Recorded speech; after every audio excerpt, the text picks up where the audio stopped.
and I think it was 60,000 before, and I think the last 2 years it's been 66,000. It's usual and typical for nonprofit libraries to get a town appropriation. That's it's a customary thing. Customary in what? In the municipal world. In the municipal world, I think Sharice from Bridgeton, they have a nonprofit library. I think she told me $80,000 there, but there probably are some nonprofit libraries that don't need any kind of governmental assistance, but normally they make a municipal request. And do other not-for-profits make a similar requests? We have lots of nonprofits that make requests, yes, but this is different in that it's a direct service provider to Raymond people. It's based in Raymond. I think that differentiates it somewhat. And it's a service that more likely than not, if they didn't exist, the town would be providing on its own, which is now what's being proposed. Understood. Yeah. So is that a similar situation with some of the other not-for-profits that have requested? Do we make a donation to other nonprofits at this time? It depends on what they are. No, I mean, currently in last year's budget, did we make a donation to other nonprofits outside of the library? Yes. Can you tell me who those are? The Southern Maine Area Agency on Aging, the Chamber of Commerce, what was the Crescent Lake Association, and I believe we have smaller appropriations for the veterans group in Naples that takes care of the veterans groups. So some small appropriations in the budget for some nonprofit organizations. We get a number of requests every year. Some have a direct impact on the town. Some not so much. Some are really quite distant in terms of what they provide and where they provide it. But we do receive a significant number of requests. And so what the selectmen have decided was to develop an appropriation that would be discretionary for the town manager to administer, and that's the $2,000. That's what I have. The Lake Region bus has typically been separate. The Hawthorne House is a non-fund, what we've done. Yeah, that's also separate. That's a good point too. That's also separate. That's another nonprofit. So there's some nonprofits through the budget. Am I missing any others, Sharice? Yeah, the 15,000, which is funded through the TIP.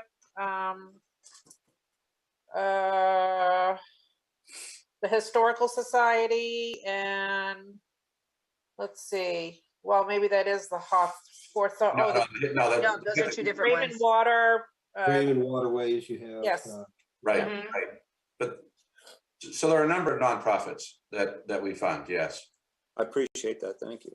Okay. Any other questions?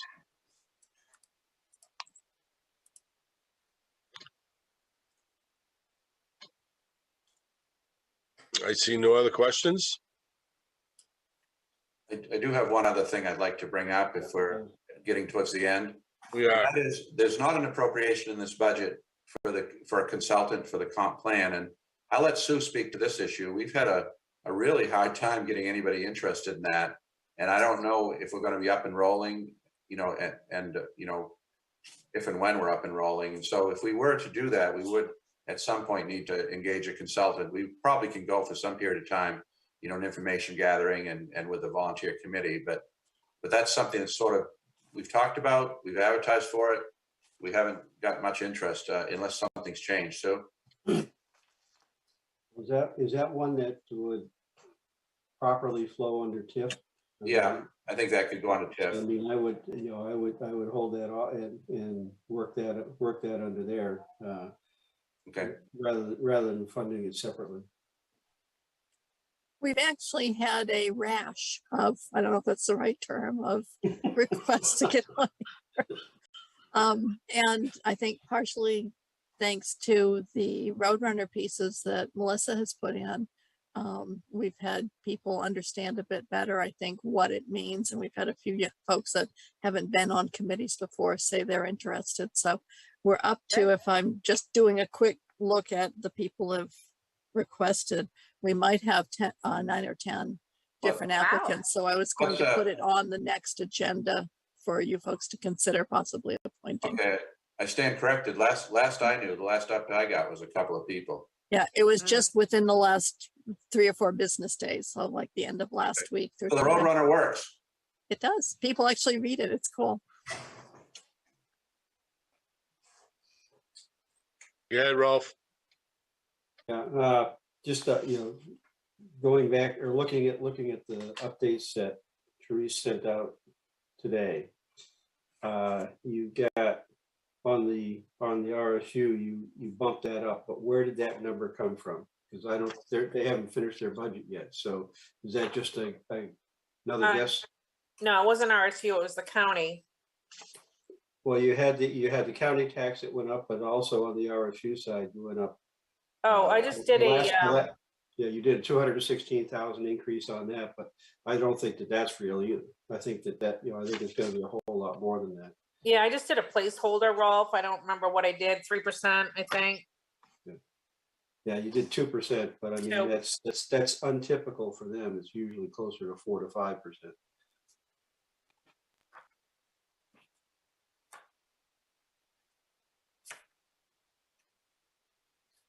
And on the county tax, did that go up because our valuation changed, or is it a combination between the valuation change and the increase in the budget? Yes, combination, yes.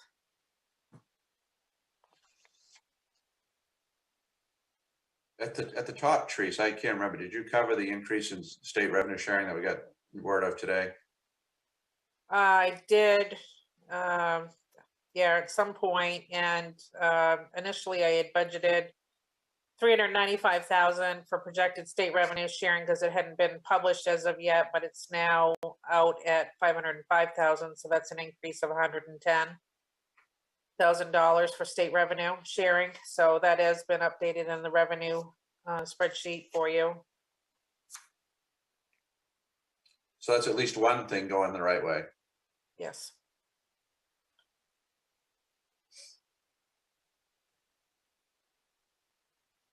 Any other questions? Any public comment? Go ahead, Bob. I'm brand new on the committee, and there's a lot of stuff that has been sent out over the past week to members that I don't have. Yeah. How do I get it? I'll send it to you. I just got notification that you were sworn in yesterday. Yes. So I haven't been able to update my mailbox yet, but I'll get that stuff out to you. Thank you very much. And if there's anything that's missing from the town, Bob, you could check with Therese, see what you have against what she sent out. We'll get that to you. Okay. Okay. Yeah.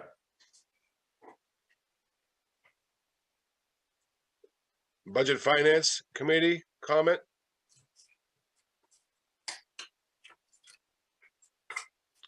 Select Board comment.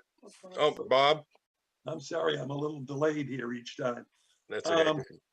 I guess this is for Nathan or for Don or both. I have seen that Casella is pushing Wyndham to go to an automated trash pickup and recycle pickup service from the current, I guess they bag it and throw it. And our contract is with Casella also. Is there any indication that they're going to be pushing that to the smaller towns like Raymond? We just actually talked to the transportation manager this morning about that. I don't have a good answer for that. We're in a different situation than Wyndham is. They're pushing Wyndham to an automated system for many, many reasons. A lot of towns are starting to go to that direction. We just signed, like I said earlier, a 5-year contract. We're in the first year of the 5-year contract. I don't see it coming our way for a few years. Wouldn't rule it out. Yeah. The near-term answer is a no, but it is the future. Although the manager told us this morning, our manager for our town said that he doesn't know about Raymond as an automated pick town. There may be some barriers to that, and I don't know exactly what those would be, but it is the way it's done, and it is a significant capital expense. But as Nate indicated, we have a new contract. It's not something that's on the table at this point, but Of course, the biggest expense is the equipment that they need to do it. They're on their side, and so as these other towns automate, they'll have that equipment and they'll begin to serve the smaller towns. Then we'll have the capital expense of the containers. So that it is probably something that's coming, but when it's coming, I don't know. Of course, once you buy the containers and so forth, because they have less labor involved, there should be some contract savings. So, it's as Nate said, not a great answer right this minute, but it's not something we need to talk about in this budget for sure. Okay, thanks. Welcome. Select board comment. Sorry. Go ahead, Teresa. I just got a text back from Keith Thomas. He says he's at a Raymond Rattlers meeting right now, and he says we very much appreciate the heads up on this. So I told him to call Sharice tomorrow. Okay. Any other selectmen's comment? Then I need a motion to adjourn. I move the meeting to adjourn. Second, I have a first and a second. All those in favor? Any opposed? Thank you very much, everyone. Have a good night. Thank you.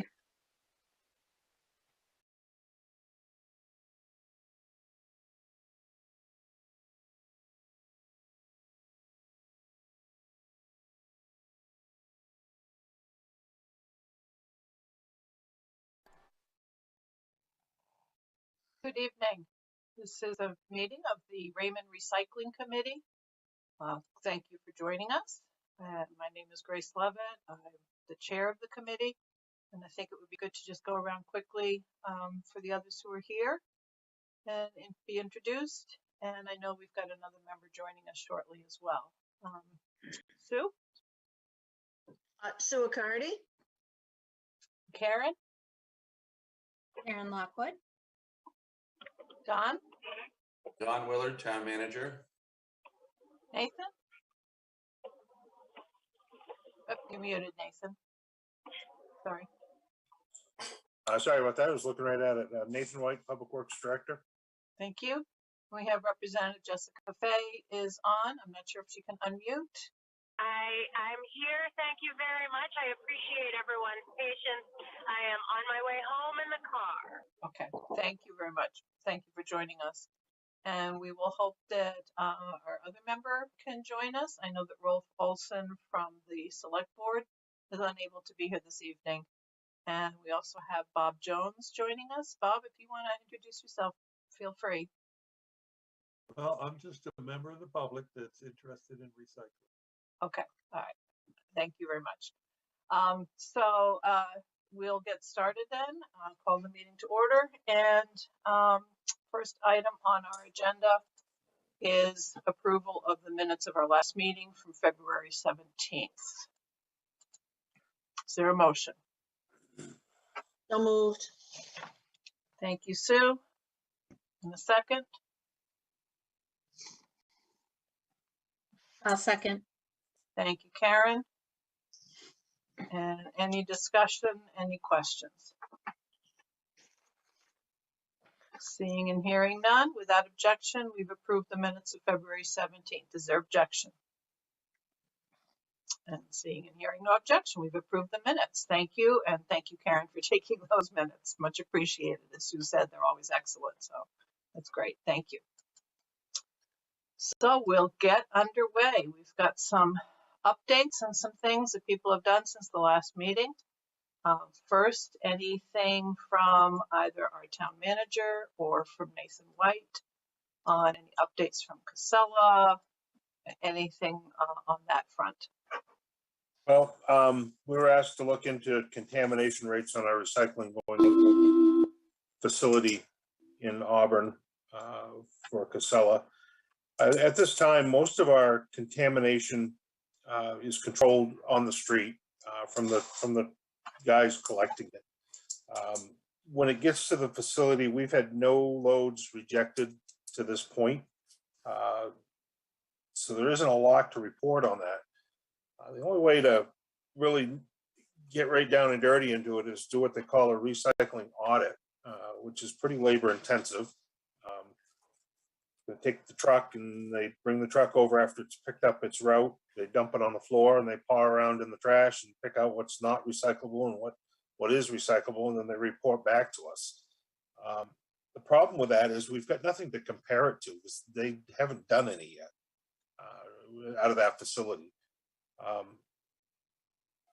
wouldn't recommend it at this point. I think we're at 17%. We're doing pretty good. I think we can do better with educational flyers on our end and train and education on our end on that.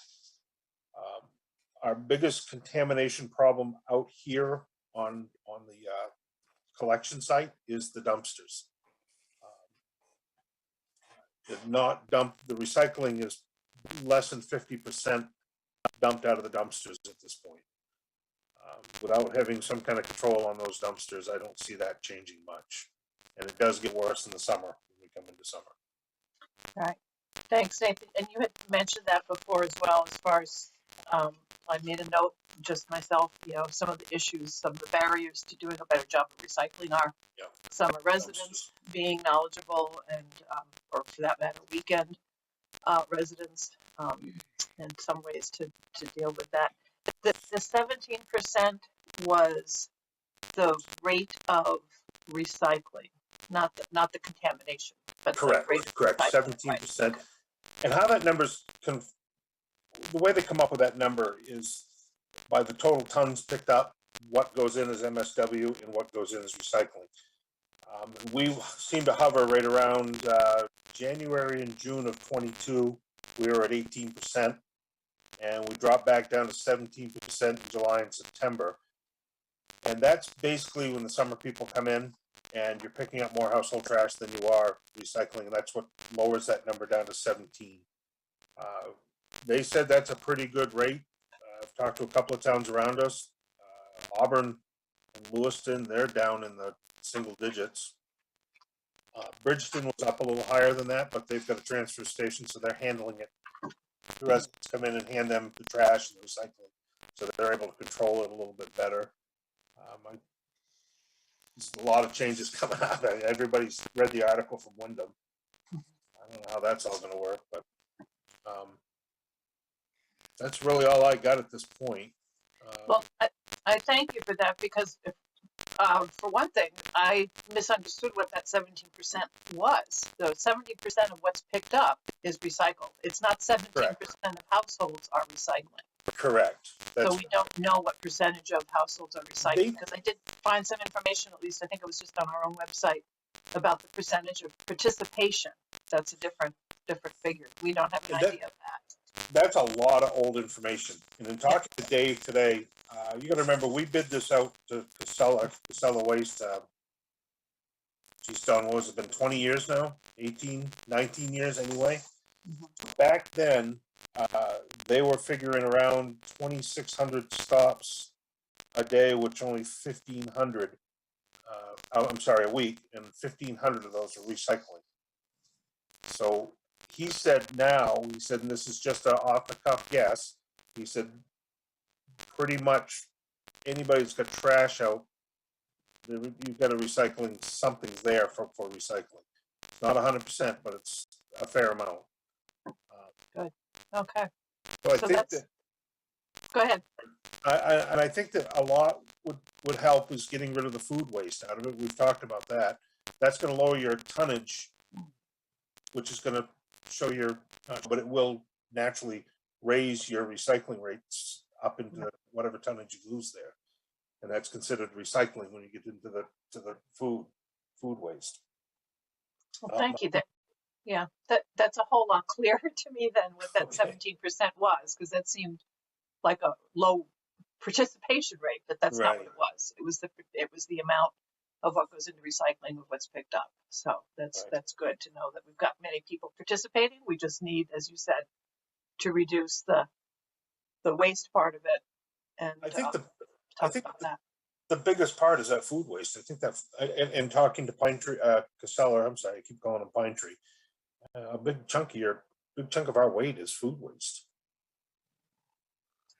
Well, we reduce benefit a little bit from this household because, as I said in February, we've been composting like crazy, so Right. getting better at it. But we need more people to be doing that.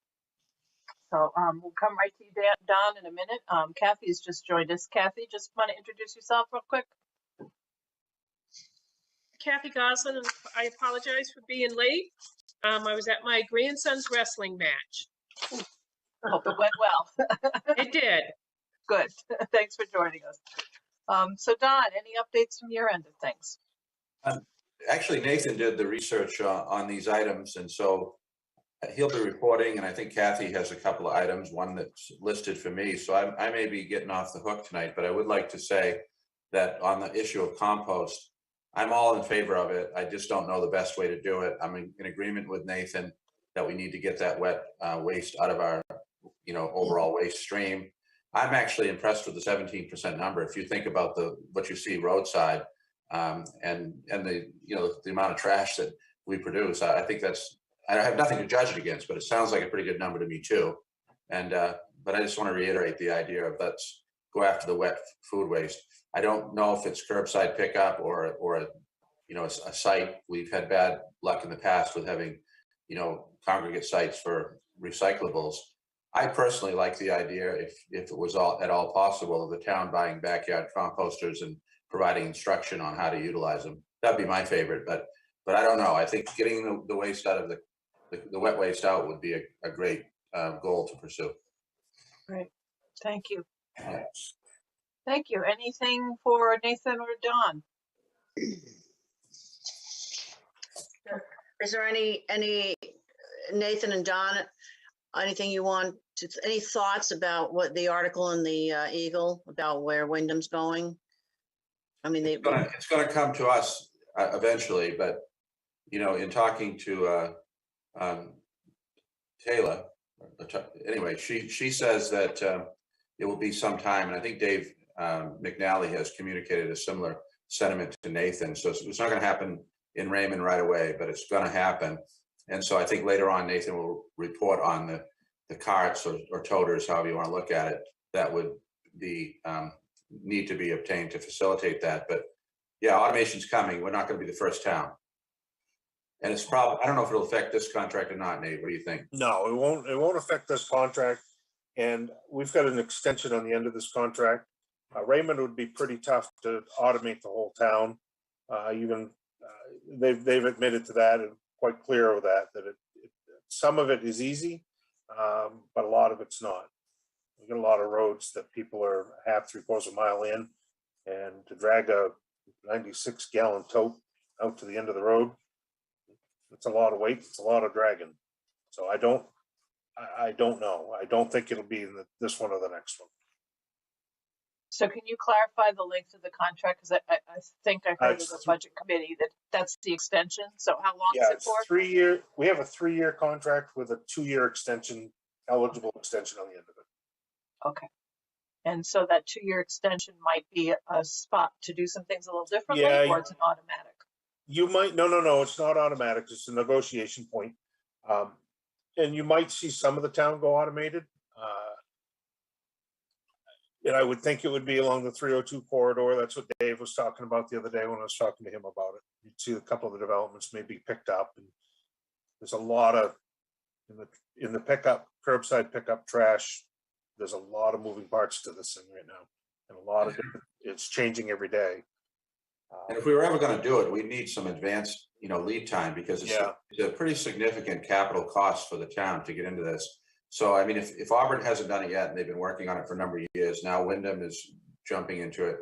I think they're going to start with those larger towns. They are starting with those larger towns, and it does work really well. I mean, I'm familiar somewhat with Scarborough's program with my mother there, and it works great. It reduces labor, and I would guess it's probably a good thing from an injury standpoint and safety standpoint. And so it's coming, but not for us first.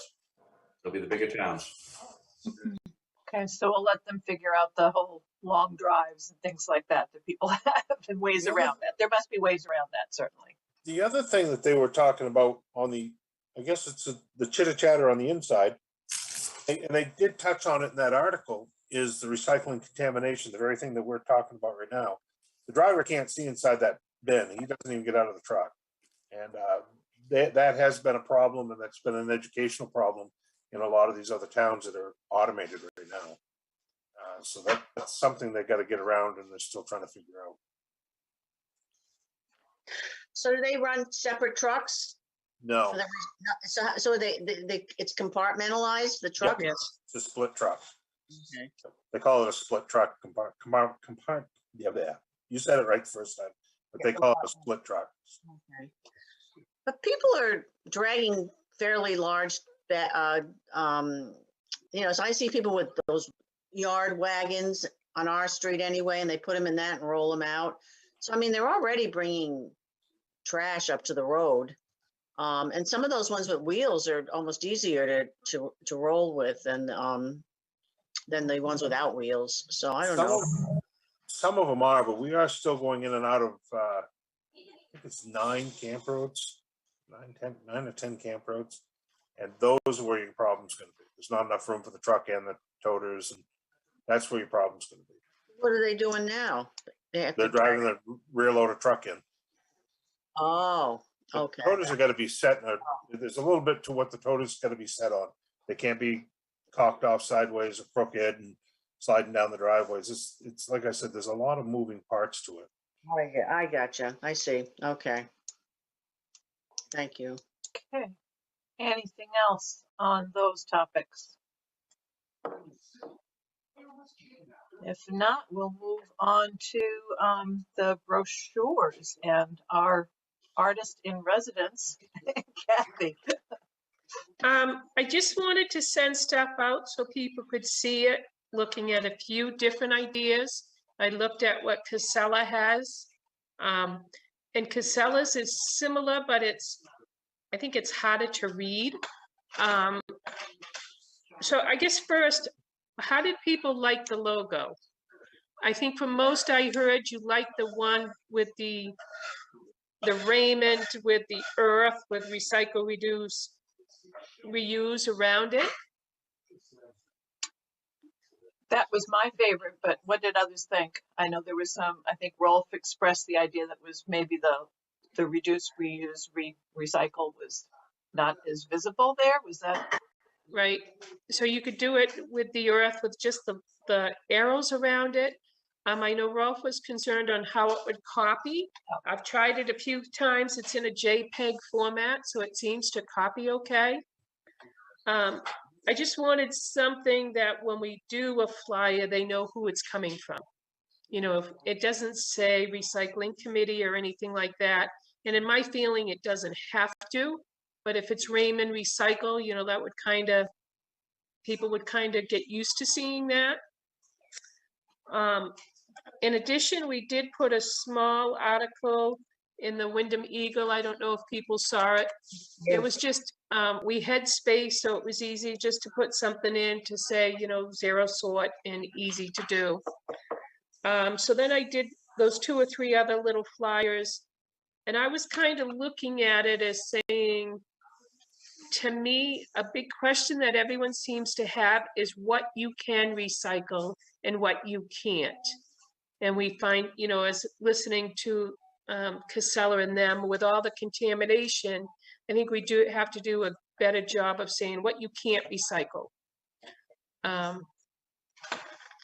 So thinking of those flyers, they're not polished off yet by any means, but if people like them, I would, you know, see if we could get some copied, put them at the town hall, see if we can get them out through the school department.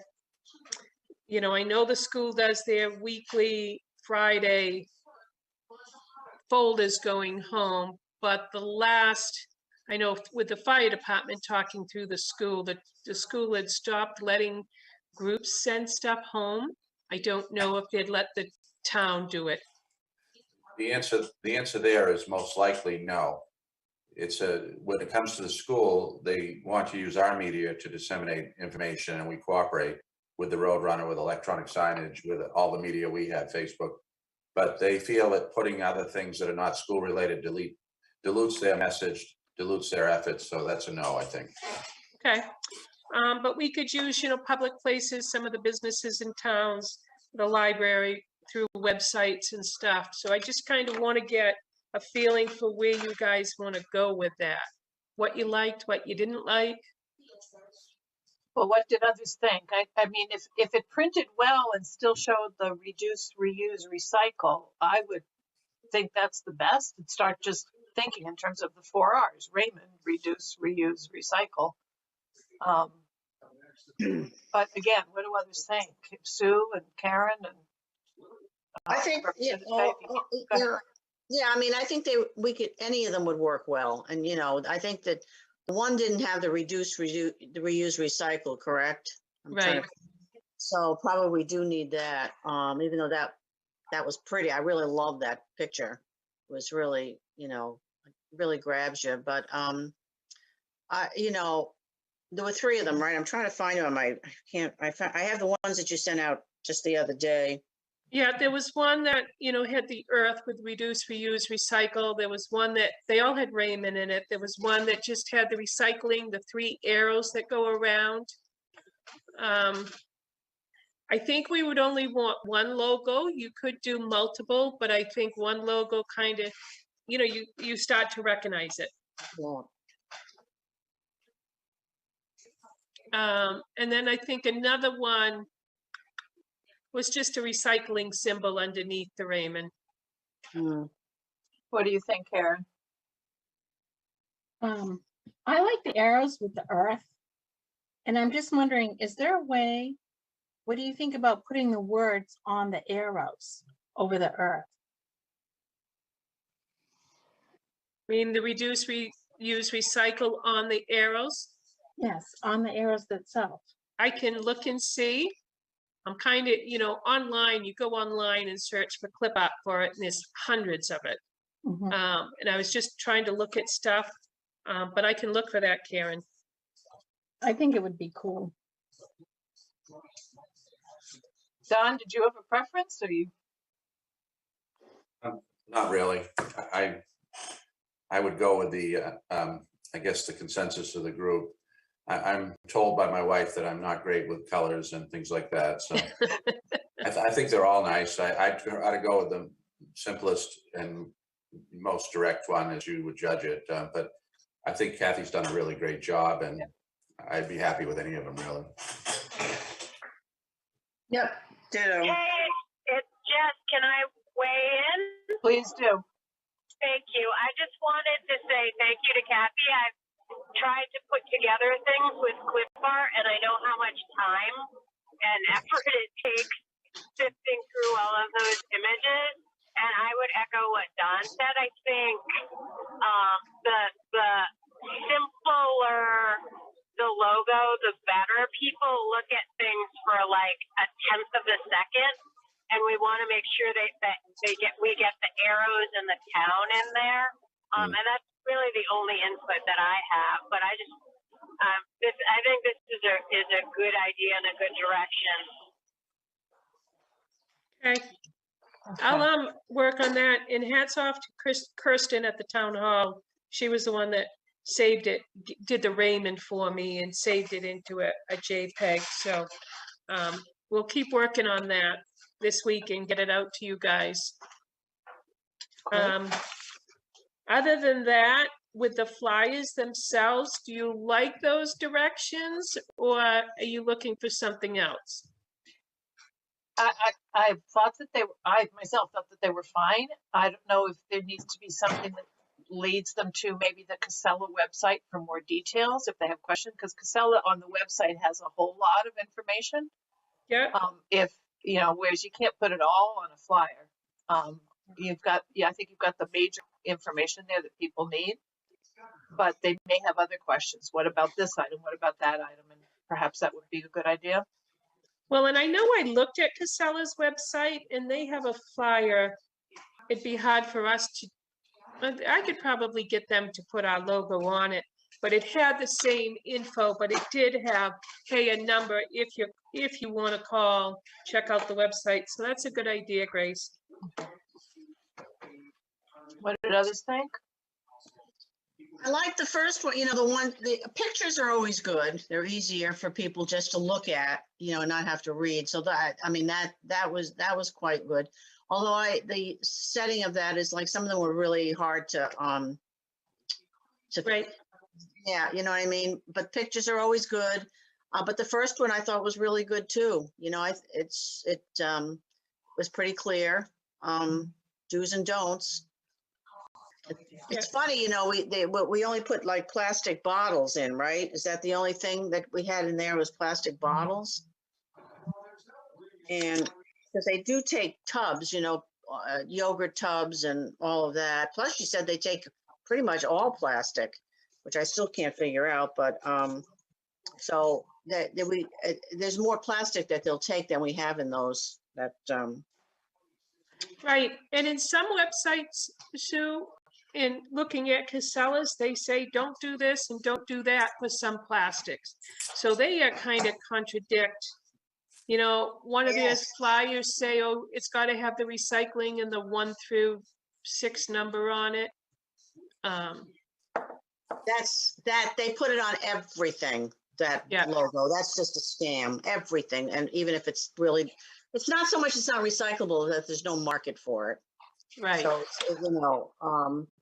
but, there is more, they said they take all the, those little containers that come with salads and at the supermarket and takeouts and stuff, and they're very flimsy plastic. And they said, oh, we take them, but I don't think there's a market for that. So I'm not sure where they end up. They said they just mix them with the other stuff, and it's such a small amount that they're able to mix it. Oh, okay. Yeah. Well, they do take yogurt, the big plastic heavy containers. Yeah. To me, the answer on, Go ahead, Don. Sorry. to me, the answer there is one that I think Jessica has brought up in the past, and it's above and beyond what a single municipality can do. But, there has to be a nationwide, maybe even worldwide view of how we package things. And there are alternative ways to package. I look at, my wife buys yogurt and I look at that plastic, I have them in my recycle bin and, all that plastic. And I think that there must be some, more environmentally friendly organic sort of container that could be used. But, that's the idea of, I guess, legislating or mandating somehow that manufacturers, develop those technologies and implement them.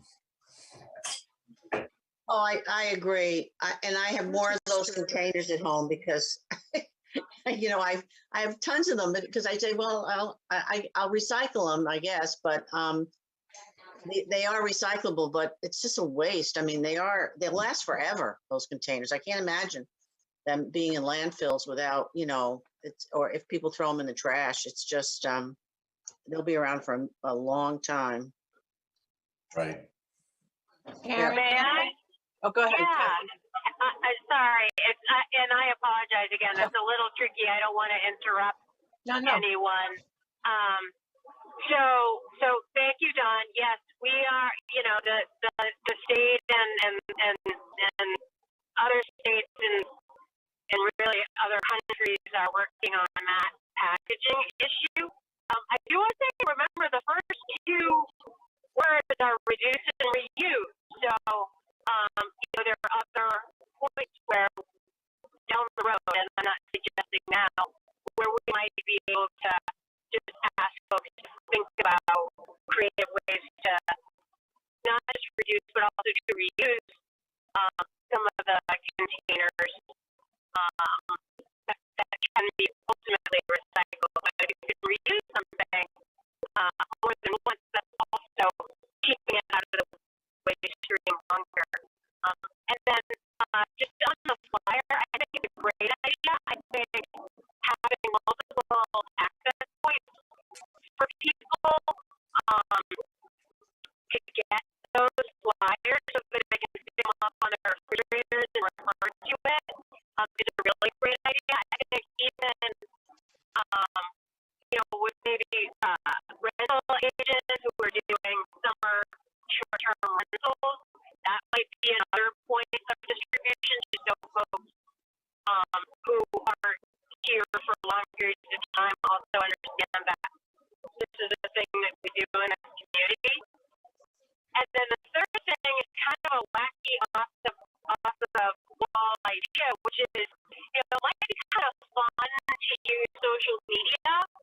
to reach folks that might not necessarily be interested in picking up a flyer. So we've got some really creative and smart people in the town, and I wonder if we could do like a little interview type video or like a how-to video, and just kind of show folks what's acceptable and what's not. Might be just another fun way to reach people who aren't going to be in a place where they're necessarily picking up a flyer.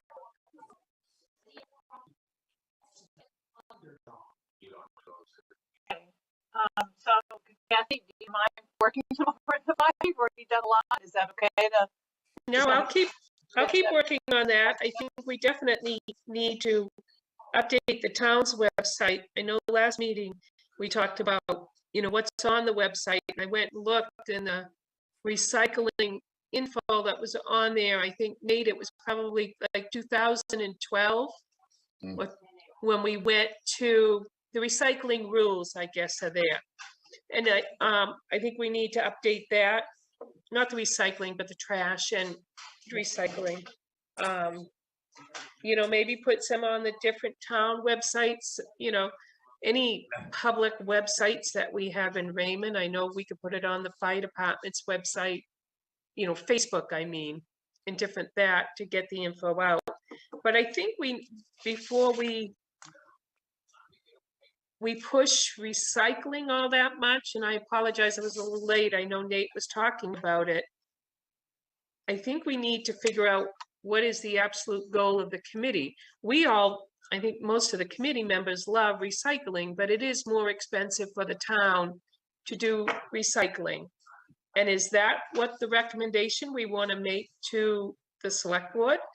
And I would say 100% yes, if it wasn't that our trash goes to the energy plant. So it's not going to a landfill, it's going to produce energy, which makes me feel better than it going to a landfill. But I think if we could really educate on the food waste, and whether it's the backyard composters or what, and maybe further down the road have a program in Raymond, that's going to save us the money. And that's where I think I would like to see the committee say, encourage everybody that wants to recycle, but also understand that we're not getting money, but we're getting energy from our other trash that gets picked up, and then work on reducing the food waste. And I think that would be a good mix for Raymond, for the taxpayers to kind of keep a lid on our cost of trash, what we're paying for pickups. That's just my opinion. No, I agree that, I think that's pretty clear from certainly everything I've learned, how important it is to be pushing on the composting and reducing the wet waste, the food waste. So we'll talk about that in a minute, or did you want to weigh in on Nathan or Don? Well, Nathan may say the same thing. I don't want to speak for him, but I think going in, wasn't one of your concerns, Nathan, about rules and policies and clarifying some of the problems we're having and getting something codified? Yeah, my original, what I was looking for in the beginning of this was rules and regulations on trash collection or MSW collection and recycling collection, getting them into containers and having some teeth in it. Because we've had some complaints from more of the developments, their neighbors not putting the trash in bags, and it's getting strewed all over town and all over the area, all over the neighborhood, and recycling getting blown all over the place. Because right now we don't require them to put it in anything. We've asked politely, but I don't have any teeth in it. So that's what I was kind of hoping to come out of this, with some policies on that. Some of that's going to come with later in our conversation here about recycling containers and totes. Good. You just didn't. You wanted to call it the recycling committee, not the trash committee, I guess. So it sounds better to be chair of recycling than chair of trash. So anyway, yeah. I understand. That's important to bring that back up to the top again. They're intertwined, inextricably intertwined, and they relate, to each other. And so that's where we live, though, in the world of trying to mitigate problems and address concerns. And our rules are not very comprehensive or up to date, I think. Okay. So it's just one thing. I mean, that's not what you're all probably focused on, but it's our life. Now, I'm putting that down already is probably a next step. And to come back to the next meeting with having looked at that and make some suggestions on that, perhaps. Others' thoughts on these? Go ahead. Does Bob have a hand up? I didn't see a hand go up. Bob Jones, Yep, you have a hand up? nope. Okay. Okay. Mysterious hand on my screen. So what about some sort of a brochure about composting and starting to work on some information about that? There's a lot of great ones out there, and there's a lot of great YouTube videos that maybe we find a couple of that we really like. And, you know, we could certainly put the Raymond Recycling logo on it, and maybe I'll look at some of the YouTube videos and maybe send them out to the group. And if we find one that is super simple, you maybe like composting for beginners or something. You know, I agree. Like Don said, a few years ago, we had the composting barrels available at Town Hall. You know, maybe when we start discussing the totes and where we're going to do that, maybe we do the same thing with having those, if we could buy them at cost, and that might help. Yeah, I think it would help. And if you can get people to do this and reliably do it, I think it would be a worthy investment for the town to make, perhaps, if not in whole and maybe partially. When we used to buy these and charge them completely to the citizens, they were buying them.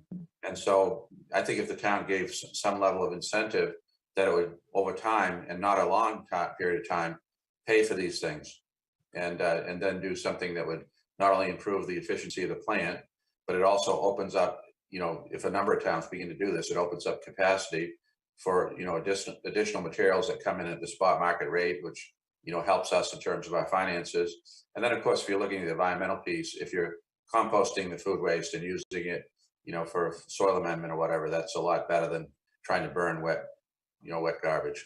Right. So I'm assuming, and I shouldn't assume, so I'll ask, that this information, once we get it updated and maybe some videos, as Kathy's talking about, and the brochure itself can all be in a section on the town website. And so if that's the case, then that link should also be on the brochure to see the Raymond Maine website for further information. But who takes care of updating websites and things like that, Don?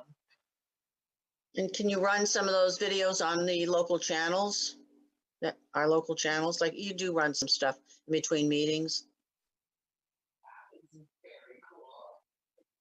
How does that all running them? I'm not sure about that, but you could probably put a link to them.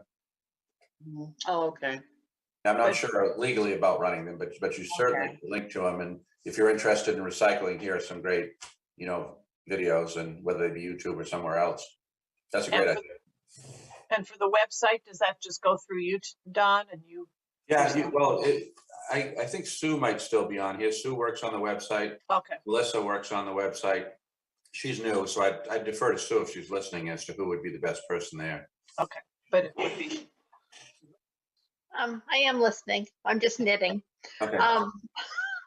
But I can actually listen better if I knit. I think I'd have to talk with Melissa about her timeframes and things, but I think that would be a really good project for her. Yeah. But I'd certainly help her with it.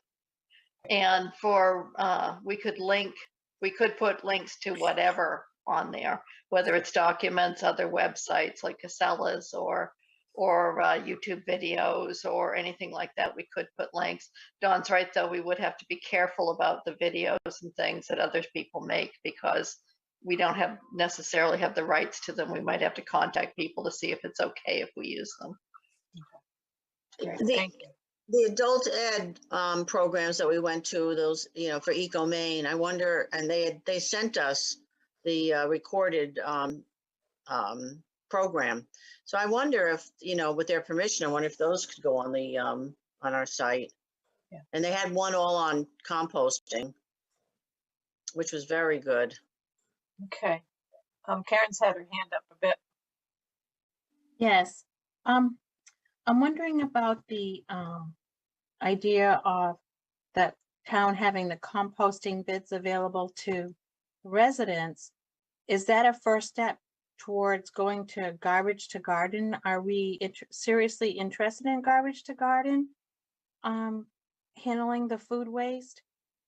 Phoebe had sent us a link to the DEP grants where a grant could be written to get composting bins or to help defray the cost with signing up for garbage to garden. I think those two things end up in the same place, but if you buy backyard composters, I'm not sure that actually works for the, the garbage to garden program. But I think when they talk about containers, I'm going to guess they're talking containers that you could, aggregate your garbage so they could pick it up. I'm Yes. guessing. But what I'm talking about is backyard composters that somebody could do their own thing. I think we probably would do a combination of two. I like the garbage to garden, but when the guy talked to us, he said, well, it might take him a couple of years. They're just talking to Wyndham now. And maybe once Wyndham does it, we could follow suit. But if I compost already, so if I'm a composter, I'm going to use my own for my garden. So I think we could do a combination of things. But if you don't garden, maybe they'd be interested, those folks with the garbage to garden. But I agree, Karen, if we get a direction we want to go in, we look at the DEP grants and write one. And I think there's probably more money available other places to help with that. Yeah, right. Kathy, you're right. I was looking at the minutes. So like they're servicing St. Joe's College for many years. So getting big places like that. I mean, I mentioned it to, for the schools in our schools, if they could pick that up too, that would be something. But I'm not sure how that works with the RSU, but yeah, they're not really ready to come to a small town like this. Right. Yeah, exactly. But you don't have to be a gardener to compost. It's just people. People might think, well, I don't garden, so I shouldn't compost. But I think anybody can compost. You don't. If you just leave it there, you don't have to. Especially if you have a wooded area in your yard, you don't have. But you don't have to be a gardener to compost. Anybody can dig a hole and put some stuff in there and just leave it there. You don't have to ever, if it looks like a lot of work, just leave it there. And it decomposes over the year. But it just to sort of cut down on barriers for people to think whether they could do it or not, thinking they have to be gardeners. But it is good for gardeners, but it's good for anything. Wait, can I just check on those? So the bins certainly though help to do it in a, I don't know, orderly, clean, whatever kind of a way, and then use it maybe even just in a flower bed. It doesn't have to be like a vegetable garden. Certainly I'm not up to vegetable gardening just yet, but maybe in a couple of years. So that does lead us right to the schools. So I did just hear back that they are doing the single sort recycling already. It wasn't clear to me that they're doing it in all buildings, and I didn't get an answer back about that. But they are. It sounded like they've been doing that for quite some time. But Sue, you talked to. Did you get a hold of the principal yet? Yes, they're right in the middle of budget season, unfortunately, so they're even busier than probably usual. But no, I emailed and had a couple emails with Beth Peavy, the principal at the RSU. I mean RES, and we talked about a program, and she said she had thought maybe she didn't know what the staff was doing. She had thought third graders would be a good age, and she had in a prior school that she worked. Casello had come in and done a program, so she was familiar with it. And I talked to Taylor today, and so they're willing to do it. They'll find the resources to do it. And also what we we need to do is, I get to get back to the school and see if we can, nail them down if they're interested, and having a little, little presentation in the gymnasium or something for maybe the whole third grader. I don't know what, but she says she can make it I asked her if she can make it interactive, have bins and have kids figure out what goes where, so they get up and move around and whatnot. But she had some good ideas. She was very pleasant, and she said, if you figure out a date, we'll help make it work for you. So I just have to get back to Beth and see, if they're interested in doing this. They also do recycle there, but she says they have a hard time doing it in the cafeteria. They used to do the milk cartons all the time, so that may be all they do. But they do have recycling buckets in the rooms. I'm not sure how well they're used, but they do that. And I suspect the RSU, when they pick up the trash, whoever picks up the trash for the schools, who does that, Don? Casella, right, Nate? I believe Casella's got the contract for that. All right, so they do. Okay, so they're picking it up. Okay, so, but they are doing. They've always done some limited cardboard, whatever. I thought, I said it'd be nice. That would be a place to start with food waste. I can't imagine the food waste. I can't imagine.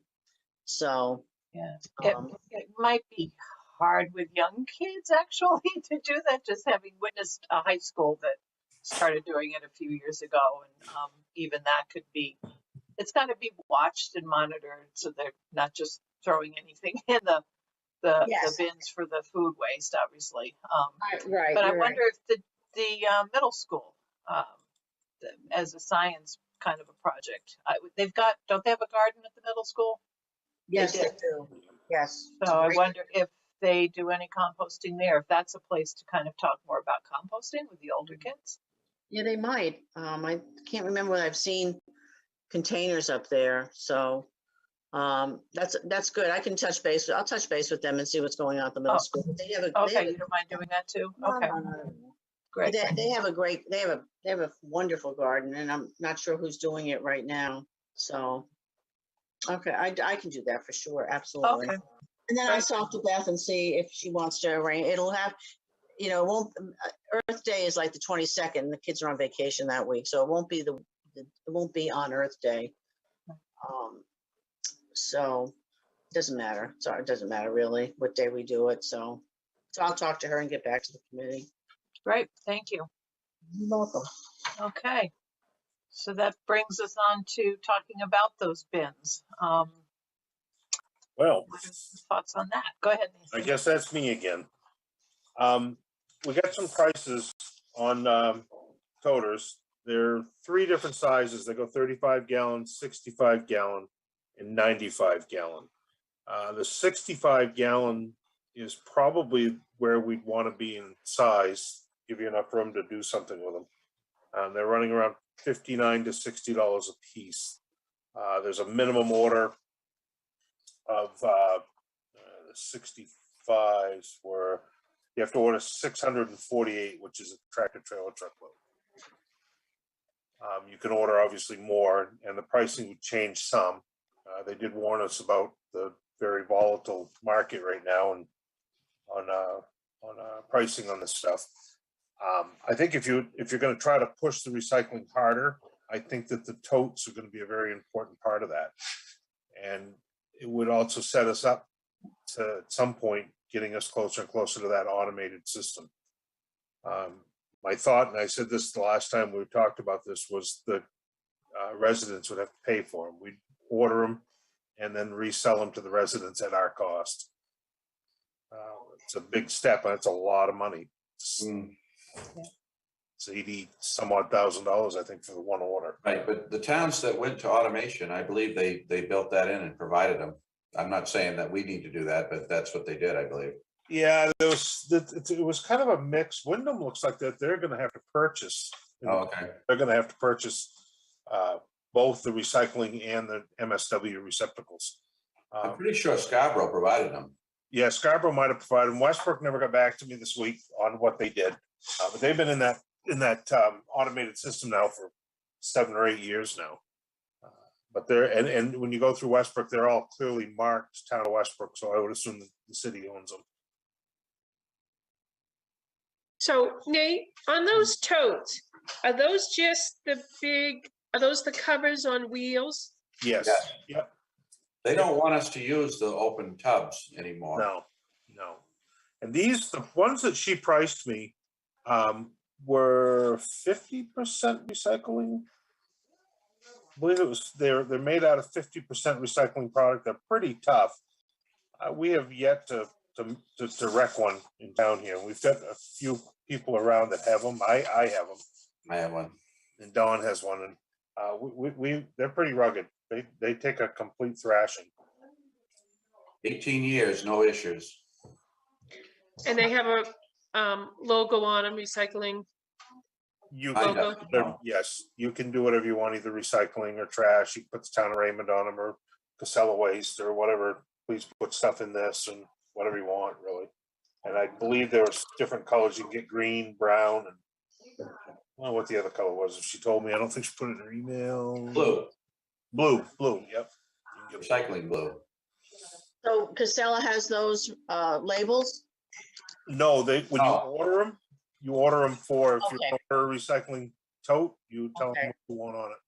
This is a big step. I mean, if you make that recommendation, I mean, if you're going the way Nathan suggests, and it probably will work because people were, anxious to buy totes. They still ask about the totes, the tubs, if you will. Some people ask about composters. If they're reasonably priced, and this seems like reasonably priced to me, they could be pitched as, that this is going to be something that's going to be more secure, and you're not going to have less issues with, debris and with blown over barrels. Of course, the durability issue that, as I said, mine's 18 years old. It's as good as the day I got it. They really are strong. And so then you're also, I don't know if this will appeal to people, but probably not, but if you'll be all set up to go when we go automation. But I think if they're 50 or 60 bucks, people might buy them.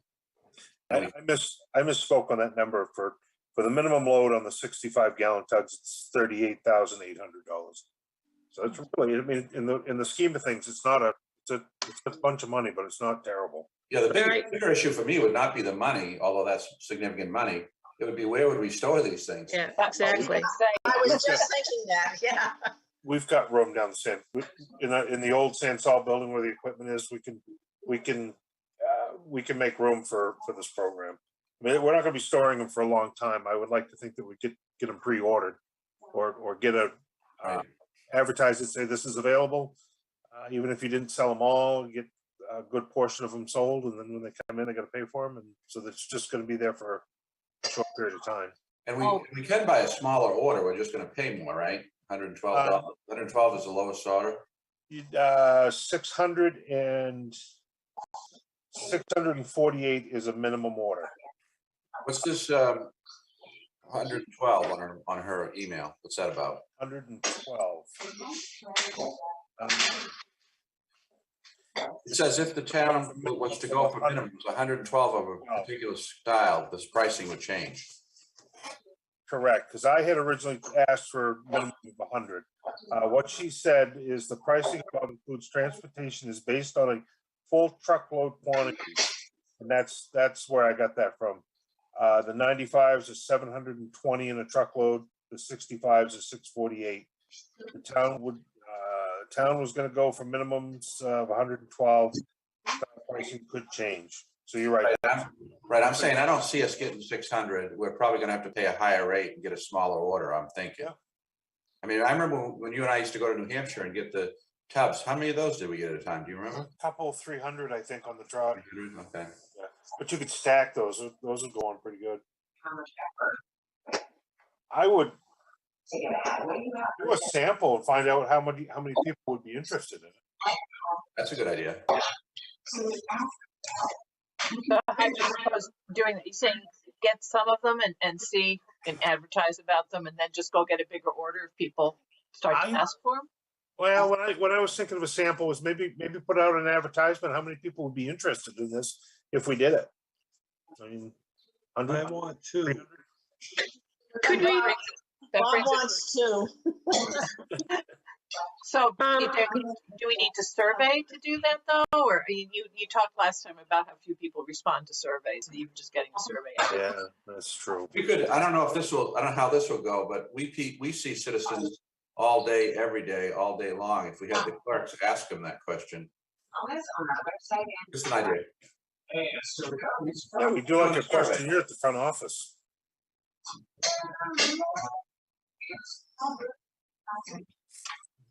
So what do I just think?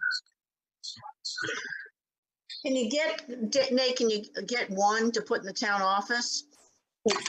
I could probably get one from Pine Tree, one of theirs, and set it in the front office. Yes, because that would be great if they can look at it right there and then sign up for one of these, whatever, at least start in the town office. What I can do too, and I didn't think to ask her, I can find out lead time on this, how long it would take to get them, how this all works, because this was really kind of vague. Garden Plus Marketplace. Turn your garden dreams into reality. March 25th, 27th at Townsend. It is a lot of money, not to mention storing them until they're sold. I just don't know how. I mean, yeah, you see people coming in and out of town hall, and you could kind of survey that way, but you're not seeing everybody coming in and out of town hall. I don't know. Is there some other way to get a sense of how many, so that we really kind of, I don't know. Karen, go ahead. Put it in the Roadrunner possibly? Yeah, put it in the Roadrunner, put it on TV. Right, TV, have a picture of it on our channel.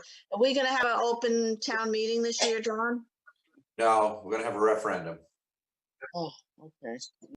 Yeah. But on election day, You could put something, something make in it school. visible there. Yep. Let's put one out when they vote, are voting, in June. We vote in June, right? Yeah, so we should have something there too, when people come in. Yeah, there are rules, of course, on placement, which you may be aware of. Have you worked the polls? Yeah. But so I mean, well, Sue Luck's right here. Sue can tell you. Sue Luck's in there. put it outside the door or something. I don't know, someplace that we can Sue have. knows. She'll be here in a second, I'm sure. Yeah, okay, but that would be a place to really have people, I don't know if that's gonna be too late, but order them. So, yes. Where can we What put are the rules about having, some information at the polls? We can't have that kind of information at the polls. It would need to be after the voters vote, down by where the petitioners are, basically. We'd want to have something on it that said, please don't throw your trash in here, because it's the trash can. And people have just gotten dum-dums usually from voting. So we'd want to be a bit careful with that. As long as there was some signage there, if it became a problem, I'd just move it. But it shouldn't become a problem. It should be, and we could have a sign-up sheet there. You wouldn't necessarily have to have it manned. It would just be like a clipboard or something that people could say, yes, I'm interested. Here's my email address or something. Great idea. I'd be interested to man it. I'd man it. Okay. So we could, on the exit going out of the gym, so we could have a little display of the recycling. We've done that way back. Yeah, the library used to have to do stuff like that. Yeah. Karen, the one difficulty with you doing that is you're going to be on the ballot. Oh, sorry. Whoops. But we'll have the brochures there, right, for people to pick up as well, so they can put this on your stage. And if I could throw in one little or on the brochures, if they're going to be folding, if they could third fold, and that way they fit in our brochure racks. And I don't know if they do intend to fold them or not, but that's just my 2 cents. Good idea. Good idea. Well, that helps with distributing the brochures a lot too, as well as having some around town. And as far as printing the brochures, we didn't really talk about that because that's a cost too. but is that something the town can absorb or? Well, we'd have to get a price and, you know, I mean, we don't have a, you know, an abundance of undedicated funds, but I think that probably we can find that money. Okay, all right. Can a member of the public ask a question during the meeting, or do I have to wait till the end? The public comment is at the end, but Okay, I that- think that's it fine. makes sense to ask now. Is that okay with everybody if we? Yes. Go ahead, Bob. Okay, a friend of my daughter's works for Casella, and he's in a supervisory position. And he said, as far as the totes go, stay away from the small one, the 30+ gallon one. 35 gallon one. They break constantly. The 96 gallon ones are too heavy for most people to handle properly.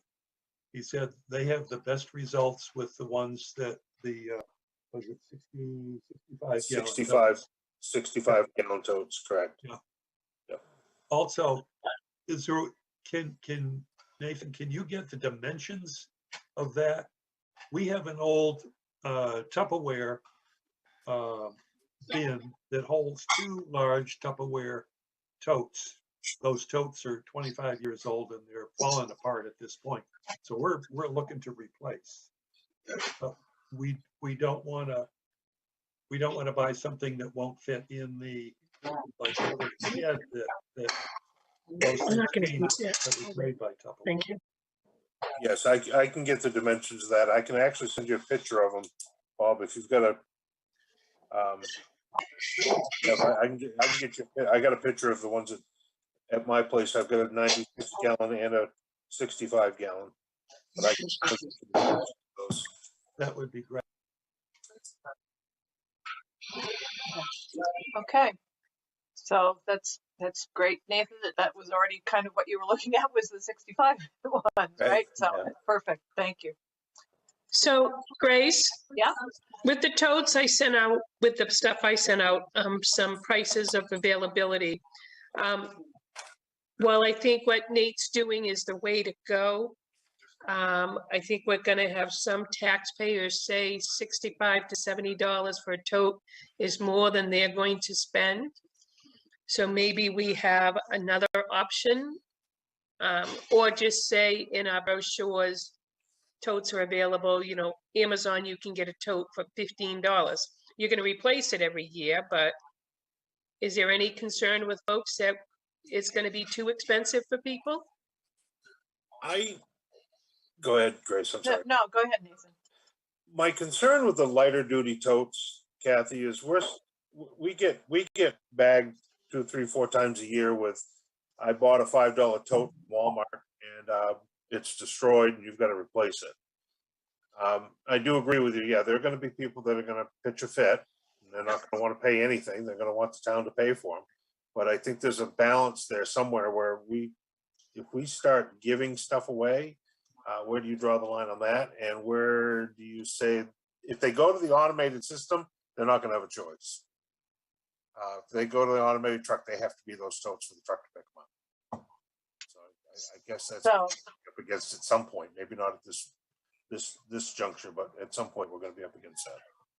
I mean, in thinking about it, the less expensive ones that you have to replace more frequently, we're just, you know, we're just getting more plastic that we're not recycling with those bins. So I wonder if, as people sign up, if we get people to sign up, yes, I'd like one, and I'd also purchase one for someone who can't afford it. And so kind of do it that way. I mean, I'd be glad to buy one for us and then purchase one for another household for somebody that would like one and can't. I don't know if that will work, but that might help some folks, because you're right, it's pricey. I think that's a great idea, but then who says who can't afford it and who can? Yeah. Because if you know, there are a lot of people who could afford stuff that would gladly take it for free if you're going to buy it for them. That's true. I think you can get a good readout on that if you can get somebody other than Karen, I guess, because of her running for office, but somebody to man that table with a container and ask the question, you know, would you be willing to buy it? Here's what it costs, and explain where we're going with, you know, recycling. I think you'd get a good snapshot of what people would think about that. I'm not on the committee, but I'd be willing to devote 4 or 5 hours to that. You might end up on the committee, Bob, at the rate you're going, but no, seriously, thank you. That would be great. Especially if it, yeah, helps to get people to get these. I mean, that would be really helpful. Sorry, Sue, go ahead. I'm sorry, I interrupted. No, go ahead. I'm not being the protocol here. I'm not raising my hand. Yeah, and I usually work at the polls, so we have shifts, so I'll be up there, but I can also take some time to do that too, to cover. So yes, we need, especially during the busy time, and Sue knows exactly when those times are, so I mean, that's when it'd be good to have somebody there when there's, when it's really busy. If you're buying totes, and many people do on a regular basis, if they buy the cheap ones, and they're not $5, they're $25, yeah, or more sometimes if you buy them at a big box store, Walmart. So here you go, you can, for twice that, you got something that theoretically is going to be, absent some real serious act of God or whatever, you're going to have it for a long time. So I guess, I don't know if we need the information about other totes on a brochure there, but maybe the information about the ones that the town's recommending, if that's what we're kind of agreeing on recommending. It's not requiring, although it sounds like at some point it will be required, but we don't know when that will happen, and it could be a while for that. So maybe that's a way to go. We could always update the totes and the websites once the flyers, once we get that information finalized. So it sounds like getting at least some samples, and then kind of asking the question at town hall, and then again, election day, it's not that far away. And it's getting a sense of how many and then order them. But if you could, meanwhile, Nathan, find out what you said before, how long would it take to get the ones that are ordered? And if it's going to be a long time, then if there's a way to find the money to purchase at least some up front, so people start getting them sooner and then do a second order, I think that would be great if that's possible. Yeah, I'll ask the question about the 112, and maybe I can get down to it, get it to a definite number of what the per unit cost is going to be if we go down to 112. Because the sooner people start seeing them around town, the more people will potentially want them. And again, I understand that that's going, on the recycling part of it. And so I wanted to ask about the composting bins. Is that something as well to ask people? And I'll ask Casella about the recycling bins too. I mean, the compost. Okay. I was going to ask Nathan about the policy. You want to come away after all of this with some sort of policy for the select board to adopt? Yes, I think that's going to be even on both ends on the recycling. I think this is part of the building the recycling policy and something to address curbside collections and what we expect from the residents.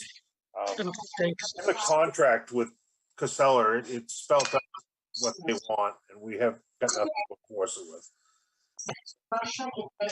Do you pretty much know, do you want help with that to do?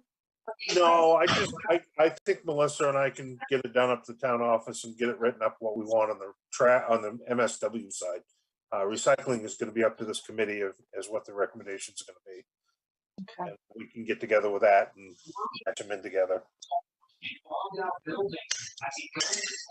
So that brings us up to, I think, next steps, unless there's something else first.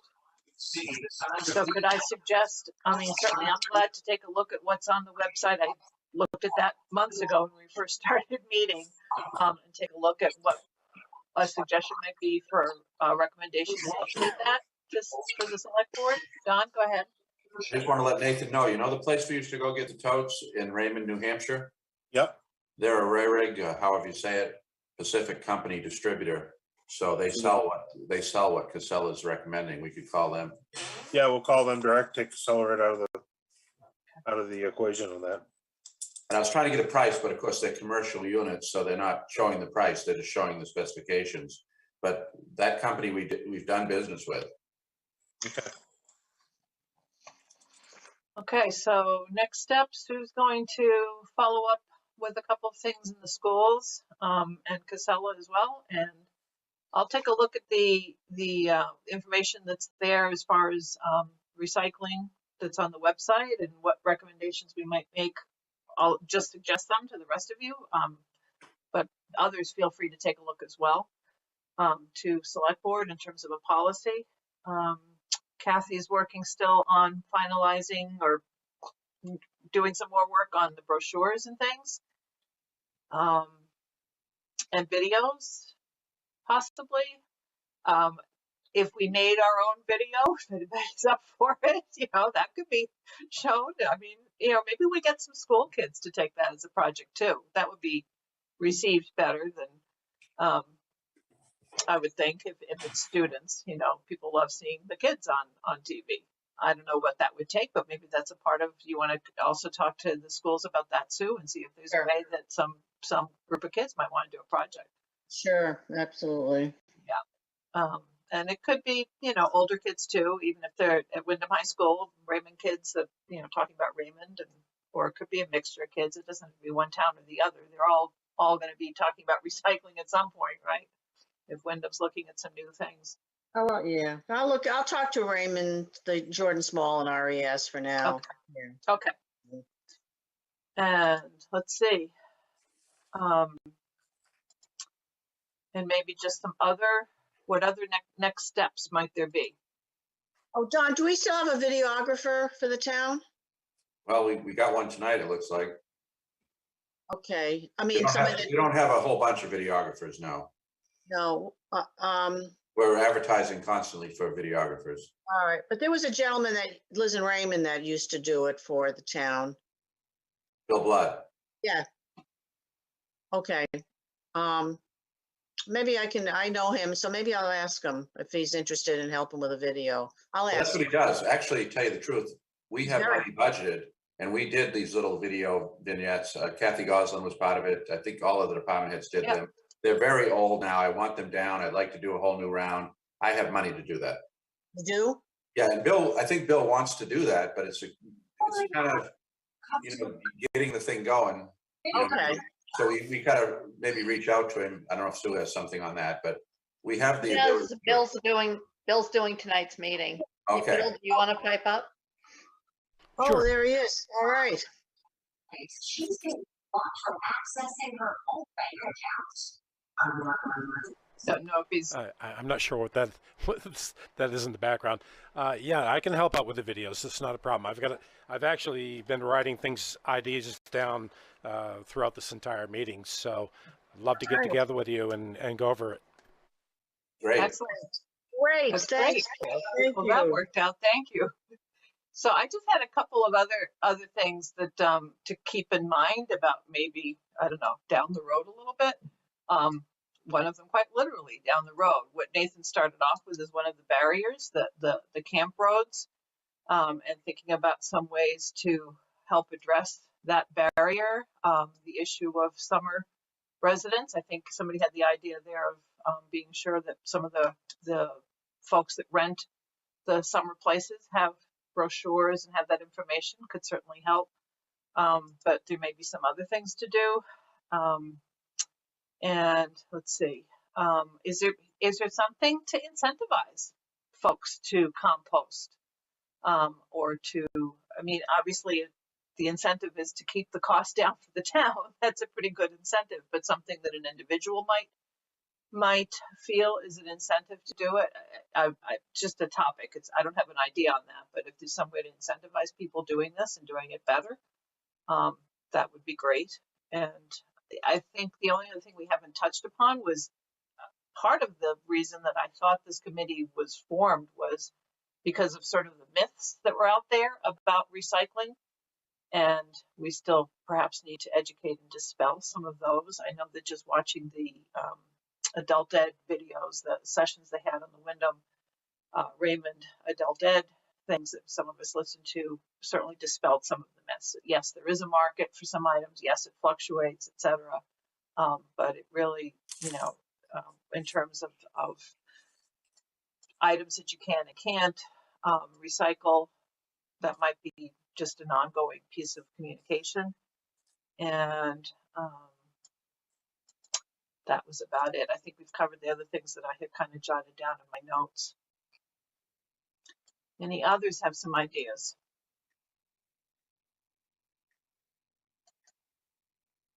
Okay, so we put down as the proposed next meeting, April 21st, which is the day before Earth Day. So wear your green, I guess. I don't know. Does that work for folks? It's fine for me. School, it is school. No, I don't think it's school vacation week, but I don't think that's a major problem for any of us. Is it a problem for anyone? Fingers crossed, knock on wood, we will have completed our work and we will have already had statutory adjournment, but statutory adjournment is the 20th, and so I'll say tentatively, I have nothing scheduled, but you never know. Okay, right, understood. So we'll go with April 21st and hope that Rolf can also be there. We'll see how all of that goes. Don, seems okay with you? Okay. Good with me. Okay. Do we want to continue with the Zoom meeting, or do we wait and decide later? Well, that decision is probably going to be revisited by the Board of Selectmen, and so all the town committees have followed the selectmen's lead, and so I think they're probably going to look at that again soon. Okay, I hear you. Okay. It's kind of a rolling issue, and interestingly, we're not seeing, and Kathy can speak to this, a complete, I guess, subsiding of the pandemic locally, and we have people right in our organization who are suffering from COVID-19 now, despite double vaccination and boosters. So I don't know what, she's our health officer. We'll be looking at it. Yeah, and I think we all have to be concerned with this new variant. They talk about it being in Japan right now and China and how crazy it is, but it's also in Maine, and 35% of the new cases in Maine of this new variant. So we're not out of the woods yet, unfortunately. And the people that I know who have gotten it, despite the vaccinations, are very sick, some of them. Oh, really? Oh, God. Yeah, they are at least saying that the under 5 vaccinations might be out by the end of next month. So that also does help a bit. I mean, we'll see. I think as you already said, it's just going to have to be a decision that's made as we are going forward. Most of the people I know personally are over 60, so it's really hard on older people. Yeah. All right, but we'll plan on that date, and we'll see whether it's in person. Sue, excuse me, Karen, do you have everything that you need with? Yes, I'm all set. Thank you. Okay, thank you. Anybody, anything else? So, any public comment? I'm commented out. Okay, thank you. Does Bob Jones want to be on the committee? At this point, Don, no. Okay, all right. All right, well, thank you for joining us this evening. Thanks for joining us, Bob. Yeah, thank you. And thanks, Representative Fay, for tuning in after a long day. I'm sure everybody's had a long day, right? So any other comments from the committee? I think Kathy, I'm sorry. Go ahead. Kathy, I have a question for Kathy. You mentioned a place where people, for shoes, that people want to donate shoes. That was the PTA that said they were going to do that. I haven't seen anything more about it. Someone spoke at a meeting about it. Did you say shoes? Yeah, the PTA was going to do a fundraiser where for every pound of shoes they donate to a third world country, they get money back. But I haven't seen It was supposed to be a PTA project. All right, okay. All right, thank you. I remember that a long time ago and then somebody asked me about it, so I finally remembered to ask you. Thanks, Kathy. Yep. I'd be up for Okay. that. I have a bad habit of buying boots and shoes, so I've got some. I think all of us probably have a few too many. Right. Okay, if there's nothing else, entertain a motion to adjourn. I'll make a motion. Thank you, Kathy. Second? Second. Second, Sue. Any objection? Without objection, we are adjourned. I just want to thank everybody, including Bill and Bob and Sue Look as well for joining us this evening and making this happen. Thank you very much for the work we're doing. It's good work. Great. Thank you. Thank you.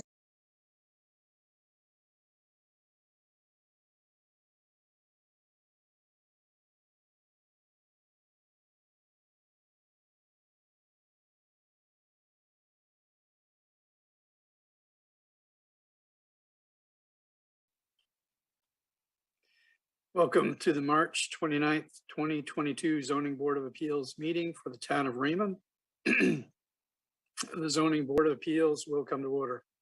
The board does have a quorum. I am now going to do a roll call, starting with myself, David Murch.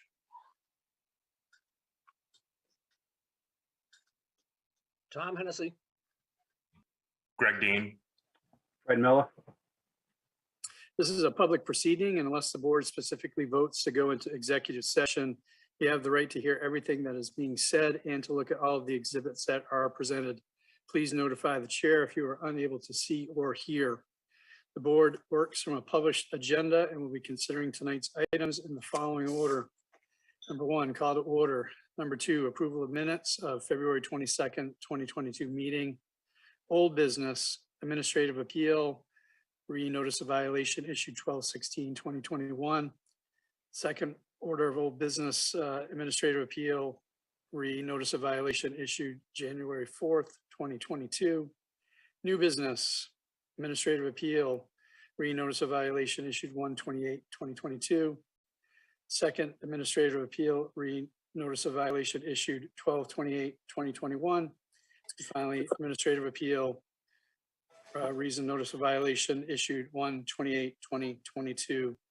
And we will have code enforcement officer communications and then finally adjournment. In each instance, the burden is upon the applicant to demonstrate compliance with the provisions of the applicable ordinances or state law. After the board votes on the merits of each application, it will prepare a written notice of decision.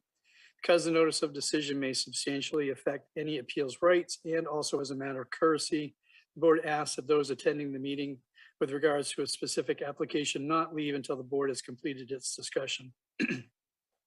Generally speaking, appeals from adverse decisions must be filed with the Superior Court as otherwise provided by law within 45 days of this board's decision. Also, to be certain that you preserve your individual rights to file any such appeal, you must be certain that the board's record evidences your appearance this evening in opposition and the basis for your opposition. All persons speaking, including representatives of the applicant and members of the public, are asked to state their name, their address, and their affiliation with the application, that being either for, opposed, or neutral. All persons speaking shall address all remarks or questions to the chair. This meeting is not over until the board has formally adjourned. Any discussion not included in the meeting agenda or accepted by the board is to be held until after adjournment or conducted outside the meeting room. So first up on our agenda tonight is the approval of minutes from the February 22nd, 2022 meeting. Can I get a motion to approve those minutes as presented? So moved. I'll second that. Because we're doing this as a remote meeting, I'll have to do a roll call vote.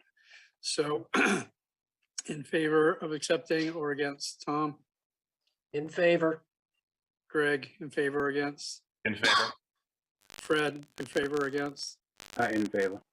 David Murch, also in favor. So that's unanimous.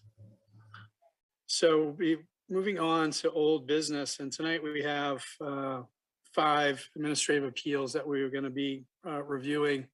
So to assist the Zoning Board of Appeals, the ZBA, we have an attorney with us tonight, Stephen Wagner. He's from Rudman Winchell. Hopefully I pronounced that correctly.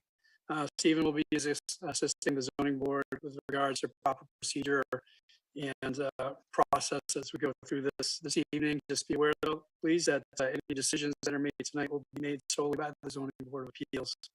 So, Stephen, I'm going to go ahead and turn it over to you for the moment so you can sort of set the tone for the evening. Sure. Thank you, Chair, very much. So, yeah, I'm Stephen Wagner, and as the chairman indicated, I'm counsel of the Board of Appeals tonight. And so my role tonight is to assist with the procedure to help the chairman conduct an orderly meeting consistent with the shoreline zoning ordinance, the bylaws, and state law. So I want to be upfront with everyone here who's retained there, so no one this matters. So all the attorneys and board members present here, I think it's fair to say, are probably more familiar on the substantive issues than I am. But again, I'm here to help guide with procedure, so I don't see any issues with that. But just wanted to flag in the event that I'm asked to opine on a substantive issue, legal opinion on that, we may have to seek a continuance for those purposes. But for strictly procedural matters, I'm here to assist tonight as the board sees fit. But to be clear, it's ultimately the chair who conducts the conduct of the meeting, and the chair can certainly refer any question or order or motion on procedure to the board as a whole to decide. So, as the chair stated, we do have 5 separate administrative appeals concerning 2 properties. So I think the most logical way that I recommend the board proceed through this is to follow the agenda and to proceed with it, each item in turn. This means that the record is going to be open for the parties to make their arguments, introduce their evidence, and for members of the public to comment for each one of the individual appeals, and then will be closed for each one of the individual appeals. So I just wanted to flag that up front. Now, I recognize that will mean there will be some repetition. So as I've discussed with counsel, you can rely on your previous arguments made. We certainly don't have to repeat or reintroduce evidence. And for the board, if a factual finding was made during one appeal, the board can and should rely on that factual finding to the extent that it's at issue in the next appeal. Are there any questions on that from the board? Not for me. Not for me. So I want to touch, so I want to discuss a few more sort of housekeeping items before we proceed on. So first, I just want to touch the standard of review that we'll be dealing with tonight and what that means. I then want to go over the order of presentation for each appeal. And then I want to, before we get into the first appeal, I want to present the opportunity for the parties to discuss any procedural issues that pertain to any of the appeals. I think it makes sense for us to address those up front before we get into each one of the appeals in turn. So in terms of the standard of review, you'll see in the Shoreland Zoning Ordinance, section 16G1A, this board has jurisdiction to hear and decide on a de novo basis administrative appeals where it is alleged that there is an error in any order, requirement, decision, or determination made by or a failure to act by the code enforcement officer in the enforcement and administration of this ordinance. So rather conveniently, and in my experience, uncommonly, your ordinance actually provides a definition of what de novo means. So I'm just going to read that definition. When the Board of Appeals reviews a decision of the code enforcement officer, the Board of Appeals shall hold a de novo hearing. At that time, the board may receive and consider new evidence or testimony, be it oral or written, When acting in a de novo capacity, the board shall hear and decide the matter afresh, undertaking its own independent analysis of the law and reaching its own conclusion. So, put another way, a de novo hearing means you are sitting as a adjudicatory body and hearing the appeal afresh, anew. That means you don't owe any deference to the code enforcement officer. However, it is the applicant's burden to present their case for why the code enforcement officer erred. So,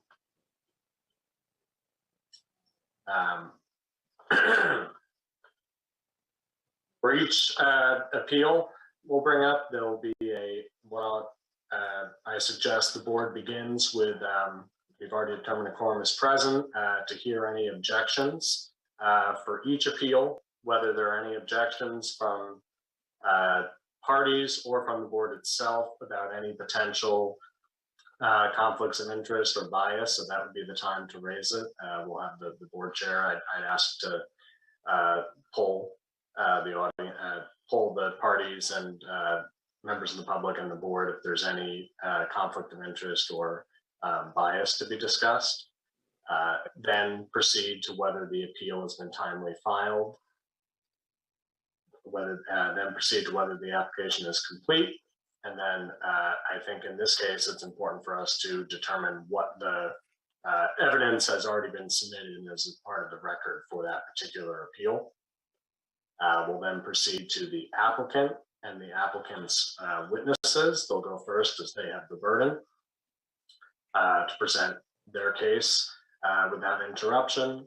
Then the board members can ask questions and directed through the chairman. And then any of those directly affected, such as any abutters here, I don't think we have that issue, but if there are any abutters, as well as the other parties, can ask questions of the applicant's witnesses. We'll then proceed to the code enforcement officer and their witnesses following that same procedure, an opportunity for rebuttal by the applicant, then open it up to public comment, followed by an opportunity for any side to present any rebuttals or responses to any issues raised during public comment. And at that point, we should have a motion to close the hearing and close the evidence before proceeding to deliberations. So is there any question on either the standard of review or the order of presentation? Nope. Okay. And now there was I apologize, I should have addressed this up front. There was some discussion about an executive session. We could do that if there's a motion for that. So if somebody wants to enter into executive session to discuss the legal responsibilities and roles of the board, I would suggest they make a motion pursuant to 1 MRS 405(6) E, pertaining to consultations with their Board of Appeals attorney regarding their legal responsibilities for this appeal. Do any of the members want to make that motion? No. Okay. So with that, and seeing no further comments on that, I think it makes sense to jump into the procedural issues that pertain to all of the appeals here. So I have a list based on the email traffic I've seen and some conversation I've had with the parties here. So I'm going to work my way through that list, but then at the end open up if we have any other issues. So as I see it, I think the first procedural issue here, as I understand, there was an email from Attorney Wyckoff this morning that was forwarded to the board pertaining to an outline of factual issues. And an objection was raised by Attorney Rachin. So I would turn it over to Attorney Rachin to describe your objection, and then I'll allow Attorney Wyckoff to respond. Great, thank you. Good evening, everybody. Mr. Chairman, members of the board, my name is Leah Rachin. I'm an attorney at Drummond Woodsum, and I represent both Management Controls LLC and Q-Team in their appeals this evening. The first, as Attorney Wagner did reference, was my concern around that email that was circulated a few days back, basically presenting a chronology. And the reason why I object to that is that that conversation was as between counsel, and it was in the nature of settlement discussions. And therefore, that is just a traditionally verboten subject that is not circulated because it has risk of prejudicing the decision maker. And I would submit that, you know, that email was a very one-sided piece of communication, certainly didn't represent the full course of communication, and therefore I would ask that it be stricken from the record. In conjunction with that, I have asked, and I believe it's part, I'm not sure if it's been circulated, but I think I asked Sandy to do so, the most recent submissions by my clients, and also I believe Mr. Durant is party to that as well, that there have been several applications, after the fact applications, to both the code enforcement officer and the planning board, as well as a detailed mitigation restoration plan that I've asked to be submitted on for a couple of reasons. One, first, because it is responsive to those kinds of the narrative that was projected in that email, that somehow our clients are dragging their feet and not wanting to comply. But also relevant to the fact that each and every one of those notices of violation have corrective action enumerated in them. And I would submit that these documents clearly show that, you know, most, if not all, of the requirements in the corrective action have been met by the submission of these after the fact permit application. So I would like to make sure that those are part of the record. It's my understanding from email by Attorney Wyckoff, who I know will, you know, say otherwise if he disagrees, but that, you know, those things that I am talking about, those documents that were submitted earlier, can become part of the record. So I think, Attorney Wagner, that's it on that. We're taking the various procedural issues in bite-sized chunks, right? One at a time? Right, yes. Okay, so I'll leave it at that with respect to those documents. Thank you. I think Attorney Wyckoff, do you have a response? Yes, I would like to respond. Thank you. So the town has a different perspective as to, as compared to the appellants, and, you know, as Attorney Rachin just expressed about their responsiveness and seriousness relating to the issues here at hand. And I'll leave it at that, that we just have a different perspective as to that. Now, as to the request that the email that an email that I sent was forwarded on to the Zoning Board of Appeals, as to at her request that be stricken from the record. And she's suggesting that there was something that was inappropriate about that email being provided to you. And my response to that is, well, no, it's not inappropriate. What she's referring to is a rule of evidence, which doesn't apply in this context. So there is no rule that would have prohibited that email from going to the ZBA. Now, that said, she proposes that it be stricken, and that presumably would be to correct that issue that she sees there. But then she also asks that the applications that were filed last Friday by the appellants be put into the record. So those two things are in conflict with one another. It's almost like she's saying that she'd like to eat her cake and have it too. So my position, the town would not object to the inclusion of the applications in the record, so long as the email that I sent that was forwarded on to you was also included in the record. And I guess I'd also like to say that the town's position that it doesn't object to the inclusion of the applications in the record shouldn't be read as an admission by the town that the applications are sufficient or will be granted. Rather, the town reserves the right to consider those and decide those applications in the ordinary course. And Mr. Chair, if I may.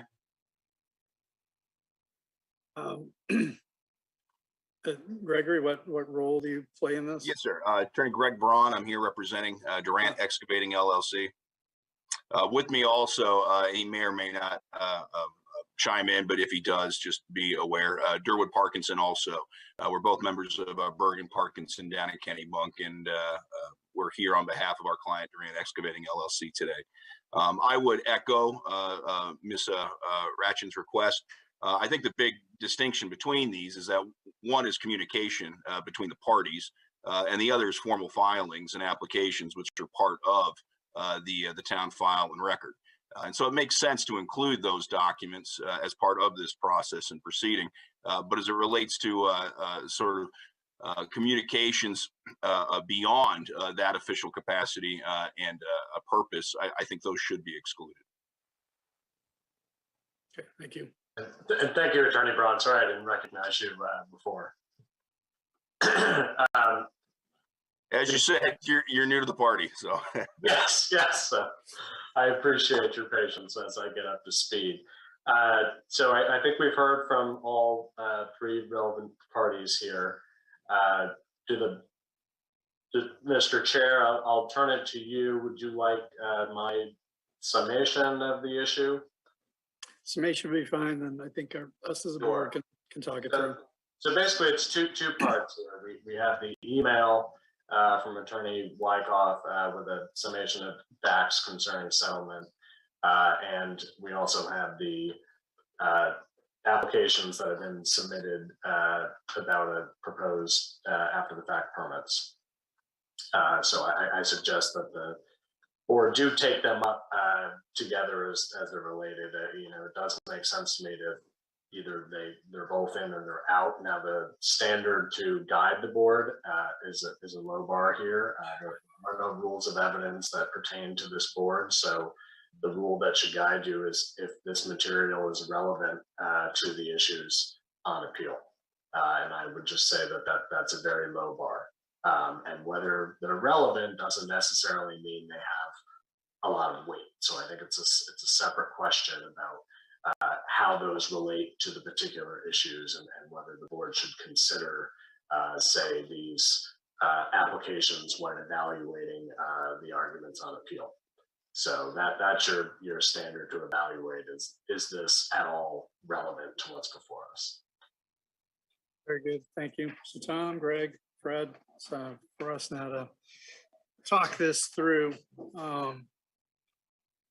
Given what you've heard, I'm certainly looking forward to what you have to say. From my perspective, it's right in our ordinances. It says we are acting in a de novo capacity. We'll hear and decide the matter afresh, undertaking your own independent analysis of evidence and the law, reaching its own decision. Given the information that was provided, though, this seems a little bit after the fact in terms of an appeal for an administrative appeal for a notice of violation. So I am good personally with striking both of these from the record. But I'm open to your comments, please. Well, first, I'd just like to bring out that I do flooring and that I have installed some flooring at the house in 18 Fernwood, and I just want to make sure that everybody understands that. And this was probably 5 or 6 years ago with a different set of owners through an outside property management company. And I don't believe there's any conflicts, but I want to make sure everybody knows that I have done work at this house. Right. I guess it is appropriate to raise this issue now. So why don't we address this now, if that's all right with anybody? Do any of the parties have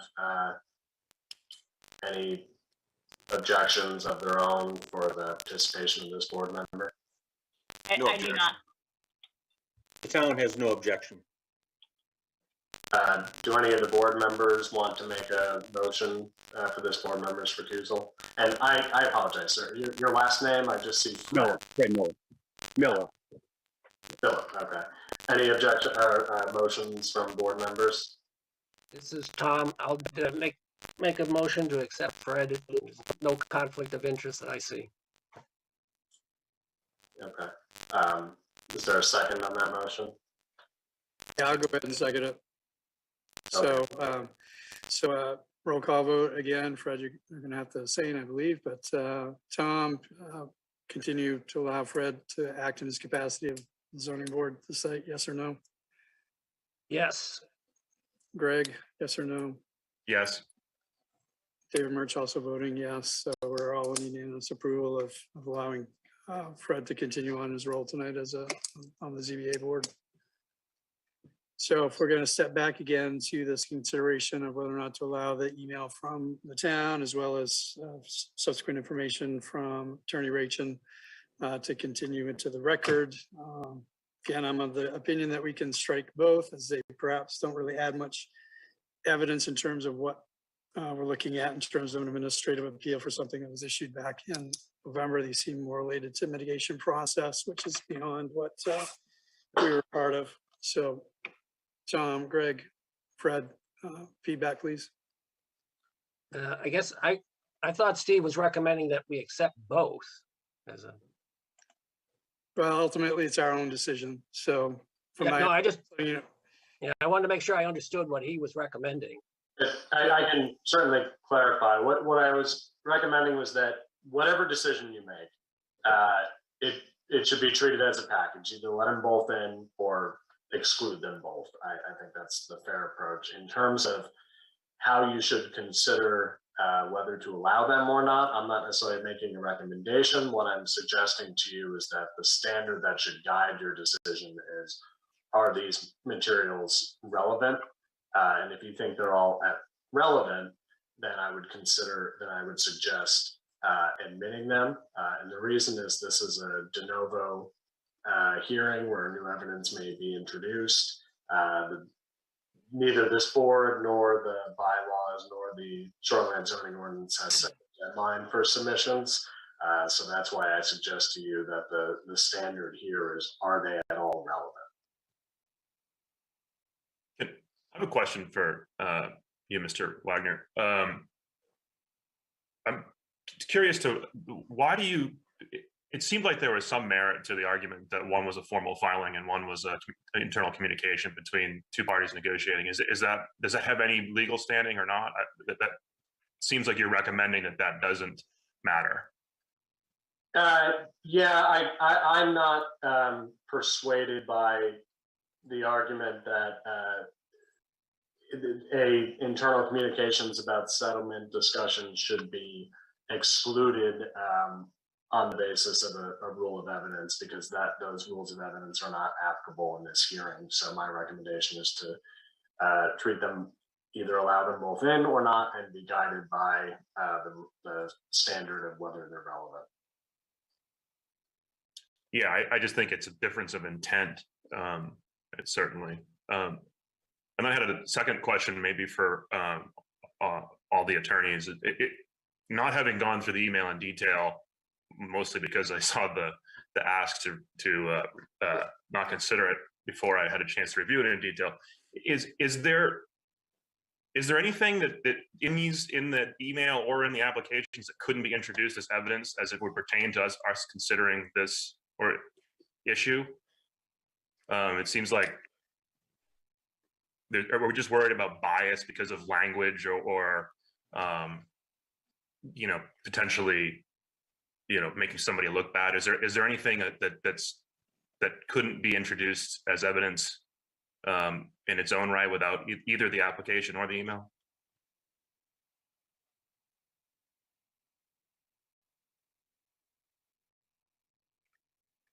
Mr. Chairman, do you want us to address that? I'm sorry, I didn't want to speak out of turn. Oh, no, that's fine. If the board's asking a question, I assume it's kind of coming through me. So yes, please go ahead. Sure. Just from my perspective, with respect to the after the fact permits and applications and such, and those plans that have been filed, my perspective is they absolutely can come in through evidence, because the notices of violation that are at issue here demand various corrective actions, and so we can certainly bring them in that regard. And I will say, with respect to the email, I do think it's an important distinction and I agree, I can't disagree with Attorney Wyckoff that the rules of evidence, they don't apply to administrative proceedings, that there's no argument there.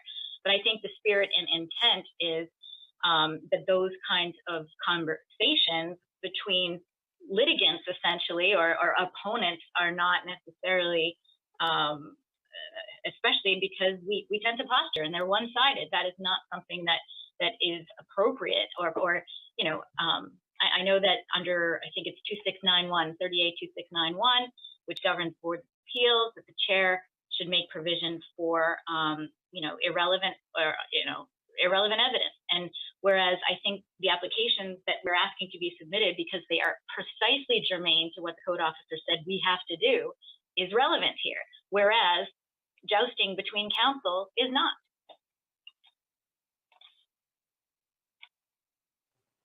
May I respond? Yes, please. So the applications contain corrective action, and Attorney Rachel says that's the reason that they should be admitted. So the issue before you today is whether or not notices of violation issued prior to these applications being prepared, whether or not those notices of violation contain errors. That's the issue before you. Those corrective action plans don't have anything to do with that. So, as to Mr. Dean's question as to whether or not there's some independent basis on which those applications could be put in, I would say that they're not relevant in terms of the corrective action piece is not relevant because that's not at issue here before you. What's at issue is whether or not the violations occurred. Now, as for my email, is it independently able to be put in? I don't know. I mean, I guess that the question is, do you find anything in it relevant to the notices of violation before you? I don't know that it does. I mean, Attorney Wagner, as he stated, the bar is low as to what's relevant or not. So, if you're questioning what to do, I would say you should, let them both in, as opposed to, as not. I mean, I don't see any real harm in letting all of them in. So I guess that's my take on it. So Greg, Fred, Tom, any other questions? We should take a vote on this as to whether to allow in or out.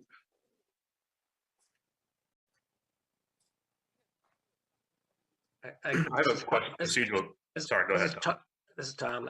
I guess I go, we either let them both in or we exclude both of them. At this point, I'm just expedite the process because we're truly here just to find out if code enforcement did their job and there's no errors. I agree. And I agree with both of those statements, Tom. Greg, Fred. I think I agree that we're just here to see if there's any errors on the code enforcement, and I'm not sure if these really pertain to what we're looking at to help because that's after the fact, if I'm understanding this correctly. What they're saying, this is not what we're actually here to look at tonight, right?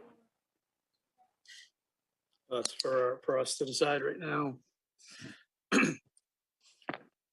So I think I will go ahead and I will make a motion to, I'm not sure, Attorney Wagner, you can let me know the best way to phrase this. I don't know if I should make a motion to strike or a motion to enter in.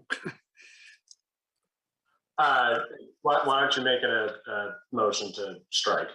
Very good. So yeah, I will make a motion to strike both the email and the submitted documents in response by Attorney Rachel. The original email from Attorney Wyckoff and then the subsequent submission of information from Attorney Rachel. I will make a motion to strike those from the official documentation for the evening. Do I get a second on that? I'll second it. Okay. Again, roll call vote as to whether or not to strike. Tom, yes or no to strike? Yes, strike. Greg, yes or no to strike? Yes. Fred, yes or no to strike? Yes. David Murch also voting to strike, so unanimously approval of striking the email and some follow-up information from Attorney Rachel from the official record. Okay, Attorney Wagner, you got a second procedural item for us tonight? Yes, I do. So The next procedural item is there was a DEP letter provided today, and I just wanted to see if there was any, if any party intended to introduce that or had any objections to that being considered as part of the evidence. Now, just to be clear, the parties can certainly make their arguments about what weight that evidence has. I'm just asking if there's any procedural arguments up front, since we did receive that today, and it's not clear to me if that's been made part of the record or not. Can I address that? Yes, please. Thank you. I thought it was part of the record. That was my assumption, that it was already part of the record since it was provided by the DEP the other day, and I believe it's been provided to all counsel for all the parties. So I thought it was part of the record, and if it isn't part of the record, then I propose that it should be part of the record. Attorney Rankin and Attorney Bronze, do you have any objections to that being part of the record? If I might just address that. Thank you. I do object to it on the basis of, I've been hearing various discussion amongst the board talking about things that have been entered in after the fact with respect to the nature of the violations, et cetera. And so I would say that that is not relevant to those proceedings. And if this board does accept it into the record, I would say that it is incredibly important to realize that it should not hold weight. And I'll tell you why. If you look at the letter itself, it doesn't provide any detail about which property they're talking about what analysis that the DEP staff member made. No authority. This DEP person has, of course, authority over DEP regulations, certainly nothing with respect to the town. And it just does seem to be a pretty apparent attempt to just bolster the CEO's decision. And so I would say, to the extent it is admitted in the record, and I would respectfully request that it isn't, but if it is, that it be given very little weight. So if I may, I'm just going to interject a little bit here. I think the question is narrower for the board here. I think it's just, is it admitted? And again, that turns on, is it remotely relevant? So I would advise the board not weigh in now on what weight it should be afforded. And Mr. Chair, if I may, Please. I would just echo the same sentiment from the last debate discussion here, which is essentially it itself does not speak to whether or not the notices of violation, which are before the board themselves, include any errors or misstatements or reasons for which to be set aside. It may or may not, as Attorney Wagner points out, bolster, and I would echo Attorney Ratchen's point, which is that it is in no way binding on this board. But again, if we're speaking specifically to the point of whether or not it on its own demonstrates that the notices of violation were themselves properly done and submitted, then I think on that basis it should be kept out. May I respond briefly? Yes, please. This letter is fundamentally different than the items because in this letter, the DEP provides its view that the violations, its view relating to the violations. I think that is relevant. Okay. So I'm going to go ahead and take this to the board. We're referencing a letter that was sent on March 28th, should have received as email by Jeffrey Kalinich, the Assistant Shoreland Zoning Coordinator, Bureau of Land Resources, Department of Education of Environmental Protection, the DEP. So the question is, do we allow this as into the record? I'm of the opinion that it should be allowed, as this is just I agree with Attorney Wyckoff's statements, and that this is a review of the notice of violation and the DEP's review of it from their perspective. And so I believe that it is something that we should consider as part of tonight's proceedings. Greg, Tom, Fred, any comment, feedback? My opinion is, I agree with you, David, that the DEP is a state organization and they should be heard, not silenced. got a comment, if I might. Please, Greg. Why do we have this letter? Is this something that is issued for all NOVs? Is this something we solicited? Did the town solicit this? And is it traditional for the DEP to have any bearing on their opinion to matter in a procedure like this? I'm just Yes. So Greg, the letter itself indicates the following. It says Code Enforcement Officer, CEO Alex Royce, contacted the Department of Education, Environmental Protection, Shoreline Zoning Division, also known as the Department, for comment regarding the Administrative Appeals Notice of Violation issued by the town of Raymond for activities occurring on 18 Fernwood Road and 28 Whitetail Lane parcels. These parcels are in the town's shoreline LRR2 district. The department reviewed the notice of violations and submits the following comments for consideration. So it was solicited by the code enforcement officer.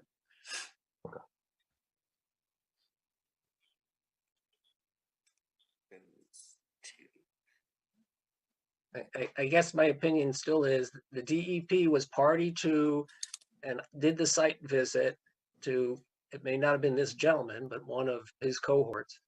And part of writing up the NOVs and picking out the violations. So I don't know why we would want to silence the DEP. Mr. Chair, if I might. This is Chris, Assistant Code Officer. Could I respond to that? Just briefly, yes. So briefly, the DEPs who brought this violation to our attention, it was a member of the NERPA team that visualized this and brought it to our attention. We then visited the site with Jeff Kalinich, the author of that letter, and we always work hand in hand with the Department of Environmental Protection. They're the ones that wrote Chapter 1000, our shoreline zoning rules. They assist us with these decisions. They assist us in advising us how to handle them properly. So I think it's very important that this letter be entered into the record, and it's a big part of what we do, and it's why we do it. Thank you. Yes, thank you, Chris, for that perspective. Fred, do you have any questions, comments to go along with this? I think it's interesting that that they're the ones that brought it to our attention. So I think if they've got something to say under this, I think it needs to be heard and brought into evidence. Okay. I'm gonna go ahead and make a motion then to include this March 28th, 2022 communication from Jeffrey Kalinich from the DEP into record for consideration this evening. So I'm going to make a motion again to include. Roll call vote. Tom, yes to include or no? I'd second and I vote yes. Sorry. That's all right. Just yeah, second and I vote to say yes. Thank you. Greg, yes to include or no? I'm going to vote no on this. Okay. Fred, yes to include or no? Yes to include. David Murch, I'm going to vote yes. So we have a majority vote on this, so it will be included in the record. Attorney Wagner. Sure. I know there are some, I think the third procedural item here is if there's any motions at this time to move to continue any discussion to a future meeting. Do any parties have such a motion? Yes. I'd say go ahead, Attorney Brown. Sure. Mr. Chair, I think first and foremost, I would point out while they've been decided not to be included here, the facts and circumstances of this case have changed since the last time the board took this up, and it's only been approximately 30 days. That specifically is that everyone involved continues to work towards an amicable and by agreement resolution to this case. We have submitted new applications to the town. We've updated a remediation plan, which has been submitted. And that on its own, I think, speaks to involvement and engagement by the parties to this matter. And historically, these sorts of things are best resolved by the parties and by agreement. And so I would respectively, on behalf of Durant Excavating LLC, make that request to continue so that that process can continue to move forward.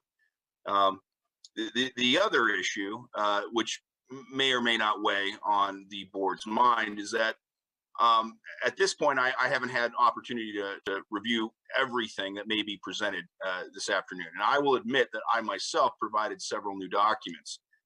They were relatively modest in weight.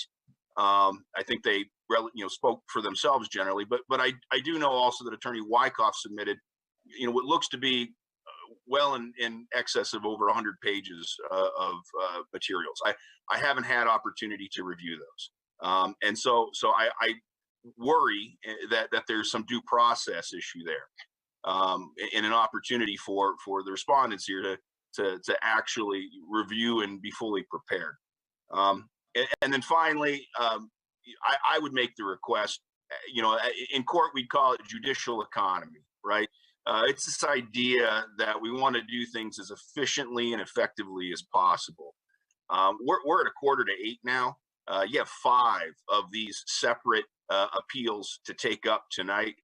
I don't think any of us, right, would be surprised if this drags on to midnight. And then we would even see then the likely need to continue this on to a second date. And it seems to me that if that's the likely trajectory of this evening, and I think it is, what is most effective for all involved and most beneficial to hearing this case is to actually set this for a special date where we can agree and take an entire day, start in the morning, so that we have enough time to hear all of this in one setting, rather than breaking it up piecemeal. We're going to a time when we may have less engagement or capacity to consider the things that are put before us. And so for those 3 reasons, I would ask that this matter be continued and that a special hearing date be set for these appeals. So before we turn it over to the other attorneys to respond, can I just clarify, is your request to continue all 5 appeals or just those brought by Durant?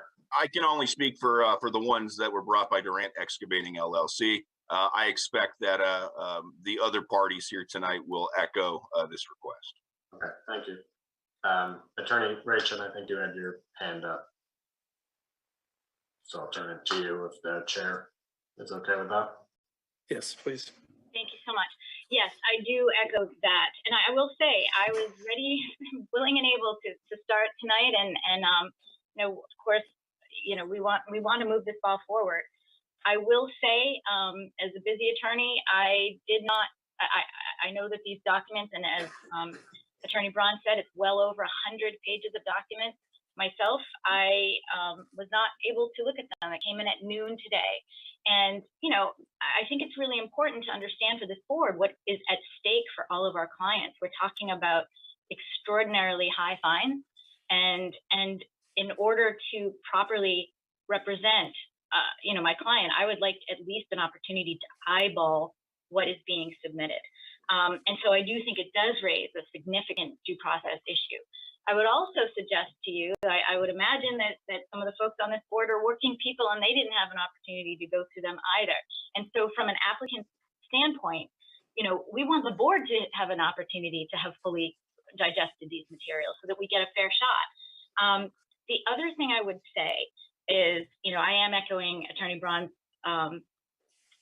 suggestion that this begs for not a 7 o'clock hearing, that we have more time to go through these issues, particularly because, as Attorney Wagner said at the outset, the evidence and the documents and the testimony that's going to be elicited in each hearing is going to build, right? And so human memory is faulty. I want to make sure that we have an opportunity to all have time and the space to hear everything at the same time, if at all possible.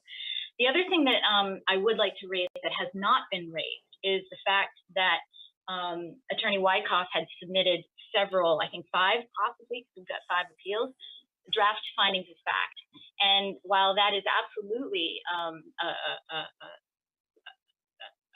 a reasonable and standard procedure for the parties to submit findings, they don't do it in advance. They do it, you know, and the other party has an opportunity also to submit those findings. And so I think that for so many reasons, so many due process reasons, that to proceed when you have two counsel for both parties to these appeals saying they haven't had an opportunity to look at what has been submitted, and I would dare say the board either, that we really need to think about that. And so I would join Attorney Braun's request that this be postponed. And I also want to say that I think in doing so, it will allow the parties more opportunity to try to come to solution here, which I can certainly say on my client's behalf, that's what our dearest wish is. Attorney Wyckoff, do you have anything to add? I have a few things to say in response to that, yes. So first, let me start with the last item first. Earlier today, I did submit some, I submitted some PowerPoint presentations and Google Slides presentations that the town was intending to use to help the presentation today. Those incorporate things already in the record, and that was really to make things go easier today and to have it be more expeditious. And I provided those to everyone. In fact, that provides the other attorneys basically the opportunity to see what our presentation is going to be. We didn't have to do that. We did that for the convenience of the parties, and that's why we did that. And then with regards to the findings of fact and conclusions of law, yes, I did submit those, and the other parties could have too. That they chose not to was their choice. But the town did provide those. As Attorney Rachel pointed out, that is normal and reasonable and a common thing to have happen, and the town did that. The timing of it was, I wish it could have been sooner, but as I stated in my letter, it really was unavoidable that it was at this time as opposed to earlier. Now, as to the comment that, you know, put this off so that the parties can continue to talk, I have to respond to that and say, and point out, in Attorney Rachen's letter, filing the appeals in the first instance, she said, given that my client is in the process of developing a mitigation plan and negotiating a consent agreement with the town relating to all issues raised in the NOV, council have agreed that this matter will be tabled until March 18th, 2022. Okay, we're here because that didn't happen. And the parties have all known since February 8th that if the ZBA tabled consideration of the appeals regarding 18 Fernwood on February 22nd, then it would be heard today. So a week ago, I let all the parties know that the town's position was that this appeal should proceed today. In the last week, no one raised any issue with that. No one raised an issue with the continuance. The town has spent time, money, and resources to prepare for this hearing today. The town is prepared to go forward. Beyond that, these notices of violation should be resolved as soon as possible. They represent serious and significant violations of the shoreline zoning ordinance. These violations need to be remedied as soon as possible, and this hearing is one of the first steps to make that happen. For those reasons, the town opposes any continuance of this. Mr. Chair. Very briefly, please. Yes, sir. First is that generally these deadlines and timeframes within which an appeal should be heard are for the appealing party's benefit, right? To make sure that we have opportunity to come before the board and be heard, so that the town can't put us off or some other governing body can't put us off in perpetuity. And so essentially these timeframes that are in question are for our benefit and protection. And we are indicating to the board a willingness to extend that a check and balance put in place to protect our interest.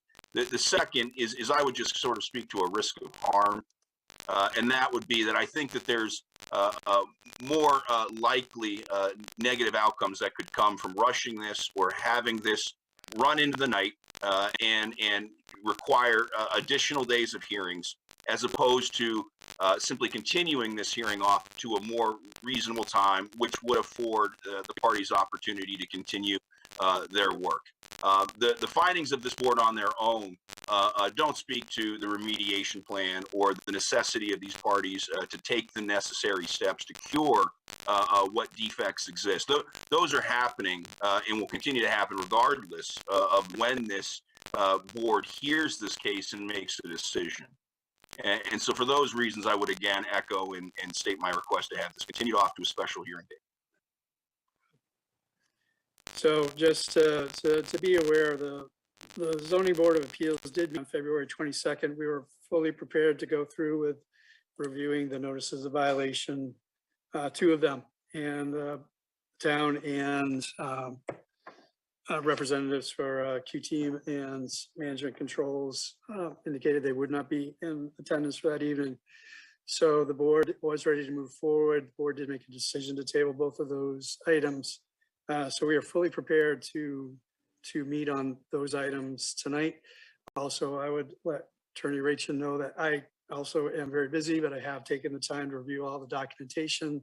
I do agree with Attorney Wyckoff that from what I saw, that the information he provided was already intended to be presented this evening.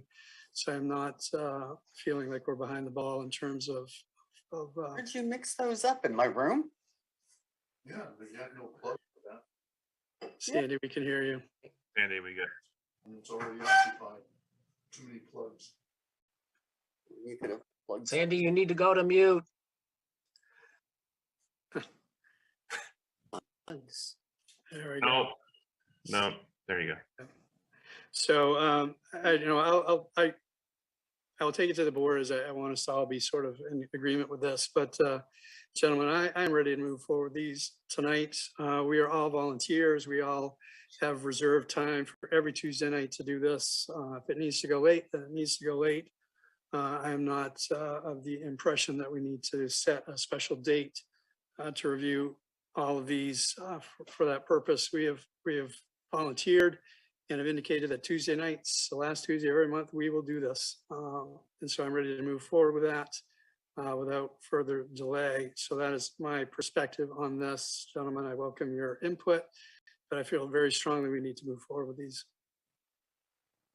This is Tom. I fully agree with you, David. I spent the time going through all of this. I agree that the presentations are just a summary of the violations and the photographic evidence to back it up. That's all those are in all those presentations. We need to move ahead. Agreed. Craig? Yeah, I'm fine with moving ahead. It seemed like there was 2 issues that were being brought up, and correct me if I'm mistaken, but it seemed like there was maybe an implied ask to have some sort of resolution outside of the appeal process that would be implied from a continuance. And the town's not, we're not considering that at all, are we, at this point? I'm not sure. There's kind of 2 separate things. One could be to continue and the other could be to continue it so that we could resolve it in a different manner. Am I understanding that correctly, what was asked? So do you mind if I weigh in here, Mr. Chair? Yeah, please, Attorney Wagner. So I think what it makes sense to break this down is first is the motion to continue generally.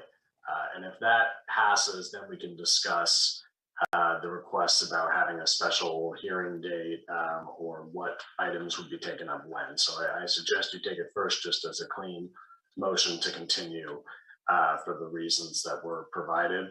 I didn't hear a particular request to, engage in any sort of settlement discussions, and I would suggest that the Board of Appeals doesn't have jurisdiction to weigh into that issue anyhow. So I think the issue before you is simply a motion to continue for the reasons that the parties raised. Do you want my opinion on the due process concerns that were raised? I would. Yes, please. So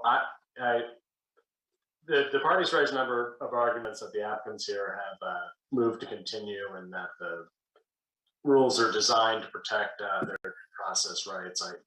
I think there is some risk that a court could agree that their due process rights would be violated if the board would choose to go forward. I'm not convinced that that is a substantial risk, but the conservative advice where those issues have been raised would be to continue and to meet with the parties and come up with a procedural order if the board, feels that even that small risk of due process concerns warrant that. But putting that issue aside, if the board agrees with me that that's a small risk, but it is a risk, then the question is really, is the board prepared to proceed? Because in my view, this is a de novo hearing. These materials could have been presented right on the spot. The fact that they were provided in advance, it could have been today. So again, that's why I think the due process risk here is minimal. But nonetheless, it's there. So I think the guiding principle for the board here should be, are you all prepared to move forward? So from that, thank you, Attorney Wagner. So from David Murch, I am prepared to move forward. I have reviewed documentation. I've been prepared since, last month. So. Tom Hennessy, I'm fully prepared. Greg? Braun or Greg? Sorry. Greg Dean. How do you feel? Yeah, I'm prepared. Fred, how do you feel? I'm okay going with it. Yes. Okay. I'll give you just 15 Yes, seconds. sir. Attorney Brown. Yeah, just to be sure that there's a full record here, it behooves me to point out, and I should have initially, that and as part of my argument to come, that there are additional notices of violation related to this matter. To Green LLC, the deadline for filing those appeals does not run until March 8th. They relate exactly to these issues. In fact, they are almost identical carbon copies, but for some very nominal distinctions to those that were incorrectly issued to Durant Excavating LLC. And so again, I would just point out that judicial economy, right? This idea that we're going to have to essentially replay all of this yet again and additional hearing, might not make a lot of sense. And speaking to Attorney Wagner's point, the risk of harm in continuing this is substantially less than allowing for a continuance to a special day. And forgive me if I misspoke. I didn't mean to say that there's an April deadline, April 8th, for filing those no appeals. Thank you. Sure. So Attorney Brown, I appreciate you bringing those up. Those were things that I noticed that myself, and since the consideration right now is just continuance in general, I'm just going to say that we need to move forward. Certainly, as we come up to the specifically to the cases that or the administrative appeals that you're overseeing, we will do each one specifically. Okay. So, Fred, I don't know if I apologize.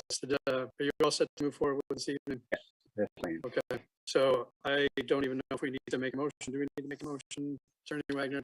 I would suggest a motion since there was a request.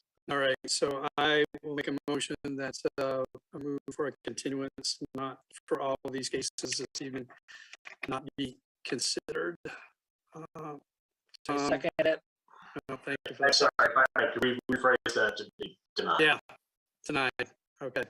I'll Sounds good. second that one too. All right. Tom, in favor of denying. I'm in favor. Greg in favor of denying. In favor. Fred in favor of denying. In favor. I, David Murch, also in favor of denying. So, Attorney Wagner, do we have one last item to consider here? Sure. I think I'd like to give the parties an opportunity if there's I think it makes sense to I had previously considered whether we should address the timeliness of the any applications up front, but I'm going to reconsider that and suggest that we take that up in turn on the appeals unless any of the parties feel strongly that we should address any of those objections up front. Okay, so my recommendation is that we take them up in turn. So that leaves me to, are there just any general procedural issues that are applicable to all the appeals that any of the parties would like to raise before the board now? Attorney Rachel. Yes, and very quickly, and this is actually hoping for to help with efficiencies, because I am representing the appellants in 3 separate matters.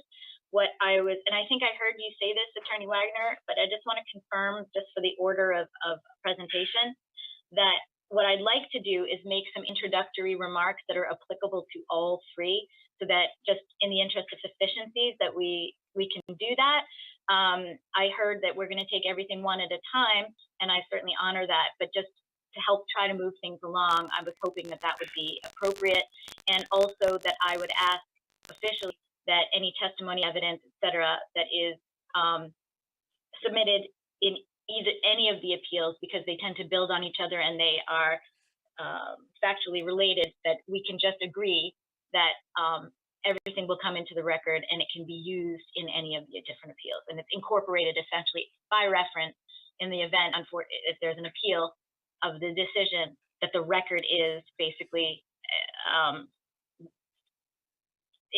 all of the evidence and testimony and documents relate to each of the appeals. Thank you. So I think everything that Attorney Rachel said is consistent with what I said, and if anything, just better clarifies what I said. So unless there's any objections to that, my recommendation to the chair is to allow that, to allow general statements that may be applicable to all the appeals. And then that way we'll at least be able to be more efficient as we move down the list. Do any of the other attorneys have anything else to say on that? No objection from the town. Okay. No objection. I'm all for efficiency, so let's do it. Okay. So with that, I think we'll begin with the first appeal, Mr. Chairman.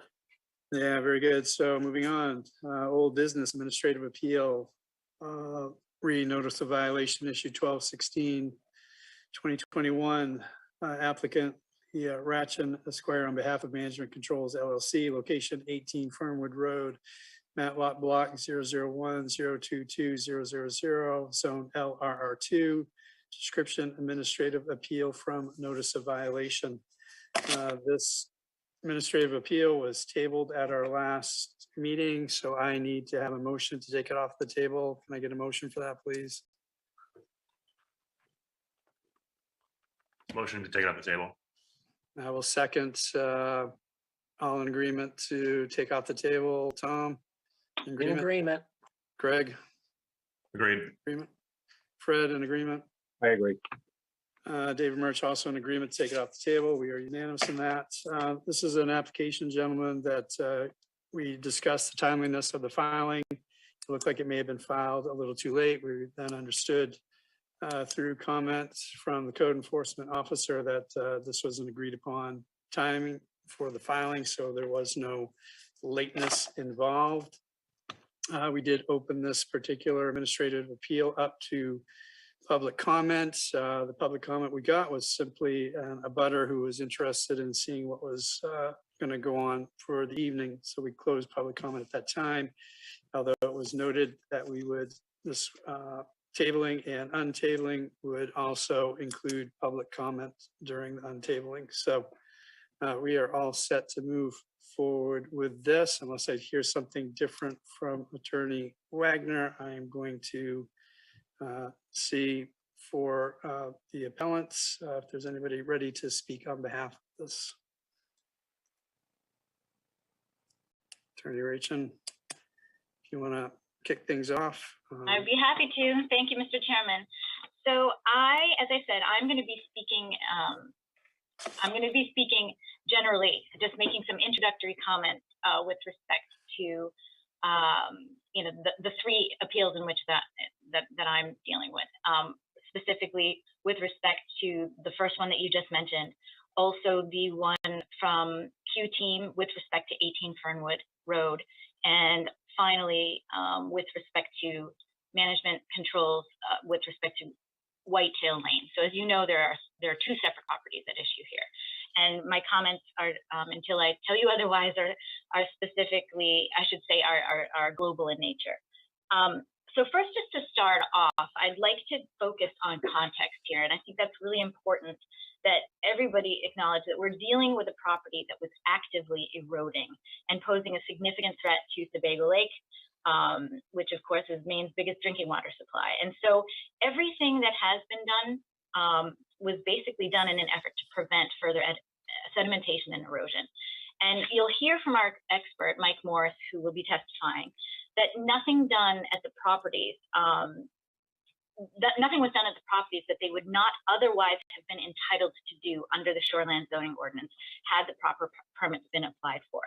And again, we're being candid here that things weren't perfect, mistakes were made. But what we're talking about here is not all of the mistakes alleged were actually made, and that there is a tremendous amount of duplication of the named violations. And so there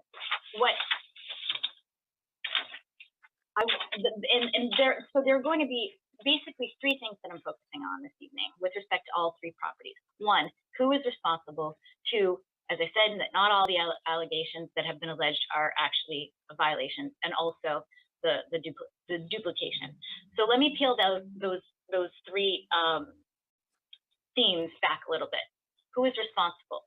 So we know, I think from my submissions, is that there are several pre-existing violations. First, there's the hot tub at Fernwood and a second set of stairs also at Fernwood. Those did lack permits, but the fact of the matter is that despite what is suggested in the code officer's submission, that was not my client. That was not done by him. He inherited those issues. Also, I think what's really important, and am I allowed to share my screen? I just want to make sure I can do that. Am I allowed, do I have the technology to do that? Yes, you should be all set. Okay, so is everyone seeing what I'm bringing up here? Yes, we see something from Bob O'Neill, Chair. Yeah, no, that's not it. I'm just, okay. Yeah. So back to the who is responsible piece. I think it's critical to make sure that everyone is aware that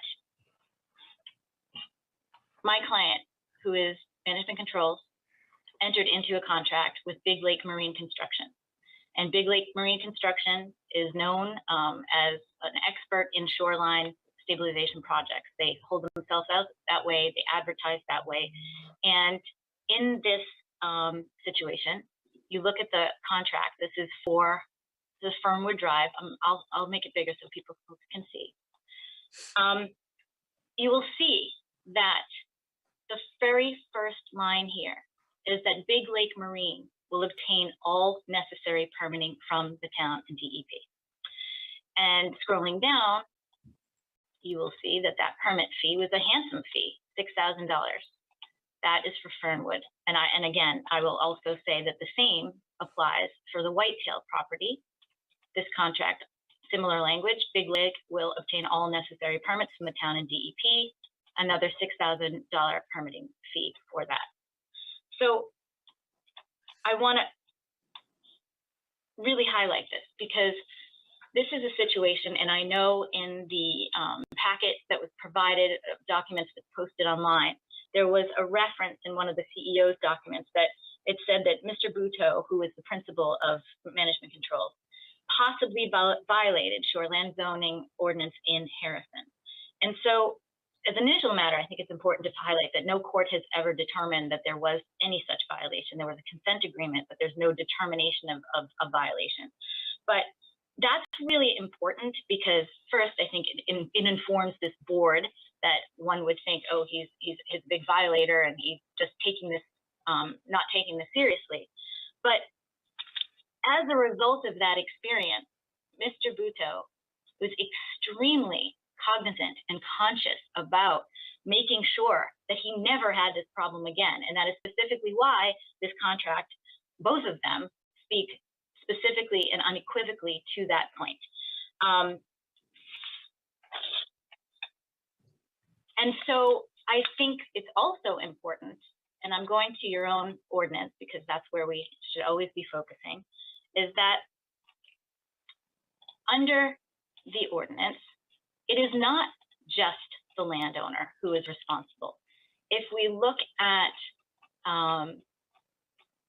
for example, if we look at section H, which talks about, excuse me, I'm sorry, I'll just cite it to you. In the fine provision, it talks about any person, including a contractor, the landowner, a landowner's agent who violates these provisions shall be liable.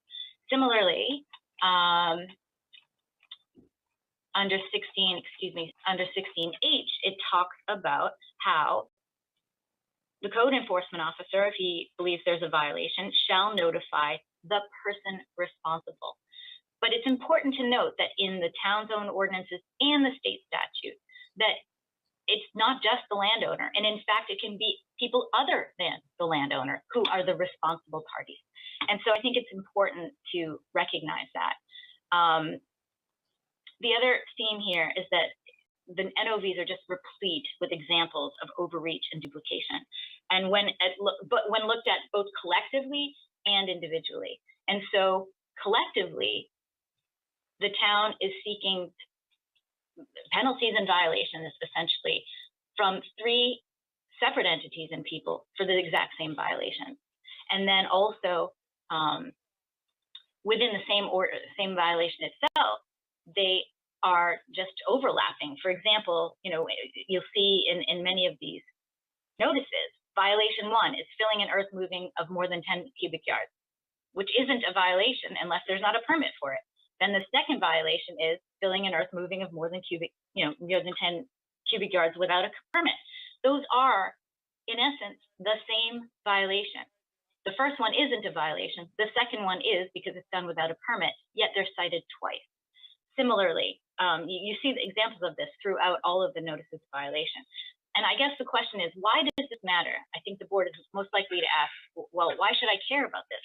Well, please understand this is not a petty attempt by lawyers to try to parse language. It's because the town has threatened extraordinary fines, $1.3 million at the last count. And so this is very real. And yes, I'm sure council will tell you, and I agree, that this board does not have authority to set fines. It simply doesn't. But the truth of the matter is that what you decide here will have tremendous implications going forward. And so, as I'm sure you well know, that violations are calculated on a per day basis. And so that's why the fact that there's so many duplications is important. And we would ask you to read those notices of violation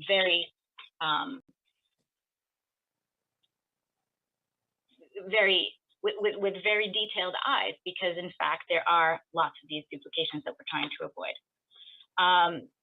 And another point which I am not going to belabor because I know that this board doesn't seem to be particularly open to it, but the fact has to be acknowledged that the appellants are working very hard and have hired excellent experts to come up with mitigation plans that will satisfy the town, even when we believe that not all of these things are actually violations. So let me just talk about the duplication piece. I want to break it down for you.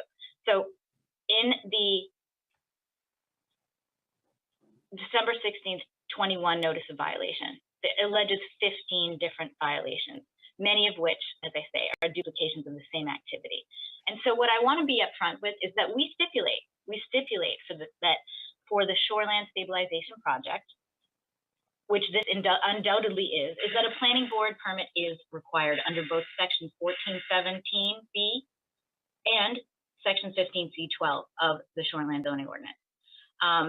That both of these provide that permanent uses that extend beyond the normal high water, such as stabilization projects, require planning board approval. Okay, so we concede we did not get those permits or that approval from the planning board and should have. But again, if you look at violations 5 and 11, they're exactly the same. They both cite a failure to get planning board approval. They can be collapsed. I also want this board to understand is that because planning board review for a stabilization project is what is required, that subsumes into it earth moving, filling, vegetation and tree removal.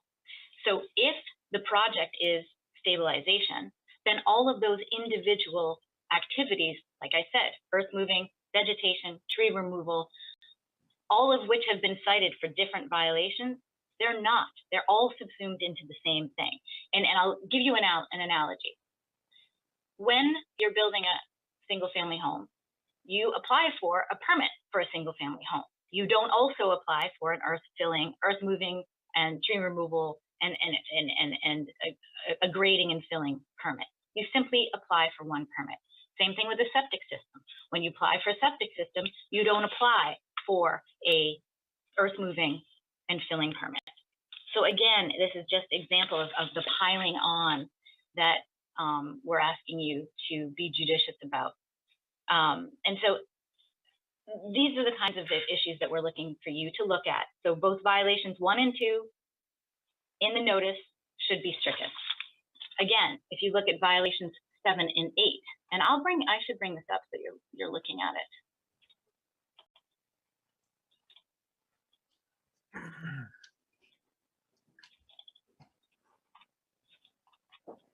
Okay, so here, for example, you have removal of vegetation of less than 3 feet in height. 8, removal of vegetation and less than 3 feet in height without a permit. It's the same violation. They should be consolidated. I think it's really important, again, for you to look at the ordinance. I'm going to bring you back to the ordinance, okay? Because that's always what dictates. So 15C is what dictates here. Piers, docks, wharves, bridges, or other structures or uses extending over and below the normal high water line. Stabilization is a use extending over or below the normal high water line.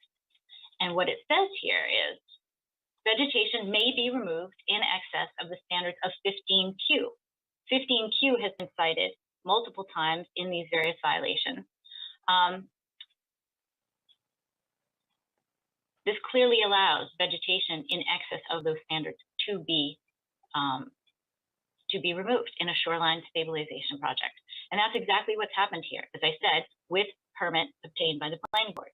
We did not obtain that permit from the planning board, but what is alleged here is that they should have gotten permits from the code enforcement officer.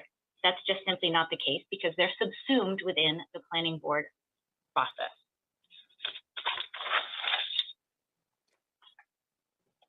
Again, there's allegations that 9 and 10, let's go back to this notice of violation.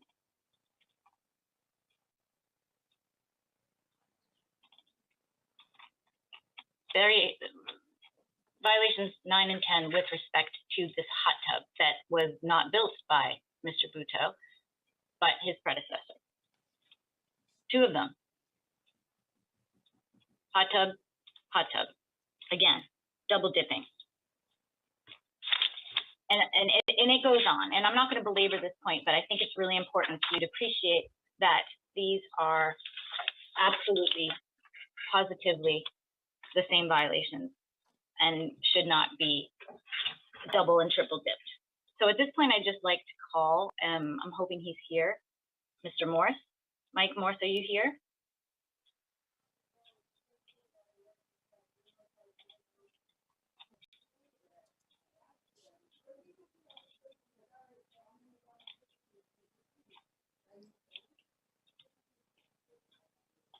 I'm having trouble seeing the participants. Mike Morse. I'm trying to get him. I just saw him. His video just turned on. There we go. Oh, thanks, Mike. I'm here, Leah. Thank you so much. Sure. So if you would, Mike, if you could just tell us a little bit about yourself, your background, if you could talk about perhaps who you are, what you do, start there. Sure. Good evening. My name is Mike Morse. I'm a land use consultant working with Archipelago a firm in Portland, Maine. I have been with Archipelago for approximately 6 weeks. Prior to that, I had my own land use and zoning consulting business for approximately 3.5 years, working with the same regulations, the shoreland zoning, the DEP, various DEP regulations, and a few other municipal regulations as well. I work both with the private sector and also work with municipalities on various projects.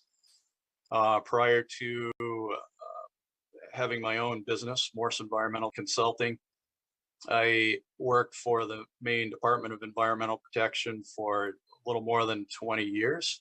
Number of years, first handful of years were dealing with some of the other DEP specific regulations, the Natural Resources Protection Act, Site Location of Development Act, et cetera, et cetera. The last 16 years I was at DEP, I worked specifically and exclusively with the Mandatory Shoreland Zoning Act on behalf of both the state, for the state's interests with Mandatory Shoreland Zoning Act implementation, as well as overseeing municipal administration and enforcement of shoreland zoning through their local shoreland zoning ordinances for 80 some odd municipalities in southern Maine, including the town of Raymond. And so safe to say you're pretty familiar with shoreline zoning issues. Correct. Okay. And so how were you contacted to bring in, how were you brought into this project? Sure. I was contacted by Big Lake Marine Construction. Rob Durant had contacted me after sometime in mid-November, early to mid-November, after I think some of the municipal code enforcement staff, perhaps, but more specifically DEP staff had been on the site and indicated there are some problems, and he asked me for my opinion, professional opinion on whether there were violations.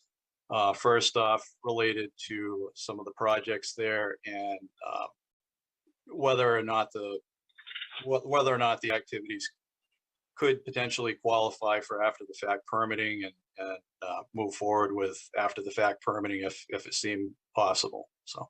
Okay, and so you're familiar with the various notice of violations that have been issued here? Correct. And have you reviewed them thoroughly? Yes, I have. And are you familiar with the shoreline zoning ordinance of the town of Raymond? Yes. And have you reviewed those thoroughly? Yes. Okay, and so just for context, can you orient us and give us an overview quickly of the nature of the project and why it was done? Sure. Well, the project was primarily intended to stabilize an actively eroding shoreline on Sebago Lake. It's a high velocity, wave velocity section of shoreline on Sebago Lake for various reasons, prevailing winds, the distance of fetch, and all the rest. So it's a very common, for the sections of shoreline on this section of Sebago Lake, this is pretty commonplace, that there is a fair amount of soil erosion and bank erosion. And so the primary project in this case was to stabilize the shoreline, to preserve the landowner's property and also to preserve water quality in Sebago Lake. And so when, it sounds like you've had extensive conversations with Mr. Durant about pre-construction conditions. Yes. And what did he say about when he started the project and got out there? Were the conditions, I should say, as he expected them to be? No, I mean, initially he had obtained a permit by rule from the DEP under the Natural Resources Protection Act, a different regulation, a different process from the town regulations. It's a simpler process. It was initially intended to be a simpler project that could meet those simpler standards with the DEP. What happened that changed that? Well, in order to conduct the project, he discovered that the soils were saturated with either groundwater or surface water or a combination thereof in the upper part of the slope. And the original intent was to keep the riprap part of the shoreline stabilization towards the lower part of the slope to keep it relatively minimum, and then vegetate the upper part of the embankment. But that did not appear to be possible due to the soil conditions. And when he discovered that, do you know what he did when he was on site and had to sort of act in the moment there? Well, he described that he was in a bit of a quandary with that, and he was faced with the risk of having significant soil sedimentation into Sebago Lake just because of the project, realizing that the saturated soils were sitting up higher on the slope, that they could have failed. And he consulted with Nate Whalen, one of the Portland Water District environmental group folks, for an opinion on that, and was apparently advised to riprap the upper part of the slope, or at least Nate Whalen from the Portland Water District was in agreement that that was a reasonable solution to take care of the problem. Okay, and you understand that the town cited all of the appellants here for, among other things, vegetation removal, tree removal, adding riprap without approval, correct? Correct. And I think the implication in these notices of violation, and I think I also heard council say that these tests cause serious environmental damage or impact. In your professional opinion, did this cause environmental damage? No, it's an interesting question. Generally speaking, people will stabilize a shoreline to eliminate environmental hazard or environmental impact. And that. So in this case, would you say it was net harmful or net helpful?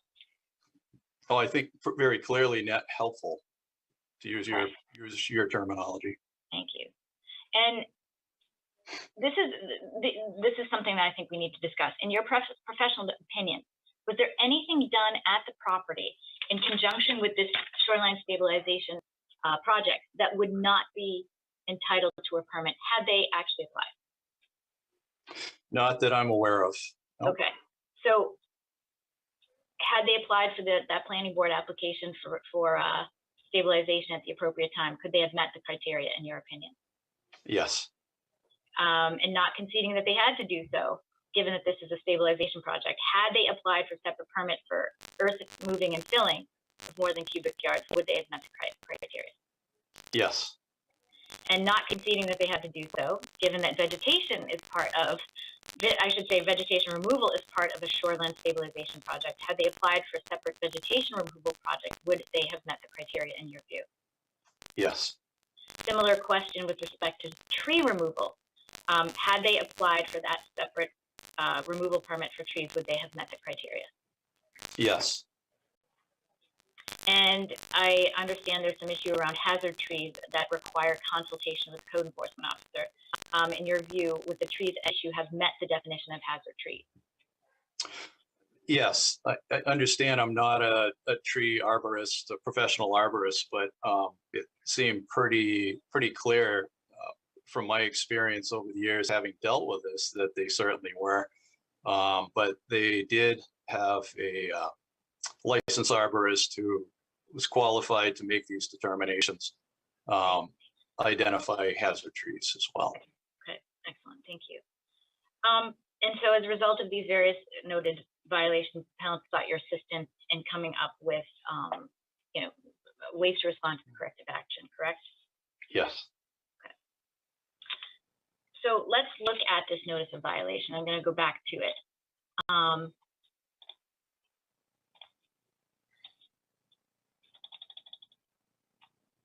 If we look at violations 1 and 2, this cites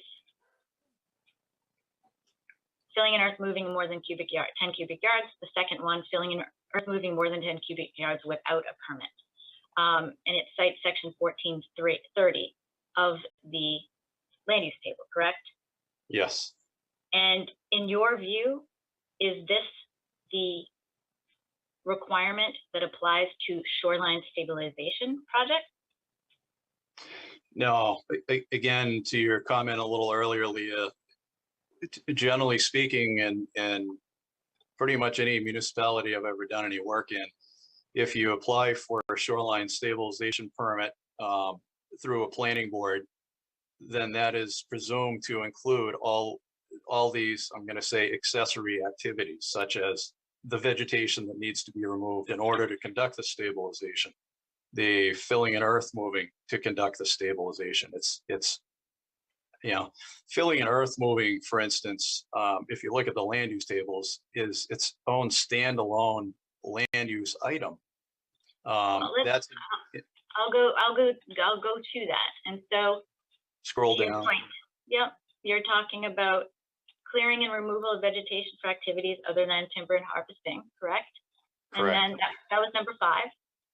And what we're talking about here, if I understand you, I'll direct your attention to 17B. Is that what you're referencing? Right, correct. 17B would encompass the vegetation that needed to be removed in order to conduct the stabilization project under 17B. And same with the filling and earth moving. It's usually you don't see that redundancy. I have never seen that redundancy, in fact. And so what I'm hearing you say is that the proper provision here to have that, what they should have done is 17B and go to the planning board as who is the authorizing body, correct? Correct. And that the earth moving and filling provisions and violations cited for violations 1 and 2 are not relevant here. Correct. Okay. Let's go back to that notice of violation.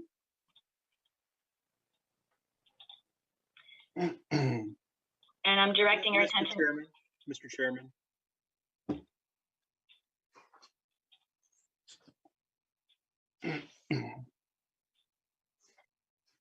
All right, unmute. Is that Attorney Wyckoff speaking? Yes, it was. That's right. May I speak? I need to just make an objection. And my objection is that that Attorney Rachin is asking Mr. Morris with regard, asking about this violation 2 and whether or not that's an appropriate violation. Now, the problem is there hasn't been a substantive appeal relating to violation 2. So that's just wasting the time of the board, and it's not relevant to the issues before the board. May I respond, Mr. Chairman? Of course. Thank you. I will say that the entire thrust of the appeal, and I will submit that if you read the appeal, that it's all about duplicity. Duplication, I shouldn't say duplicity, that's not the right word, duplication. And so I would submit that it is absolutely relevant. And to that point, when we're talking about how, I'll read from my actual appeal. A number of the purported violations are unduly repetitive and do not enumerate violations that are truly separate and distinct. For example, while yes, maybe, and in fact, violations 1 and 2 are specifically referenced in this appeal. But what I'm saying is that it is not incumbent upon an appealing party to provide every single argument they're going to make.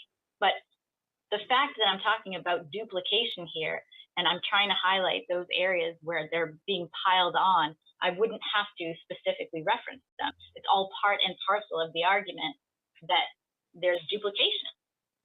And I have preserved that.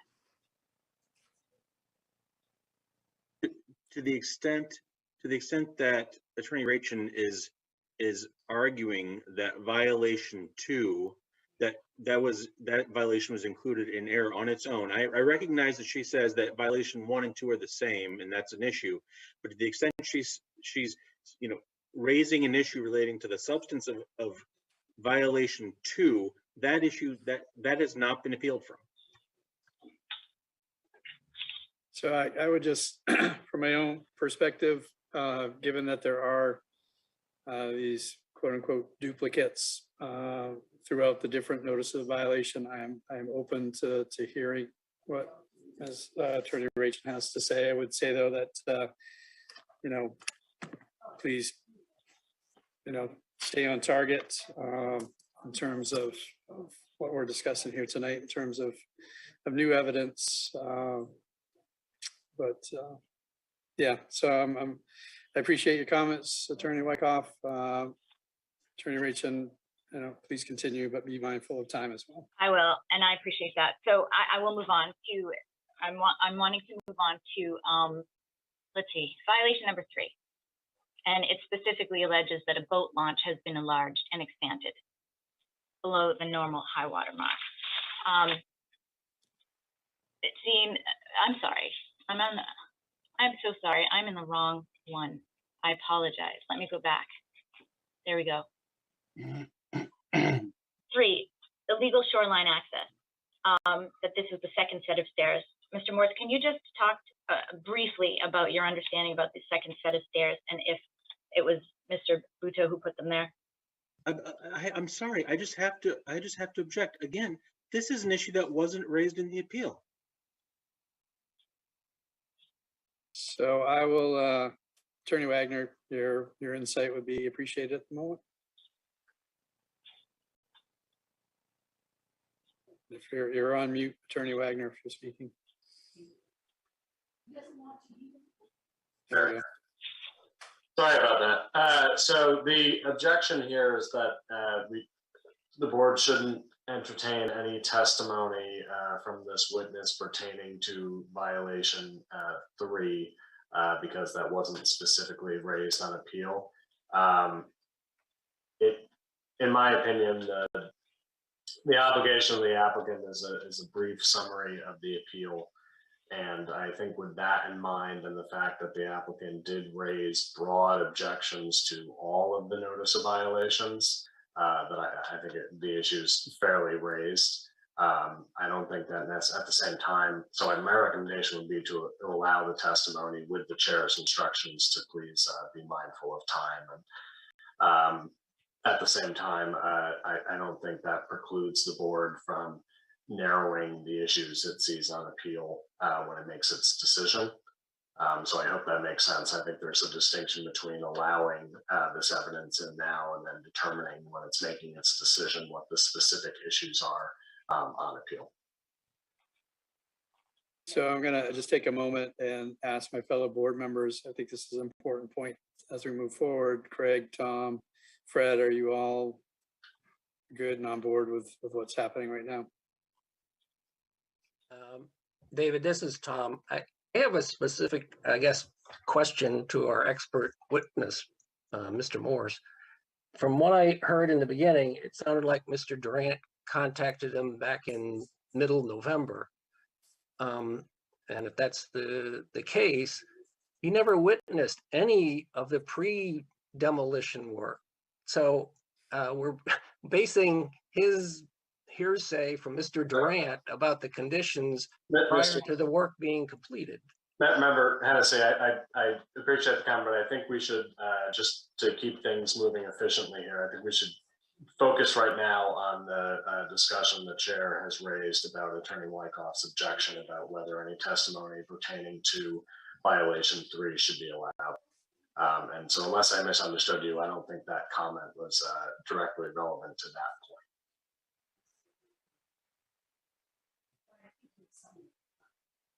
So I'm not hearing from Greg or Fred. Let's go ahead and. Okay, and I am mindful of time, and I'm going to try to move it along. But I did want to address that issue around hearsay, as I think all parties have agreed that the rules of evidence do not apply here.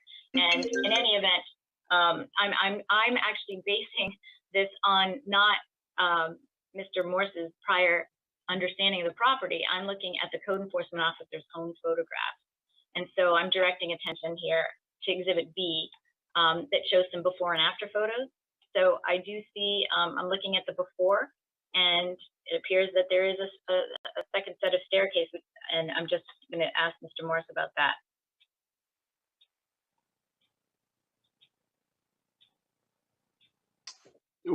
I'm sorry, Leah, what would specifically just?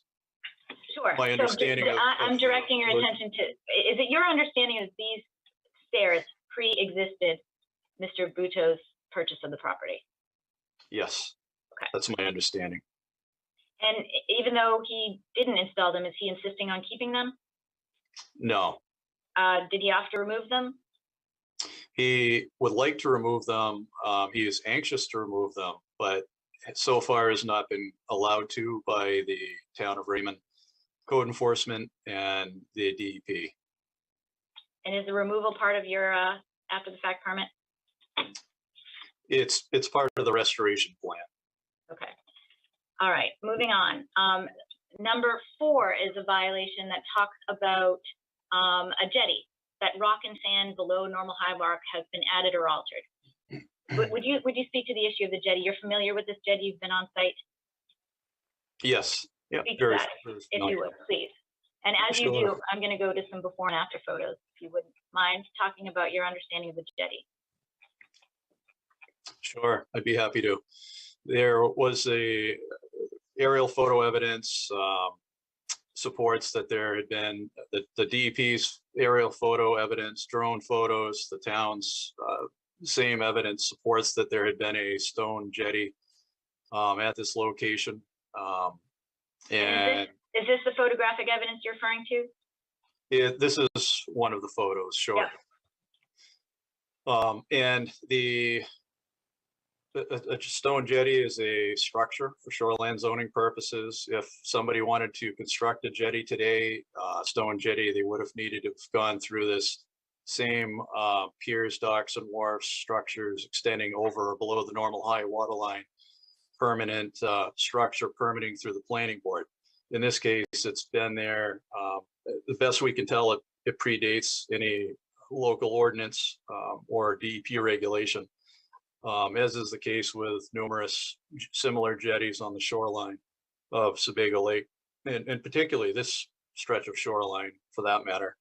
Part of the project included repair and maintenance to the jetty. Some of the stone on the jetty had become dislodged either through wave action or ice action or combination thereof.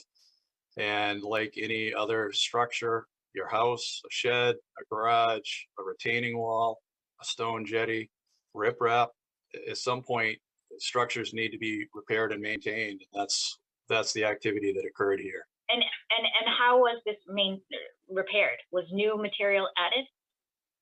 No, the material that the maintenance activity, repair and maintenance, was to pick up the stone that had become dislodged and was cast aside immediately adjacent to the stone jetty. I will say, if I can ask you though, look at this, the before photo, that 9/2021, and now I'm looking at this after photo. It sure does look a little bit bigger. Can you address why? Well, sure. I mean, it sticks out of the water in the after photo a lot more, not because it's necessarily 2 stories higher than it had been. It sticks out of the water in large part because of the fact that the water level had dropped. In the before photo, the water level was much higher, so obviously not as much of the structure was exposed. So it's more a water level issue than anything. Understood. Okay, so turning to violation number 5, if we could.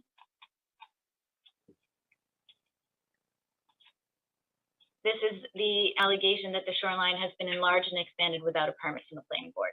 Is that something that we're going to stipulate to, in your view? The enlarged and expanded shoreline is kind of an interesting twist, but the citation down below that, under right immediately beneath that, indicating that a permit from the planning board was required under section 14, table of land uses number 17B, I would absolutely agree with.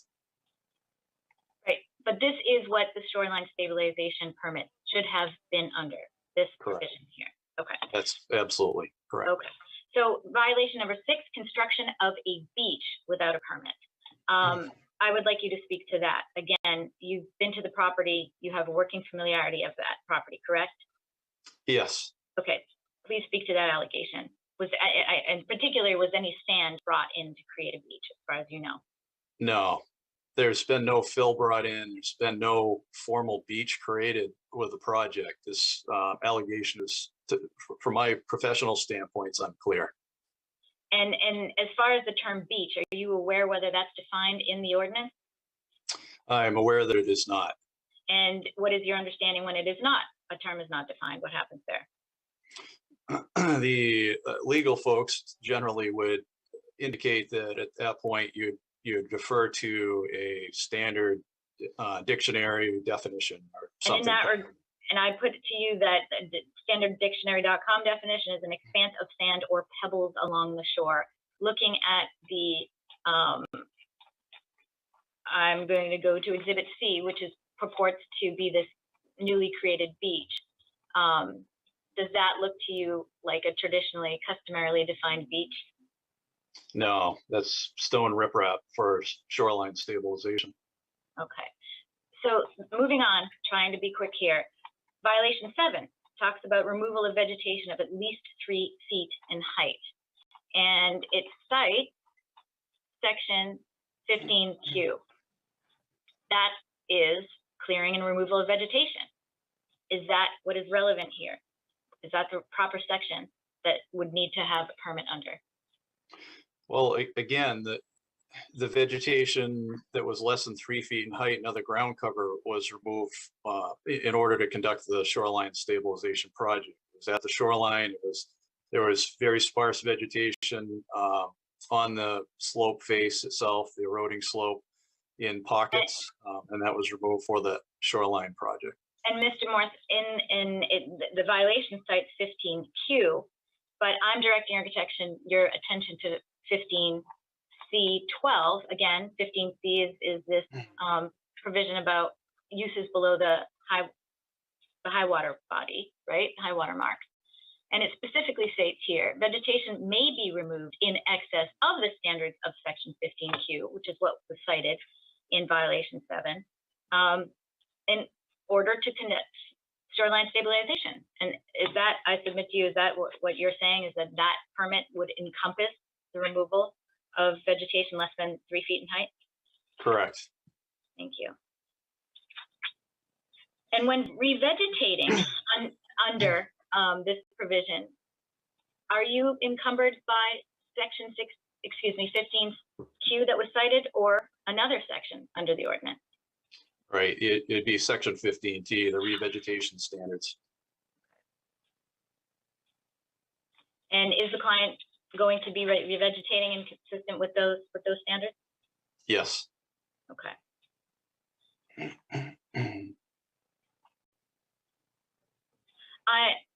Another allegation is that there's removal of brush in that stabilization zone. I'm going to show you back to, actually, I'm going to skip that. That's fine. We'll move on to violation number 8. Again, says the same thing, removal of vegetation of less than 3 feet in height without a permit. Cites to section 14.5. Is that the right provision? It should be section 15C12, I think it is the standard. Or in the land use table, I think it's 17B.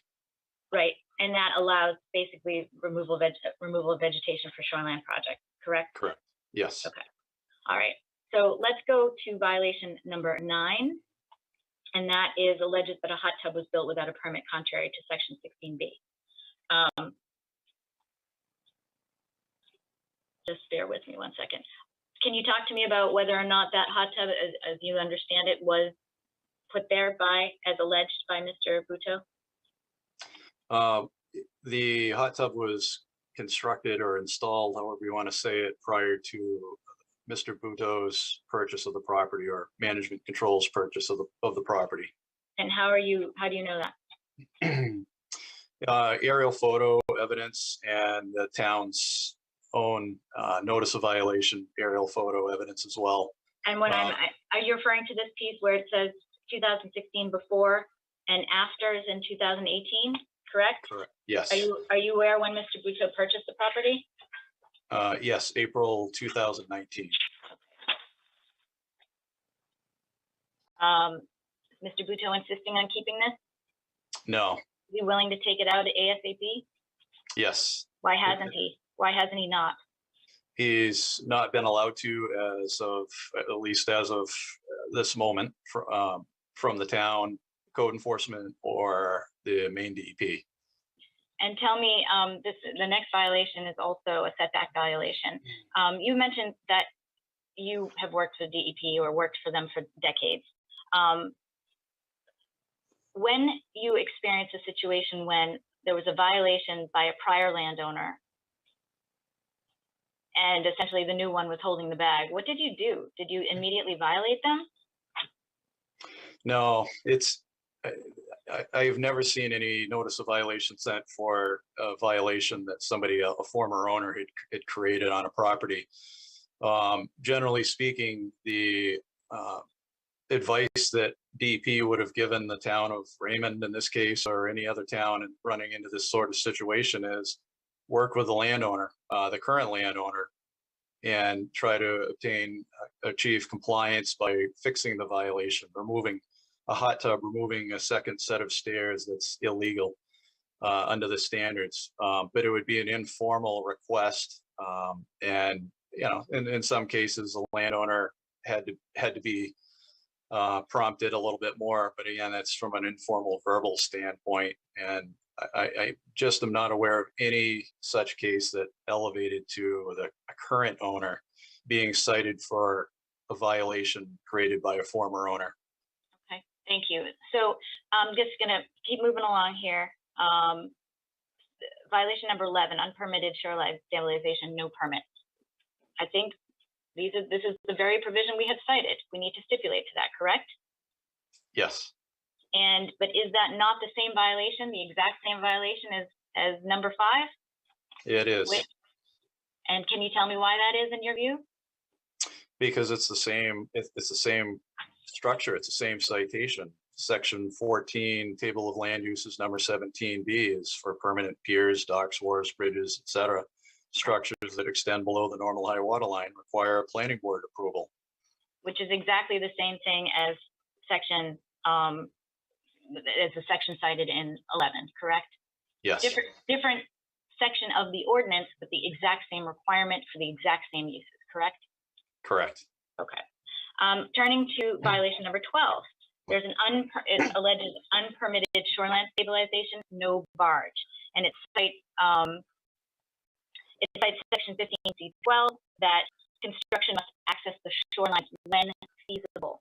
Can you speak to your knowledge about whether or not it was feasible to use the barge, please? Sure. Absolutely.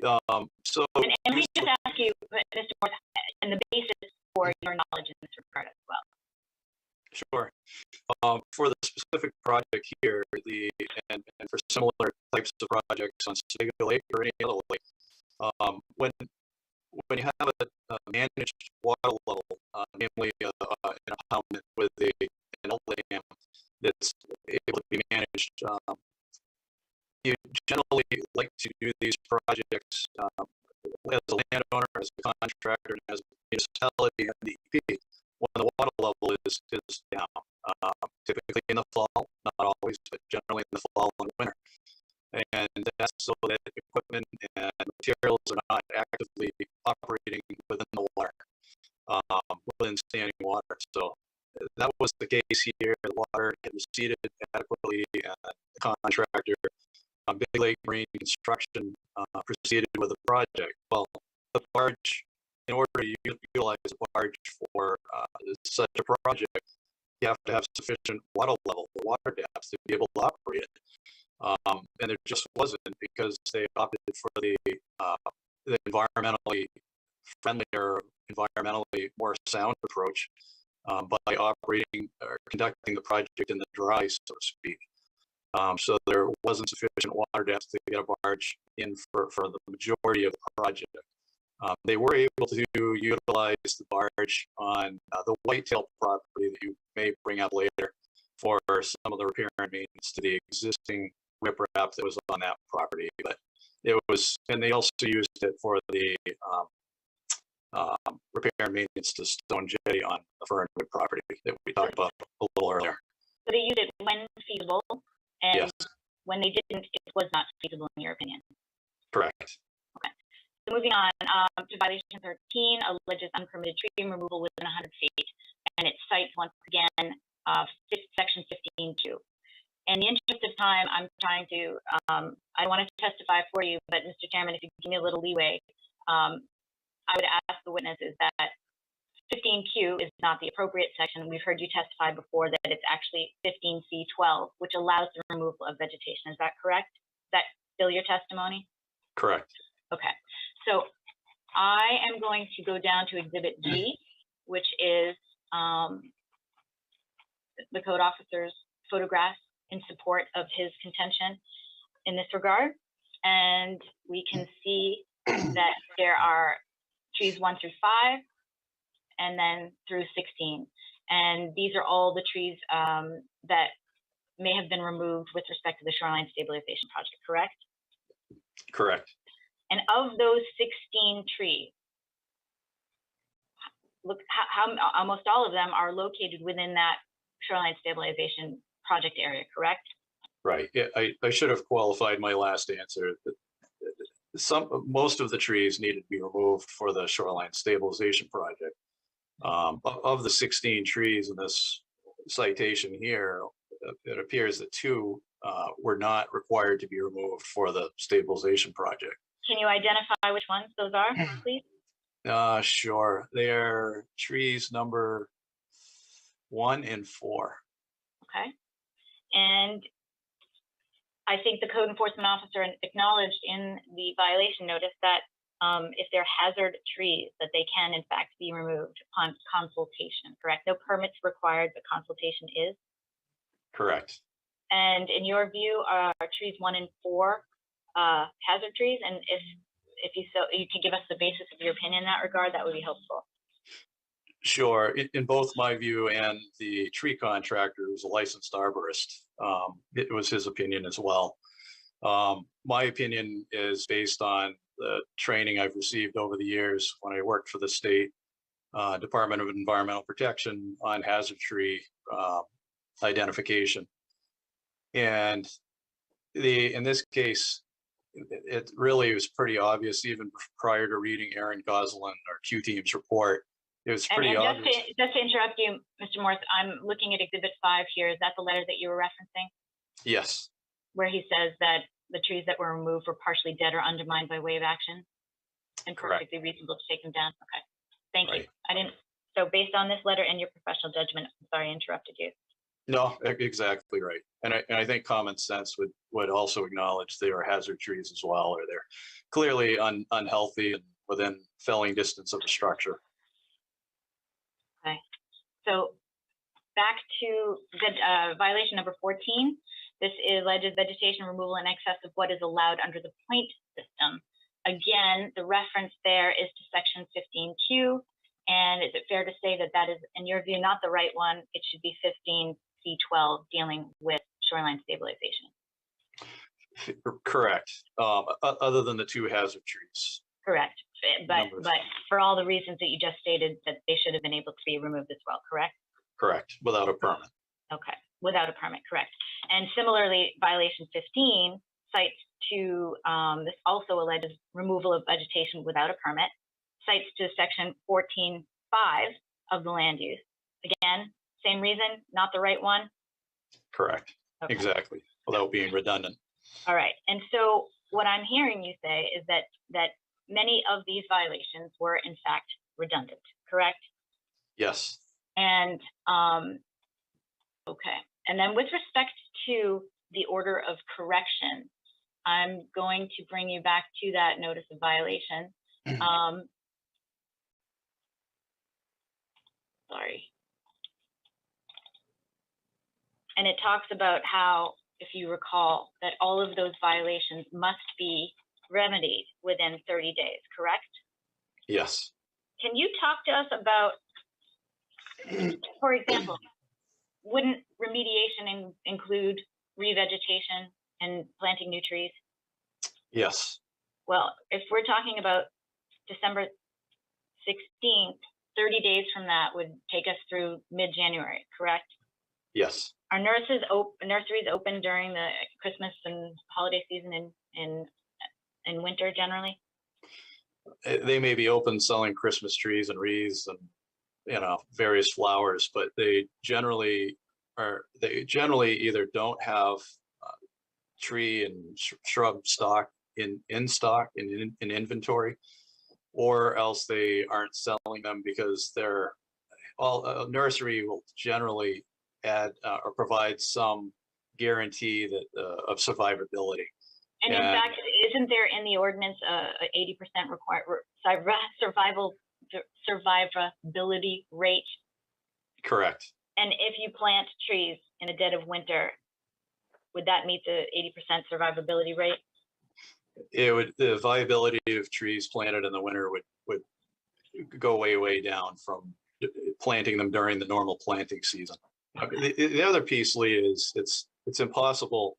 I shouldn't say impossible. With a right sized piece of equipment tearing up the shoreline, you probably could break through 1.5 feet of frost to be able to plant a tree. But, is that really what the town wants? Is that really what DEP wants? Is that what the landowner and contractor want? It doesn't make any sense. I hear you. Okay. And so I'm turning your attention to a supplementary notice of violation here that was, I submit to you that is a follow-up on the one we were just looking at, and no more additional violations, but it does have various corrective actions. And I don't want to belabor this point because I know we're getting in late in time, but if you could view all of these various required corrective actions, and please indicate, just quickly go through them and tell us if in fact those have been met. I would appreciate that. Sure. For violations number 1 and 2, obtaining an after the fact permit for the filling and earth moving, we've talked about that generally speaking, you shouldn't be required to submit an application for that.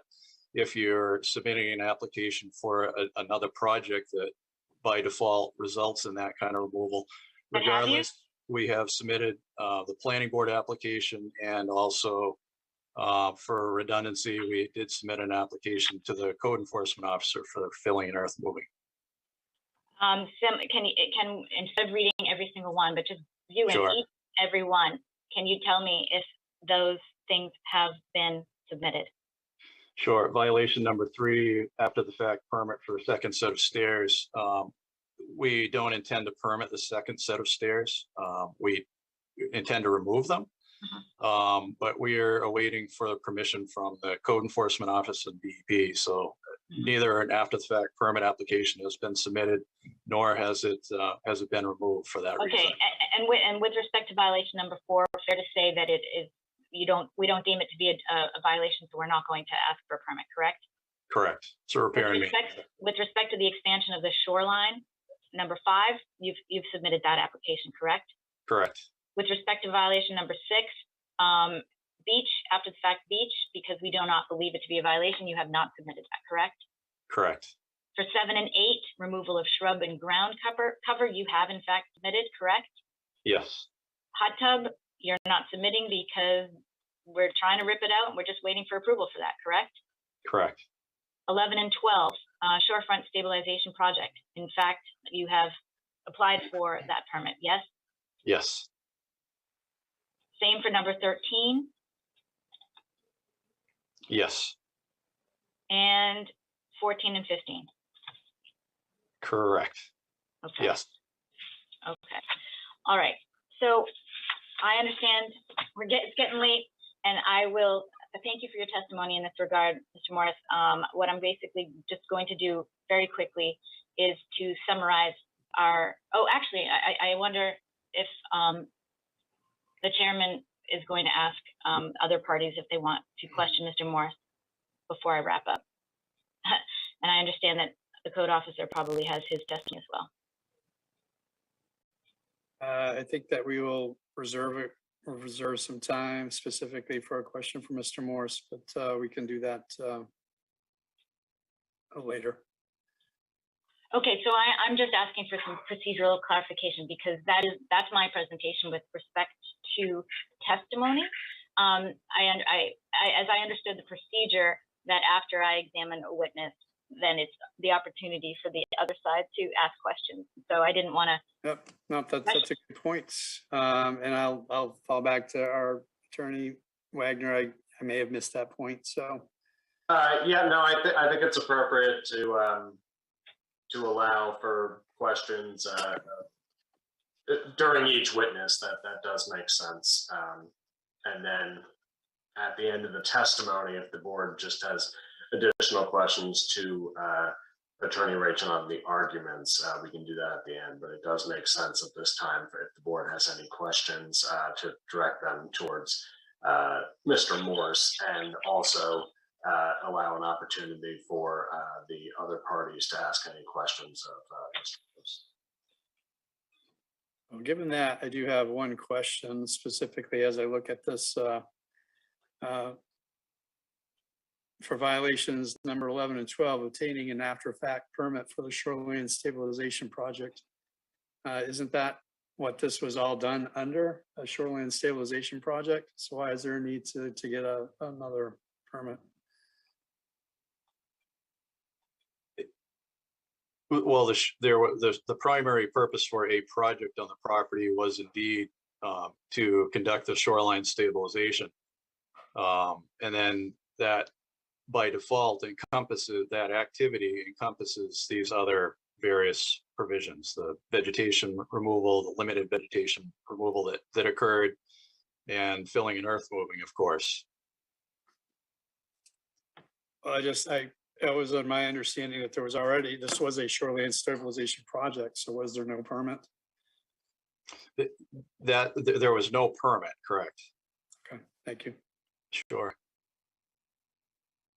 And if I may be very clear, I want to be very clear that we concede that there was not a permit sought, and we stipulate to that. What we are saying is really just drilling it down to its essence is that the permit requirement is under section 15C. And all of and what happens there is when you apply to the planning board for a shoreline stabilization project, that application and review process encompasses all of the other things that we have been dinged for, such as earth moving, filling, vegetation removal, tree removal, because it's a global process. And so, yes, we concede we should have gotten the permit from the planning board. We did not, but all of those other permits that are supposed to be gotten from the code enforcement officer are subsumed into this planning board stabilization process. And that's really it in a nutshell. Got it. Thank you. Tom, Greg, Fred, any questions for Attorney Ratchin or Mr. Morse? Yeah, I had a question about the, you mentioned that there was an issue with, somebody had to act in the moment of discovery that their soil had a different water content in it. Are you saying that the work done prior to that discovery would have been covered by the stabilization permit? Or are you saying the work both before and after that discovery would have been covered by a stabilization permit? All of the work would have been covered under the town's review. Extending the height of the riprap above the normal high water line to the extent that became necessary because of that soil condition exceeded the simpler DEP permitting process, the permit by rule. So it exceeded that permit, but it would have been the same permit under the town planning board review. If I answered your question. Okay, yeah.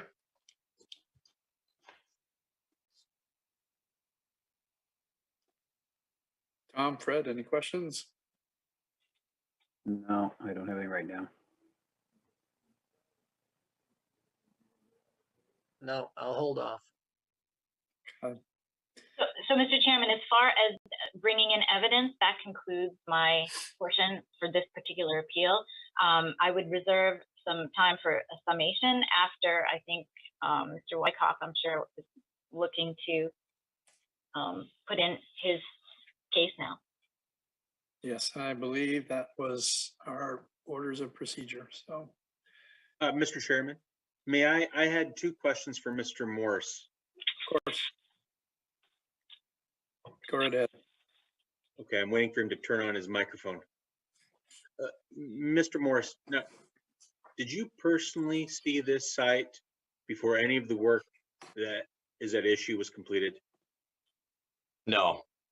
Okay, and the basis for your testimony about its condition, that was based on a conversation you had with Mr. Durant, is that right? Yes, including photographs provided by the town, the DEP, Mr. Durant prior to construction. But your testimony about the condition of the property, and I think I heard you say that it was based on a conversation you had with Mr. Durant. Well, if I limited it to that, that was an error. Again, to just repeat myself, it was based on the conversation with Mr. Durant on site and reviewing the photographs from the Portland Water District, DEP, Town of Raymond, and any other photographs that have been floating around prior to construction at this property. You testified that this site, there was active erosion going on, and that testimony is based on a discussion you had with Mr. Durant. That was one component. I mean, I hate to sound redundant, and I apologize for that. But yes, that was one component of it. And then as I, again, will mention the photographs from Portland Water District, the Town of Raymond, the DEP, and any other photographs, the contractor, Big Lake Marine Construction, and some of their before photographs as well. I don't have any other questions. Thank you.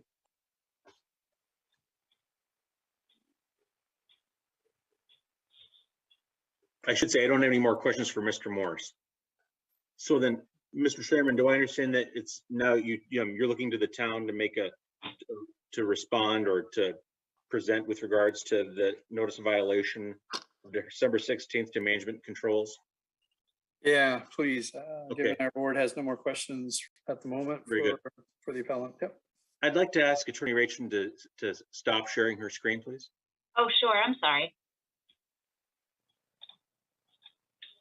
So, Mr. Chairman, the thought here and how we would approach this is that first I'm going to ask Alex Soroy is the code enforcement officer, to provide a general description of the violations relating to 18 Fernwood.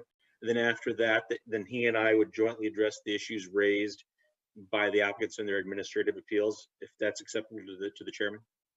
That is acceptable. Please Okay. proceed. Hey, David, this is Tom. Could I ask for a 1-minute stretch break? That I believe that is reasonable, but I'll make sure from Attorney Wagner that we're not doing anything wrong. Yeah, nope, that's very reasonable. Yeah, that's how you do it with the judge at the yeah.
So Attorney Wyckoff, it looks like we're simply waiting on Alex. That's right. Oh, no, I'm here. I'm ready. Very good. Okay. Are we ready to begin again? Yes, please. Okay. I'd like to just turn it over to Alex and ask him to provide a general description of the violations with regards to 18 Fernwood Road, please. All right. Well, good evening, everyone. For some reason, my computer, if I get too far away, it cuts out. So if I start to cut out, just yell at me. And I'm going to try and go through this. All right. Can you guys see everything or see my presentation? Good. So I'll go through this as quickly as I can because I know a lot of this information is repeat at this point. But like we had mentioned, this all came about in October when a member of DEP alerted us of a violation on Sebago Lake. She was out enjoying a vacation day, and she happened to stumble across this particular property. So she sent us an email or copied us on an email to Rob Durant and included some photos that we then followed up on. Following that email, we did some initial investigation into the property and found that no permits had been approved or submitted for the activity that was taking place on the water. So we went out and did an inspection, with DEP, Portland Water District, and Rob Durant and Heidi. And, we were able to walk the site, walk both properties. These photos will be specific to 18 Fernwood, but we initially saw a substantial amount of riprap had been placed on site, some soil disturbance, good amount of soil disturbance within 100 feet of the water. This standing there, the photo doesn't really do it justice, but standing there, this wall is, a good 8 to 10 feet probably in spots. So it is pretty, it's pretty incredible to see in person. Definitely one of the largest waterfront violations that I have ever experienced in the almost 10 years that I've been doing this. So we were very surprised to see this. Rob Durant's a contractor that has done a lot of work on the lakes. So it was kind of disappointing to see. So here's another photo of the house. So I'll just kind of briefly go through some of the violations that we've cited on our NOVs. We've included filling and earth moving of more than 10 cubic yards without a permit. There's a significant amount of material that was disturbed and brought in to the site. All of this riprap and all of the buffer between the house and the garage and the water was disturbed in some sense. So practically all the vegetation in this area was stripped, graded, removed. Here you can see the excavator actually in the woods, and it looks as though they've got a grader down there as well, regrading that portion of the lot. And it's also important to note that while there is erosion control on site, there was no approved erosion control plan, which is a requirement for a project like this. And also you can see that the erosion control in the lower left-hand corner doesn't really appear to be doing anything other than flapping in the wind. It doesn't look as though it's correctly towed in. It's actually fallen over. And I'm not even really sure what purpose it was there for other than to appear as though, from the water, erosion control is up. Doesn't look like it's doing much. So the next one would be the illegal shoreline access. There is a second set of stairs. Now, I would like to also note that these drone photos, these fantastic drone photos, were provided to the town from Portland Water District. This was actually a project. They had a drone fly the entire lake in September. So this photo, I mean, it could have been taken days before this project started.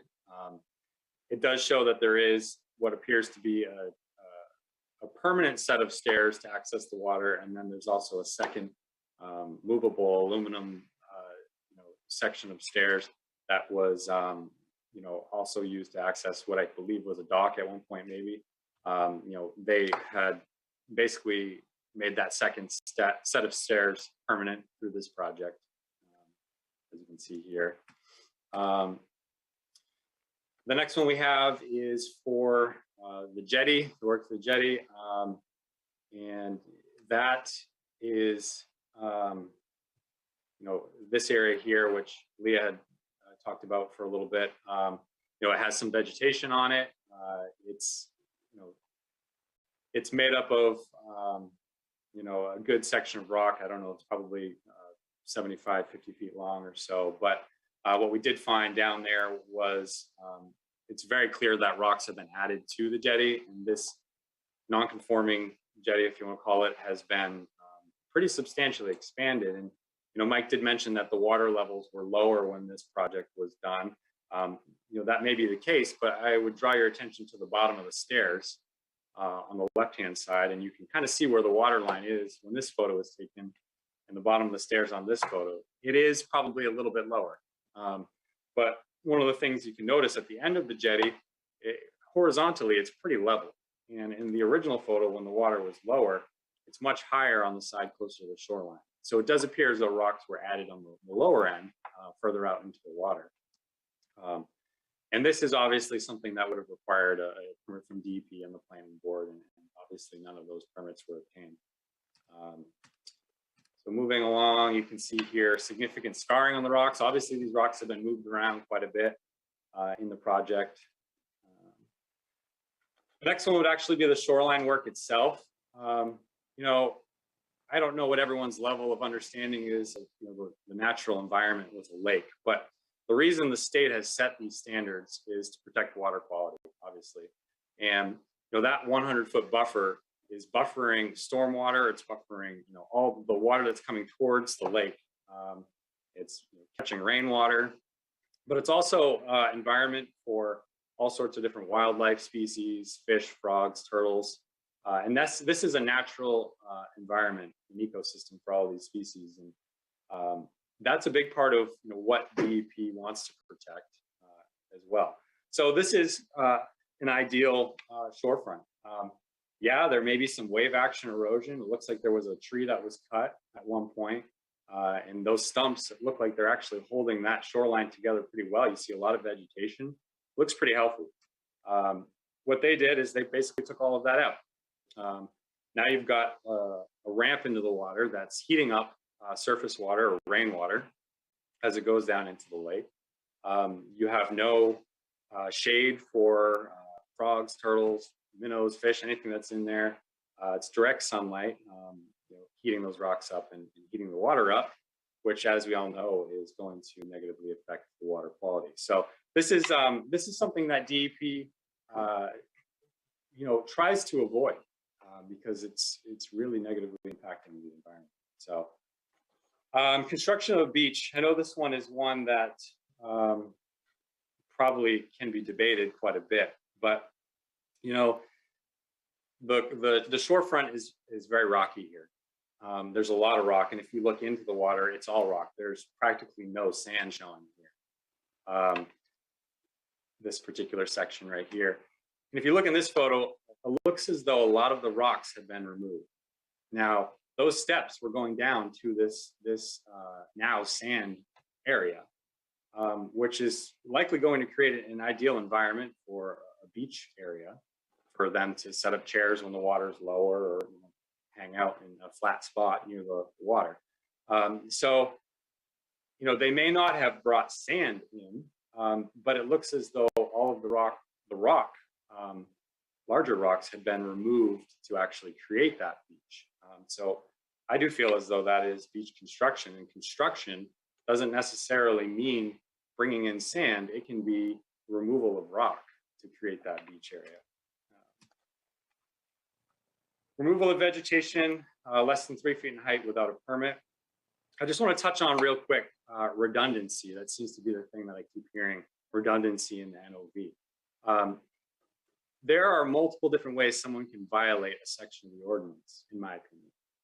To remove a tree without a permit that requires a permit is a violation of the ordinance.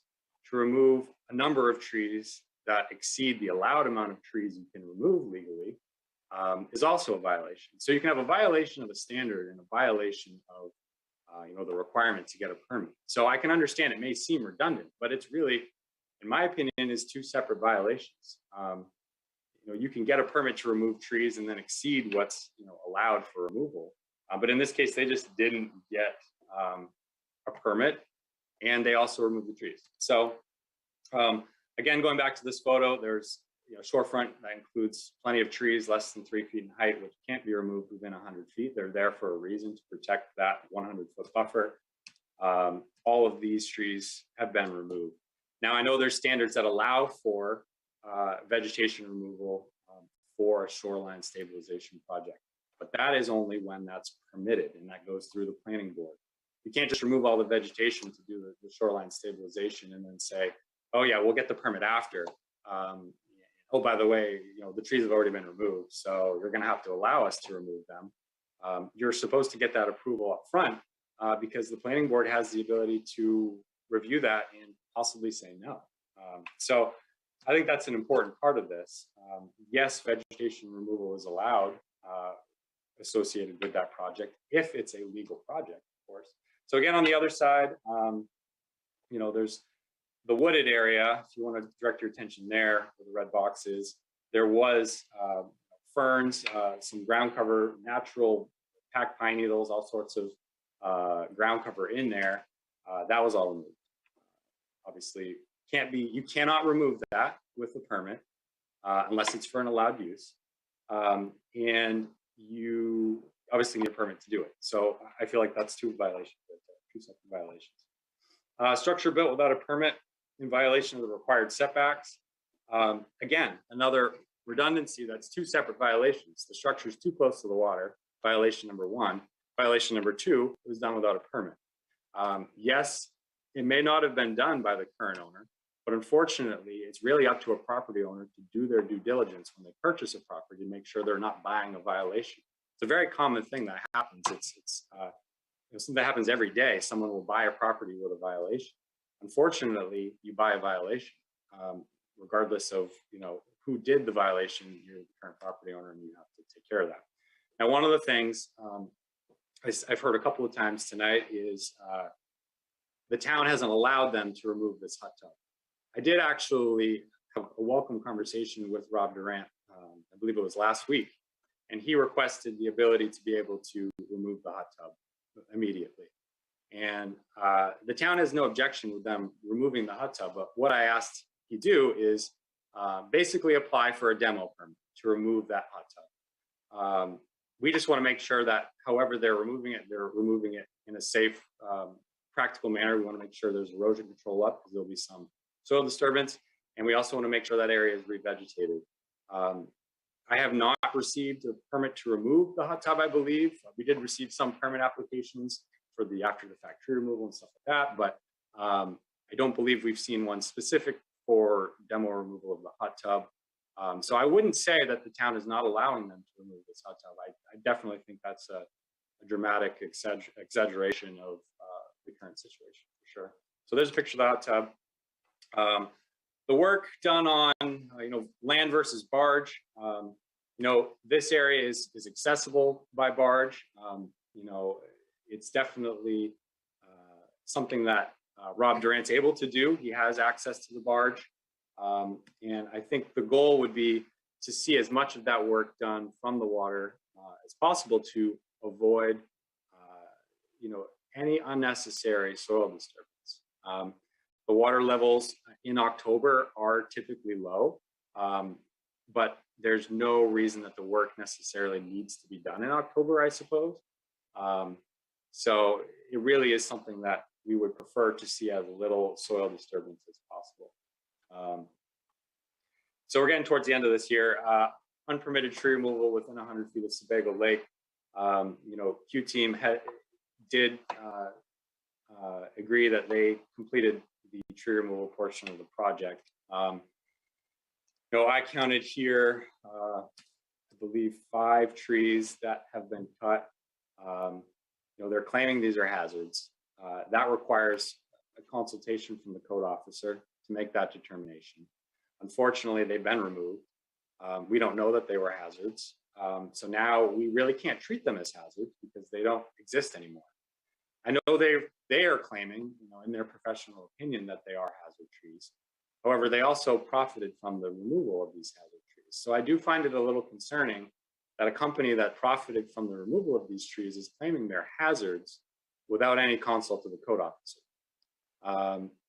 They could claim 50 trees are hazards without consult of the code officer, and then, you know, profit greatly from those 50 trees and then claim after the fact that they were hazards. So that's just an example, but I feel like that is kind of questionable and a slippery slope to go down for sure. So we got the 5 there, and then, you know, quite a few more on this side.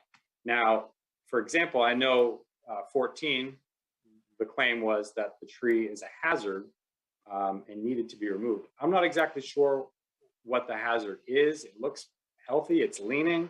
I don't know what the danger of it falling on is, but if you look at 13 and 12, these look to be healthy, straight. I don't see any erosion underneath them. The root system looks to be intact. So I'm not exactly sure what the need is other than, you know, the bank was eroding. You know, roots help hold the bank together. And if you're going to riprap and pull out all of the root system 10 or 12 feet up onto the shore, you've totally destroyed the integrity of that bank. You're going to have more erosion and it's going to get soft, and you'll need to carry the riprap up further because you've totally pulled everything out. I think if you leave the root system in place, it's not going to be as pretty, maybe to someone, but you know, it might not require 8 feet of riprap. You know, you might be able to do it with 2 feet. So last couple of slides here. So they've created an opening by removing these trees that's larger than 250 square feet, which is a restriction. So obviously significant revegetation is going to be required. They've also removed, you know, trees in excess of what would be allowed by the point system. You can only remove, selectively, you can only remove so many trees within a 25 by 50 foot grid. And we won't get into the details there because it can get kind of confusing, but each tree diameter is given a point and you have to maintain so many points. So, you know, we have estimated that they've removed really all of the points that remained in 3 grids, which is not allowed. If you don't have the minimum 24 points, you actually can't remove any trees selectively, unless they are hazards, but you must first you know, consult with the code officer. So that's it. That's all I have for slides on this particular property. And I will segue back to Eric. Thanks. I actually have a quick question for you. I just want to follow up on. Yep. You were talking about hazard trees for a moment there, and you said that with hazard trees, leaving the root systems in helps to stabilize the shore. Is that right? Yeah. Yeah, actually, and they're required to. You know, within 100 feet, you can't remove the root system because for that very reason. And that's actually recognized by the shoreline zoning ordinance, isn't that right? Yeah. Okay. So I'm gonna share my screen if I can.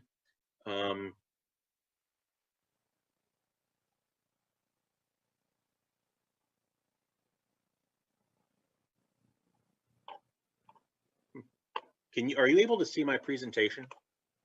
Yep. Yes. Okay, bear with me. Can you still see it? Yes. Okay, and you see me turning pages? No. Not now. No, no, we see your Word document now. Okay, hang on here.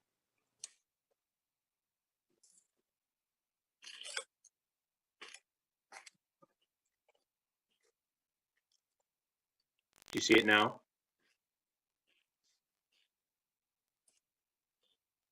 Yep. Yeah, you got it now. Okay, thank you very much. I'd also ask that the members of the board, if you could have the December 16th, 2021 notice of violation there, because as we go through, I'm going to ask Alex to discuss some of the exhibits to that. So if you could just keep that handy, I would appreciate that. I want to begin where Attorney Rachel began. She said that one thing that's important here is who's responsible.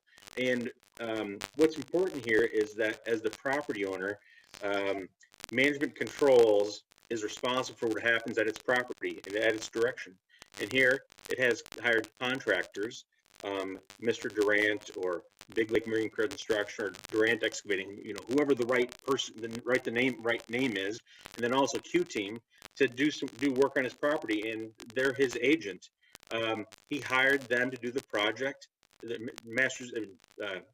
management control hired them to do the project, and he acknowledged, and MCL acknowledges that it asked Mr. Durant to obtain the permits, and in connection with the Durant Excavating's appeal, he submitted a permit by oral notification form to the DEP, and it identifies him as the agent for management controls. So as the property owner and as the principal for the agent, directing the agent, management controls is responsible for the actions of its contractors.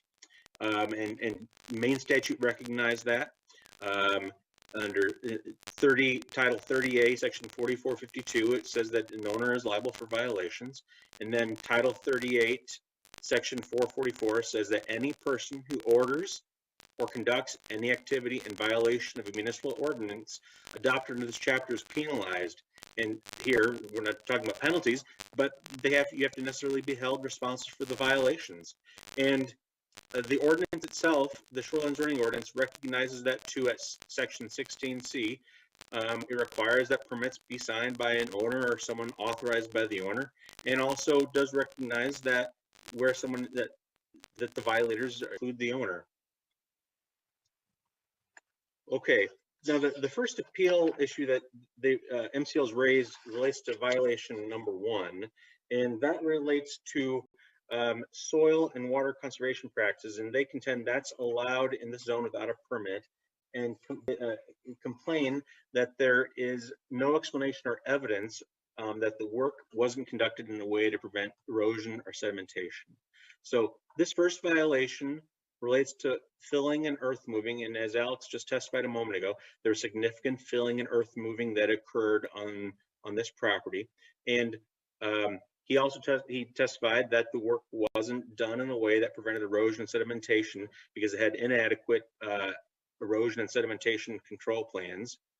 And here, the filling and earth moving that occurred was more than 10 cubic yards, and as a result, a permit from the code enforcement officer was required for the work. And the ordinance provides that where that happens, and this is at section 15U1, that the activity must be completed in a way to prevent erosion and sedimentation, and requires that the activity be done in accordance with an erosion and sedimentation control plan. And I guess I would just direct the question to Alex. Was an erosion and sedimentation control plan prepared or submitted? No, not prior to the work being completed. Okay. So as a result, the filling and earth moving that occurred was in violation of the ordinance because it wasn't done in a way to prevent erosion and sedimentation. Now, the next violation that they raised some issues with regards to is violation number 4, and this relates to the jetty. And they contend, well, this jetty was pre-existing, and the work that was done on it was repair and maintenance, and that could be done without a permit. Now, as a permanent structure, the jetty required planning board approval. Now, I'd ask Alex, does the town have any record of any planning board approval for the jetty? You're muted, Alex. No, we don't. Okay, and now the Shoreline Zoning Ordinance also requires that the jetty have a permit from the Department of Environmental Protection. Now, Alex, is the town aware of any permit from the Department of Environmental Protection? I'm not aware of a permit from the Department. Okay, so as a result of that, the jetty is non-conforming. Now, as a non-conforming structure, the jetty can only be expanded, reconstructed, or replaced with a permit, and we know that by looking at the shoreline zoning ordinance at section 12C. Now, I'm not exactly sure, but I think that MCL would rely on a statutory provision for the proposition that a permit is not required, and that being 38 MRS 480-Q2. Now, however, when you look at that statute, it says by its terms that it doesn't apply where the town requires a permit for the activity, and that's the case here. Now, Alex, if I could have you just explain to the board by looking at Exhibit D to the notice of violation, you could just refer to that and describe the violation, please. You're muted there. Yeah, so like I said before, I mean, you can clearly see that vegetation, was removed from this. And based on looking at the water heights, you can tell it is out of the water a little bit more, but the end that's further out into the water definitely appears to be level with the end that's closer to the shore. So it appears as though there's been some construction or modification, expansion to this jetty. Okay, thank you. Okay, now we're going to violation 5, and violation 5 is that the shoreline has been enlarged or expanded without a permit from the planning board. Now, Alex, could you go to Exhibit C to the notice of violation and use that and describe the violation to the board, please? Yeah, I mean, a significant amount of filling has taken place here, and that shoreline naturally jogged in and out in spots, and now it's a straight line across. And if you look specifically next to the stairs where the large stump was on the before photo, that shoreline jogged in further than it does now. It actually is even across there. Okay, now I'm jumping ahead a little bit, but earlier, Attorney Rachel, she stated that violation 11, which is an unpermitted shoreline stabilization, the violation because there wasn't a permit for the shoreline stabilization project. That's essentially the same thing as violation 5 with the shoreline being enlarged or expanded here. Can you just describe, Alex, the difference there? Yeah, sorry, that was violation 11. Yes. So, that is that type of activity requires a permit from the planning board, and again, that's something that they have to approve of, along with the violation removal that comes along with that, and they didn't get that. How is shoreline stabilization different from shoreline enlargement or expansion?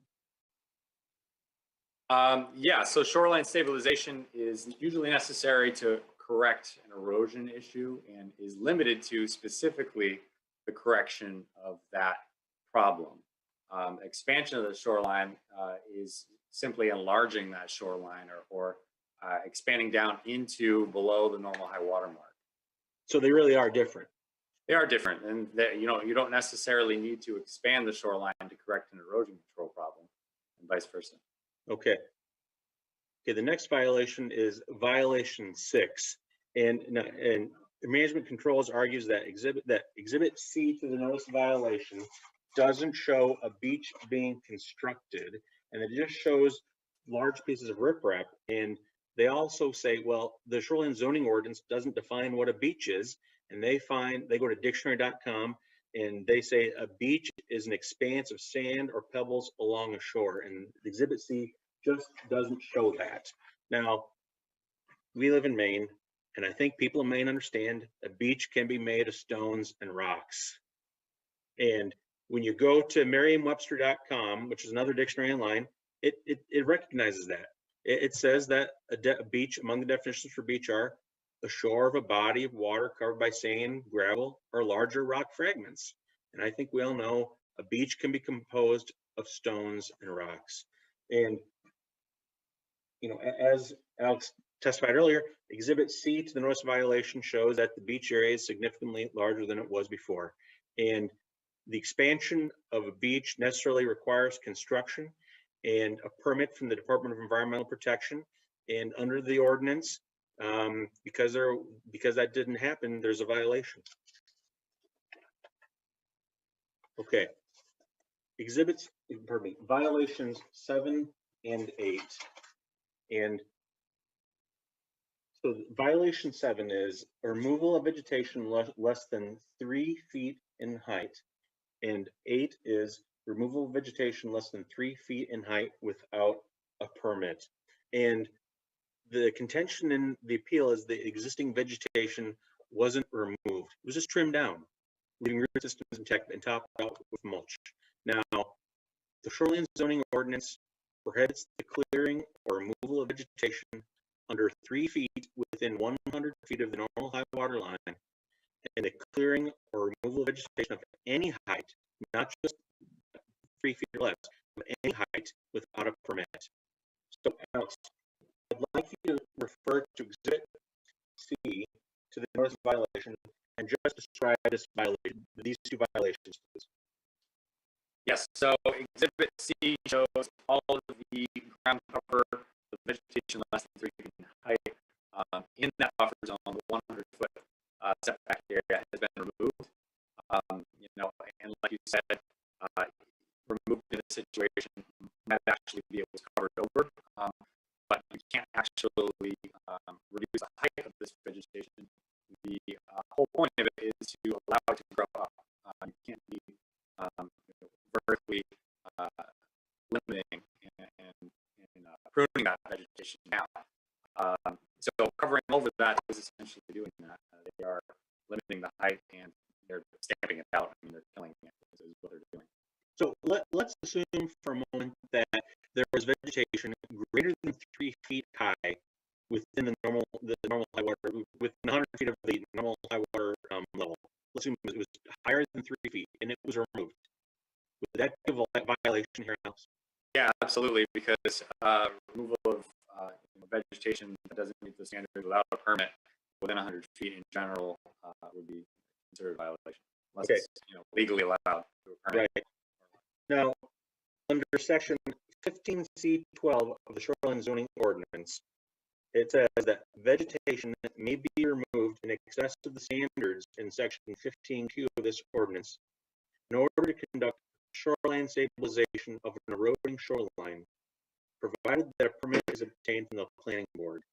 So does that provision apply here, Alex? No, it wouldn't, because the planning board didn't issue a permit. So we can't do this on speculation that the planning board would have issued a permit. It just doesn't work that way. It doesn't make any sense to do that. So no, I wouldn't say that applies. Thank you. Okay, the next violation is violation number 12, and violation 12 is for conducting the shoreline stabilization project without a barge. Now, in the appeal, MCL contends that determination must be made by the planning board and can't be made by the code enforcement officer in a violation. Now, that's just not true.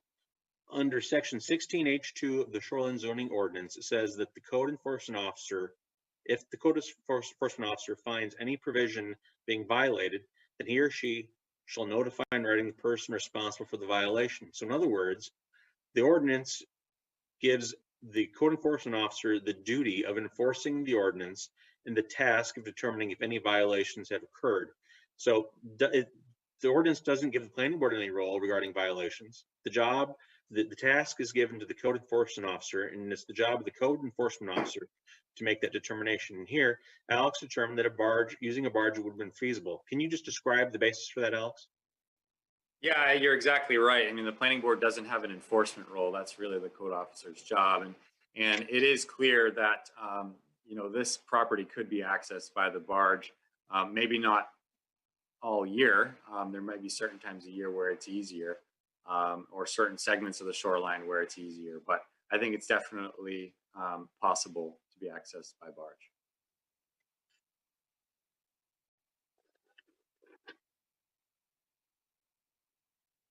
Okay, before I get here, I just wanted to ask you a few general questions, Alex. Now, Mr. Morse testified that an eroding shoreline is a common issue on Sebago Lake. Would you agree that's a common issue? You know, it is, but it's, you know, it's normally an issue that is very apparent in certain spots and very obvious in certain spots. But, you know, it's not something that is often corrected on a 400-foot long segment of shoreline. That was going to be my follow-up question. Is this project a common way to deal with that issue and approach that issue? I would say it's definitely one of a kind on Sebago Lake. So no, it's not a common path to correct the problem. Okay. And in your view, and in your opinion, has this project caused environmental damage? Oh yeah, absolutely. And could you just give us an overview of the damage that you think has occurred as a result of it? Yeah, absolutely. I mean, this rock, you know, in the summer when the sun's on it all day long, is going to be heating up. You know, that afternoon thunderstorm that comes through, the water running across the lawn down towards the lake is going to run over these rocks. It's going to get heated up by the already warm rocks and run into Sebago Lake, which will increase the increase the water temps, which leads to all sorts of other water quality issues. And I already spoke on, you know, the damage to the natural wildlife habitat, the ecosystem that existed on that shorefront. That's you know, now been removed. So yeah, I would say that environmentally, there's definitely damage that's been done. Mr. Morse testified that this project was net helpful. You agree? No, I wouldn't agree. Now, are there aspects of this stabilization project, in your view, that would not be permitted if an application had been submitted for it? Absolutely. I think there's parts of this that exceed what would be allowed. You know, I can't really answer specifics for, you know, what the planning board, for example, might allow or might not allow. But I do think there are a number of portions of this that you know, just couldn't be allowed with an after-the-fact permit. Okay, and can you give? There's some examples that you have in mind when you think? Yeah, you know, the vegetation removal less than 3 feet in height. You are allowed to remove vegetation less than 3 feet in height for example, a path to access the water, a 6-foot meandering path to access the water. Beyond that, they wouldn't have been allowed to remove all of that or do that soil disturbance, that regrading within that area. The hot tub wouldn't be allowed within 100 feet, for example. Removal of the larger trees, you know, it's possible, it's likely that a number of those trees weren't hazard trees. So yeah, I would definitely say this isn't all possible you know, through an after-the-fact permit. Okay, so let's talk about the hazard trees for a moment. Let's assume the trees that were removed were hazard trees. What should have happened before they were removed? They should have consulted with the code officer. Either myself or Chris would have gone down there to meet with them or to look at the marked trees that they wish to remove. And you know, we would have made that determination then or requested more information from you know, a licensed professional to make that qualification you know, as a hazard tree. Definitely would require replanting since they're exceeding, you know, let's say theoretically we called them hazard trees and allowed them to be removed. They're exceeding that 250 square foot canopy opening, so replanting is 100% absolutely necessary. Okay, now is it your understanding that the hazard trees that were removed, that the stumps were removed too? Yes, it does appear as though by looking at the photos of the activity taking place, walking around the site, there were numerous spots in that area where trees were removed where the ground was very soft. And it appears as though you know, these stumps were removed. Okay, now, and does the shoreline zoning ordinance recognize that stumps from hazard trees can be removed? Yeah, and you know, it's an unnecessary soil disturbance, and the goal is to you know, help keep that root system in the ground, keeping the the shorefront intact as much as possible. And that's why the ordinance prohibits the removal of the stumps, right?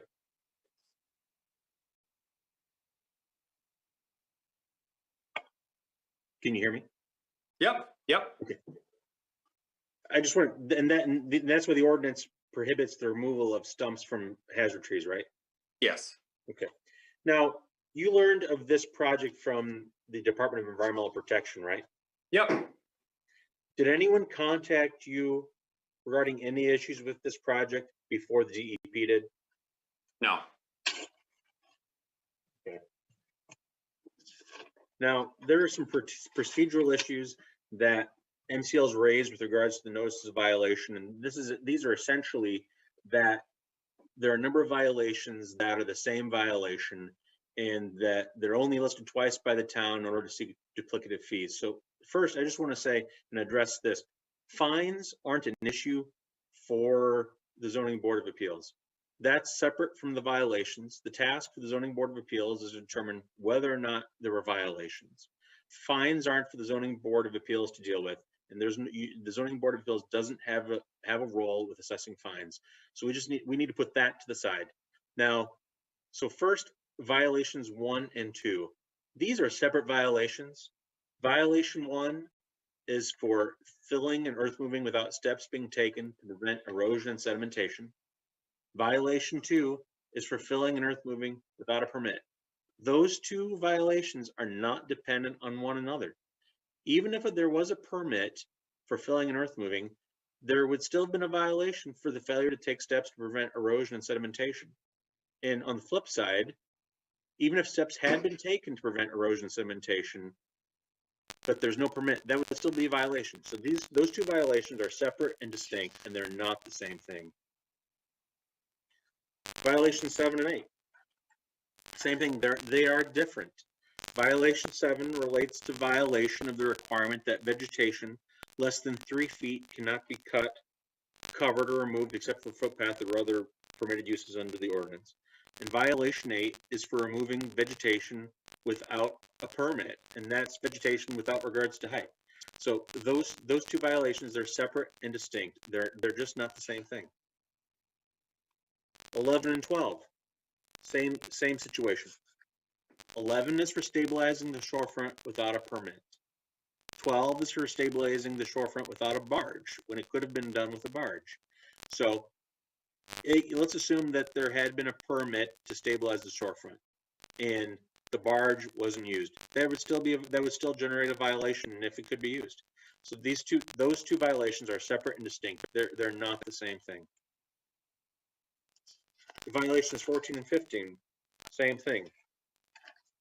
Violation 14 is based on section 15Q2B, which allows for selective cutting of trees within a buffer strip, as long as there's a well-distributed stand of trees and other vegetation is maintained, and if other trees are present, which provide sufficient points to allow for selective cutting of those otherwise healthy trees. And as Alex described, that violation exists. Now, violation 15 is for removing vegetation without a permit. So even if vegetation in excess of selective cutting occurred with a permit, it would be a violation. And even if vegetation was cut not in excess of selective cutting, it would still be a violation because a permit was required. And then also the trees were removed from a 6,000 square foot area between the house and the normal high water level in what would have been 3 25 by 50 foot grids, which didn't contain enough points to support the selective removal. And as Alex described, that's the case. These violations are different. Now, MCL also raises in its appeal that there is an explanation of action needed to correct violations that needs to be in the notice of violation, and that in the notices of violation that the code enforcement officer provided insufficient explanation of the actions needed to correct the violations. So in the ordinance, section 16H2 provides that there needs to be it needs to provide for an order for the action needed to correct it, and that there needs to be an indication of that. Now, here the NOV states that all referenced violations must be corrected within 30 days of the date of this notice. And then the corrections must include, but not be limited to, the submission of a plan and to comply with the requirements of the statute. And that's sufficient. That's the same level of detail as contemplated by the ordinance, and there's no issue with that at all. And in any event, a supplemental notice of violation was provided that provides additional guidance, and no appeal has been taken from that supplemental notice of violation. And with that, I think that completes our presentation regarding the December 16th, 2021 notice of violation. Good. So, Attorney Wagner, is it for us to ask questions? Let Attorney Ratchin ask her questions first. What would you recommend? If I recall, our procedure last time was the other attorney and then the board. Someone Agreed. correct me if I'm wrong. But, No, you're right. So then I would go with Attorney Ratchin first. Great. Thank you so much, and I'll be quick. So I just had a couple of questions for Alex. Is it Soroy? I want to make sure I pronounce your name correctly. You can say it however you want, but I say Searoy's. So. Searoy's. Okay, you got it. All right, thank you. So some of these are just really technical, but did you determine when the work to proceed began, actually? Were you aware of when that happened? I don't know of the specific date. Okay. I do believe we reached out to someone to get a date of when that work actually started. I don't believe we ever heard back. So the date that I have right now is October 14th, because that's the date that Alexis sent us the email. Fair enough, thank you. Okay. I didn't mean to cut you off, I'm sorry. No, it's fine. Okay. Do you know how many days thereafter from the time it started that work continued after it began? I have no clue. No, I'm not aware. Okay. How about, did you actually issue a stop work order?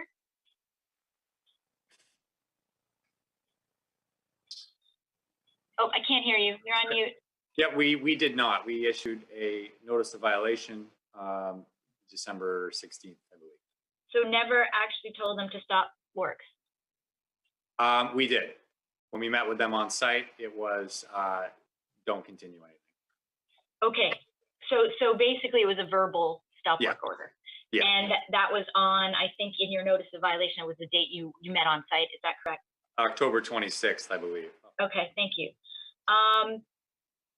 And has that stop work order, pardon me, it's getting late, remained in place since it was enacted or verbally stated? Yes, no permits have been issued for any activity on this property since we met on site. And like I discussed earlier, I did suggest that if they'd like to begin the work to correct some of the violations, that they just submit a permit for what they would like to do, so that we can make sure that they're in compliance with everything that. Thank you. And also, to your knowledge, is there any evidence that they took any actions once the stop work order was, you had communicated that? Did they continue work? I am not aware. I don't believe so. Chris may be able to answer that better than me, because he was the one that has been on site the last couple of months. I'm not sure if any activity has taken place since. Chris, can you answer that? I don't believe there's been any activity. Okay, great. Thank you so much. And one thing I did want to ask is with respect to the stumps. I understood you to say that the ordinance precludes removing stumps for hazard trees, correct? I heard you correctly there? Well, it's really for removal of trees within 100 feet is how we often like to handle that, unless it's for, the replacement of, a structure, for example, a non-conforming structure, if it's an allowed use that has a soil disturbance, an approved soil disturbance associated with it. So with an approved project that it's, or say an approved stabilization project, that stumps do not need to be removed for that purpose, correct? If someone gets a permit for a stabilization project, it is possible that stumps may be removed. depending on, what the parameters of that project might look like. But if someone is replacing a non-conforming structure, for example, within 100 feet that requires a new foundation, and they have to cut 3 or 4 trees within 100 feet to accomplish that, then stump removal might be allowed for a situation like that. But if it's just for the removal of 2 or 3 hazard trees within 100 feet, then a stump typically is not allowed to be removed. Okay. All right. Thank you. I think that's it for me. Appreciate it. So board questions at this point? None for me. None for me. None for me. I've got a question or two. Alex, just to confirm, so the town, there's no one saying that the jetty didn't exist. It's that there was a degree of repair beyond what would be considered normal or approved because it was a non-conforming jetty. It was essentially rebuilt or expanded, and that's what that's the premise of the violation for the 4th violation. Correct. Okay. And then there was some comment on the use of barge from Mr. Morse with respect to the optimal time to do some of this work being at the low water. Is that taken into consideration or is what you were saying is irrespective of when it may be optimal to construct or put riprap or whatever needs to be done, that the work should always be done at high water because that's the most likely time you could use a barge? No, not necessarily. I mean, it may make sense to do the project at a time of the year when the water levels are lower, but that really all depends on the amount of erosion that's taking place and how tall the bank is. For example, if the bank's only a foot above the normal high water mark, is any erosion actually taking place below that normal high water mark? It really, I suppose, depends on what exactly they're trying to resolve or correct in this situation. But we didn't really get a chance to review that. Right. So I don't know. I really don't know, what that parameter might have looked like.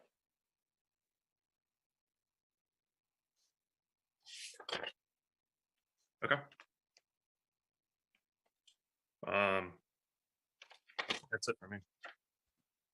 Okay. Any further comments from board members? Nope. Okay, Attorney Wyckoff, was there anything further on the presentation of your case? No, not with regards to this notice of violation. Okay, thank you. So at this point, I've got my procedural order here that we would allow rebuttals to any points by the parties. Then we would open up to public comment, and then the parties would be provided an additional opportunity to address anything raised in public comment. So at this point, are there any, we'll turn it back over to Attorney Rachin. Do you have any further arguments or points of rebuttal to make? No, I mean, I think what I'd like to do is just have a summation, and I don't know if this would be the appropriate time. And I want to keep it quick because I know that the hour is late and we've only not even made it through one appeal yet. Sure, I'll defer to the parties if they want to do it. If you want to do a summation before public comment or after public comment. Oh, you know what? I'm so sorry. I didn't realize members of the public. Wait, I will wait certainly, because then if anything comes up in that time, I'll be able to address it. 2 birds, 1 stone. That makes sense. Attorney Wyckoff. Okay, so Mr. Chairman, at this time, I'd recommend you make a motion to open up public comment. That sounds good. I will do that. Make a motion to open public comment. Do I get a second on that? I'll second it. Okay. Tom, approval of opening public comment, yes or no? Yes, please. Craig, approval, yes or no? Yes. Fred, approval, yes or no? Yes. David Murch, also approval. So we will open up to public comment. Is there anyone in the public here tonight that would like to speak in favor of this administrative appeal?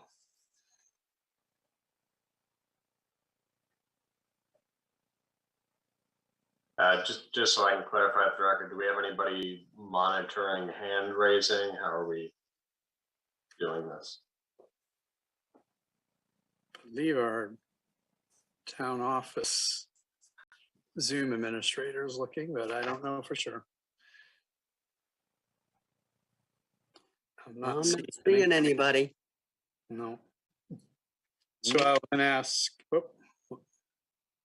I'll then ask, is there anybody here in the public tonight that would like to speak in opposition to these, to this particular administrative appeal?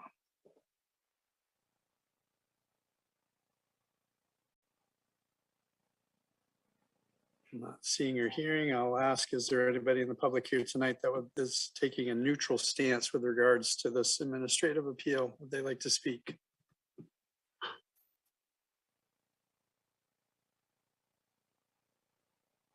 Seeing and hearing nothing, I will then go ahead and close public comments.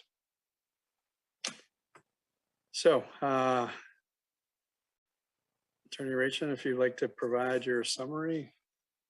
Sure, thank you so much. So as I said at the beginning, there were sort of three major overarching themes here. Basically, who's responsible? And I know that much has been said about that, but I did want to just read from the governing statute here.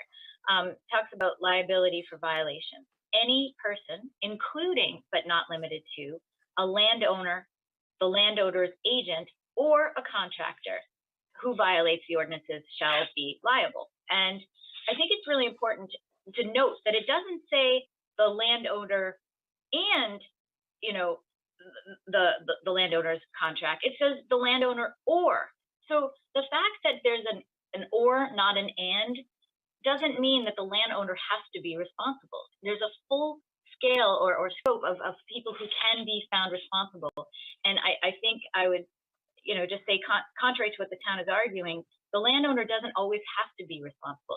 Sometimes they are, often they are, most of the time they are. But in this case, I would submit he is not. With respect particularly to the non-permitted work. I think, as you know, the code officer said that this was an expert, and he was, frankly, I think his words were disappointed.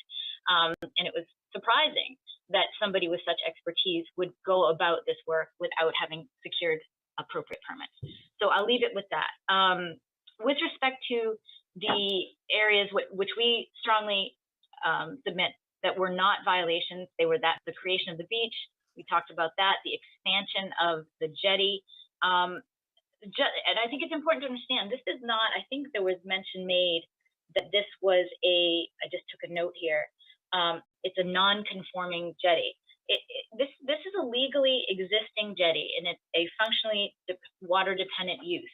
And this was simply about picking things up that were on the sides that had fallen away because of, you know, ice action or wave, I should say ice and wave action, and put on top. That is not an expansion. And finally, this notion of the alleged failure of the use of the barge, you know, we submit that it was not a violation for all the reasons why that Mike Morse had explained. And most importantly, again, this is kind of the big theme of our case here, is this notion of duplication. I think it's really important to concede that we should have obtained a a permit for shoreline stabilization work from the planning board. But that permit would have encompassed the earth moving, the vegetation removal, and the trees. And I think that it's really critical to understand that. And so to that end, we're asking, and I'll just give you the numbers here as far as what we are looking for. We believe that because of these duplicative violations, that we stipulate to violations 5 and 11, but combine them as one, and that we strike violations 1, 2, 7, 8, 11, 13, 14, and 15, because those would all be part and parcel of the planning board permit, which we have applied for and which we are, as you heard Mr. Morse say, that he believes in his opinion, we will be entitled to. So that's our case with respect to violation number 1, and I will rest with that unless there's any questions. Can you repeat to me again the violation? Oh yes, I was going fast. So we stipulate, as I said, to violations 5 and 11, because in our view, those two are the flip side of the same coin. Under the land use table, it talks about, this is under 15C. So 15C, sorry, not the land use table. Under 1417B, that deals with piers, docks, wharves, and uses extending below the normal high water line for permanent uses. Again, we say that that was the provision that we were supposed to go to the planning board. Now, if you flip, that's section 1417B. If you flip to section 15C, and those are the standards, again, verbatim, the same as 1717, piers, docks, wharves, boat launches, and uses extending over the normal high water. You go to 15C. What do you see? What do you hear?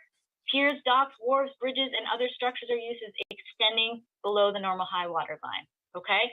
So under section 1417B, you are required to go to the planning board. Under section C, go down to C12, vegetation may be removed in excess of the standards to conduct shoreline stabilization with a planning board approval. And so that is what we're saying, is that, these shoreline stabilization projects are going before the planning board, and part and parcel of them are all of those other violations. So to your question, we stipulate violations 5 and 11, but combine them because they're the same. And we ask that you strike 1, 2, 7, 8, 11, 13, 14, and 15, because those would all be encompassed in the planning board process. All those activities, I should say, that those violations discussed would be encompassed in a planning board approval. Got it. Thank you very much. Thank you. Alex, Attorney Wyckoff. Yes, I'm happy to sum things up. So first, in terms of responsibility, management controls is clearly responsible for these violations. The contractors were its agent. It directed its agents to do this work, and it's on the hook for these actions. It needs to be responsible for them. Now, the jetty, the photos speak for themselves. Okay, you can look at the photos and you can decide whether or not that was just repair and maintenance for that jetty. I think the photos speak for themselves. That's just not what happened. It was much more than that. I'm not going to rehash the duplication. I went through that in great detail. I don't need to go through that anymore. Now, I think it's important to realize that what they're saying is all of these violations should just go away, because if we had, if we were doing the shoreline stabilization project and this is all included in there, well, the problem is there wasn't a permit for it. That process never happened. No application was made. No one had a chance to look at that application and provide any feedback. No one for the town had any chance to say, you know what, this isn't right. This should change. That should change, etc. None of that happened. So that argument just has to go away. That there was no permit for this project, and each of these individual violations that are included in the notice of violations they're all violations, and they're all there, and they all need to be recognized. So here, the town respectfully requests that the board adopt the proposed findings of fact and conclusions of law that were submitted by the town, that the board reject this appeal, and that the board uphold in its entirety the notice of appeal that's the subject of this appeal. Thank you. I thank you. So, Attorney Wagner, Next step. So at this point, we've heard from all sides, and the public's been presented an opportunity to respond as well. So I think the next step would be to close the introduction, close the evidence for this matter, and that would mean the record is complete and no further evidence could be introduced.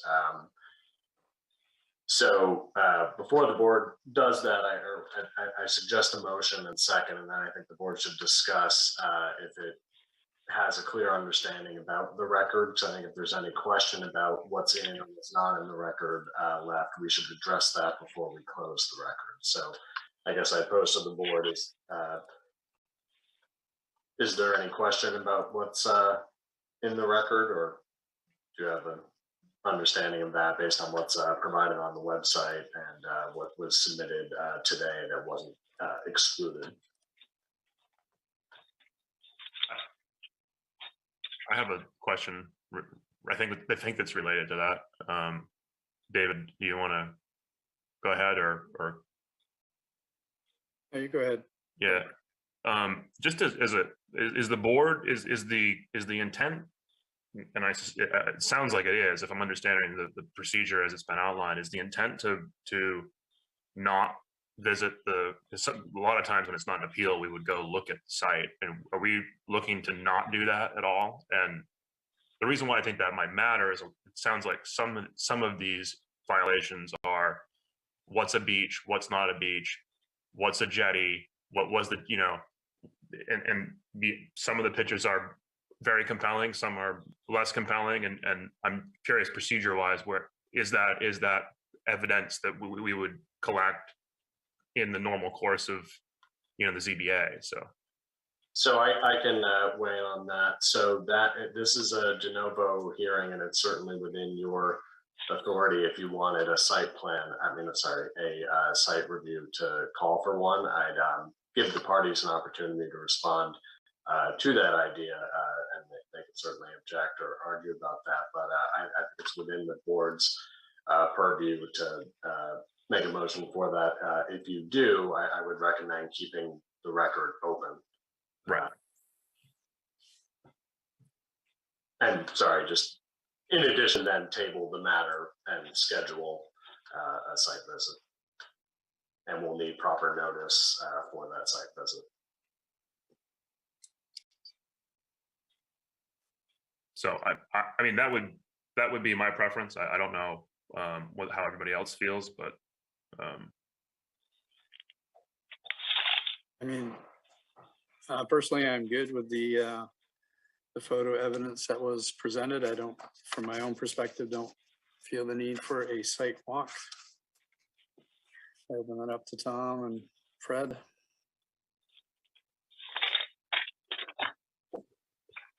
This is Tom. I guess I asked that same question a month ago, and at that point, I thought it might be advisable, but with all the evidence presented, I don't think we need a site walk. Fred, your thoughts? I always say a picture is worth 1,000 words, and I think the pictures are speaking for what we're seeing. I don't think we need to go out there.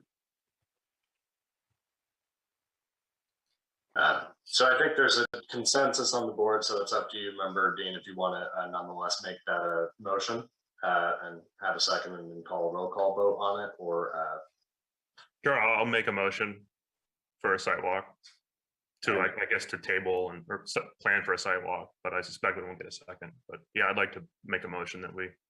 And do we have a second for that? And that's just for purposes of getting it up for a vote.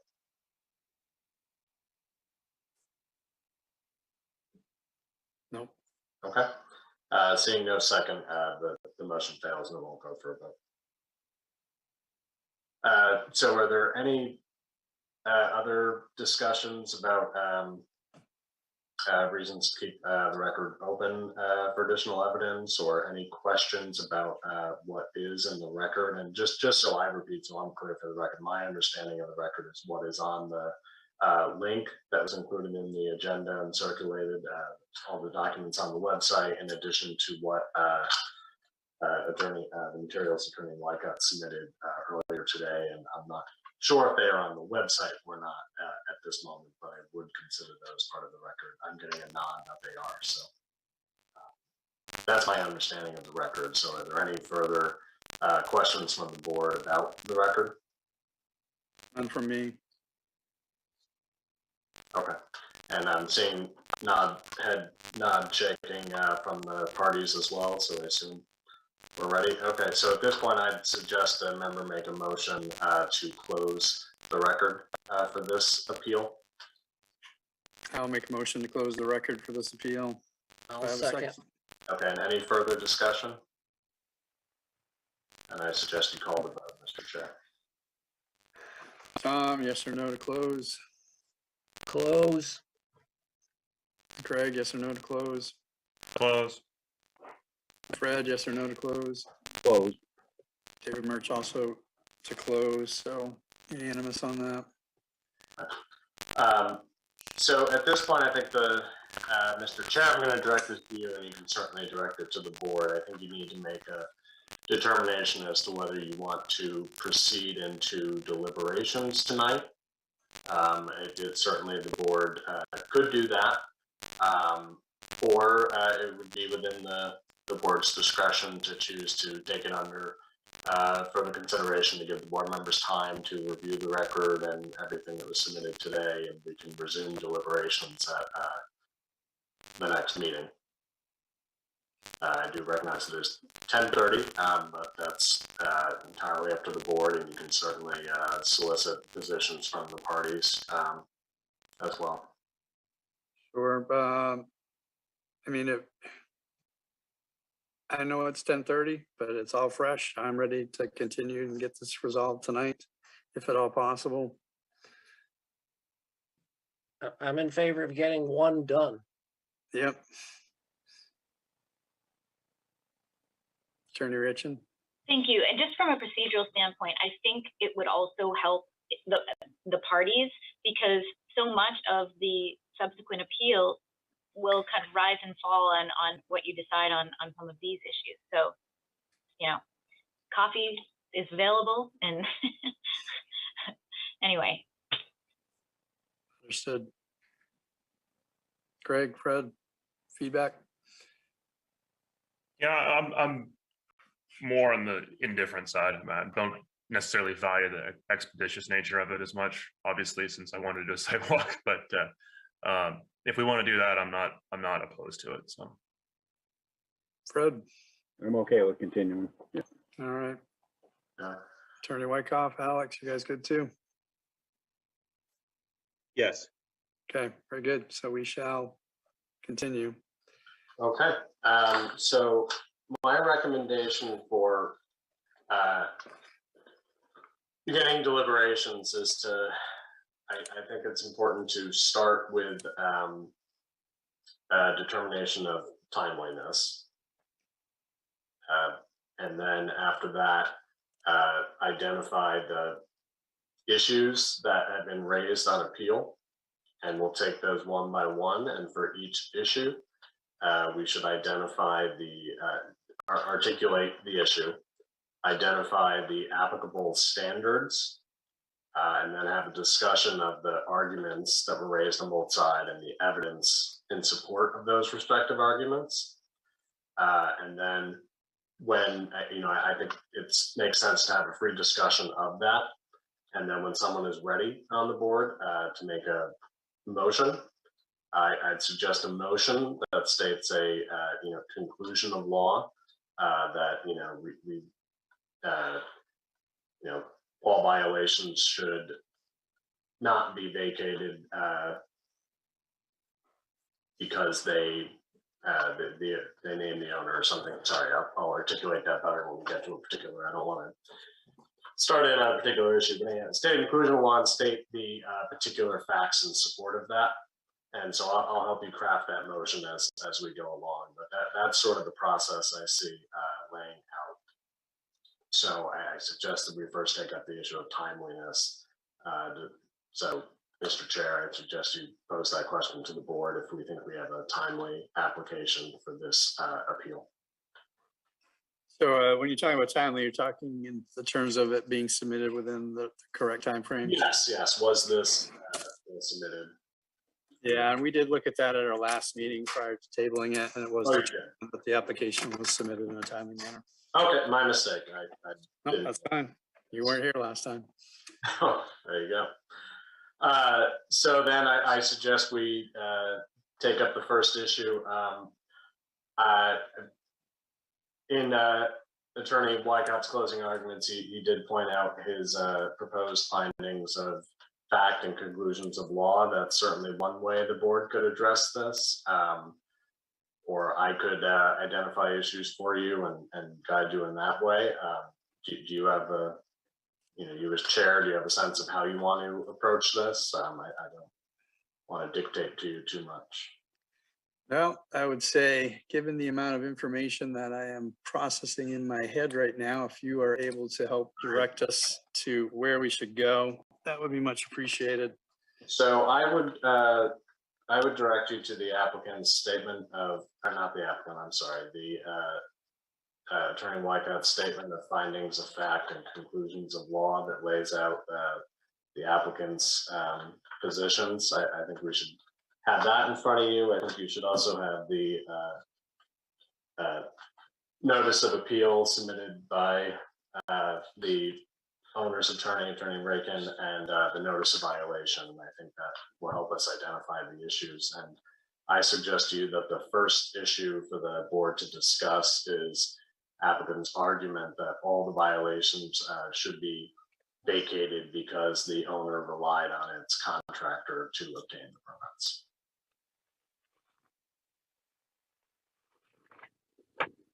Wow. So gentlemen, I will be looking for your input on this. From my own perspective, while I understand that, that somebody was hired to obtain those permits, it would still seem prudent to ensure that those permits had been obtained and are proper. So I don't believe the violation should be vacated.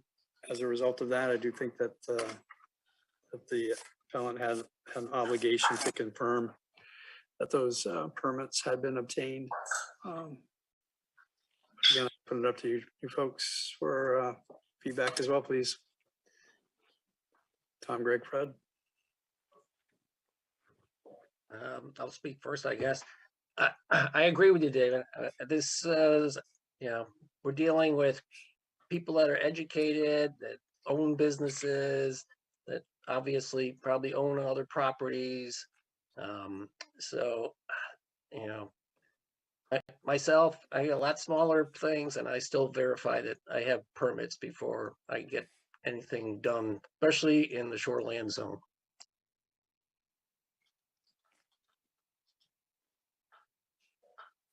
I agree too that they should have made sure that the permits were taken and applied for. Again, especially where you are near the water and all that. So I agree. Craig. Yeah, I think that we're not gonna. I'm not in favor of vacating all violations under that pretense. Okay. So Attorney Wagner, I don't know, in the past when we've gone through at least ordinances, we've taken sort of like a vote as we go through each one as all in favor of, skipping or approving this, or, it's sort of, we get an idea of where we're all at for the record. I don't know if that's necessary here. We weren't necessarily making a motion. We were just sort of confirming how we would respond to a particular item. Sure. Yeah, my recommendation would be that we should make votes on each issue. I don't think we need a vote on every finding of fact in support of that conclusion, but I think as long as there's a motion that identifies the conclusion of law and the issue of facts in support of it, I would recommend an overall vote on that. And then at the end, when we've gone through all the issues, the board would take a final vote, and that would be the final decision. All right. So not sure if I'm understanding quite correctly, like this very first one, all violations should be vacated.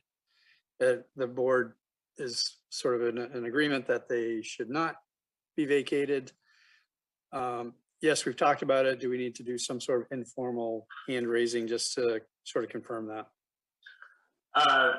Sure. So what I'm saying is I think we should take a vote on that. Okay. Are you asking, do you Does it want need to be, okay, does it need to be motioned or we just sort of just do? Yeah, so what I would say is, could I would have a motion to deny the, give me a sec to articulate this.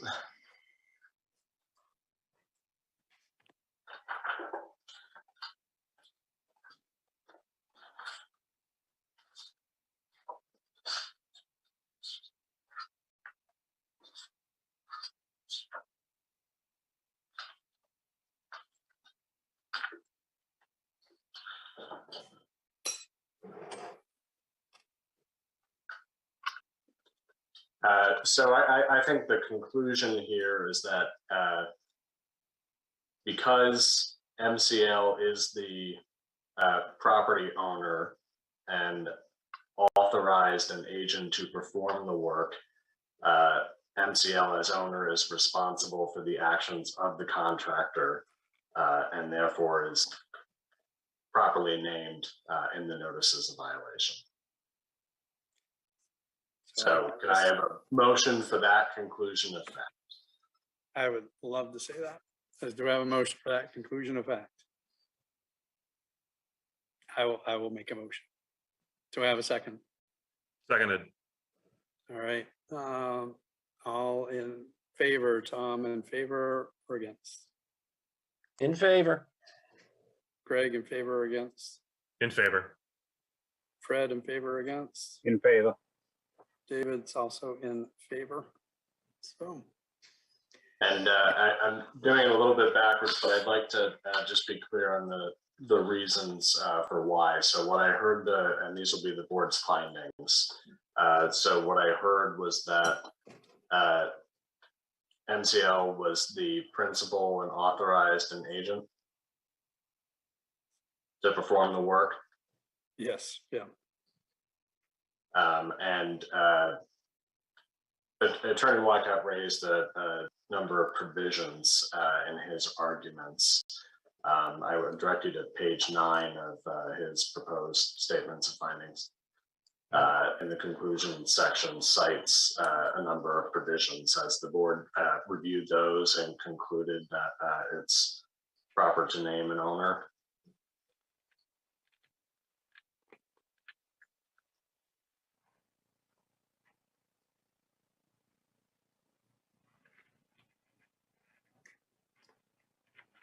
Yes, I mean, I had read this and having reread it, I am in agreement with what was presented by Attorney Wyckoff.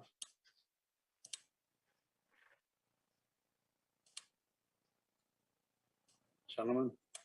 And does anybody on the board disagree that that was part of that's part of our findings of fact in support of the conclusion that was reached? I'm seeing no disagreement. None for me. None for me. None for me.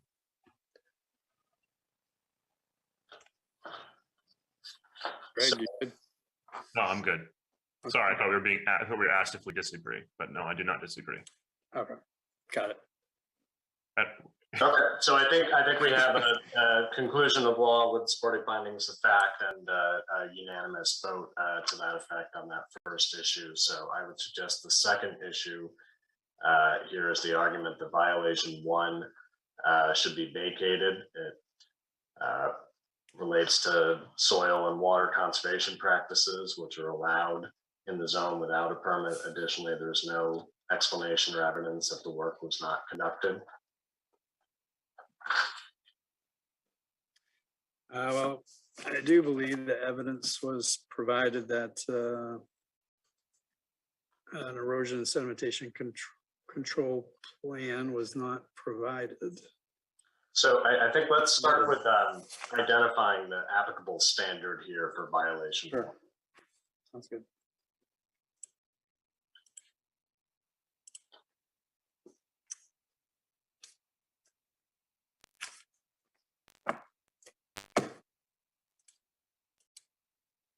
So does anybody want to flag that, or I believe it's section 15U1 relates to filling and earth moving. Oh, yeah, of course. Yes. So, yeah.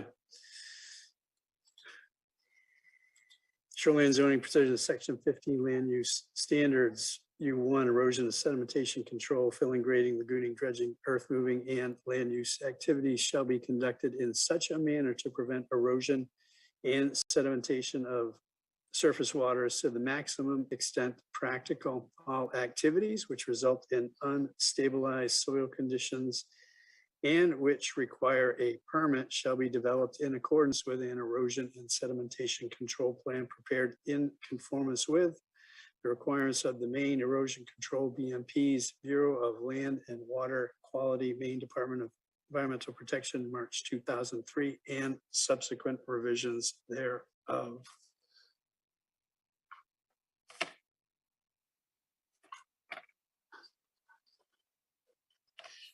So,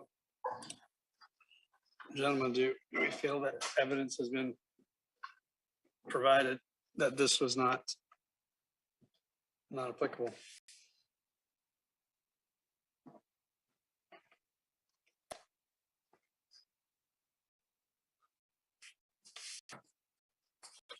Anyone? So I suggest you could look to page 7 of the applicant's proposed statement of findings act and conclusion of law. And there are several recommended findings. First, is that filling and earth moving activity of more than 10 cubic yards took place. So based on the evidence you've reviewed, do you think that finding is supported? Is that a finding the board can make? That is a finding I can make, yes. Tom, Yes, I think it's more. I agree. I agree. Is there particular evidence of that? Is it the CES testimony? Is it photos that are submitted? Well, today is pretty well, the various photo evidence makes it clear that that's this took place. Does anybody find any contrary evidence persuasive?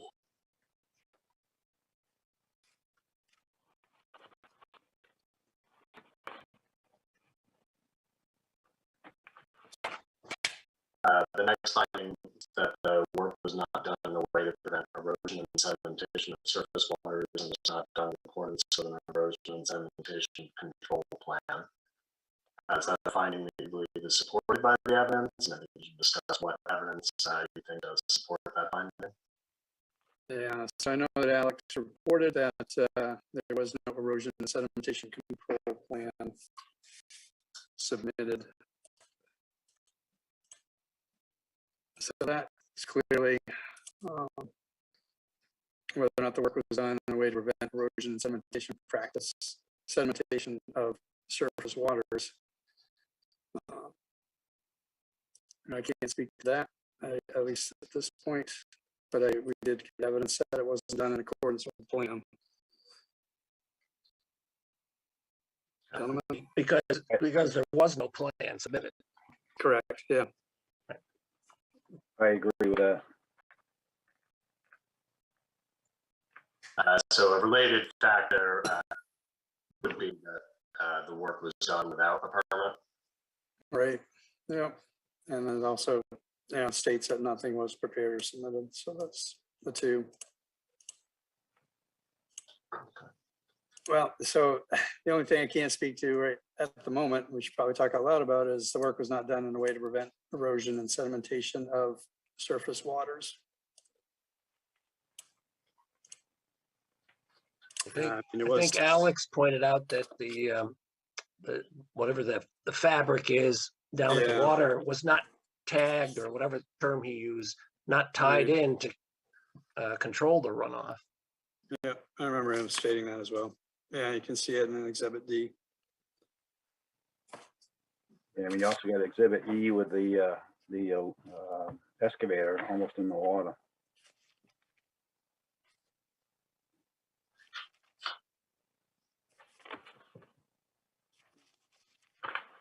Yeah, I guess with that, I don't know what the appropriate version of that is. I know it was claimed that it wasn't appropriate because you could see kind of flapping or folding over. That's the only counterpoint I would think we should consider is, I mean, if you showed me another picture and said this was good, I would probably not. Probably say, okay, it's good. So kind of just deferring to Alex on that. Yeah, I guess we have to go based on the evidence that was presented to us tonight. We didn't hear any counter argument from the appellant with regards to that, so. I don't know. I guess I'm used to seeing hay bales to keep the runoff from going down into lakes and streams and stuff. So I didn't see any evidence of that.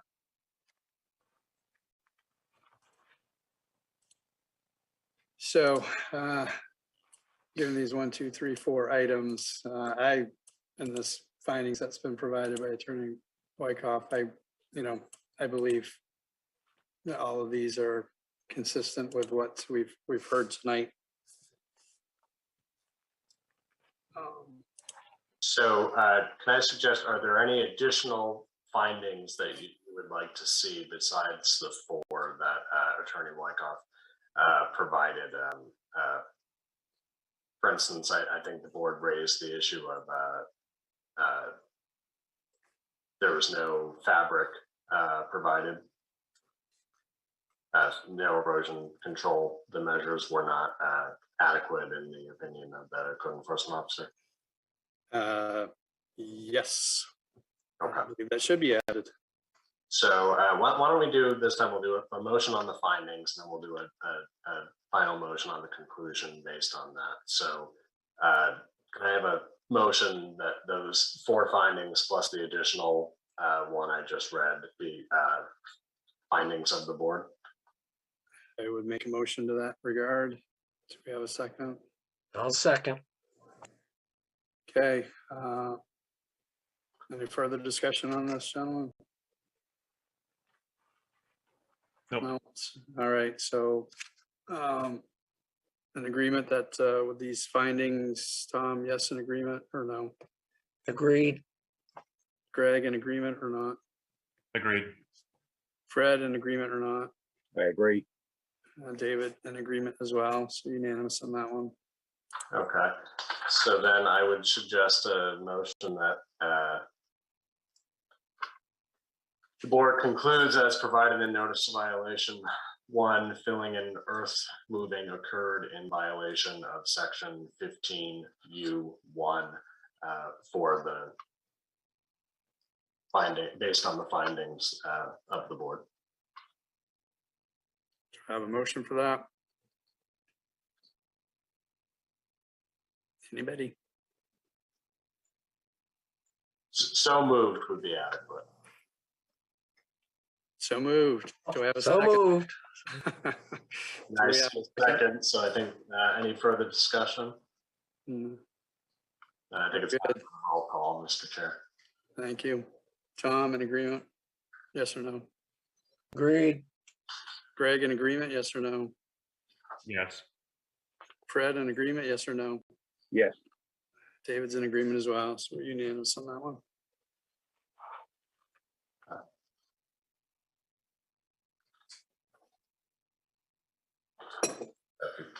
Bear with me a sec. No. No problem. So I think the third issue here is that violation 4 should be vacated because the jetty was pre-existing and the activity that occurred is consistent with repair and maintenance. So we have shoreline zoning provisions, section 14, table of land uses, number 17B, permanent piers, docks, wharves, bridges, boat launches, and other structures and uses extending over or below the normal high water line or within a wetland require approval from the planning board within the RP, SP, LRR1, and LRR2 districts. So referring to the findings submitted by Attorney Wyckoff, has entered here, the town has no record of a planning board permit for the jetty. I believe the appellant has acknowledged that, as well as Alex. Gentlemen, you in agreement? Is that your recollection as well? Okay. Town has no record of the jetty having a permit from the Department of DEP. And I don't remember if I heard about that. Trying to find the notice of violation for. Yeah, there's no permit. Permit. Okay, thank you. Appreciate that. The work done on the jetty was not merely repair maintenance. Vegetation was removed from the jetty. Rock and sand were added below the normal high water line. Boulders were removed from the shoreline and relocated to the jetty, making the rock show that they were moved during the project, and the jetty is clearly larger. Just to add a comment, I don't know that it needs to go in here, but a jetty doesn't really fit under shoreline stabilization, I don't think.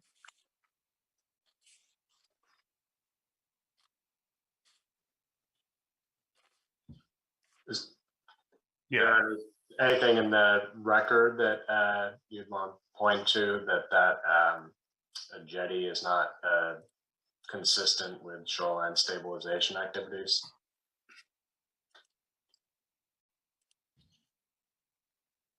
Do you have anything specific to that, Tom? No, I'm just, if they had gone for a permit to stabilize the shoreline, I'm not sure enlarging jetty would have ever been part of that plan.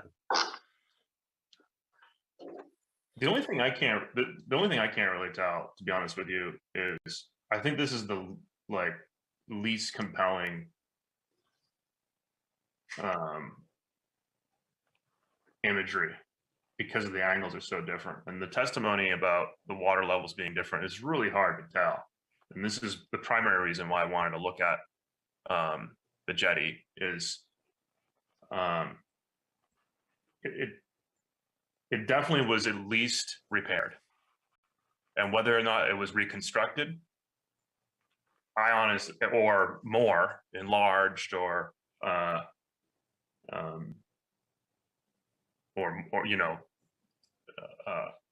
just novel construction, I can't really tell, to be honest with you. But the imagery in the NOV and exhibits, I think it's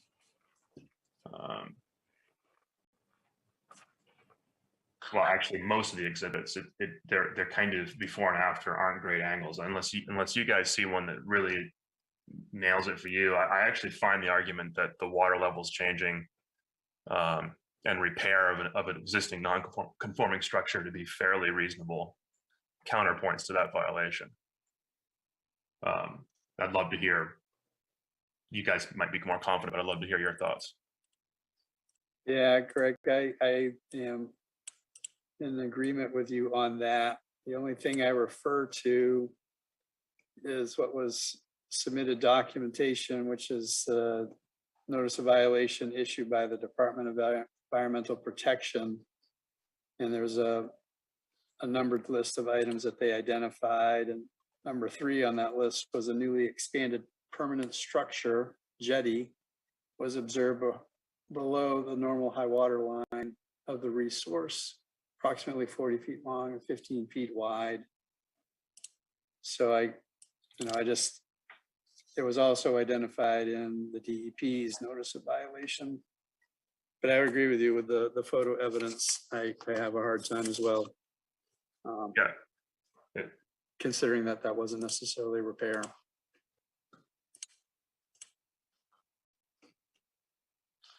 I guess my point being that there was no need to do any work on the jetty. It wasn't really part of shoreline stabilization, and it's obvious that a certain number of boulders were, moved to make it more useful as a wharf or something. But and I think Alex also pointed out that some vegetation was removed potentially also. So. Yeah, I hear you.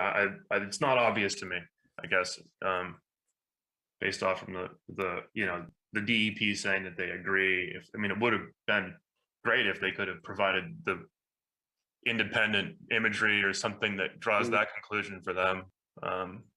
But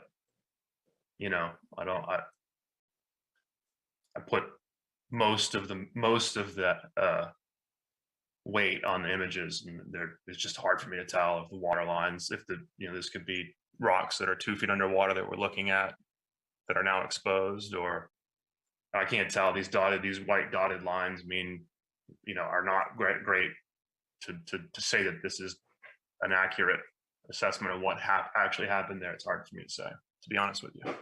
Yeah, information provided by the appellant says the jetty mentioned was pre-existing in the area at issue. The contractor simply picked up some stones that had slipped to the side and put them back in place.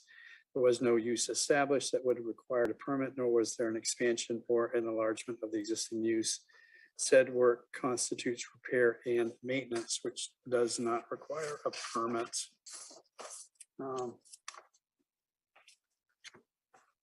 Yeah, fair. I guess I'd ask our advising attorney there, is any work below the normal high water line require a permit, regardless of whether it's a jetty or anything else? Yeah, so I think we need to turn to the standards at issue here. Let me pull up.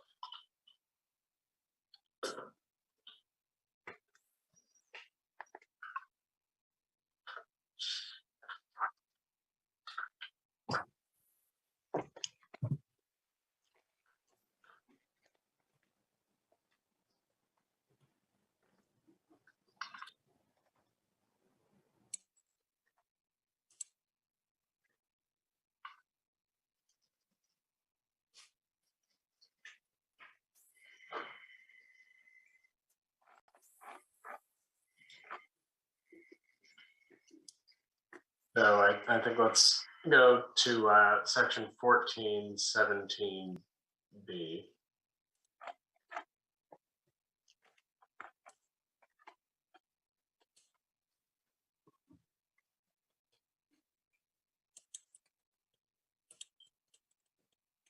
So planning board permit is required for a permanent pier, dock, wharf, bridge, boat launch, or other structures or uses extending over or below the normal high water line within a wetland.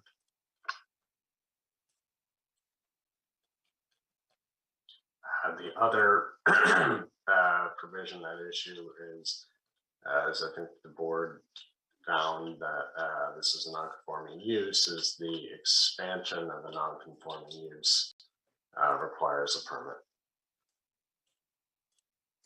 Yeah, I can't. So does the repair of a non-conforming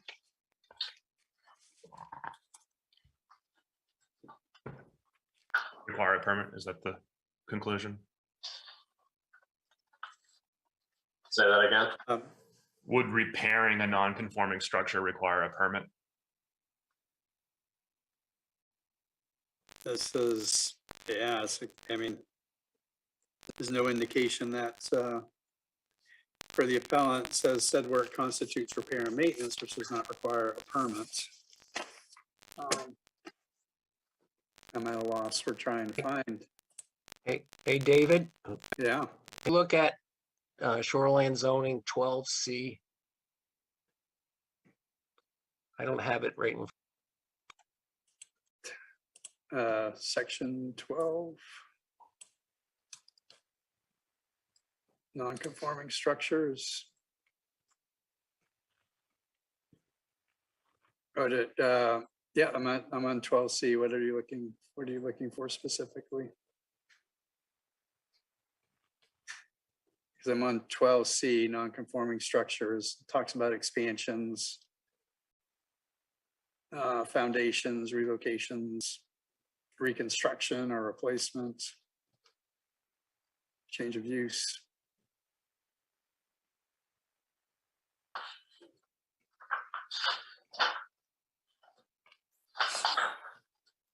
Is there something specific you needed from this, Tom? He's muted. I'm looking at something that said a non-conforming structure like a jetty here, I guess, or as an example, can only be expanded, reconstructed, or replaced with a permit. Are you seeing that, or are you looking for it? Oh, it was in Attorney Wyckoff's write-up, I think. So if you look at C1, non-conforming structure expansion, a non-conforming structure may be added to or expanded after obtaining a permit from the same permitting authority as to that new structure, in which case that would be the planning board.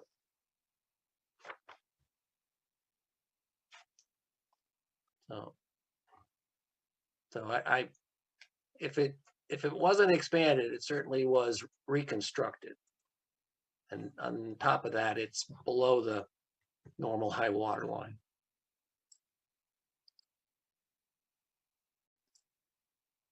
Non-conforming may be added to or expanded.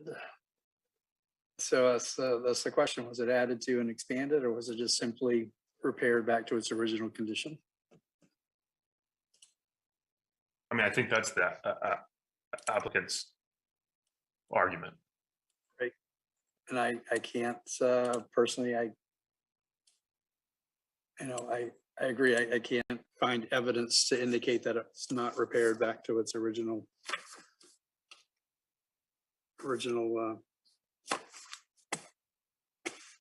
form. So I guess kind of comes down to the point of this third item. The work done on the jetty was not merely repair maintenance. Vegetation was removed, rock and sand were added below the normal high water line, boulders were removed from the shoreline and relocated to the jetty. Markings on the rock show they were moved during the project, and the jetty is clearly larger. I cannot be convinced of that. So I think there's also another statutory standard at play here. The applicant makes an argument that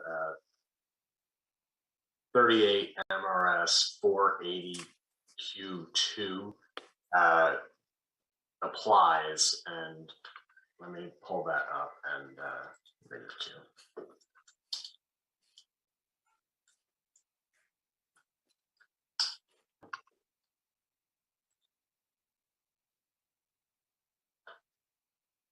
So that states a permit is not required for maintenance and repair of a structure.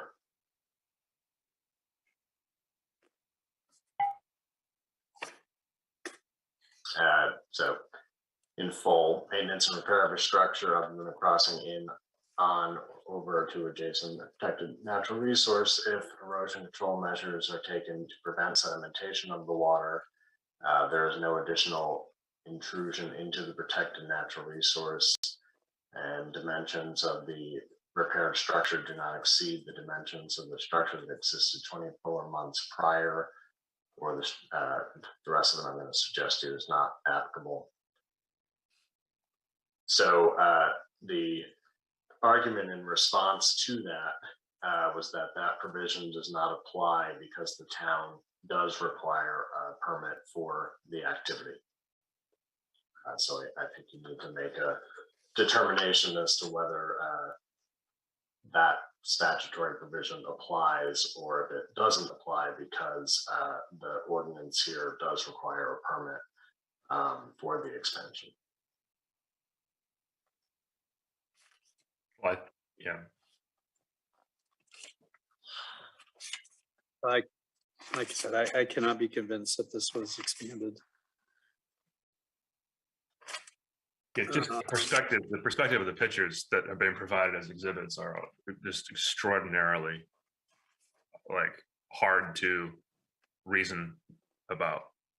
You have one that's a waterline picture at one time of the year, and you have another that's an aerial picture that's at a different time of the year. Right. And to me, the argument that this is an existing structure that we needed to repair is fairly compelling, given the evidence that's been provided. That's kind of my point. So could I characterize that as a motion that the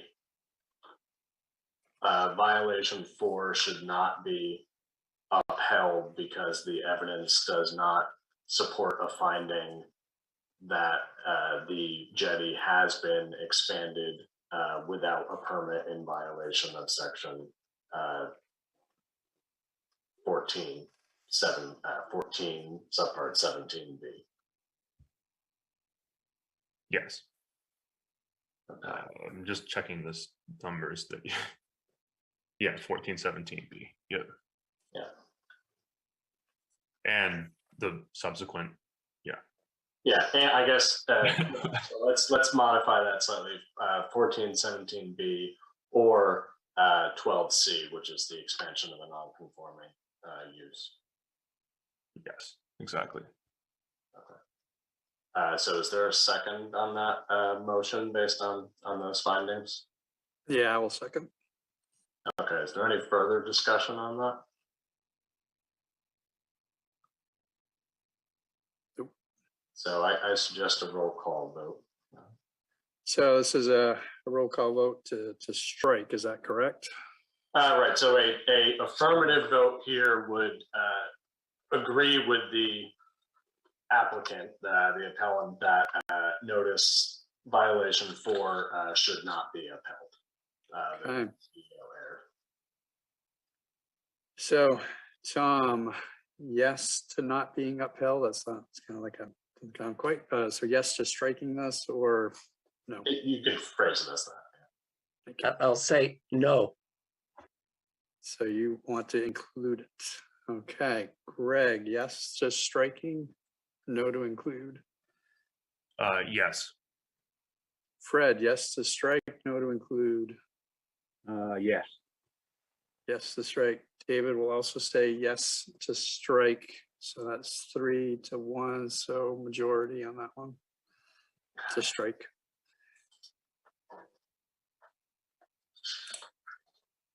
All right. So having a brief moment of panic here. Is this being recorded? Yes. It is? Okay, because I'm not seeing the little recording sign. Oh, it's supposed to be.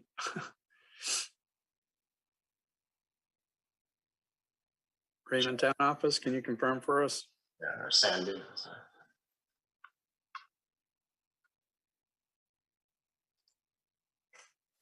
See that the broadcast studio, which is the other one that says town office, I see that there's still, so I'm assuming that Sean's still recording. Okay, so Zoom is not the only means by which this is being recorded. So that's Yeah. why. Okay. No, broadcast studio. Okay, just clarifying as I'm trying to write this down for purposes of this decision later. So glad you are. Yep. So let me just make a couple notes.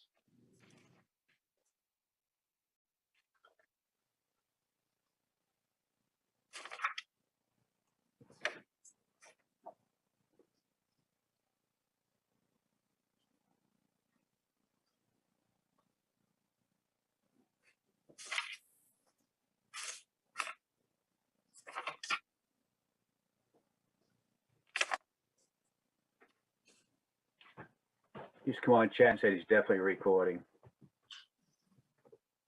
Good. Thank you.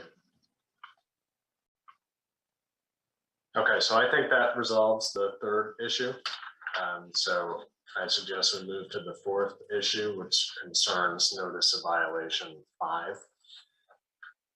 Yeah, piers, docks, wharves, bridges, boat launches, and other structures and uses extending over or below the normal high water line or within a wetland without a permit from the planning board. Shoreline. Shoreline has been enlarged, expanded without a permit from the planning board. See Exhibit C. Ordinance is section 14, table of land uses, number 17B. Permanent piers, docks, wharves, bridges, boat launches, and other structures and uses extending over or below the normal high water line or within the wetland require approval from the planning board within the RP, SP, LRR1, and LRR2 districts.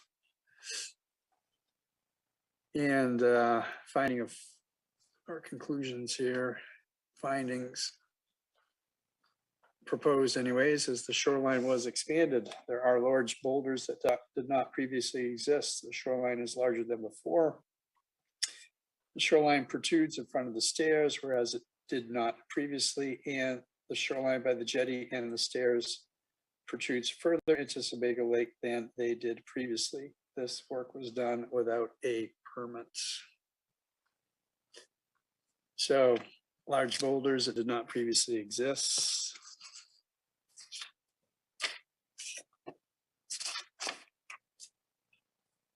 I don't know if you are assisting me with this.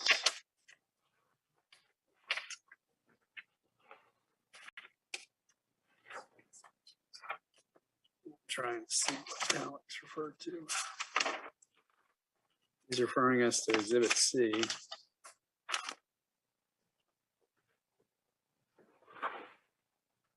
Now, I would remind you, I think I have in my notes, and Attorney Rachel couldn't correct me if I'm wrong, but I believe the applicant did stipulate to violating 5 and 11. They did. You're correct. Looking to have number 11 vacated though. So I appreciate that you brought that up. So I did see Attorney Rachen's hand. I don't know if you want to acknowledge her, Mr. Chair. There's certainly no, the board is within its discretion to ask particular questions of the attorneys.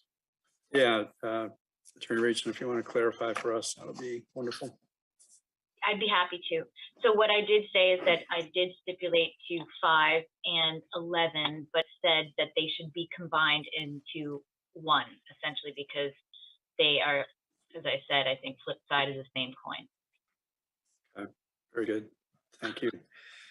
So if number 5 is acknowledged, then we can either refer now to number 11, or we can wait until we get to number 11 and choose to review it then. I would say let's go ahead and see if these two can be combined, since we are sitting on this topic. Just trying to find it here.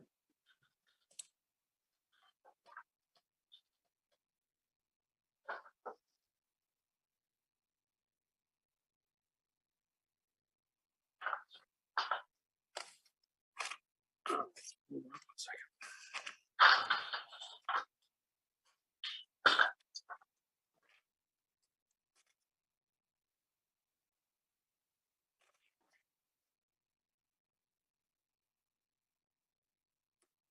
So if I may suggest, I think that I think it makes the most logical sense here to approach the violations that have been raised, that have been challenged on appeal, take them in turn. And then we can address the larger procedural arguments that were raised and the larger argument about there being duplication and the board should combine those items. So in essence, following the issues that are laid out in the applicant's proposed findings.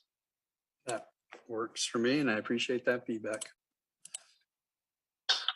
Okay, so So I guess what we can have then is a motion to find to uphold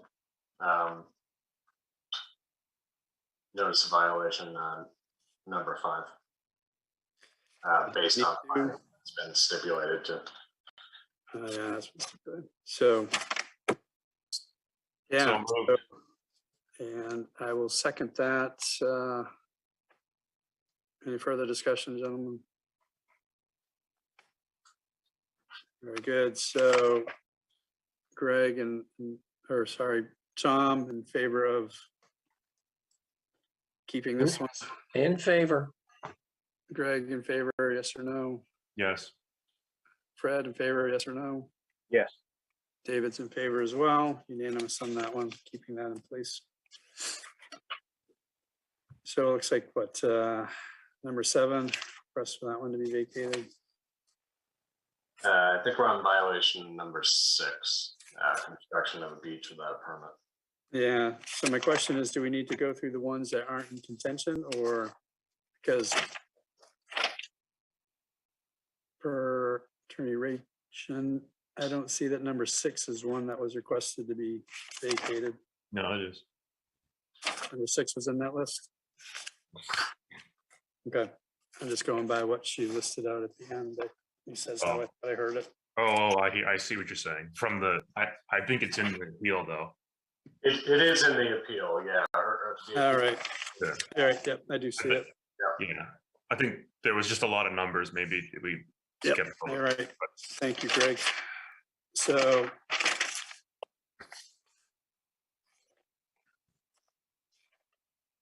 David, I think Councilor Ration had something to. oh, yeah, Attorney Rachel, if you have something. Thank you. I'm just trying to be helpful and not belabor anything. What I wanted to make sure is that when I was listing out those numbers that you had asked me about, Mr. Chairman, I was talking about those that should be consolidated, but there's separate ones like the beach and the jetty. I didn't ask to be consolidated because we disputed those particular violations. Okay. So the beach, I think violation 6 is the beach, and that's why I didn't ask for it to be consolidated. Understood. Thank you for that clarification. So, number 6, construction of a beach without a permit. A beach has been constructed without a permit. See Exhibit C. Under shoreline zoning provisions, Section 15 at land use standards, item O, beach construction. Beach construction on any great pond shall require a permit from the Department of Environmental Protection. Beach construction on any river, stream, or brook capable of floating watercraft shall require approval from the Department of Environmental Protection.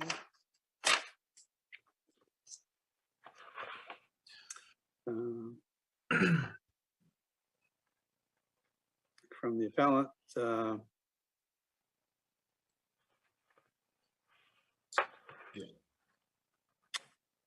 they are indicating that any support or contention given to identify what is meant by beach, which term is not defined in the shoreline zoning ordinance. Review of Exhibit C and the notice of violation submitted to establish that a beach was constructed does not show a beach as the term is customarily defined. See dictionary.com, which defines this term as expanse of sand or pebbles along the shore. Rather, both the before and after photos show the access to the water is provided by stairs, and there is no expanse of sands or pebbles along the shore. Rather, they're just large pieces of riprap. There is no beach. So the findings that we are looking at here is a beach composed of stones and rocks was constructed without a permit from the Department of Environmental Protection. So I know in the original notice of violation, in Exhibit C, and I can see it in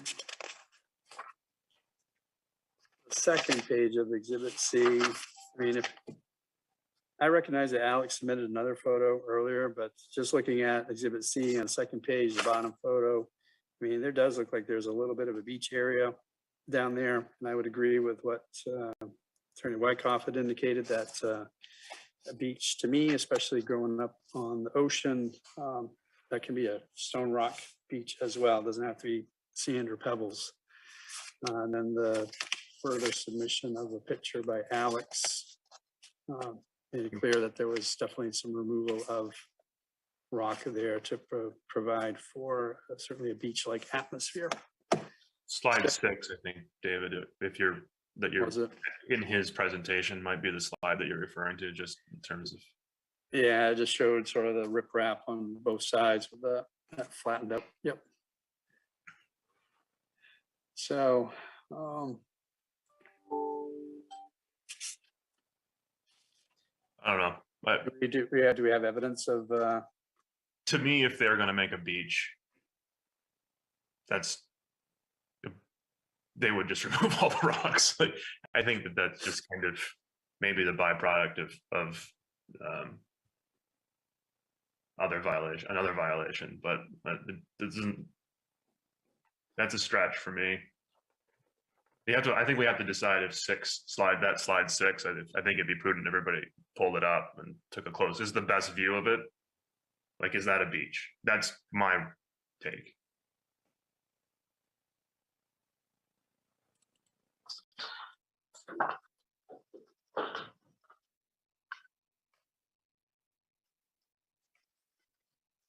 So I think part of this, I think this discussion is a little bit twofold. First, you need to make a determination that, do you have a definition of beach? What is the meaning of beach? And then that's a legal determination for you to make. You've given some competing definitions of dictionary definitions, but also some common sense arguments of what a beach means in Maine. And so I think you need to make a determination, does a kind of beach include pebbles and rock fragments and still meet the definition of beach? And if it does, then you need to make a factual determination of, does the evidence presented here show that a beach was constructed? I guess we can address the definition of a beach. Again, growing up on the ocean, a beach for me consisted of large rocks. So I think we're discussing what a manufactured beach would look like. I mean, that might be might be a distinction we want to make, because the violation is that there was a beach created. So we're not just talking about beaches. I think we're talking about manufactured beaches. Yep. Manufactured beaches, I think, would be a little bit of a higher bar. I totally understand there's a broad spectrum, but that's probably the problem with the ordinances more than it is a problem with anything else. Like, if you want to find people for building beaches, define what a beach is. It's my take, but otherwise we're sitting here debating what a beach is. I guess that's the thing, is we don't have a definition of a beach. We just have dictionary definitions. Yeah. So the beach is applicable to, according to the ordinances, is beach construction on any river, stream, or brook as well. So, well, I guess, yeah. So, I mean, I guess there's a distinction of a beach on any great pond. So, I don't know. To me, I look at that picture, that's a beach in terms of what I'll take out the fact that we're talking about a beach in terms of this appeal at the moment, but looking at that, I would view that as a beach. I believe a beach can include sand, larger rock. So, hey, David, this is Tom. If we're looking at the same slide that Alex showed in his presentation, that large flattened area that's full of sand and gravel and whatever, obviously wasn't there in any of the other previous photos. So, I mean, the 4 photos. So whether you call it gravel or dirt or sand or whatever, it's different. And it's somewhere people can walk in ankle deep water probably at, when the Sebago is filled up. Right, but I think like there's violations for moving stuff, and there's this specific violation about creating a beach. It really does matter, I think, if it's a beach or not. Like, there's a separate violation for moving soil or cutting, vegetation and kind of terraforming in general is covered quite specifically. My understanding of what we're evaluating is this actually a beach? Like, I think first off, we have to get a definition of what is a beach, right? So, I mean, given, just in general, forget about whether or not this is actually a beach, is what's presented here, could that be considered a beach? I mean, like I said, my opinion is yes, given my summers on living on the ocean. But then again, we're talking about a great pond, so. I think what happened was when the other work being done, it's definitely increased the size of what was there before. I mean, there's obviously no sand and stuff brought in to create a lake beach there, but there's definitely been rock moved and, giving it a bigger area so you can put, lawn chairs or access the water easier than they could have when walking over the rocks from before. So again, it's what do you call a beach? But it's definitely been increased.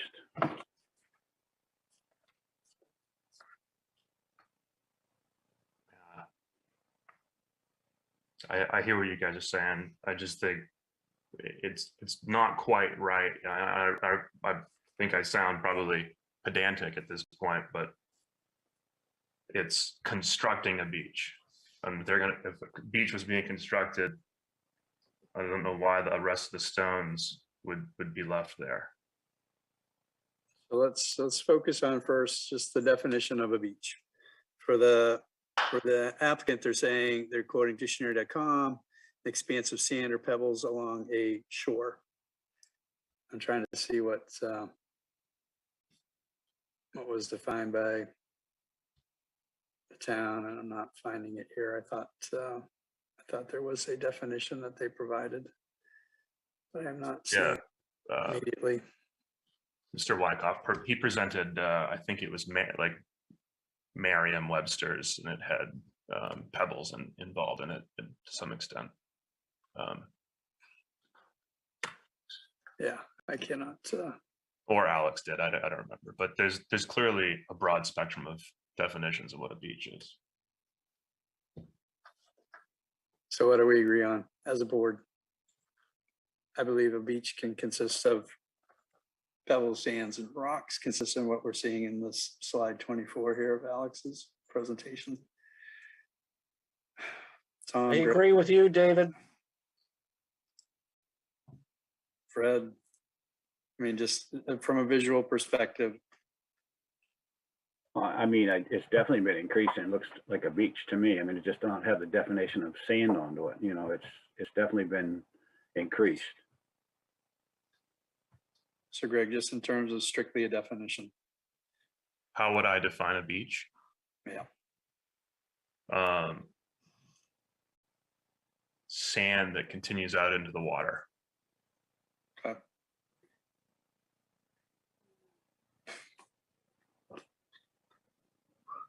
So, Mr. Chair, maybe I would suggest you or someone make a motion to uphold violation number 6 because you find a beach composed of stone and rock was constructed without a permit from the DEP in violation of section 15.0.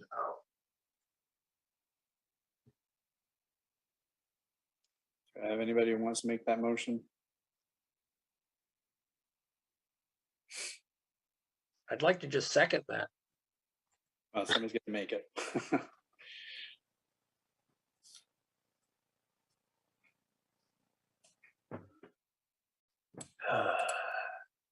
I'm having a hard time with this because the beach I can see it being against the shore. I don't know what this is. Oh, so I suggest making the motion and seconding it. And just because you second the motion doesn't mean you have to vote in favor of it. Or, all right. Can I move that? Can I move that puts it up where we can call it for a vote. Can I move that we do not uphold? Sure, you can phrase it that way. Because it doesn't sound like anybody actively wants to make that motion. I'd like to move that we do not uphold violation 6. Yeah. So I guess I would phrase it as a motion to conclude that the code enforcement officer erred in concluding that section 15.0 was violated because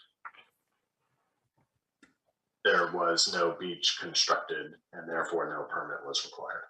Yeah, I'd just like to maybe specifically, and you can help wordsmith this, but I'd like to specifically say that the ordinances are too vague for there's really no ordinance that define the violation references an ordinance that vague that doesn't even define the what a beach is, and that's really the not a code enforcement. The way you had phrased it was a little bit more ascribing an error to somebody. I think it's more of the ordinance isn't applicable. Or could not be applicable. I don't know. Can I ask Alex for clarification on something? Is that possible at this point? Yes, yeah, the board can certainly. Yeah. So, Alex, for this particular one, when the notice of violation was originally delivered, it says see Exhibit C. And so I'm looking at Exhibit C, and that consists of 2 pages with a before and after, and then another before and after.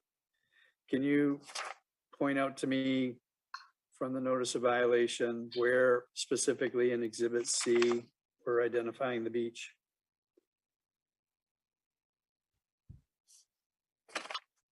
Yeah, hold on one sec. Let me just see, get that up.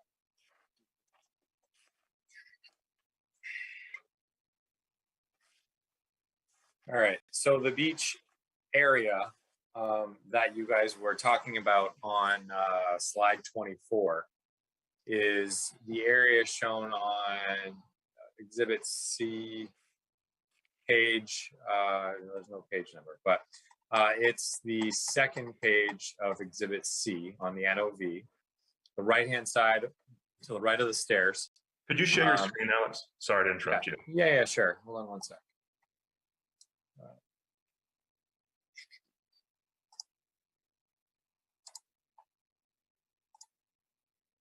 So it is this page here. So we've got the original before photo. This is the beach area. Actually, it's a little bit lower than that. So I'm going to draw it right here. You see the pink that I just drew? Yes. On the screen? Yeah. So that's the before. And then, why can't I? There we go. Then after, you can see down here, and you can only really see in this photo, a small section of it right here. Yeah, that's kind of what I saw. So you've My got initial review. The before up here, and there is a section of it, looks like over here, but these rocks all in this general area here appear to all have been removed. You know, down to the you know, the dirt, I guess you could say, which I consider that to be construction of that beach area to, you know, increase that usability of it, really. Yeah, thank you for that clarification, because I was, when I originally reviewed this, I was focused on those areas as well as the area in front of the set of steps there. And then this photo, this exhibit, slide 24, kind of threw me off a little bit. So given what was in the original notice of violation, I do believe that a beach has been constructed, given the photos. Can you Given the walk? definition. I didn't quite follow as quickly. I'm sorry. It sounds like that was pretty convincing to you, but I'd like to. So the bottom of the stairs is where there's a currently a beach. Is that what on exhibit D? Nope, like exhibit C. You're still sharing your screen, Alex.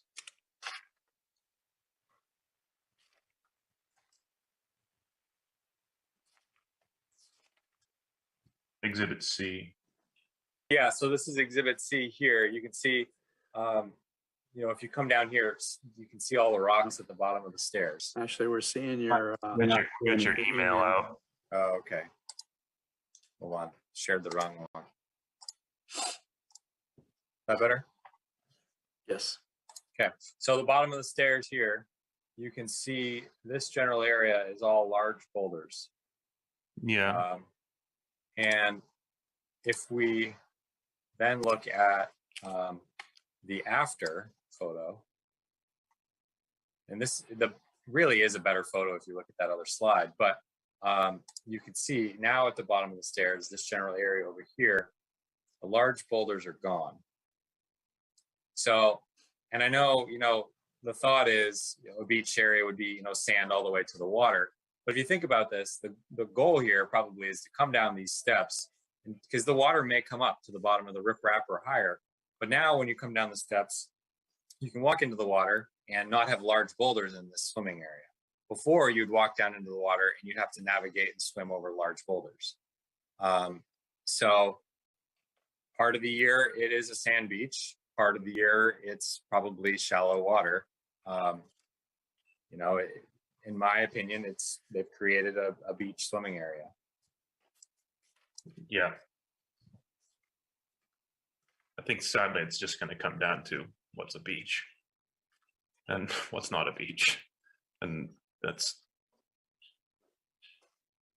Yeah, and if I can just weigh in, the reality is that that's a mixed question of law and fact. So I think in some ways I may have perhaps overcomplicated by trying to split those out. So I think that the board can make a call as to whether or not it's a beach.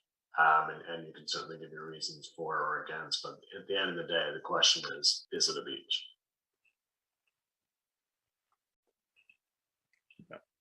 So, yeah, I made my opinion known to me, given the original exhibits. I do believe that would be considered a beach. You can even see it a little bit on the other set of steps. The same photo, but just off to the left. This is in C, David. Yeah, exhibit C, the second page of exhibit C. Yeah. What Alex pointed out, as well as what's in front of the other set of steps. Okay. So, in my opinion, and again, I had seen this originally, got sidetracked by this slide 24, but I do believe the beach is constructed, given the photo evidence. Well, something was constructed. I agree with you. I don't think that's debatable. So we just be bold in this to make a motion to say that's right. That the beach has been constructed. I would like to do here. Yeah, you can make a motion that there's to uphold the violation. The whole violation because a board concludes a beach has been constructed and no permit was obtained to construct a beach. I am going to say so moved. Is there anybody willing to second that? Second. So any further discussion on that? Yeah, any further discussion? Very good. No.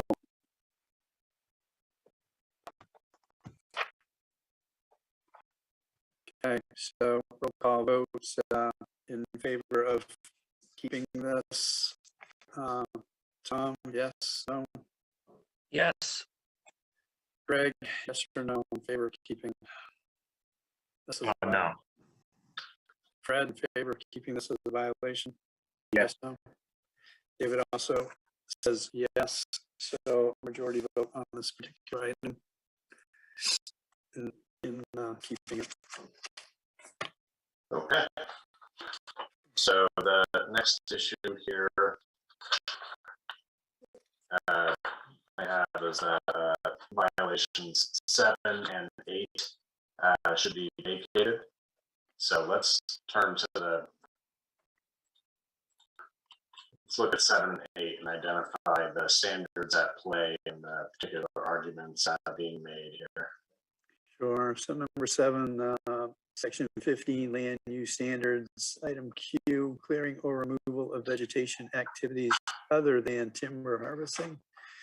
Subsection C, in order to protect water quality and wildlife habitat, existing vegetation under 3 feet in height and other ground cover, including leaf litter and forest duff layer, shall not be cut, covered, or removed except to provide for a footpath or other permitted uses as described in section 15Q, paragraphs 2 and 2A above.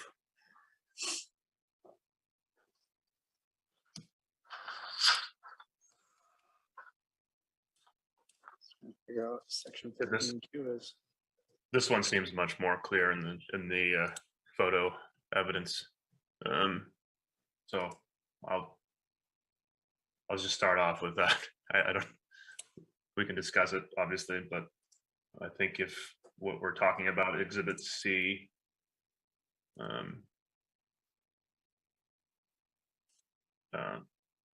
Yes. It's like we have three items to work with. Vegetation less than 3 feet in height was cleared or removed within 100 feet of the natural high water line of Sebago.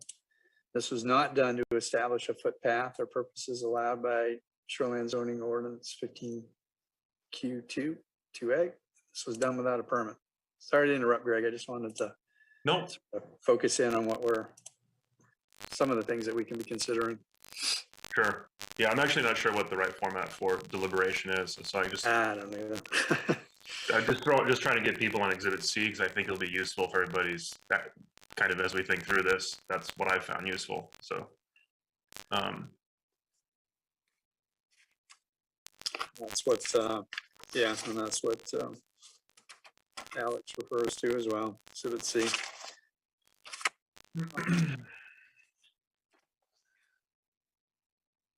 So for the appellant with respect to violations number 7 and 8, existing vegetation less than 3 feet in height was not removed. It was simply trimmed down, leaving all root systems intact and topped off with natural bulk bark mulch.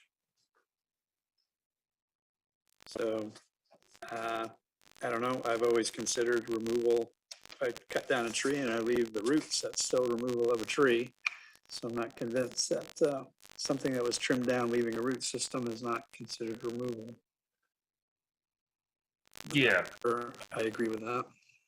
Yeah. So in terms of what we're looking at, vegetation less than 3 feet in height was cleared or removed within 100 feet of the natural high water line of Sebago Lake. Given the visual evidence, I would agree that it has been removed, and they can essentially say the same. The appellant that it was. They're not saying it was removed. They're saying it was trimmed down, leaving all root systems intact.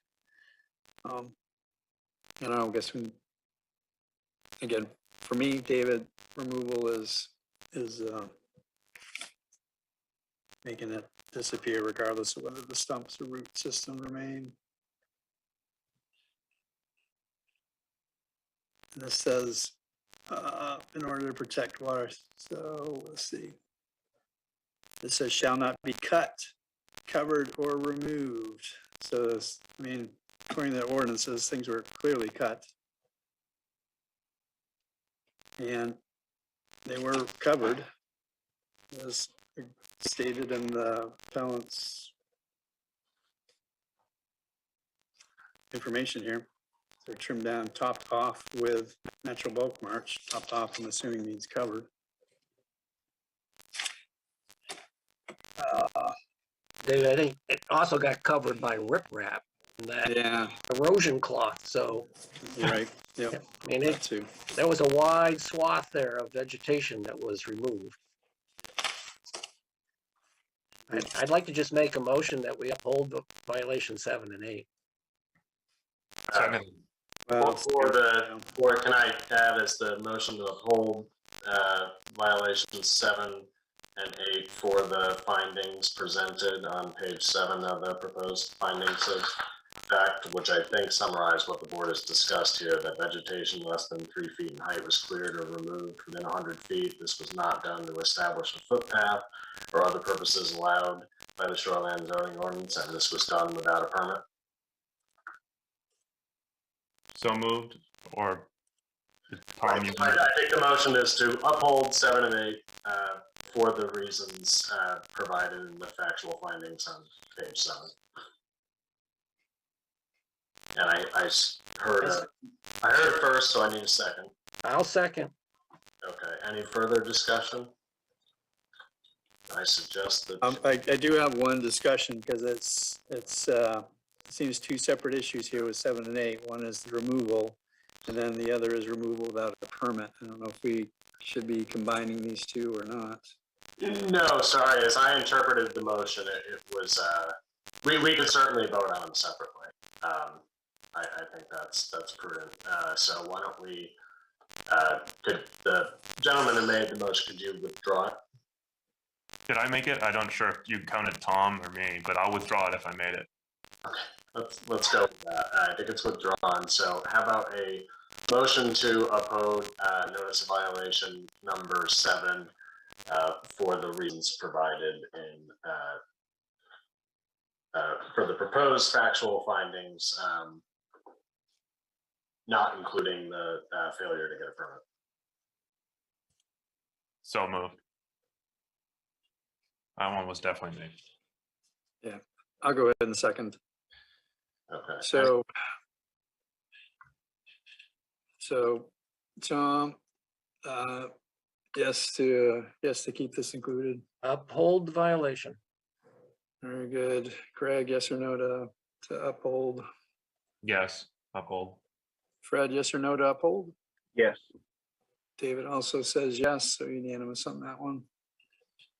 Okay. So how about a motion to uphold violation 8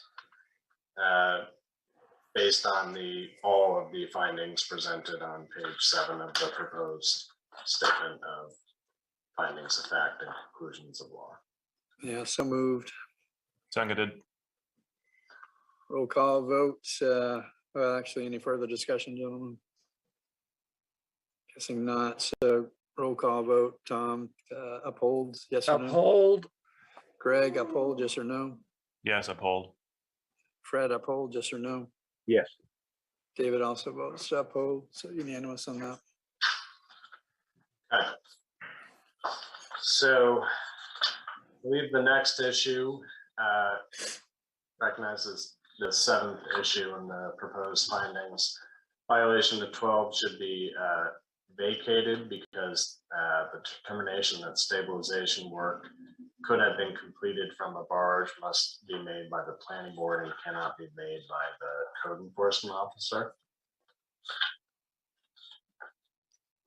So let's turn to violation 12.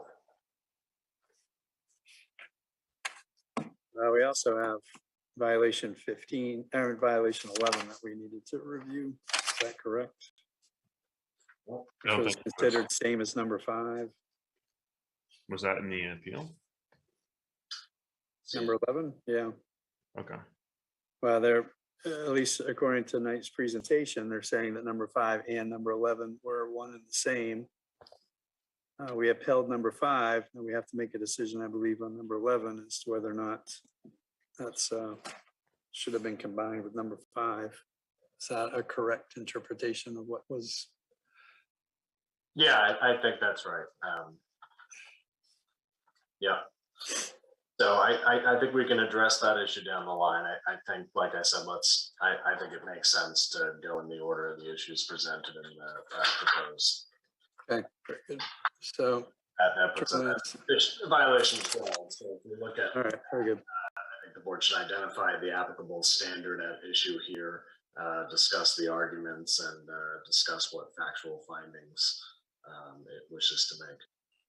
All right, so unpermitted shoreline stabilization, no barge, so shoreline zoning provisions, section 15, land use standards, section C, piers, docks, wharves, bridges, and other structures or uses extending over or below the normal high water line of a water body or within a wetland. Further, item 12, vegetation may be removed in excess of standards in section 15Q of this ordinance in order to conduct shoreline stabilization of an eroding shoreline, provided that the permit is obtained from the planning board. Construction equipment must access the shoreline by barge when feasible as determined by the planning board. Item A, when necessary, the removal of trees and other vegetation to allow for construction equipment access to the stabilization site via land must be limited to no more than 12 feet in width. When the stabilization project is complete, the construction equipment access way must be restored. Item B, revegetation must occur in accordance with section 15T.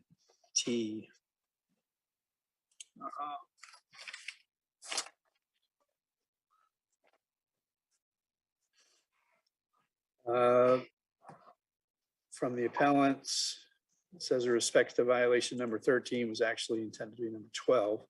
The CEO cites the property owner for not accessing the shoreline by barge in order to conduct stabilization activities. The CEO lacks authority to determine that any purported failure to access the shoreline by barge constitutes a violation of the shoreline zoning ordinance. Rather, pursuant to section 15C12 of the shoreline zoning ordinance, planning board, not the CEO, is tasked with determining whether access by barge is necessary, but only after deciding that such means of access is feasible.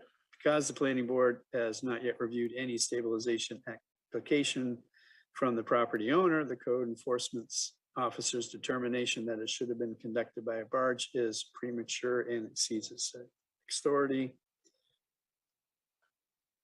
And it's also a note here is noteworthy that the contract between the property owner and BLMC specifically contemplates the use of a barge to complete the work.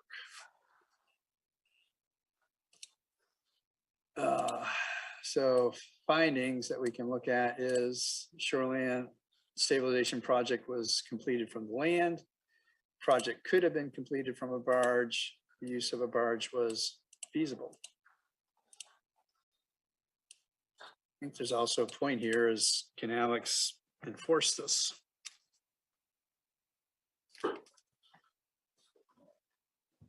So why wouldn't, I'm not, can maybe to just rephrase it, why wouldn't Alex enforce this, or the code enforcement enforce this?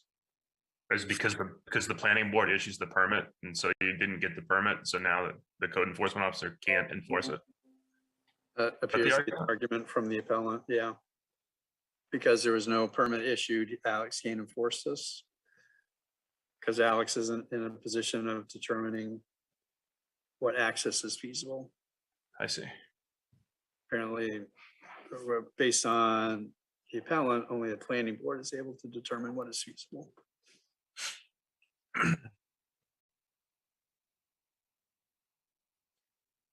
Which go ahead. Seems like if the code is you need a permit, is it just that the code enforcement officer could say that you did this without a permit, but not that you did it improperly? I guess I have a question for our attorney advisor here. If we uphold this one, and eventually this is going to go to the planning board, and if they actually issue them a permit or whatever it's called after the fact, can they just not enforce a fine on this one, even though we upheld that it happened? And Alex is within his just, duties to enforce things because it's not a planning board role to enforce. So I'm not sure I quite follow that, but I think it's venturing into some hypotheticals here. So the CEO has the authority to enforce the zoning ordinance. So if a failure to get a permit, certainly something that CEO can enforce. If we're in a situation where a planning board grants an after the fact permit, enforcement of that would be for the CEO. Okay, so eventually this is gonna go to the planning board, right? And if they choose to uphold this, but just not fine them because they're gonna get an after the fact permit. So the planning board's not going to be dealing with any fines or anything like that. That's entirely the discretion of the CEO. With the select board's approval when to bring an enforcement action. So I guess I'm not following. Yeah, and I'm not sure, Tom, if we can look at what the planning board is going to do. We have to look at this as from the notice of violation that was issued on December 16th. That's what I guess my question. Yeah, my question is, Alex has a job as code enforcement. If he finds something that isn't right, he can write a violation. So in this case, the words say, if feasible, use a barge, but no one was given the opportunity to even, discuss that because no permit was ever applied for. So I don't see how we can't uphold Alex's violation. Yeah, in the findings here, it says a shorefront stabilization project was completed from the land. I think we can all agree with that. And it says the project could have been completed from a barge. The use of a barge was feasible. And that comes from Alex's testimony tonight. So we have to, you're right, we have to work through that. So there was no permit from the planning board. And CEO is code enforcement officer, so there's enforcement there of the codes.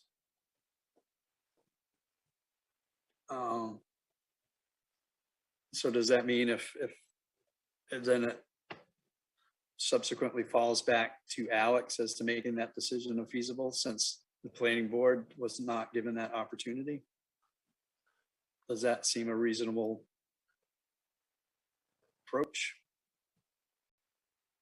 I mean, I know the ordinances don't specifically lay that out, but is it reasonable to assume that, given that the planning board couldn't, that the code enforcement officer is in a reasonable position to make that determination?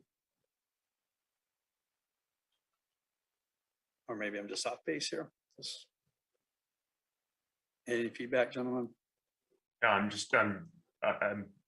thinking and reading, but I'm wondering if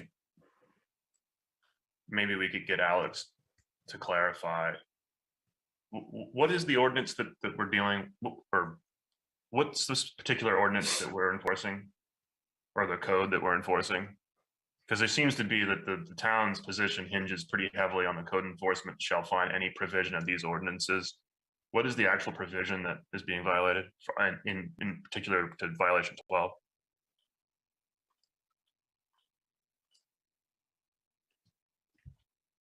Is that a question for me?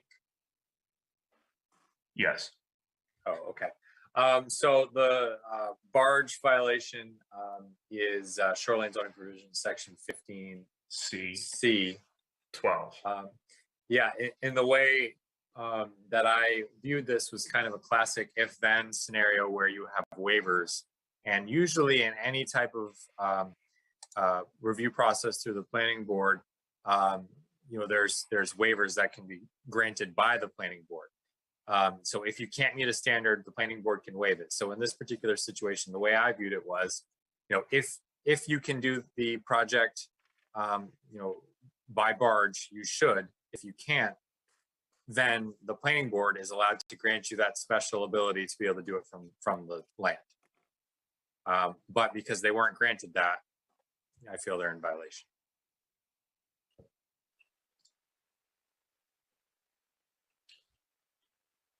Let's see.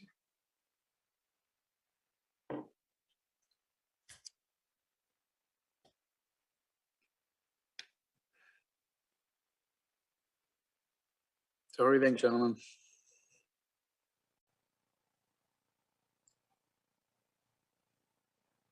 So we can agree, are we in agreement that a shorefront stabilization project was completed from the land? I think we're all in agreement to that. Project could have been completed from a barge and the use of a barge was feasible. At least that's what's in our findings. And I think also is, for me, is does Alex have authority to make that determination? I would almost say the project could have been completed from a barge as determined by the CEO. The use of a barge was feasible as determined by the CEO.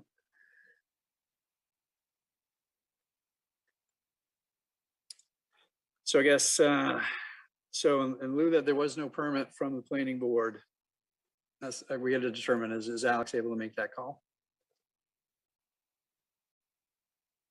I mean, there's nothing defining it in the ordinances, at least not that we've been made aware of or that I have found. But I would say that given Alex's role as a code enforcement officer, that who does work with the planning board at times, would be in a position to make that call, given the planning board was not given the opportunity to do so. To me, that seems a logical extension of his authority, given that he is a code enforcement officer. But then again, that's again looking at, is that a logical extension of his authority?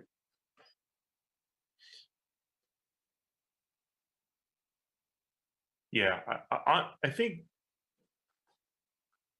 unlike and I know we're not going into the procedural aspects of it, but I think 11 applies here a little bit because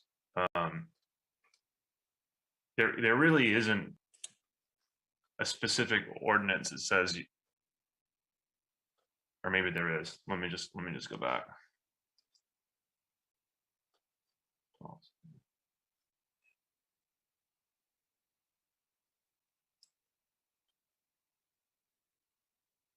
Yeah, never mind that. Well, it does say under our ordinances, code enforcement officer, shall be the duty of the code enforcement officer to enforce the provisions of these ordinance provisions. If the code enforcement officer shall find that any provision of these ordinance provisions is being violated, he or she shall notify in writing the person responsible of such violation. That's 16H2, right? Thank you very much. Yep.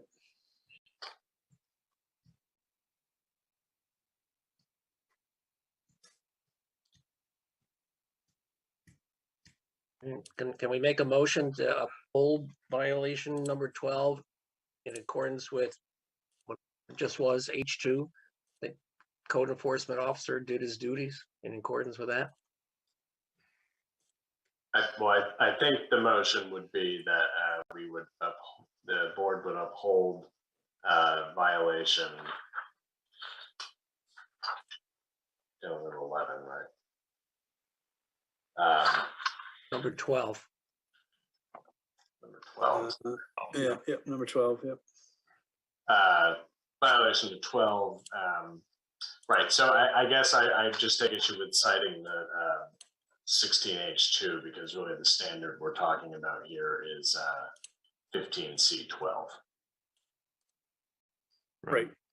Yeah, I was just trying to see, I'm trying to see for myself, does Alex have authority to do this?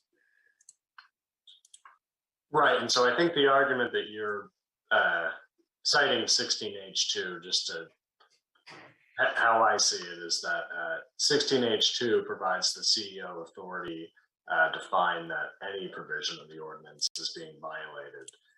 So the argument is that gives the CEO authority to say that section C12 states that one of the requirements for a permit here would be that vegetation may be removed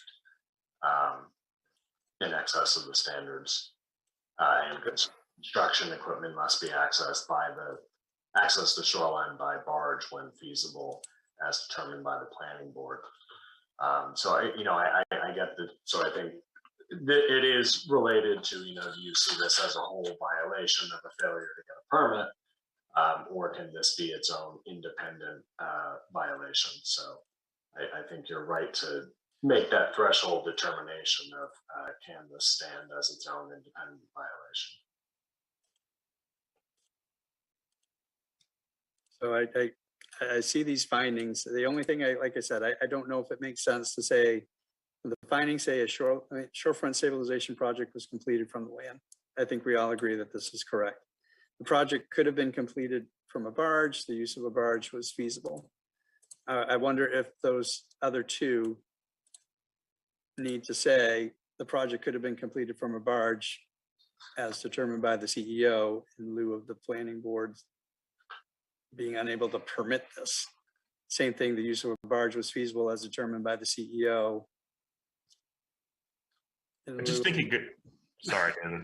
No, that's fine. I just think it goes back to that whole idea that there's an omnibus way to like hide behind not getting a permit and then not being held accountable for violation because, well, you didn't have a permit. Or sorry, you didn't talk to the planning board to get a permit. I think that's kind of where I'm going with this. And it's just like, you've deprived us the opportunity to evaluate this, just like the opportunity to evaluate hazard trees, just like the opportunity to evaluate a lot of these things.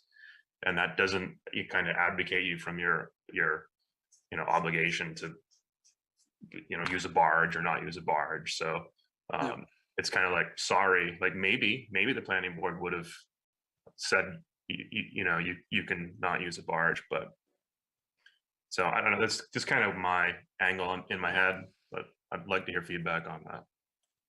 Yep, no, I totally agree with that. So, I mean, I'm willing to take a motion on however somebody wants to phrase this. I guess accepting.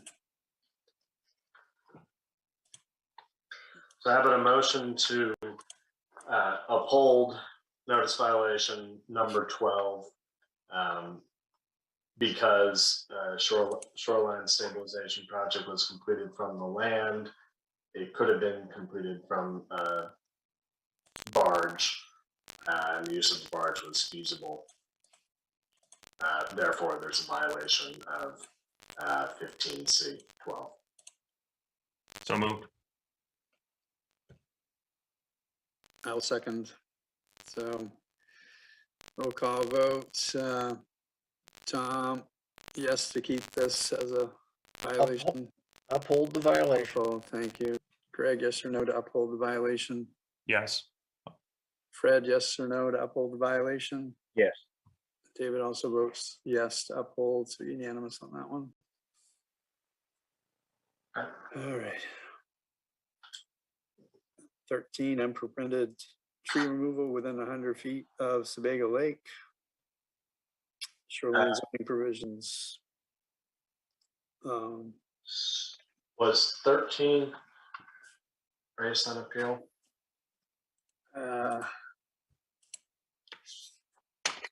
Well, yeah, well, it's a good question. It's in the findings as the 8th finding.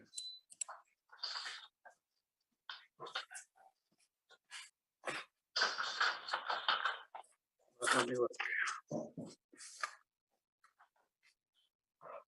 No. Let's see. Yeah, I guess as I review the information submitted from in that application, I don't see number 13 listed at all. Yeah, so what I have as the next issue is so again, I'm going off of the issues and arguments. Yep. Yep, and so I see that as Violations 1 and 2 constitute procedural error to be vacated because in fact they are the same violation and are only listed twice in order for the town to be able to see duplicative fines. And so, yeah, I think we can, so 8, 9, 10, 8, 9, 10, and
Check 1, 2.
Good evening and welcome to the Board of Selectmen meeting. Today is April 19th and call of order and everybody is here tonight.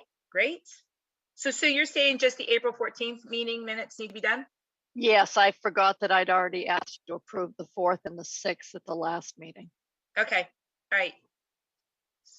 So Sam and Joe, I need one of you to nominate, to motion to pass them, approve them. Can't even talk. Can we just sit here all night and wait?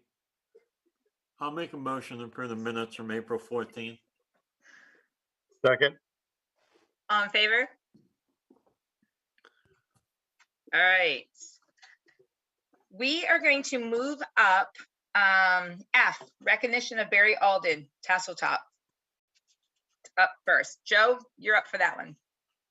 All right. Well, I know Barry is not one who wants recognition, but I think definitely earns it. And I did promise him this will be the last time we put him out in the spotlight. But Barry, yeah, we are what it's meant the last 2 years to work with you in the craziest of conditions. And we could not have done it without you. And on top of that, your years of dedication and service to the park. It's just, it's such a welcoming place, and you definitely make it that way. So thank you on behalf of me and the select board. Well, thank you very much, Joe. The plaque that I got here is so beautiful. I thought I'd probably, can you see that, please? It shows. You can tell. Barry, thank you. Joe, he secretly loves all the recognition because he's been bugging me all evening. If it's time yet. Is it time yet? Does that care? All your hard work. You guys have to, like 2 years, if you really start to think about it, like what changes you made, just. Thank you. And that's it. You don't have to. Madam Chair, I think Don has his hand up. Oh. Yes. I may be a little bit late to the party, but I would just like to say over the years that I've worked with Barry, I mean, I've been just amazed at the transformation of that park. And I don't think there's a place in there that his hand hasn't touched. And I mean, all those improvements that you see in the cabin, picnic tables, you name it, he's done it. And he's been a big part of the tassel top in the past. And I'm hopeful that he'll be a big part of it in the future, along with his wife. And so I'm just really thrilled that he was nominated and got this significant award from his peers. So congratulations and thank you. Thank you, Don. Good job, Barry. Thanks. We're lucky to have you. Yeah. Thanks. All right. Gonna move on then. All right, new business, consideration of issuing a business license for Brighter Days Daycare, Holly Flynn and Wayne Jones. Thank you for sending those updates. You're welcome. As far as the inspections go. So, Holly? Yes, I'm here. Hi. Do you want to tell us who you are and what you're doing? I'm Holly Flynn. I am hopefully opening another daycare in Raymond. I already operate another daycare in Bridgeton, Maine, Bridgeton Great Start. And I've done that for almost 10 years now. I saw that Creative Kids was this, and I met with Diane, and she selected me and wanted me to expand and help more kids. I don't know. and parents. Yep. Yeah. Prior to this, I mean, I have my degree in elementary ed, and I worked for child development community as far as knowledge and supports, things like that for their children. I don't know. No, that's good. That's good. I don't like talking about myself. So. Wayne gave us your reports, which was good. And I think you have just a couple yet to do. One thing left. We had the strobes that still need to be put in. I know they're going to be put in tomorrow, actually. So after that, we will have met, to my knowledge, everything that Wayne needs from us, as well as the state fire marshal, who's come in and done their inspection as well. Okay. Yeah. Does anybody have any questions for Holly? No, good to hear, Holly. There was a there's a handful of different violations and all of that. So you've gotten taken care of all of it except that one. Good to hear. Yes. Yes, and it was just because we had to order the strobes. So And I'll make a motion to approve Brighter Days LLC on a conditional basis as long as all the state fire marshal's deficiencies are corrected. Second. Welcome to town. Hi, seeing you on this end of things. I know, exactly. I used to watch your kids. Yeah. Yes. So do you want Go me ahead. to say something? Yep, tell us what you're doing. So my hope is to open a florist shop here in Raymond. Bees Blooms Floral Design. It started as a hobby for me, and I just decided with all of the pandemic craziness that I would like to start up a shop in Raymond. We don't have one right now, and I thought it was a good thing to bring to the community. So that's what I have to add. No, good. And I know your inspection is done and came back good. Yeah. Do you have any creativity programs or anything that's going to boost up other than just having a flower shop in the town? Just because they came and they've gone. Yeah, absolutely. No, I thought about doing, you know how they have those art classes where you can go, they call them the sip and paints. I'm not doing a sip and build, but I thought it would be fun to offer like a flower, like a bouquet building workshop once a month to bring the community in, and offer a build your own bouquet cart to invite the community to come in and, you know, give them the opportunity to build what they want. Let me meet them and help them out. And yeah, so. Excellent.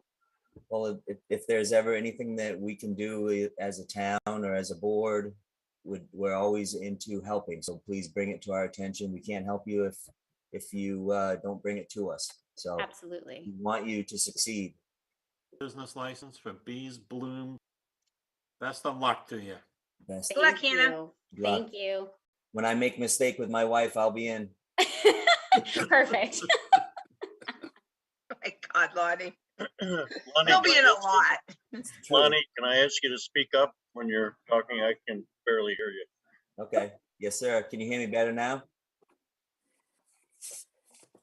His mute's on. God. All right, consideration of liquor license renewal, Fisherman's Catch. Wayne, do you want to take that one, or Sue? Yep, Bill isn't here, so I'll let Wayne speak to it. So, yes, this is the annual, or we did our annual fire and life safety.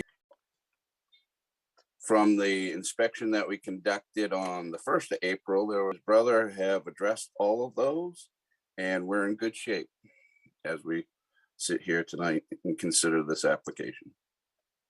Okay. Might as well make it go for 3, Joe. I'll make a motion to grant Fisherman's Catch their liquor license. Second. Any discussion? All in favor? Okay, good. All right, consideration of quitclaim deeds.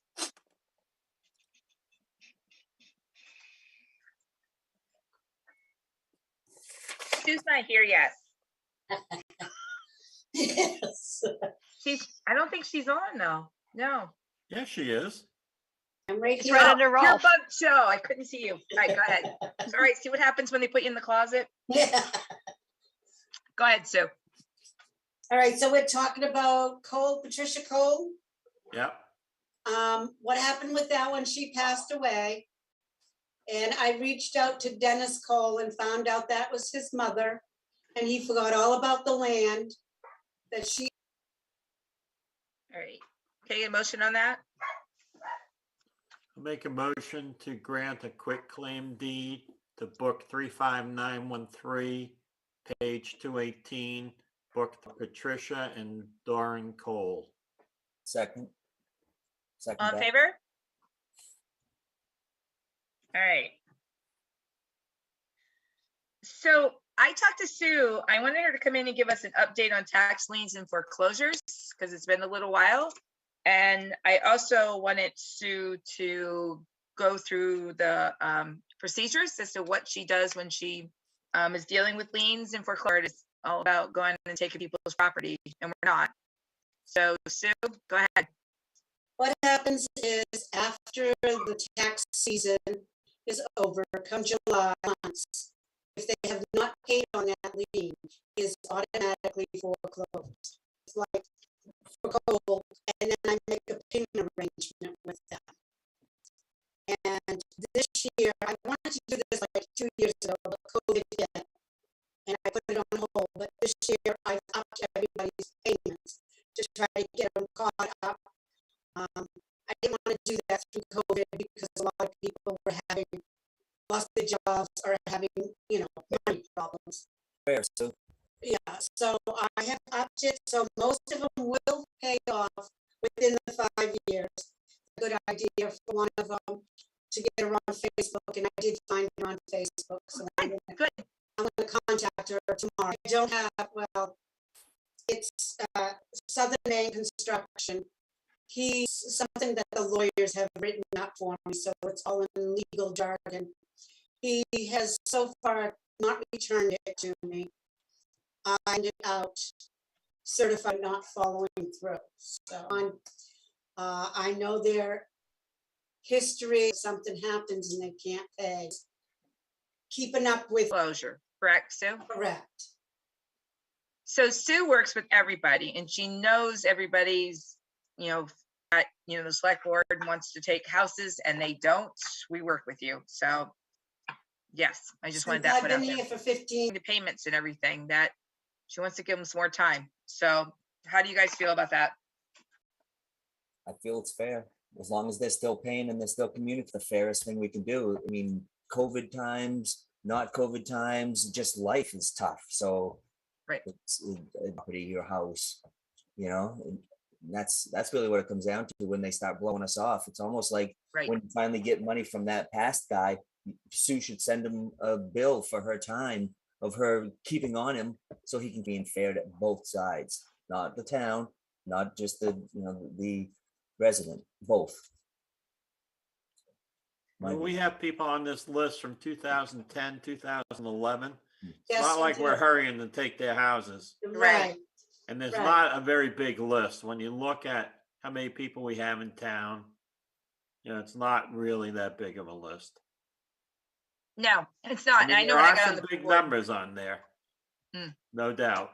But as long as they're making payments, I agree. We work with them. If they All right. Thank you, Sue, for coming in and giving us that. You're welcome.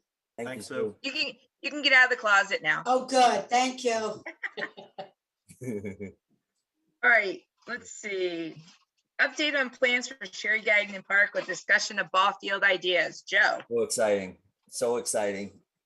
I know Lonnie's excited about this. Yeah, so I just kind of want to use this this time to. I've been here for a little bit over 2 years now. This is my third spring tackling Sherry Gagnon Park. There's a lot of different other elements coming into play, and I kind of want to put all my thoughts down that are in my brain and kind of put it on a document just to kind of clearly lay out what's happening and where I think we should go. So I think the first thing is to not understate the water retention at this park. I thought it was overstated until I lost my shoe. It's to be lifted up in most areas at least a foot, and that's a big area. It is, and this is where I think tackling some of these issues. So I'll start with kind of the needs assessment that I've been hearing families and kind of what they use this park for primarily. I see this as kind of like a kid on the playground, shooting hoop, but is to build a nice new playground that wins constantly from community members. So that's kind of the last 2 to 3 years. So in 2020, there's no Little League in Raymond. numbers were down. It was a different time. It was very scary at that time. So nothing happened. In 2021, the Little League board decided, so the numbers dropped significantly. They took it on. So Greater Gloucester said, no, we'll do T-ball to majors or whatever division they can merge. So it's a 2-year process. So they have one representative right now in Raymond, and it's just a national trend too. Little league numbers are down everywhere. There's lacrosse. I then kind of was trying to think of Sherry Gagnon Park and kind of like a SWOT analysis, strength, weaknesses type of thing. So I'll go to those really briefly, but it's a very high trafficked area. I mean, driving by that cut through between, anything like that, it's very active. Some of the dead trees around, so you have clear vision of the park, stuff like that. So I think if we get a two-way facing sign, that'd be nice there to just give it more of an identity there. It is flat, as you guys know. That actually has an advantage, like the basketball court. That's able to be built up, and it seems to hold up very well. So anything like a tennis court, pickleball court, where you need to bring in earth and build it up and have kind of shelving the water off and drainage, this is actually a really good place to do something like that. It's got adequate parking. Eric there, we've noticed the parks foreman has been a huge advantage of getting that first field in the summer. So that's another way we can generate revenue. We have to have a really strong, long, we want to address the light poles. This is something that with low league standards has completely changed the direction. It has to be concreted in. So what we currently have there, according to Little League, they will not use it or cannot use it on that field. So that poses a big concern. So that's just digging into the history of the park and kind of what's questions and so yeah, it's been back a ways. Yeah, almost 20 years ago. Yeah, and I'd be willing to purchase a new one, absolutely, and do and help with the improvement of that park. The park means a lot to my family, so we would definitely help in a handful of different ways, Joe. So however this goes down the road, I appreciate that. That's I think that can be used recreationally. First field, when you really is like the first qualifying event for that. So that's one opportunity we can pursue as well. Yeah, the problem is no drainage down there. It's flat. He's pretty much said it all. It's a swamp. Yeah, no, that could be build that up. I know they have grants for walking trails. There's some that are kind of ADA accessible too. So they come in and they'll make it like that. So that's also another area. But a lot of people have been using Tassau Park honestly as walking. That's been during the off season. Yep. I think it would be a running path. Once you hit the corner of the playground, and that are at home and don't see this, there's a multi-purpose field here. There's tennis courts and pickleball courts here. The playground's here and the baseball's up here. That's pretty cool. And a walking path around the whole thing. As I'm doing this, that's pretty cool. Yeah, so that's, I think if we kind of, I look at Donna Beth Lippman and Wyndham. Yep. To go. So that's why I kind of see the direction for Sherry Gagnon Memorial Park. And there's still a bunch of land back there, isn't there? That's really has never all of that. And this plan looks like it's utilizing kinds of things are going on back there. What would be your idea for that? Well, I think Nathan and his crew's already kind of started doing that. Set kind of in the closest to the parking spaces, but we don't have any room for that now. So I think just creating that sight line from when you're driving by is having that more of a maintenance shed, and it hasn't been touched for 2.5 years. So it needs a little bit of updating and work, but it's got That's good bones. sad. I mean, there was a lot of things, a lot of good times down there. So that's sad that we can't get the kids back in there to do it. A lot of good times. Yeah. How's the basketball court fending? Is it holding up well, or is it? Yeah, it actually is on. Nathan, the crew fixed that hoop. They did a great job with that. So that now we have a full court. We can use the actual the pavement that they use. It's holding up really well, no cracks. So we can probably get away with another year or two of not resurfacing. So it's getting pricey. Those type of projects. Absolutely. In that rectangle, is that batting cage? Yeah, so we did take out the one that's broken. We're going to use it as a picnic because it's a high spot. We're going to kind of redo it with stone dust, put the picnic tables up there as a picnicking spot. And we do still have the one off to the right near the front field. So we'll still use that as a batting cage, but we did take down that one near the basketball court. Joe, is your plan the shapes out, but I do think pursuing the tennis court, pickleball courts is going to be the first phase of this because of the grant availability, and pickleball has just blown up. I mean, we have over 70 people registered for outdoor pickleball courts. So we've talked about utilizing the basketball court, during the day or where they can bring their own nets. But I would love to get their own. playing pickleball? I Sorry, assume? go, Joe. Sorry. 20s up through 80s. So it picks up a pretty broad swath. And If it's it seems like it's geared for senior citizens, but I was playing. They're schooling me, so it kind of levels off the competition. So it really can be played by anyone. It'd be kind of a fair and very athletic event. So it's really cool. And it's, and they usually, and they schedule it such that there's beginner groups and then there's intermediate and the more advanced, so that, it's a good experience for all of them that are playing. yeah, I do think it's sad about Raymond Little League though, having coached and umpired and all that stuff. It used to be a gathering place for parents. Softball team, girls softball team the year before I started. It was and then huge. dropped right down when we, but still 7. And the parents with the I'm a little league.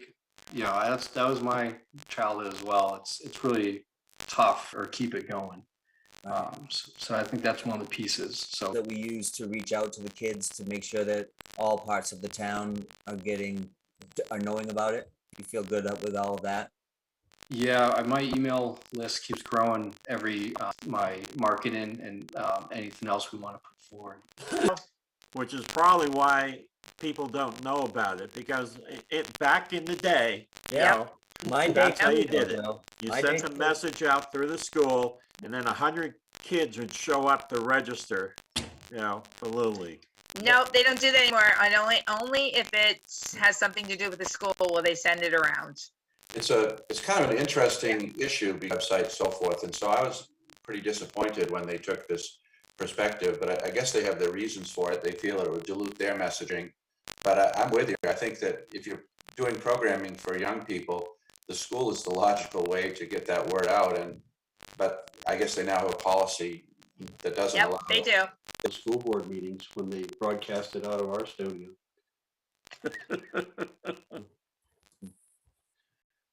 That's a good point. Kevin, yeah.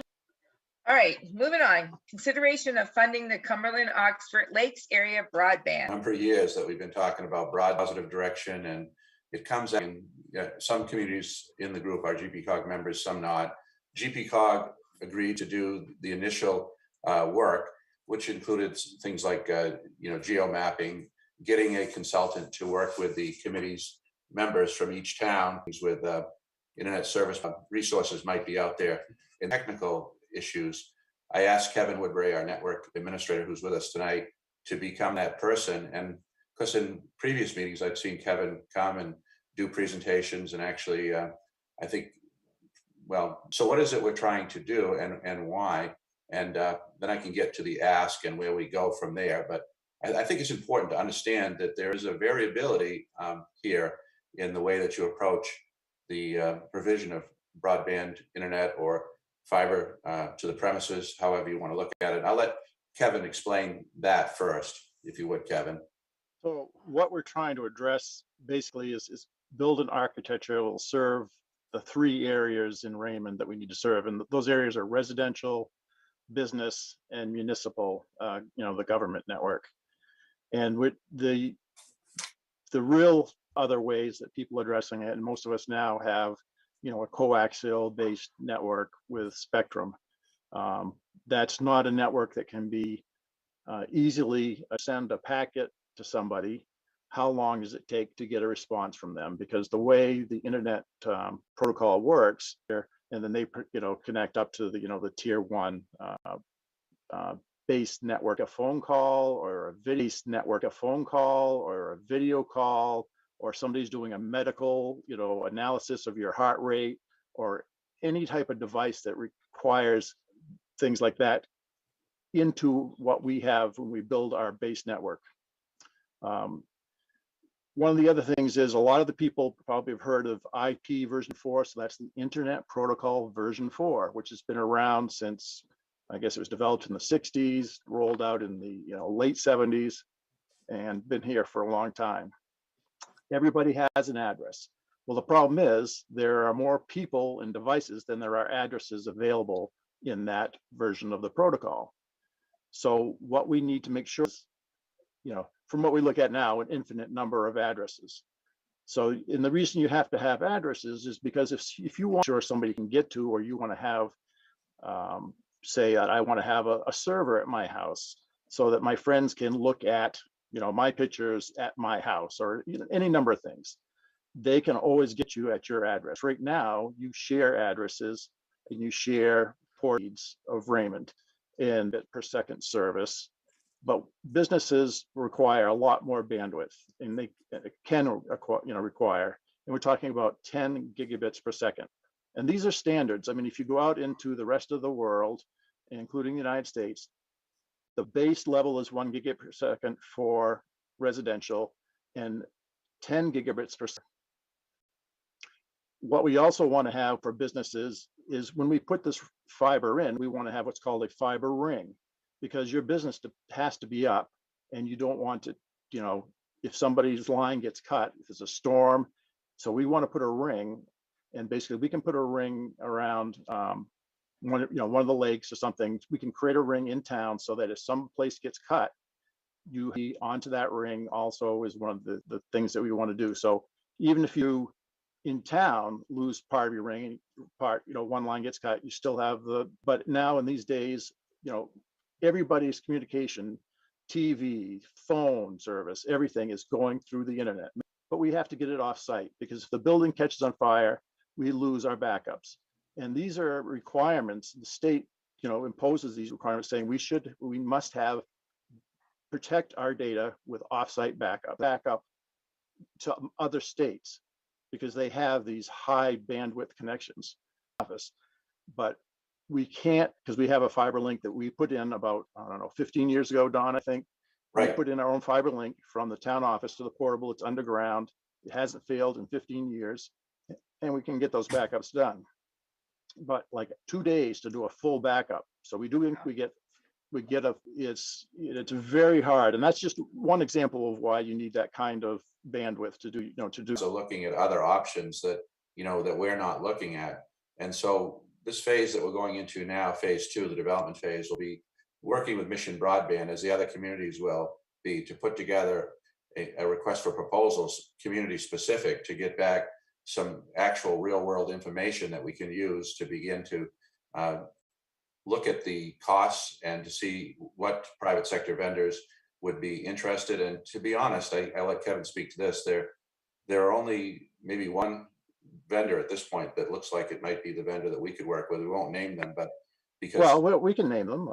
Well, I mean, we need to allow the people to get the service they need. And one of the things that GWI does is they come in, they say, Well, we're going to run fiber to every building, whether people use it or not. It will be there so they can use it. And that's, even though it's a little more expensive. It's gonna look like, but I think it's gonna be a combination of, federal, state, local, private sector resources. I mean, I like Kevin's idea there of town ownership and private sector management, but that may or may not come out to be.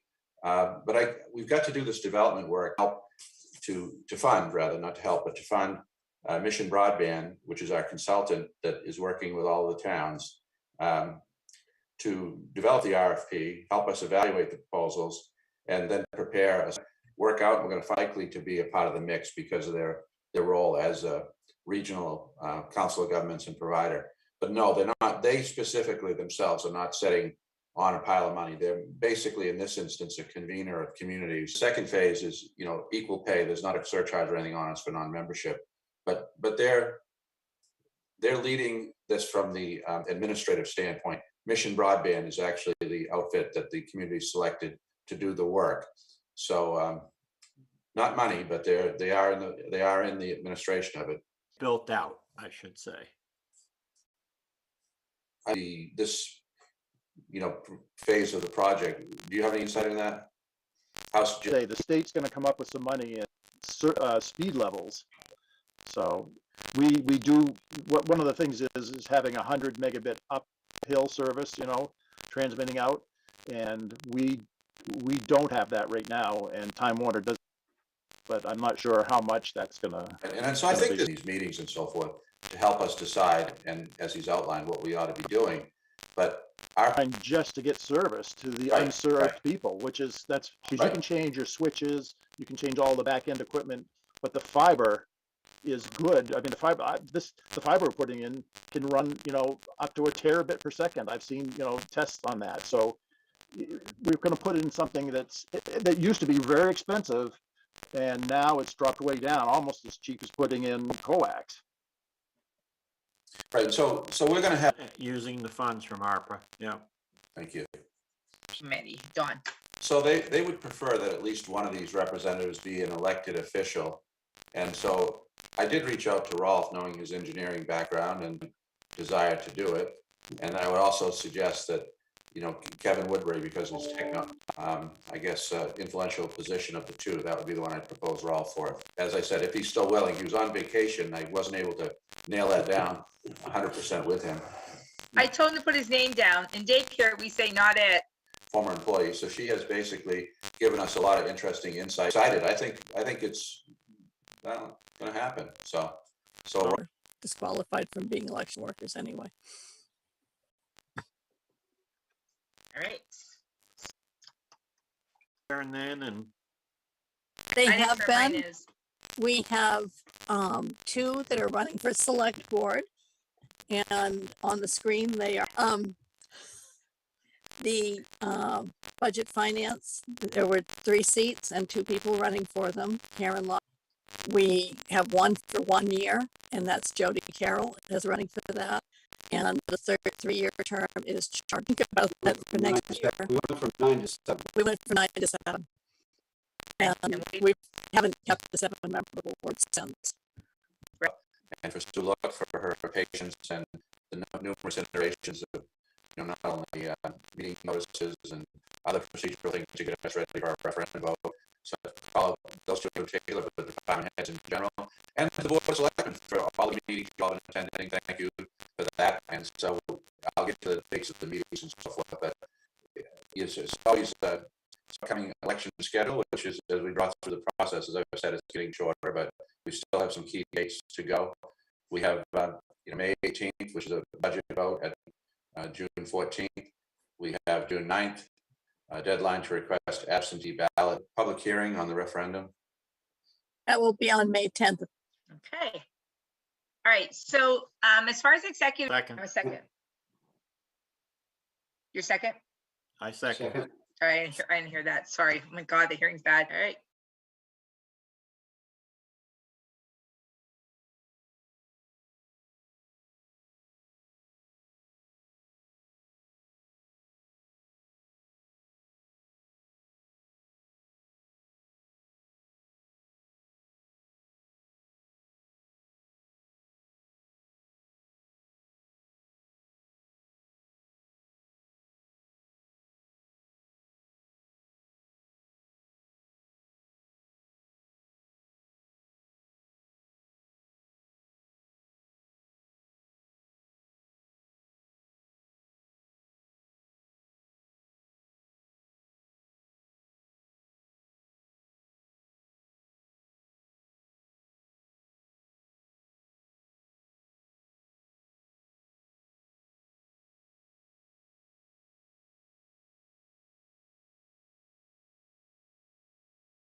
Can I have a motion to come out of executive session? Move to come out of executive session. Second. All in favor? Move to adjourn. Second. All in favor? All right. Bye, Good night, guys. everyone. Be safe, everybody. Have a good evening. Bye.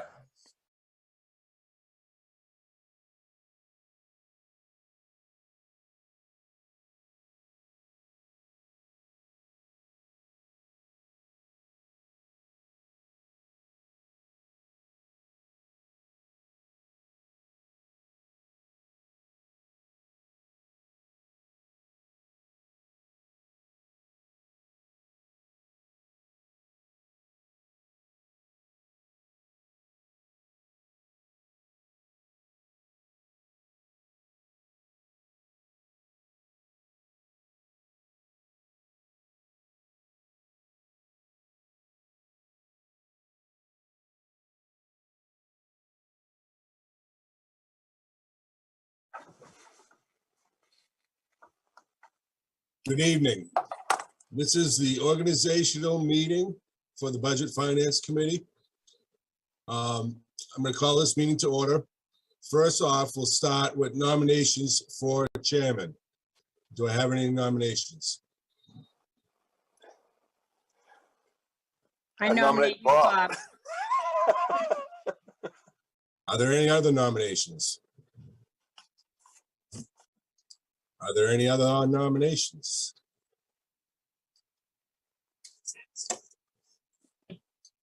I need a motion to close nominations for chairman. So I move nomination cease.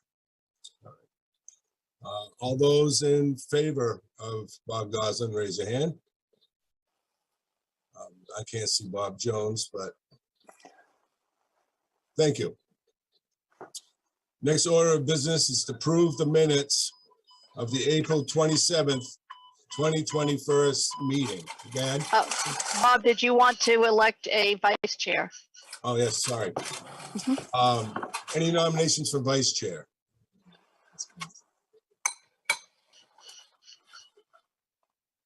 Any nomination for vice chair?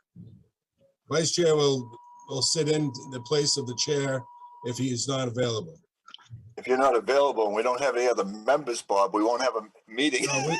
We're having possibly two approved next week at the select board meeting. Bob Jones, you see on the screen, is one of them. Diana Pickavett May. Pickavett as well. Mhm. So, any nominations for vice chair? I'd like to nominate Dennis Morse. This is all new to me, Bob. The reason why I'm here. Yeah. Will you accept the nomination? Sure. Any other nominations? Motion to close nominations. I move nomination cease. Thank you. All those in favor of Dennis? Any opposed? Thank you, Dennis. Okay. Next, I'll need from our members from last year, a motion to approve the minutes of the April 27th meeting. That was our last budget meeting prior to the town meeting. I move acceptance of the minutes from the last meeting. Thank you. And I will second that. All those in favor? Any opposed? That motion carries. Just so you understand how the process works, tonight we'll have a hearing of sorts and the presentation of the budget.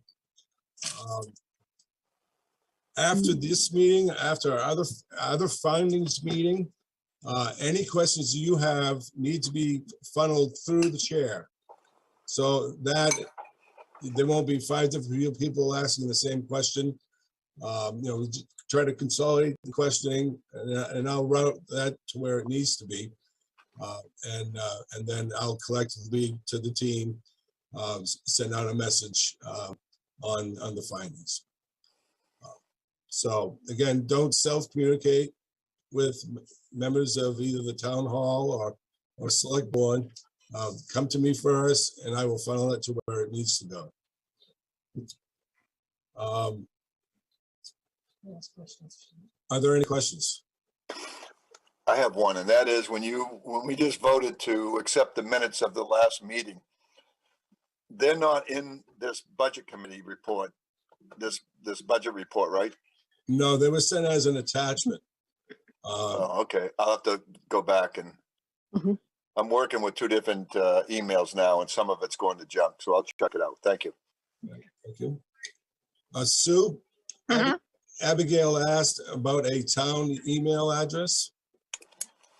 Yes, I have sent a note to Kevin Woodbury, our tech, and he is in the process of trying to do that for all committee members. Okay. So as soon as we have one, I'll get it sent out to you. Because it is preferable to use town email for freedom of access requests.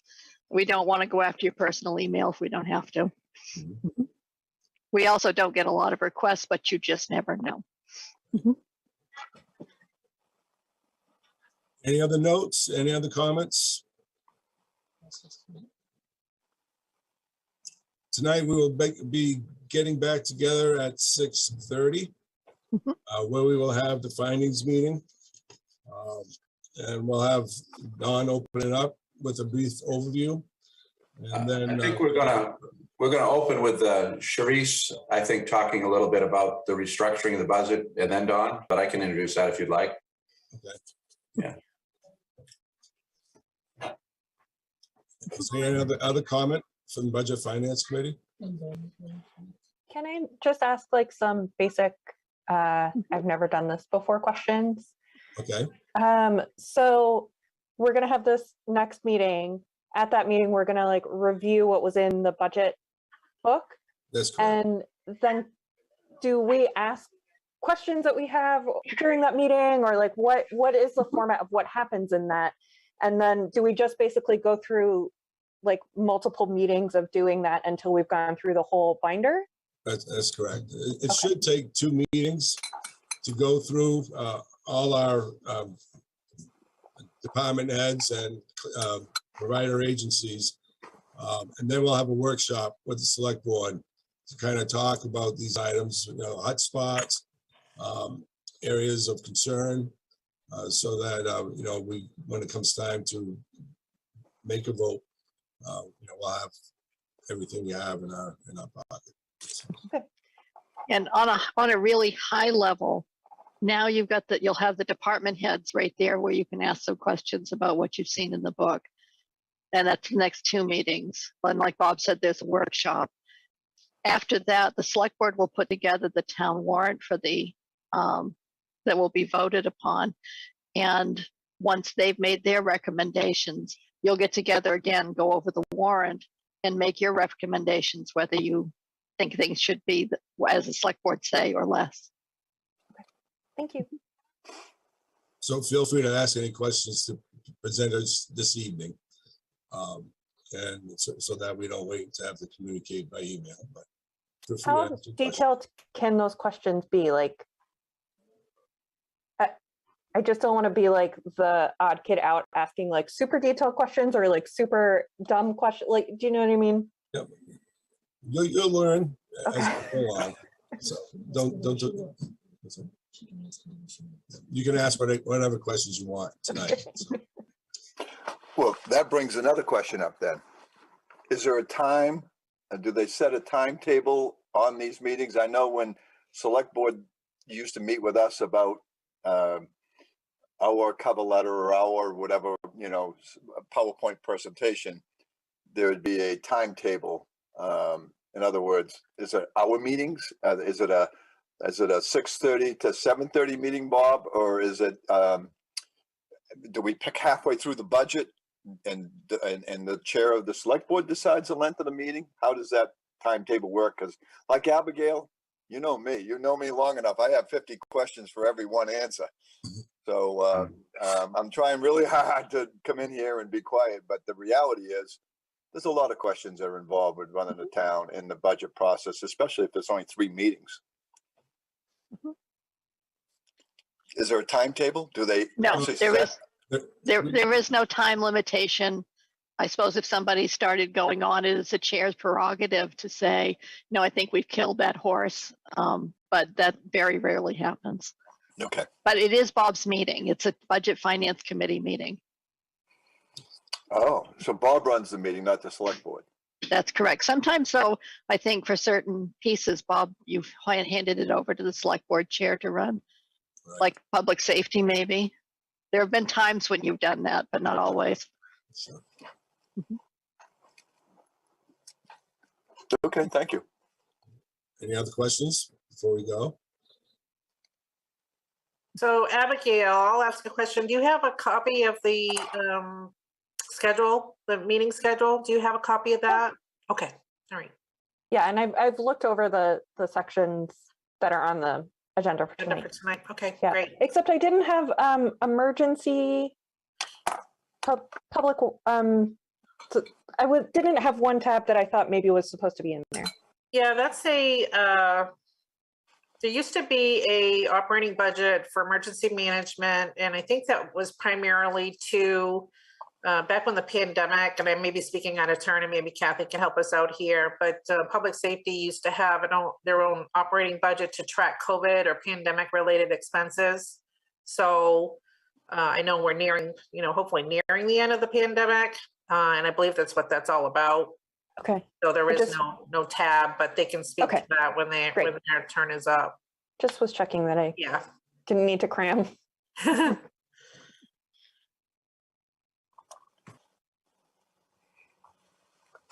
I don't see any other questions. I'll entertain a motion to adjourn. So moved. You, Dennis?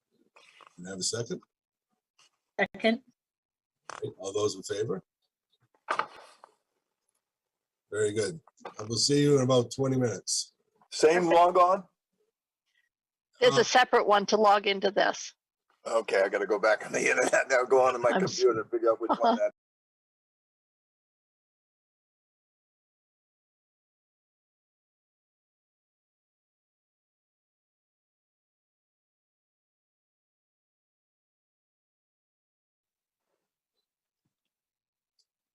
Good evening.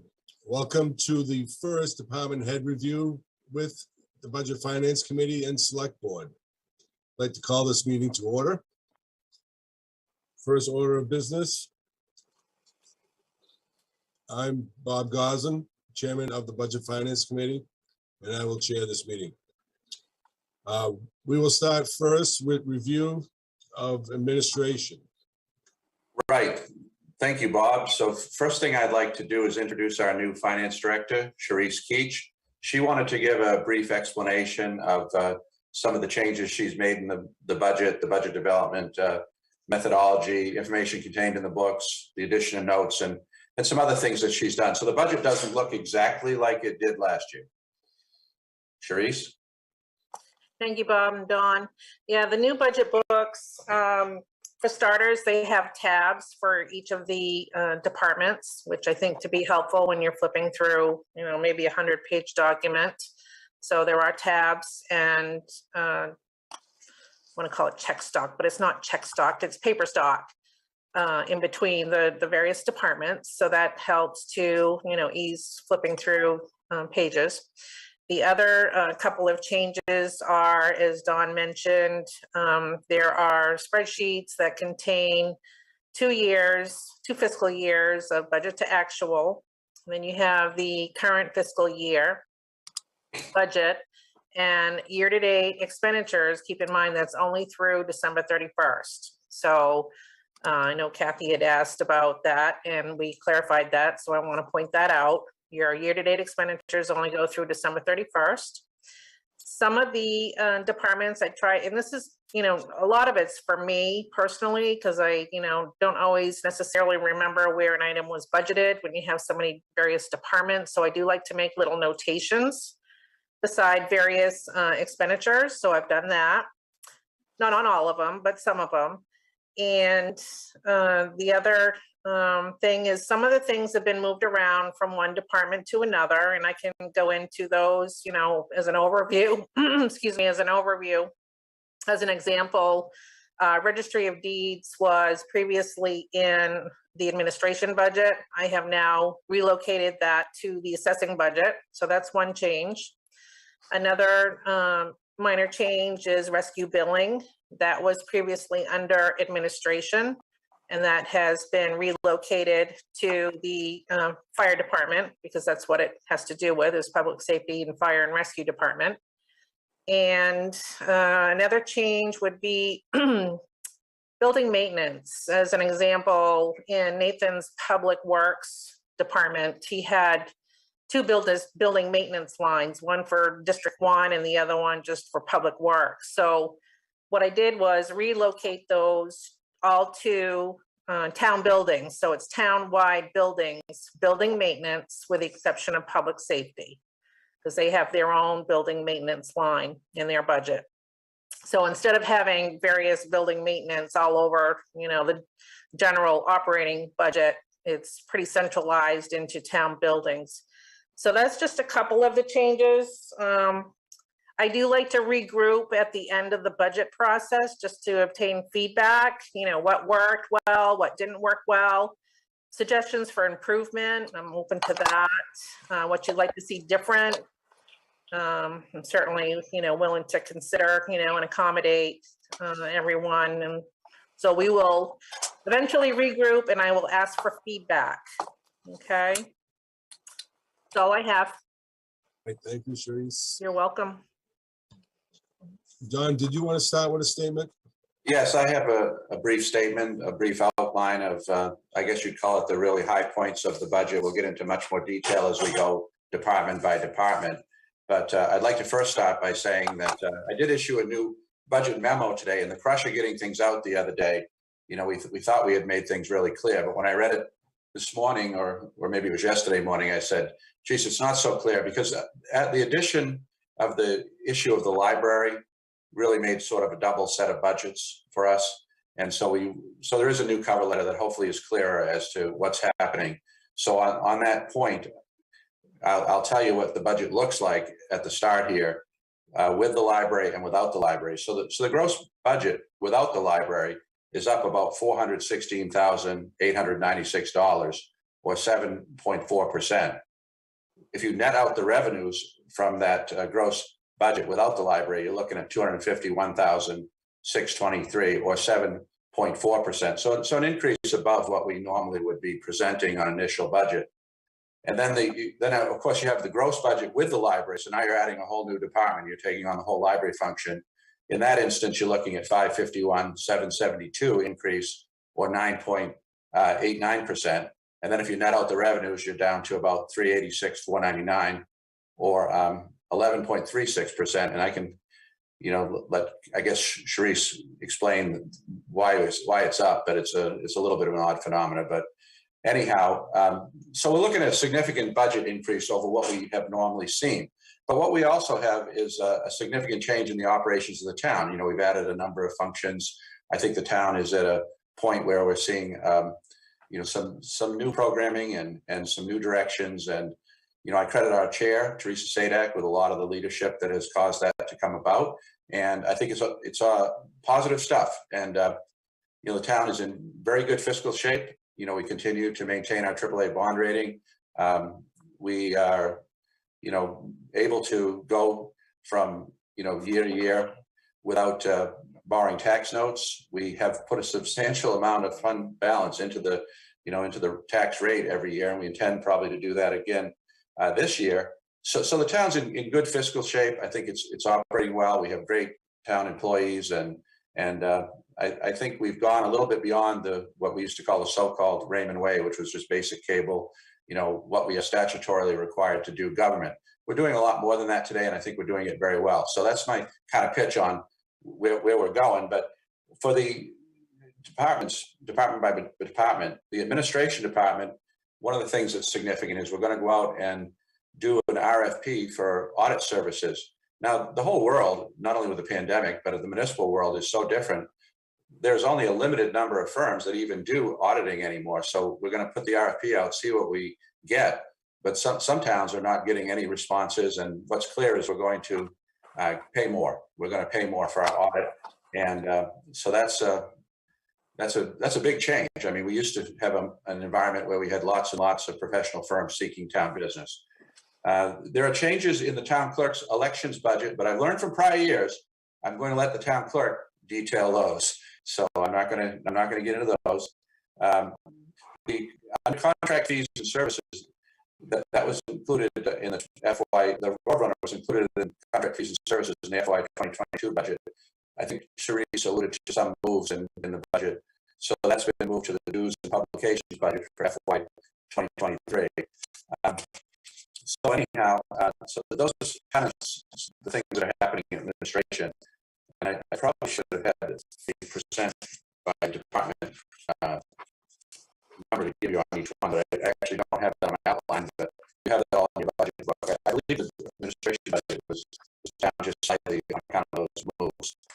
And so anyway, the code enforcement budget, of course, has now an assistant code officer, so that's $71,000 increase in salaries, and that's a significant difference there. But I can tell you that the addition of the second code officer has made an exponential difference in the efficiency of the office. We've gone from a position where we have seen number of complaints about services to 0 complaints about services.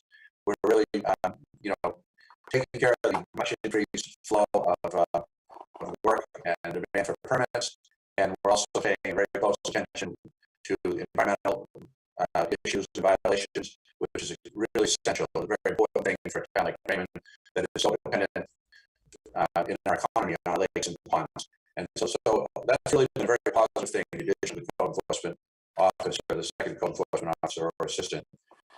General assistance budget is up just slightly, but on that one, you want to keep in mind that 70% of the budget is reimbursed by the state of Maine. And, we don't know what's going to happen, but we think that a lot of what's happening with the general assistance budget is probably influenced by the pandemic. We hope and think that we'll go back to more normal levels, post-pandemic, but who really knows? We have, of course, our Raymond Community Assistance Fund to help with, the needs of people who find themselves struggling in this economy and generally any time. So we've had great response from our citizens. We have people who put us on their, annual giving plan, and so we have funds. So if anybody's out there listening who is struggling, is having difficulty, if we can help you through general assistance, we certainly can with community assistance. So that's one change. So in the pandemic, there has been a little bit of an upward, trend on that. Raymond typically has very, very little general assistance, even very little demand for community assistance. But so we have adequate funds in both areas. Town insurance, the workers' compensation insurance is up due to the town's mod rate or modification rate increasing from 1.14% to 1.39%. And we've had a significant change in wages. We've added positions, and so that's a difference there. Under employee benefits, we have a $98,000 increase. This insurance expense this year, though, is reduced by the Maine Small Business Health Insurance Premium Relief Program. We're going to get $25,000 from that. There is a proposal in here from Sharice and me about our retirement program. Now, we are with the ICMA 457 deferred compensation plan. And so what we have is a plan that's based on gradients. So from 0 to 6 months, you get 0%. From 6 months, through a year, it's 1%, and then 1% a year for 5 years, up to 6%. So that's not a system it was a system that was used in the past. It's been in our personnel policy. We haven't addressed it. In an effort to be more competitive, we are proposing that we take a look at that and, perhaps change it to once you pass probation, you would go to the 6% contribution. I always encourage our younger employees to set money aside for their future. And unfortunately, some of them don't. So we're going to make a bigger push in the HR department with Rita to try to orient people about the importance of saving for retirement. And so that's a proposal we're making. It does come, of course, with a price tag. It could be up to $37,000 if everybody participated. But as I say, we get not the greatest participation rate from our younger employees. So on to, I want to also say that this budget does not include anything related to the union negotiations, which are underway right now with the fire department. So we're going to have to factor those in, and I'm not putting those in, of course, because the Board of Selectmen has not considered any changes yet. They will be doing that shortly, so we'll have to make that adjustment, you know, if there's adjustment to be made, but that's, I guess, to be determined in the future. On the TIF budget, that end budget is increasing 126,836.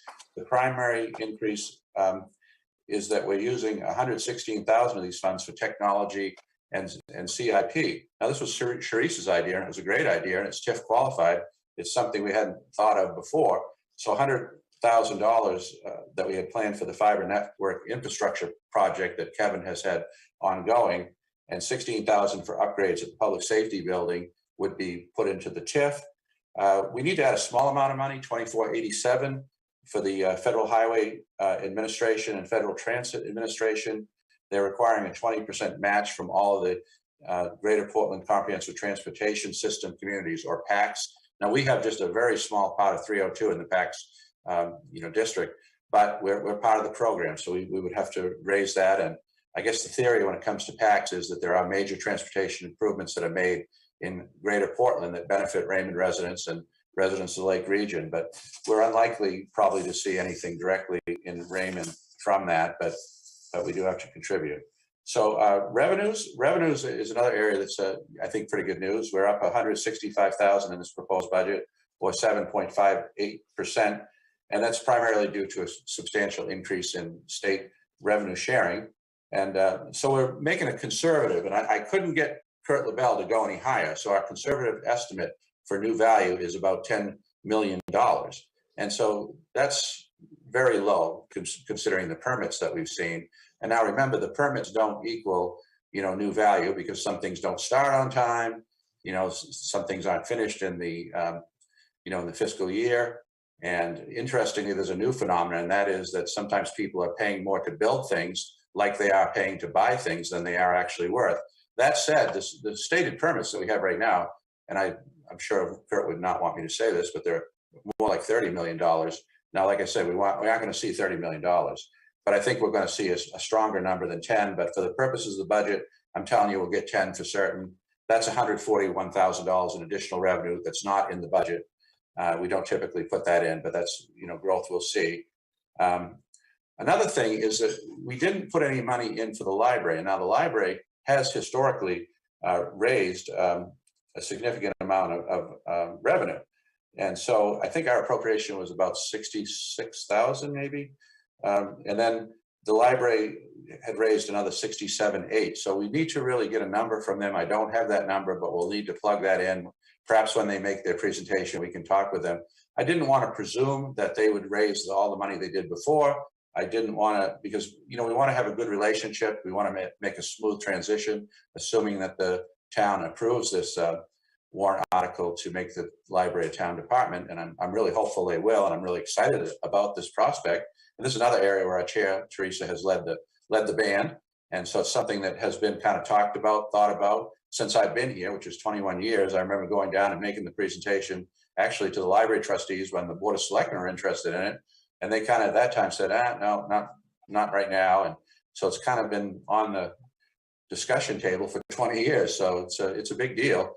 And I think it will be something that will be a good thing for the town, good thing for the library. It's going to be sustainability for the library. It's going to be the ability to broaden the programs. It's going to be the ability to have the employees there be town employees, and probably, the expansion of hours and services. So a lot of good things could come out of it, but that's subject, of course, to a vote. We'll have to see how that goes. The fire department budget is up about $240,000, and that's primarily in wages. And we did put the recommendation of the fire chief that's related to the union negotiations into the budget. Of course, that is subject, as well as the benefits, to the Board of Selectmen vote. But we did put that number in that he's recommending.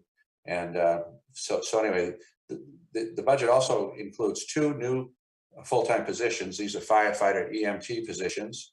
But the public safety department, Kathy Goslin, I'm guessing, has led this fund, as well as many other successful grant applications for the town. They put in an application for a number of positions through the federal SAFER program, which would pay the cost in full for the new positions for a 3-year period. So if we're successful, at least to the tune of 2 people, and with the SAFER grant, that increase would be covered by that grant for that period of time. Now, at the end of the 3 years, you can decide whether you're going to continue or whether you're going to, not continue. You're not committed to retain people, but I'm telling you that we need the staff, we need the people in the fire department. So the likely outcome of the SAFER grant would be 3 years federal funded and then assumption by the town, hopefully. So on to so if the voters approve, assuming the operational cost of the library, the increase of the proposed budget there will be $135,000. Now, once again, I say that's not with any revenues. We got to talk to them about what their revenues would be. And I don't know why we've got this way, but I guess it's probably the way they fall in the book, correct, Therese? Now we're going back to debt retirement. So we have debt retirement, including the financing of a new fire apparatus, a rescue pumper for $500,000 with a term of 10 years. The new apparatus replaces a 23-year-old squad truck, and that's a 1999 Freightliner that we bought used that had come out of the South. I can't remember if it was Kentucky, but anyways, we bought it through a dealer in Connecticut, I remember. And the 20-year-old utility vehicle, 2003 Ford F-350 that I remember when that was brand new. So now that's coming up on its 20th birthday. So those two will go away, be replaced by this one combination truck. And then it also extends the life of our engine one, because that won't, I guess, be put into service as often as it gets put into service today. So two trucks into one and preserves the life of another. The capital improvement budget increasing 35,000, equipment CIP 10,000, setting aside 100,000 for the revaluation. Municipal facilities, Nathan would like $50,000 to renovate the Public Works building on Main Street. That would be for an office space for the recreation director. And there was talk at one time, but Therese tells me this has now shifted somewhat, and we'll have to have an internal discussion about it. But there was talk about adding an administrative assistant, but now it seems to be, let's share Melissa, who is already working for me, working for the assessing office. That's her primary role. And then she's, working theoretically for Nathan, although he doesn't, take as full of advantage of her as he could. And some of that is due to her location, I'm sure. But so now we have Joe, the Public Works Director, Joe, our Recreation Director, the Public Works Director, the Town Manager, the Assessor, all with one administrative assistant. And I think what they'd like to do is build a space and have her down there. But I'm a little dubious of the sharing part. But the space, office space, right now the Rec Director is sharing Nathan's not very grand office that's in the back of the fire station.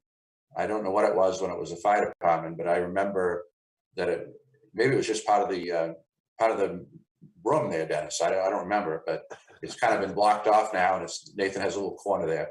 So they don't have great office space. So that's what that one's about. The paving CIP, Nathan wants to increase that by $100,000. Now, it's probably the worst time in the year to be doing, worst time in the years to be doing paving because of the run up in the cost of bitumen, which is related directly to the run up in cost in asphalt, fuel oil rather. And so asphalt and fuel oil are directly connected. And, but what are you going to do? We want to keep on track. We want to keep our program moving forward. He has a program. And so we've made great progress. I think excellent strides in bringing the roads forward in their overall condition. And so that's what's being proposed there. The technology CIP is decreased by 90 as we're putting that into the TIF. And that's, as I said, for the fiber network infrastructure project. So there are a number of other discussion items that are not in the budget that I cut from the budget because I don't know is the things that we're going to do, but I think they're things we ought to think about and talk about. They were departmentally proposed ideas. And of course, one was coming about setting aside money for the Jordan Small renovation. Now we are going to have that school in 5 years. And so the thought was maybe we should start setting money away into a capital reserve. A countervailing view would be to say, when we get there, let's, maybe plan for what we are doing when we get closer, hire an architect, engineer, whatever we need to look at the building and decide what it would need to go into municipal use. But then at the time we actually do the work, perhaps a bond would be the way to go. That's been the way we've been doing it lately. However, the idea of a capital reserve is sort of a traditional way of doing it as well. So there was a discussion about whether we should do that. Likewise, Nathan's very interested in a public works facility at Plains Road, a consolidated public works facility. Right now, he's spread over 3 facilities. And so it makes sense to have that public works facility in one location for a lot of reasons. And we have the space there. Right now, we have basically an office trailer that we were able to get from BSA that came out of the Army Innovative Readiness Training Program. So that gives them a spot there to be during storms and to have a lunchroom. Then we've got the District 2 station, which has, you know, work bays and has a parts room. And I think it may even have a little cubby of a workspace, office space. And then we come back to the fire station, the former fire station on Main Street that has become a public works building as well. So we've got public works spread all over town, and he'd like to see at some point there be a consolidated modern building. And you don't have to go too far around us to see examples of that being done. I would point to Gloucester most recently, I think. And so anyhow, that's something he'd like to see. We have the comprehensive plan update. If we can ever get anybody on the committee, Sue has advertised and advertised, and we haven't gotten much response to our advertisements. We have just a handful of people, maybe not even a handful of people who are interested. But if we do get that up and running, we're going to need some money there. And then once again, a big question is what amount of revenue from the library would we put back in the budget, so that we're going to have to decide that, I think, with them. And you know, and it's going to be a partnership, and we're going to have to decide, you know, how this thing's all going to work and look. And so that I think we can start to do when they come and make their presentation. So anyway, if the impact on the mill rate is estimated to be an increase of about 55 to 70 cents, not factoring in any use of fund balance. Factoring in the fund balance of 200 to 300,000 would you have increased the mill rate, but I think it would be decrease the mill rate to 25 to 40 cents. So that's what we're looking at, but it's all very preliminary. I think there's a lot of changes we can make in this budget, but we kind of wanted to throw it all at you. And I think Joe came in a little late, but it's not our typical budget. It's not what we want to give you. It's kind of the reality where we're at with a number of the decisions that I think have been very positive decisions that we've made, and the town is you know, changing, moving forward, doing some things that are beyond the basic cable services. And so I guess with that, we would like to speak with you about it department by department and answer any questions you might have about the budget. Thank you. Thank you, Don. Yeah. I guess I'd like to go through each of these areas and see if the numbers prompt questions. We go to the, if you have a question, please raise your hand. You will be acknowledged and you will be able to ask the question. So first, we're going to start with administration.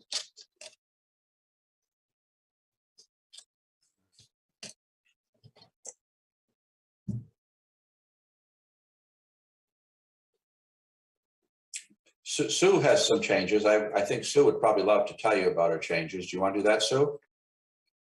Oh, yes, I was sitting here with bated breath. I didn't do it this year, right? Right. Yes, you did good. I'm very proud. Okay. I have a few things in there. One is for the elections piece. For one, this is a gubernatorial year, which means a primary and a candidate election in November. Those have been trending more absentee, so the cost of absentees have gone up a bit, and postage doesn't ever drop, if anything. And if we do vote the town meeting warrant via ballot, then that costs quite a bit more to send out absentees. So I've had to increase some of the costs there, but the biggest increase in the elections budget is because of the voting booths. I'd like to replace 4 of the quad booths. When I originally bought the white ones that we have, it was from a Maine-based company who was going to be able to give us parts, maintain them, etc. The owner and founder of it developed cancer and died. So that company is gone. So that's why I'm looking at replacing them with, I have to go with a different company. So I can't just get pieces. And that's almost $4,000 I'm asking for that.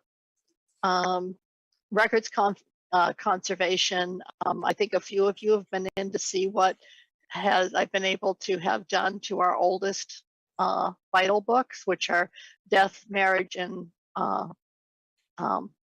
yes, the other thing, births, records. The oldest book, it goes back to the late 1700s. It's all old handwritten script, and it's been completely conserved. So every page is encased in Mylar and is touchable at this point because we can't hurt the parchment that the book is made of. And it's also been scanned so I can do searches, genealogy searches on digitally instead of having to get the books out. And if anyone would like to see them, by all means come in. So I'd like to continue that process to start doing, there's one more book of births to be done, and then to start doing some of the town meeting minutes and documents that have to be, again, permanently kept, that are getting more and more fragile as we all get older. Another piece is equipment leasing. The fellow that comes out to service our photocopiers is impressed that they're still running. He had spent about 8 hours on one of them a week or so ago, and thankfully they keep on chugging, but we really do need to get those replaced, and the cost for that would be $3,400 to replace both of them with a lease to own 5-year lease. So it isn't just a single year commitment, but it also, we don't have to lay out all the money at once either. The town report, I haven't broken it out in the past separately. That's something that Sharice and I worked on, and the, sorry, my staff is leaving. That's usually does cost around $1,000 to print the town report. I don't print that many anymore. I think it's either 250 or 300 copies because most people seem to look at it online, which is a better way to look at the pictures. Some of the pictures are gorgeous and they're in color, but they're only in color online. And then last but probably not least is the tax billing. I'm requesting roughly $5,000 to do the tax bills, to send those out. We had an experiment last year where we sent out the bills ourselves. We wanted to try it because the company, we've used a couple of different companies since I've been here, but they all send our addresses through a USPS approved software to standardize them. And they run them through an NCOA process, which is National Change of Address, a NICSI process, and I won't continue. There's a lot of processes they do that are all USPS based. In the process, they do change our addresses and then mail them out, and we get a lot of undeliverables and a lot of people complaining that they don't get their tax bills. So, and on the whole, we tend to have the most recent mailing addresses. So we sent them to what we had on file without that and got fewer undeliverables, fewer complaints that people didn't get their bills. It does cost us the full first class rate to mail them out. But since we don't have to remail as many, and we didn't have the expense of having someone else stuff our envelopes and get the paper cuts from folding that we got, then it really seemed to save us money and be a lot less aggravation on the citizens as well as us. So that's why we're looking at continuing that. In the next bill, part of that is to get a folder so we can cut down on our paper cuts and make that part of the process a bit more efficient. But we're pretty good at it on the whole. So I am asking for a number of things. In total, it's not a huge capital expense, but all of this stuff adds up, I know. Yeah. Thank you, Sue. And so another change you see here is the rescue billing. I think Sharice talked about moving things around to where they more appropriately fit. And so she's, I think, correct in saying that that's something related to the public safety department. So she's moved that from administration to public safety. Thank you. Joe? Thanks. One thing I noticed on your summaries for each department is there's no percentage increase or decrease being shown, so you gotta kind of do the math in your head. Actually, Joe, if I could speak to that, you have a 2-page document. It's titled Appropriation Summary. Where do I see that? Looks like this. Okay, That has your percentage and dollar amount increases. where is that in my booklet? Pretty close to the beginning. Second tab, Second tab? second tab, appropriation summary. Alright. Yeah, before you, I guess, checked in, Sharice talked about some of the changes that she made, so it is looking different. It's definitely different than what it has been, and so we apologize for that. And she also talked about if it's not something that's working for you and you think that, you know, that we ought to revert to something different, we're open and always wanting to hear feedback. So there were some changes which she went through. I don't know if you, yeah. MMA dues? MMA dues are in the budget, but I think at one point we talked about looking at that and deciding, you know, what sort of level of service we were getting for dues paid. So they're in the budget, but that they were put in the budget because the Board of Selectmen voted to put them in the budget. I mean, that's a pretty substantial amount, $8,000 for a town of 4,500 people or 4,600 people. Have they gone up in their dues structure?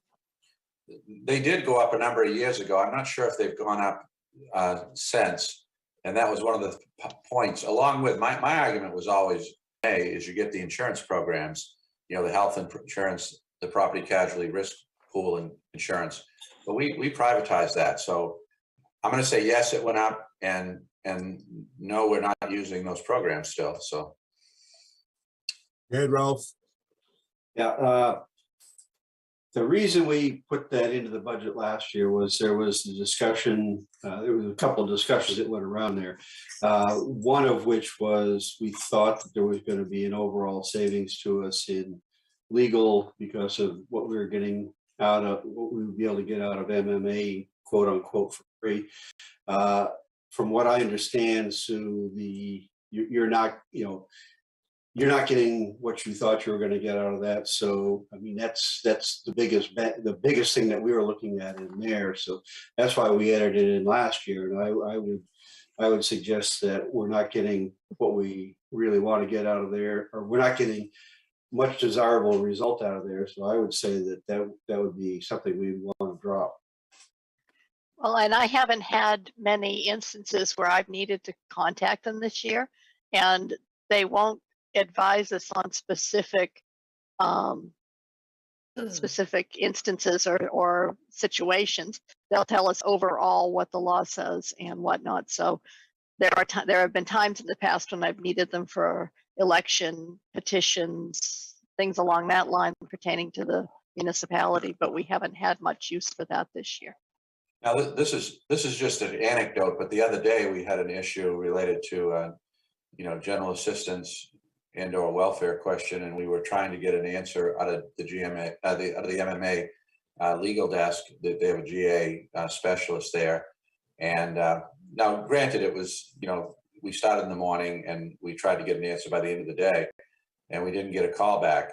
And so sometimes, you know, you do need to get information in a timely manner, and we didn't that day. And I'm not saying that would happen every time, but it was frustrating. And the reason that we went that way was our town attorney was off on school vacation with his family in Florida. And so they didn't have anybody else there who had the specialty at Bernstein because of the school vacation week to assist us. And so we went to MMA legal and, you know, came up short there too. Sharice?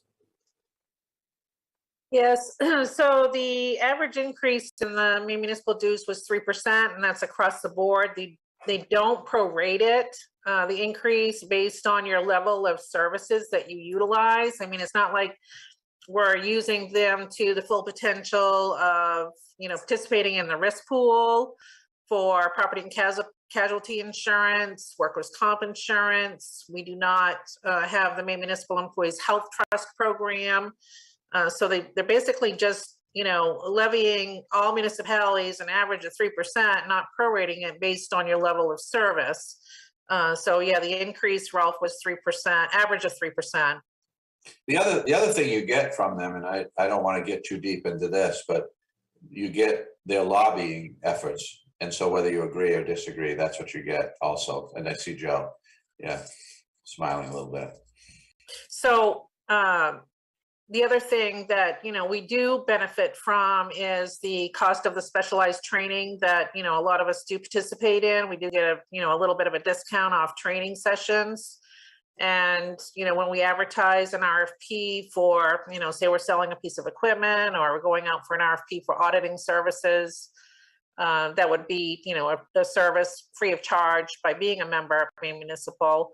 And then, as we talked about a little bit, the legal services, you know, but they just, you know, it's very general in what they will provide for information. They would not defend you if anything came up in court. That's the reason why you'd want to consult with your own attorney, but that's just a little bit of information and background on Maine Municipal. Thank you, Sharice. Any other questions on administration?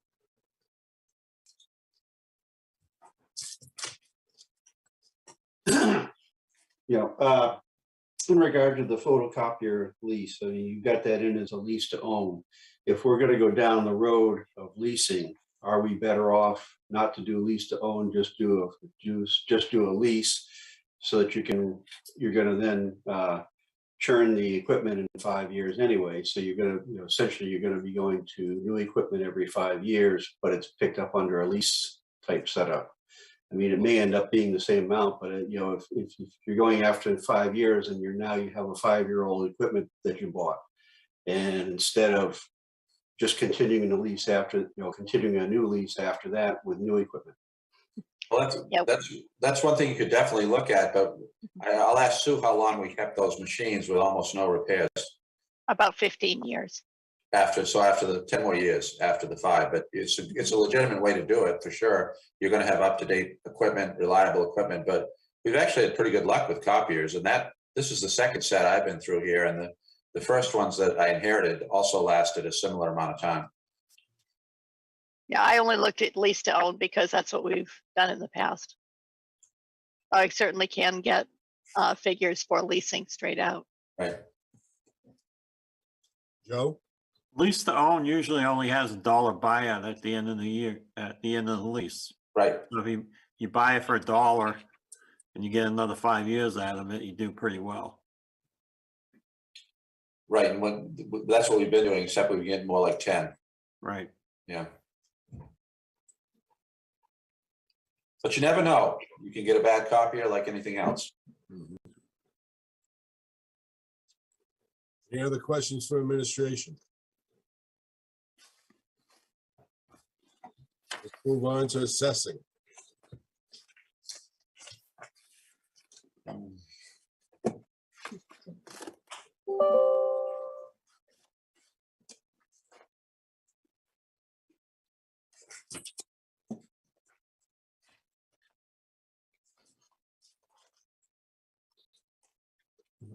Who will be presenting this assessing? John? Well, the big issue in assessing is, I think that you've moved the revaluation out of assessing, right? Correct. The FY22 budget actually had 100,000 put in the operating budget and not in where it really should be in the CIP as a, you know, a capital reserve deposit. So yeah, that's the biggest change. Kurt's contract is getting a small increase starting in October. And we have prorated wages for his administrative assistant, which is Melissa. And we moved the registry of deeds invoicing or expenditure, which includes recording discharges of municipal quitclaim deeds and not discharges, recording municipal quitclaim deeds and discharging liens, as well as, you know, when they're doing record search for transfers on who's the titled owner. That's all falls under the registry of deeds. He did put in, Kurt did put in a slight increase in the vision fees And then the tax billing that we're looking to do in-house, as Sue had previously alluded to, that has been transferred over to the assessing budget because it's, you know, has to do with tax billing. So the overall impact of that budget is, well, you know, you're factoring out the 100,000, taking that out. So it's, am I hearing Joe say something? No, okay. So we got 60, it would be, you know, going from 61,000 up to 79,000, roughly speaking, with those various changes.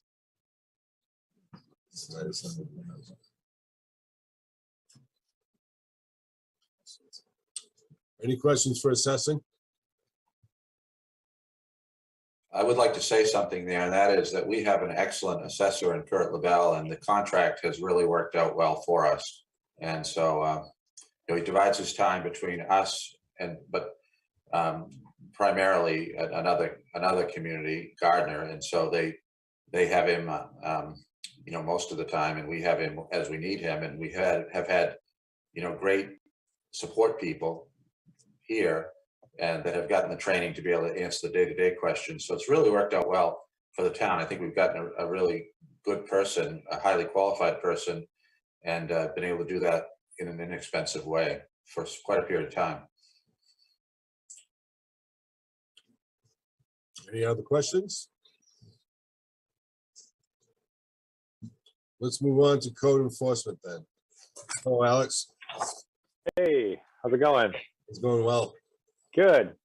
All right, so I don't have a whole lot changing. Obviously, Don already touched on the big changes, or the big change, which is an assistant code officer. We made a lot of changes in the last year in the office just to fix some problems that had been ongoing for quite a few years.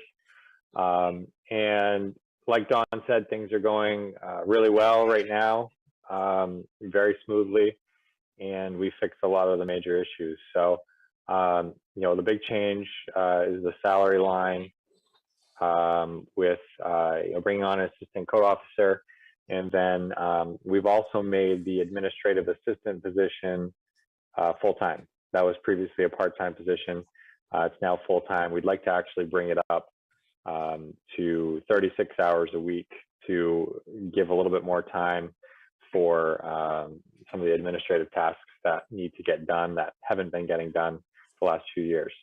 So that's really the biggest change. Other than that, you know, we had to move some stuff around software-wise just to, you know, increase the efficiency. Last year, we started using a new online permitting company that I did a kind of a phased implementation with. Now we're kind of on to phase 2. We've been using it for about a year now, and that's working really well. And then the other big expense has been general code. And that's a company that we have contracted with to take over management of our major land use ordinances. And they're on the second half of a codification process of the land use and shoreland zoning ordinances, going through them entirely and doing a full review, reformatting them all, not changing anything in the ordinances, but just reformatting them and correcting any errors that we found along the way. So they'll do a full legal review of those ordinances and provide us with a pretty substantial document on all of the issues they found that they can't change. That's not just a minor tweak. And that's a list that we'll use to correct the ordinances for the next few years. So that's a pretty exciting project. My goal would be to put a little bit more into that over the next 5 years and have all of the land use ordinances be on that system. It's an online based system. It works very well. And I did have experience with this company in Casco, and I was pleased with working with them there. That, just so you guys know, is something that they're looking to have those 2 major ordinances done by July. It is likely going to involve town meeting acceptance. So I don't know how we're going to work that into the time frame because it'll miss this year's town meeting, obviously.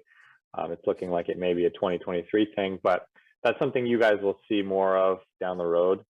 So that's in there, and something that, you know, it is going to be an annual expense of $1,195. It may go up some years depending on the amount of ordinance amendments and if we decide to tack on additional documents, but that's kind of the base fee. Other than that, it was just some minor tweaks to clean stuff up, organize things a little bit better. And we are increasing the projected revenue to 100,000, which, to be honest, is pretty conservative. We're going to be over 100,000 this year. I think we had budgeted 87, approximately off the top of my head. And so I think we'll definitely be over 100,000 this year. We'll probably be over 100,000 next year. I just didn't want to go too high with it.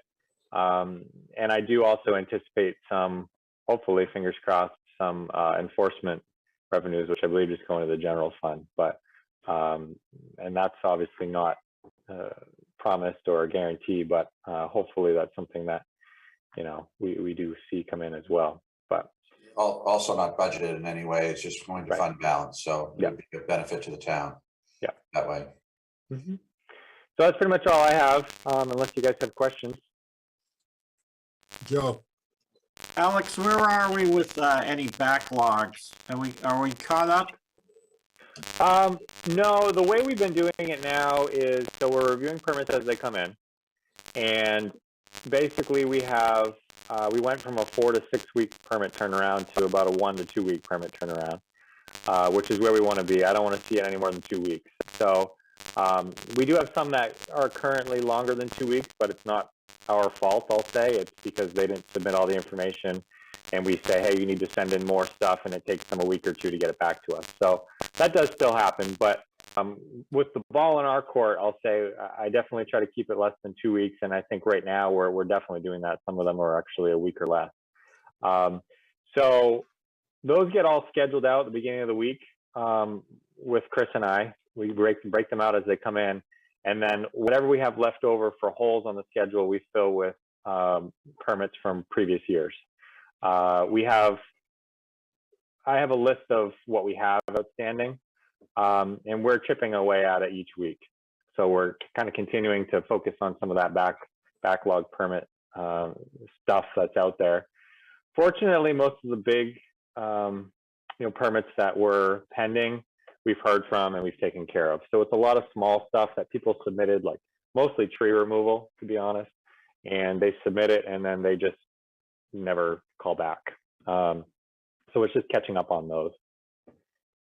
I would tell you that my phone has stopped ringing. For a while, I felt like the super code secretary, that term I coined, because everybody was calling to try to get relief from me, and then I'd put them, push those to the top of the pile because I believe in expedient, and efficient service, and of course thorough as well. And so I think although the backlog may not be completely gone for some of these permits that may require additional information, or somebody may have lost a possible interest in, but we're going to get them all nailed down, and we don't have anybody complaining, and things that come in are now being processed in a workmanlike way in a reasonable time frame, given the amount of information that you have to get and analyze and then process the permits. So I'm saying that things look pretty good to me. I'm not getting calls. Sue? And I'm going to echo what Don said. We aren't having people come in here ticked before they get here. They come in and we're able to send them out to Kirsten or to Alex or Chris. And it's been, with a few notable exceptions of people that don't really like part of the process, I haven't heard anyone saying that things are late, they aren't hearing back. We aren't hearing any of that anymore. So it's been really nice. Since you brought up Kirsten, she is exceptional in my view. Really good. Really good. She's a keeper. Yeah. Yeah. Definitely. That makes a big difference. She's the first face you see in the code office, and actually the back room now, given our tight quarters, you kind of almost literally run into her when you come into the back room. And she has really helped, I think, a lot with the public relations piece. Oh yeah, definitely. I have a question, Alex. How are you guys moving around town to do your business? What are you driving? Is there a need to replace anything? No, we still have the donated Tahoe that we got probably 10 years ago. We solved a poor, unfortunate person. He was a great guy. He had a problem though. He had too many cars and nobody in the family wanted the car. So we took the car and we've been using it happily for about 10 years. That's the older Tahoe. The second Tahoe was a gift from our friends at Cumberland County. It's a retired police cruiser. Nathan had to do an upper end rebuild of the engine. There was a little bit of problems with that, but because it's a complicated process, but he got it sorted out. And I guess I'll let Alex talk about how they go, but that's where we got them. One was, well, they were both donated vehicles. Yeah, and it's working fine for now. The way we've set it up is Chris does a bulk of the out of office inspection, site meetings, and I'm primarily in the office meeting with people, answering phone calls, reviewing permits. So a lot of the times we have one vehicle out. I expect as, you know, nicer weather gets here and things pick up, you know, summer residents return, there'll probably be instances where both of us are out of the office doing inspections. But fortunately this winter, we haven't had a lot of that. So I do think, and Dawn's probably the better person to answer this, I've kind of been out of the vehicle discussions. I think there's a longer term plan on what we're going to do moving down the road, but it's just not something that I'm, I guess, aware of at this point. But what Nathan wants to do, the Public Works Department has sort of been the overarching, you know, department that takes care of all of the motor vehicles. And now we have a mechanic, which has been a great addition to the town. And so I think Nathan's plan is to budget for, you know, a new vehicle, but we did get this, well, Nathan and I found this thing at the county's, I guess, facility. And so we took advantage of it. And I think with two code officers, it makes sense to be able to have them both have a, you know, an identifiable town vehicle. You know, we get a lot of positive about that in terms of people are, you know, not, when somebody pulls up in an unmarked car. I mean, Kurt, for instance, has been using the Bolt, the electric car, because, you know, it kind of conveys a sense of, you know, mission and purpose and authority for the town. And so, you know, the cars have been, relatively speaking, not anything that's cost us a ton of money. I think on account of Alex's time in the office, we're not even spending the kind of fuel that we would spend if you had two of them in the field. But I think it's essential to have somebody in the office a lot of the time, and that's what we have. And so I think in the future, we'll probably budget for, to answer the question about the car, we'll budget for one and then the other car, but it's not going to be in this budget. Unless we can find somebody who'll give us another car. If you want to, we're always willing to help you take the problem off your hands. Like, give us a free car, we'll take it if it suits us. Any other questions for code enforcement?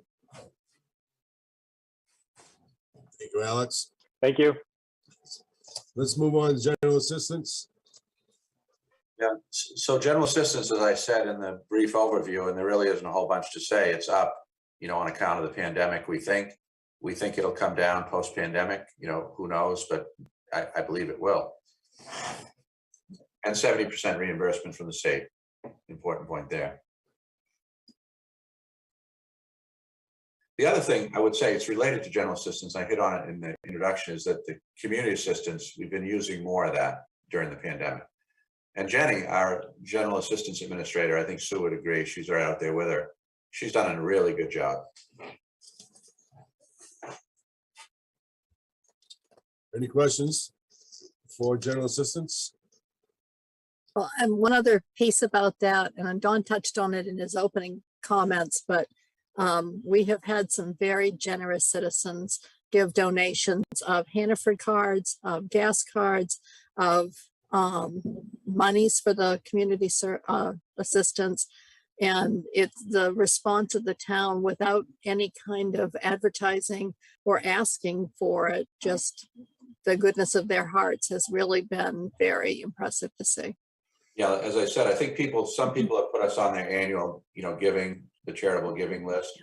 And then there are just people who, because of the pandemic, as Sue said, they've just been bringing in these gift cards and then gifts of cash. It's really been really good, really good. Other questions? Let's go on to town insurance. Cherise has her hand up. Sorry, I didn't. I wasn't looking up. It's okay, Bob.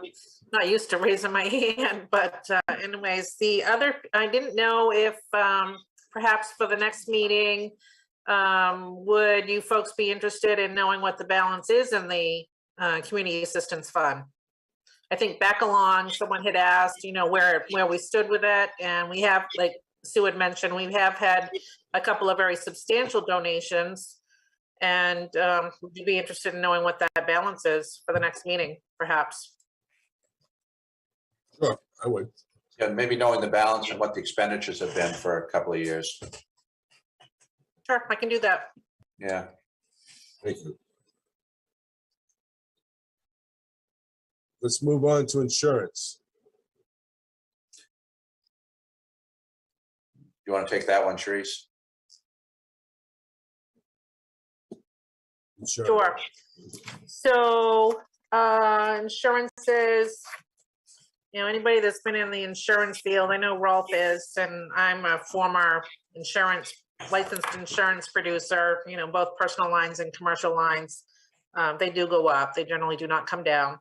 I have just basically done an average increase of 8%. That's probably very modest or conservative. And one of the things that, you know, is impacting it is certainly with the additional staff and the modification rate going from 1.14 up to 1.39%. You know, the increase in staff and the rate classification, you know, when you're talking fire department, that's certainly higher than a clerical position that has a lower rate classification when it comes to workers' comp premium. So that's where you're seeing the big influx, is basically the workers' comp. That's all I really have to reference in that particular budget. If anybody has any questions.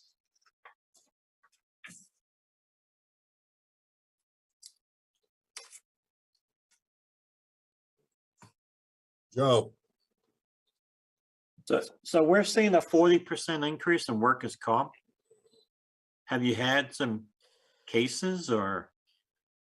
We did have, because Rita's the one that files the workers' comp claims on behalf of the town, and, you know, I've only been there 6 months, so not real privy to that information. But because loss of indemnity is where you typically, you know, we'll see an influx in your premium. If we can't get our people back to work, that's where you're going to see the, you know, the claims go up. It's not so much the medical, it's the loss of wages. And I don't know if the town has this. Where I came from, we did have a light duty or return to work policy whereby, you know, if there was a position that they could come back with the approval of their physician, that they could perform the duties of, you know, that like a light duty transfer, so to speak.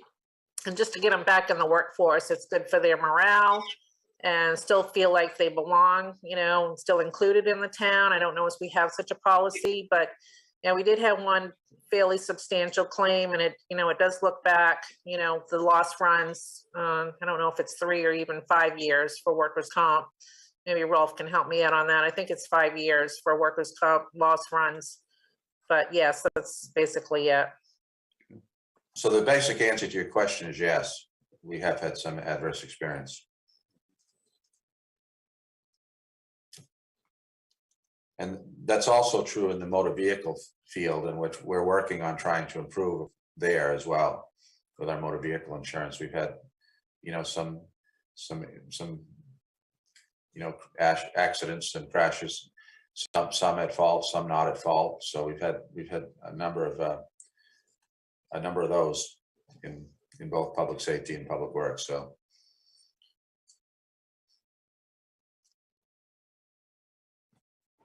Any other questions for town insurance? Thank you. Employee benefits.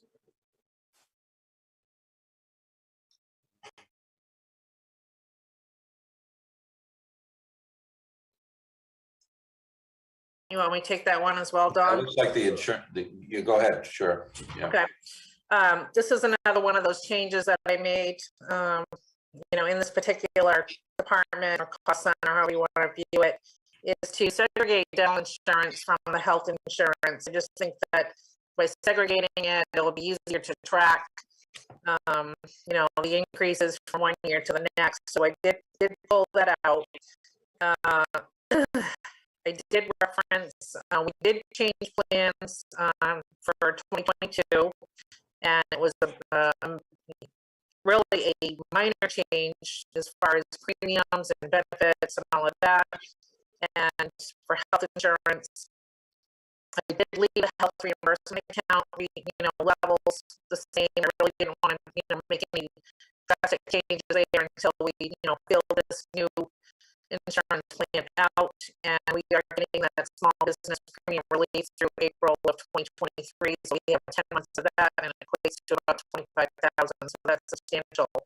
So when you look at the health insurance line going from 475 in the current budget up to 490, we are looking to, we are in the budget, we're looking to add the 2 positions for the fire department. It also factors in potentially, not in this particular budget, but when we get to the library budget, they have built in their budget health and health and retirement and dental benefits. So it's basically just projecting a little bit of a higher premium come 2023. But I think we took a very minimal hit for this year.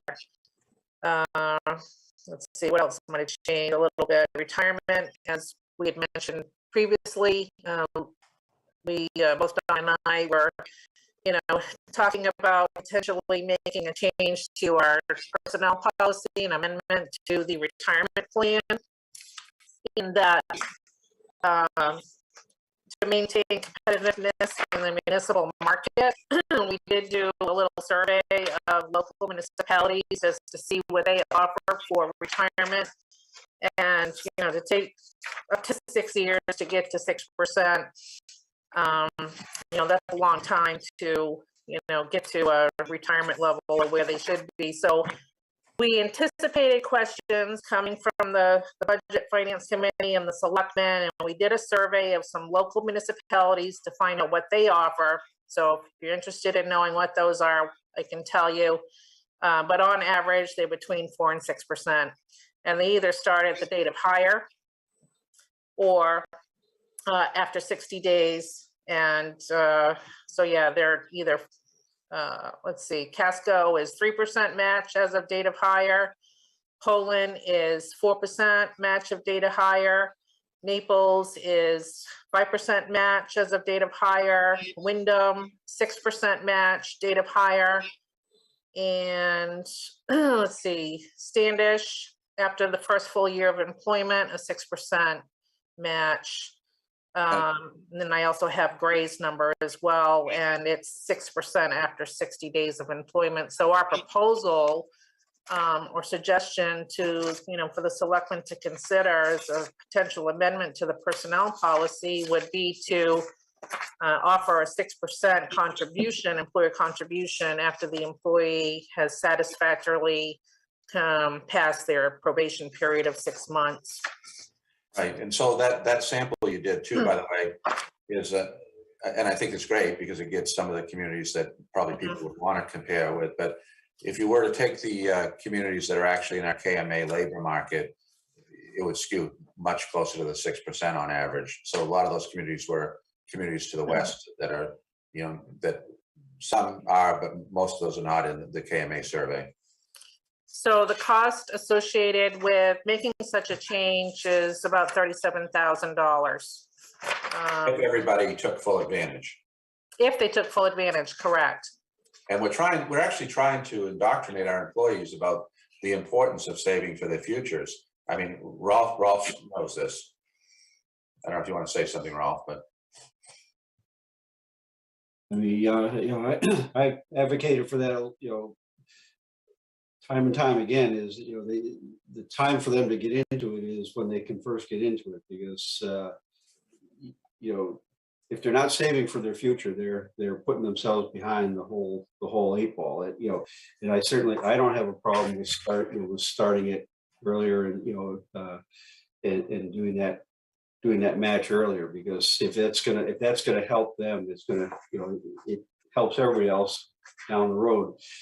Even from the standpoint of statewide GA and things like that, people that are putting some money away are going to help themselves down the road, and the differential in what we pay, to the budget there isn't that great when you look at the benefits on the other side. And I would really push for them, to try and get more and more people maxing it out.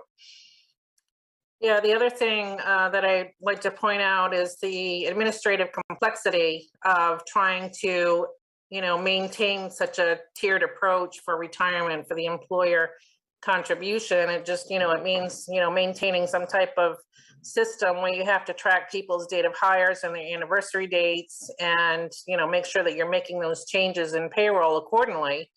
And, if you get 6 different levels, and 30, unfortunately, we only have 30 full-time employees, but heaven forbid, if we were, 50 plus, it's an administrative, task to do. So this would also, free up some time of Rita and having to, track those. All she would need to do is make sure they pass their probation period, and then right from the get-go, program them the 6%. If you want to have it to be a match, my experience with 457 plans, a deferred compensation plan, is that it doesn't necessarily need a match. When I think of a match, an employer match, I think of a 401k, but that's totally up to the board on how they want to structure it. They'd probably like to see the employee participate on their own to be able to receive the employer portion as well. So I think that we want to do the match, and if we're going to do this, that we want to have a match. Yeah. I mean, what I would almost advocate for as well would be a forced opt out rather than opt in, and say that when you start, you will be started at this rate. You can increase it to this, but you will start at this rate unless you opt out. Right. That forces them to get into something which is for their own good. That's exactly what we've talked about here, and I think we should do that. Joe? On your small business premium relief, are you sharing that with your employees to lower their health insurance premiums, or is town keeping all of it? The town is. It has to be done proportional to what they pay into it. So if they're not, if you get someone that's not paying into the premium, then it comes to the town. If they are paying a percentage of the premium, then prorated, they get a portion of that, reduces what they have to pay in. Yeah, but you're allowed to share it with your employees. Right. So whatever they're getting in relief, which I think is $40 a month per employee and $25 for dependents, we gave it all to the employees to keep their insurance premiums down. So they're not paying as much in health insurance premiums. Point of clarification, I had not been doing that, Joe. Just simply was reducing it off the employer's contribution. But if that's something, this is a new program that came out, was November of 2021, so it's real new. And certainly we could, if that's the wish of the board to, share that relief with the employees, for those that have the premium relief for a single adult, is $50, and there's no contribution on the employee for that. So that would stay with the town. 2 adults, it's $100, and we're talking monthly. 1 adult with child or children is $80, and 2 adults and child and children is $130. So right. Perhaps we need to have that as an agenda item at a selectmen's meeting. I mean, how are you accounting for it now? You counting it as revenue for the town? No, I'm just reducing our monthly bill from Harvard Pilgrim because they actually do it off our bill. Right. So they put it right on the monthly bill that, this is what the amount is for the main business COVID relief as a deduction from the premium, the monthly premium. So that's what I've been doing. And I think you've got to check the actual statute on that, because if they're paying a percentage of the premium, which they are in some cases, then a percentage that has to go towards reducing what they're paying toward that. Right. Which is what we're doing. We're just giving it all back to the employee. Whatever they get designated for, we just give it back to them to reduce their monthly premium. But we can definitely take a look at that. And if it's statutorily outlined, then we can certainly, make the adjustments and make that right back, to the inception. I believe you're allowed to keep some of it for administrative costs. We'll look into it, and if that's the wish, if that's the intent of the program, and certainly the wish of the board, we can do that, absolutely. Okay. Yeah. Thank you for pointing that out, Joe.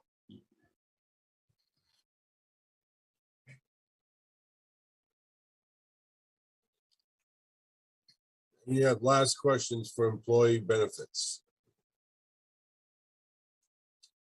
Let's go to Tiff. Yeah, the big change there is the putting the fiber network infrastructure from the CIP into the TIF and the network hardware updates. And that was something, as I said, that Sharice suggested. We checked the TIF, documents, and so that's allowable expense. And I think we also had a confirmation on that from our municipal attorney that handles the specialist in TIF, just to be sure, because we've had some questions on TIFs before. But so that works fine, and that's what we did. I don't know if you want to add anything else, Sharice, but no, it's pretty much the same, other than those two changes. The let's see, one of the organizations, the Fourth Hawthorne organization, reverted back to their $1,000 request versus the $2,000. So that was a reduction that they had, put forth.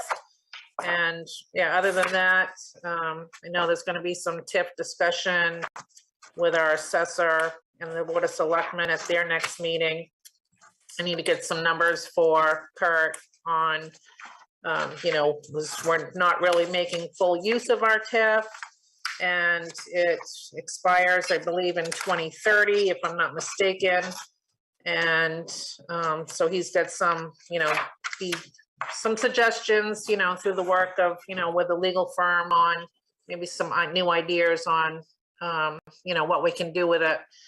So more information to come, but I thought this was a good way to, reduce the general fund operating budget and make better use of our TIF.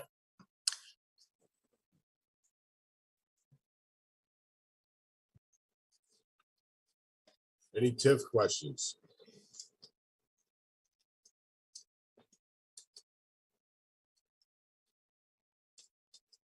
I stand corrected. I'm looking at the TIF document right now. It's a 30-year TIF, and year 30 is 2028. So we still have 6 years left to make use of it. But so I do stand corrected for that. 2028, not 2030.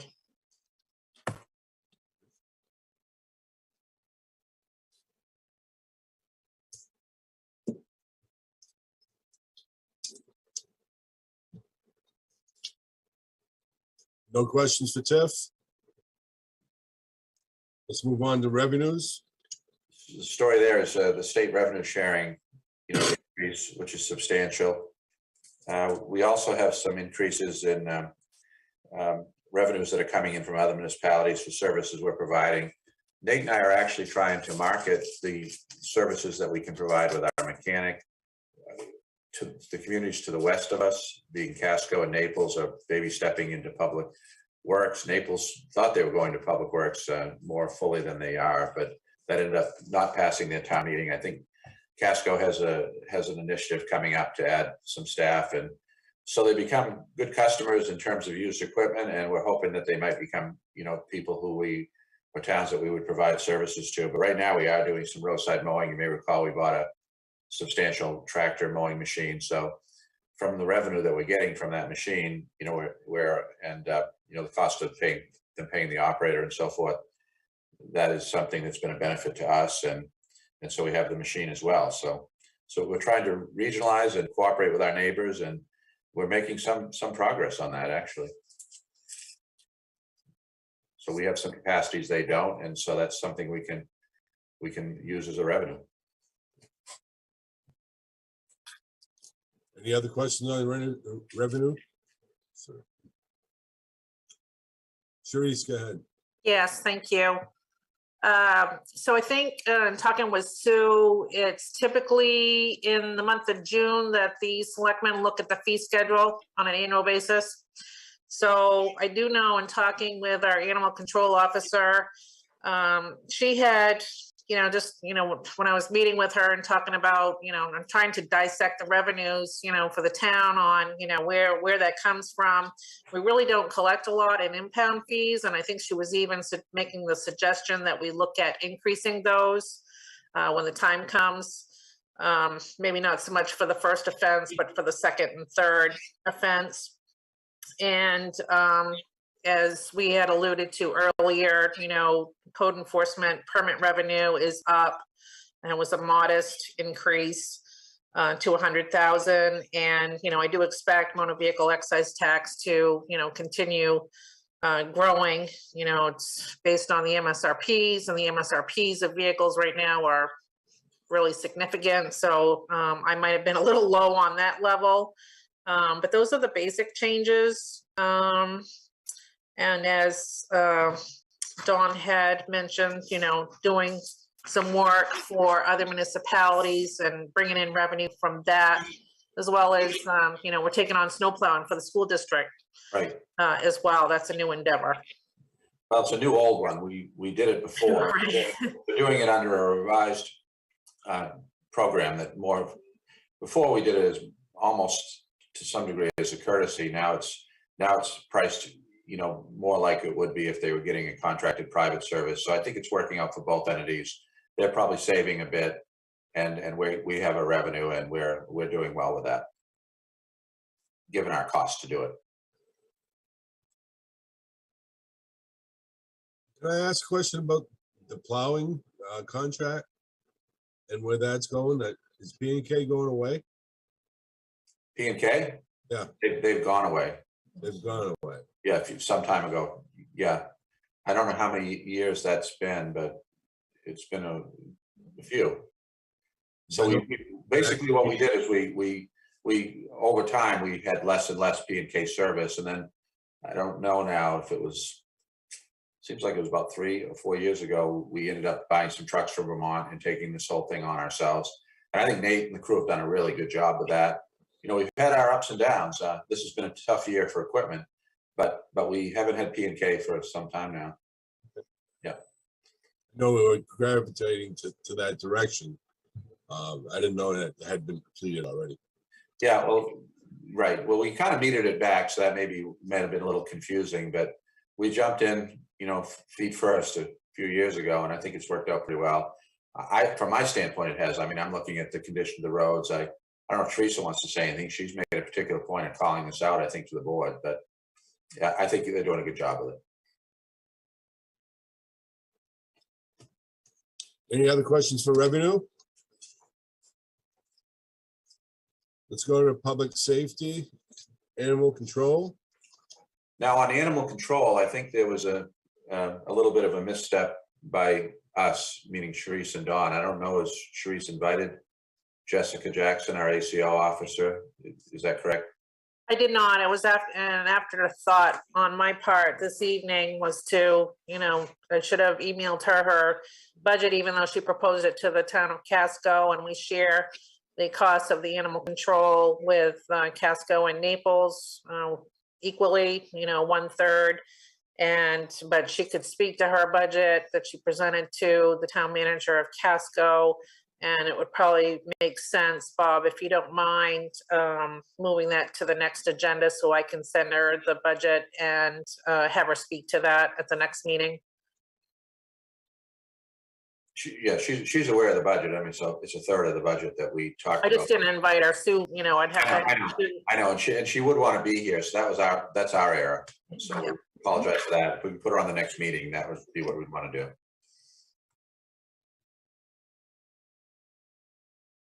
Any other questions for animal control? I will tell you that on animal control, one thing we did this year, it's in the process of being done, is that we have now upgraded the vehicle. The one that we had for the past several years is it's at end of life in terms of functionality. So it's on life support even. So you may have noticed a black Ford Explorer. Some of you might have got your budget materials out of it, but that came out of a local PD. And so we bought it through a broker, and that's going to be the new car. And that's also a 1/3 share each town, and it'll be marked up soon. And the equipment, we had to get that particular year and model. The last year was 19, because the equipment from the 14 will go right into the 19. So that's what we're going to do, flip the equipment, the specialized. You take out the back and it's all lined with aluminum, and it's got a pneumatic door, all this other stuff for animal control. It originally came out of the state police, the equipment. So anyway, that's what we're going to do, is flip it into the new car, but this is the last one we can do it with, and then we have to buy new equipment because it won't fit anything else. But this should take us through several more years though.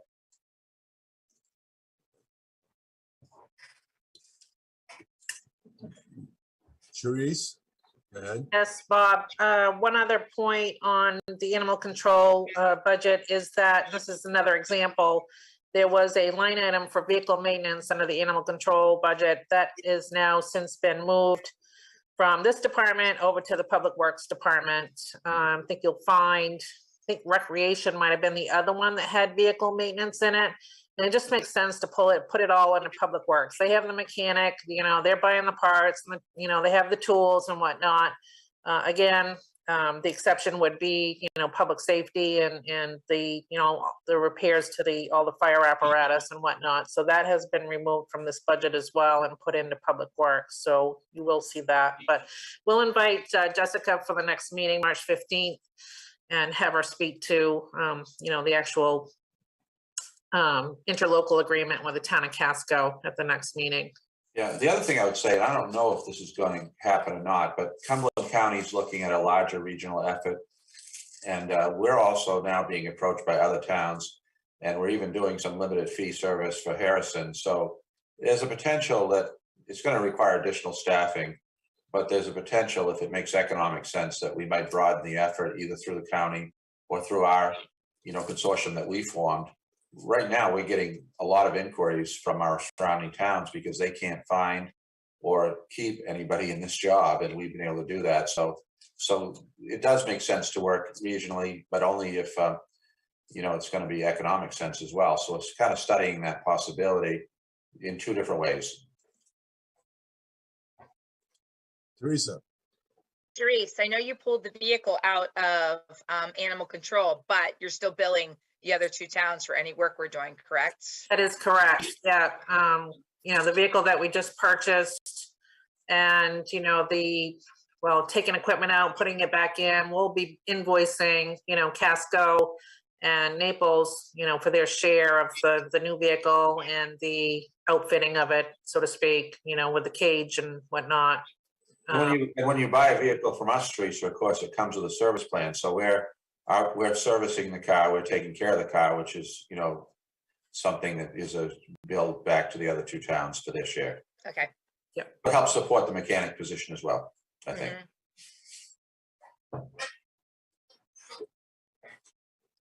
Thank you. Let's move on to the fire department. Hello. Get my video back up. There we go.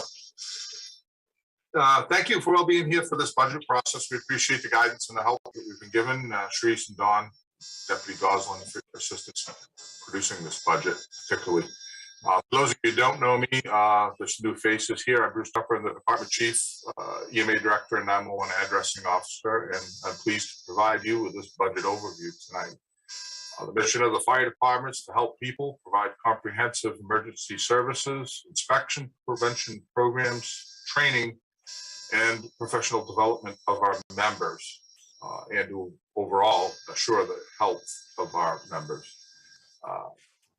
Now, as we develop this budget, we realize how sick everybody is of hearing about COVID, but unfortunately, it has to be somewhat of our focus tonight. We have a smaller than ever group of people doing this job now. Our call department is down to 6 people with 2 seasonal students are doing the job of what we had 20 people doing just 2 years ago. COVID exacerbated this gap in our coverage with members who are unwilling to take the risk of getting sick or bring it home to their families, etc. Some who may have just been on the edge of burnout who have left, and we've had some other health issues with our members, which have caused some long time and very valuable folks to turn in resignations because they just can't physically complete the job anymore, unfortunately. We're also seeing, because of this, an increase in psychiatric patients. Violent calls are more the norm now than the exception. Twice we've had patients jump from moving ambulances. Just recently we had a third try it. That one didn't make it to the hospital. Yes, didn't make it out of the ambulance that was moving. A recent incident with an intoxicated person at an accident scene tried to move their car with our provider standing right beside his car and wedged between another one. He had to climb on the hood to get away from it, got nicked by the mirror. And the only thing that stopped this person was the fact that our ambulance was behind them and they struck it and were unable to proceed. So we're seeing a lot more of this. It's a lot more dangerous. We're seeing a lot of weapons and substance abuse in general, along with aggressiveness, both physically and verbally towards our providers. Unfortunately, none of this helps us gain call department members because no one wants to subject themselves to that kind of behavior or risk as a hobby, anyways. To put it into perspective, every department everywhere is going through this. The Maine chiefs have written a letter to the governor. You've probably seen some of the info on that. It's been on the news. Trying to spark some kind of funding and fix for the whole thing. There really isn't anything that's quickly on the horizon, unfortunately. We're seeing a huge increase in open call shifts. We're also seeing a big increase in call volume. We're up about 34% right now. Unfortunately, we're also unable or only able to meet the NFPA standards of 6 people on scene within 15 minutes, about 24% of the time now. And we are fully staffed with our firefighter paramedics and our firefighter EMTs. The problem that we're experiencing there is we've had a lengthy outage for a health reason, and now we have an FMLA outage, and it's absolutely killing us with overtime costs because we're having to force paramedics in to work the shifts. Something we don't like doing, but unfortunately we're having to do. So twice a week we're forcing someone to cover a 24-hour shift, and that's overtime pay. So when I talk about, increasing responsibilities and such, I just need to kind of touch on this one particular day that we had this morning, and all these incidents happened or were toned out within like a 5-minute period, 15-minute period of time. We had 5 ambulances in our town covering calls. And you're going to say, hey, well, at least you covered them. Well, here's the real story behind it. The first call went out, we covered it. The second call went out right behind it, Casco came in. Third call went out and the Wyndham truck came in. Wyndham only had 1 truck left. Casco had no more trucks left. We had nothing left of crew. We ended up with 2 other towns coming in, and it took them over 20 minutes to get here because it was not our surrounding communities, if you will. We had to go beyond that to get the resources.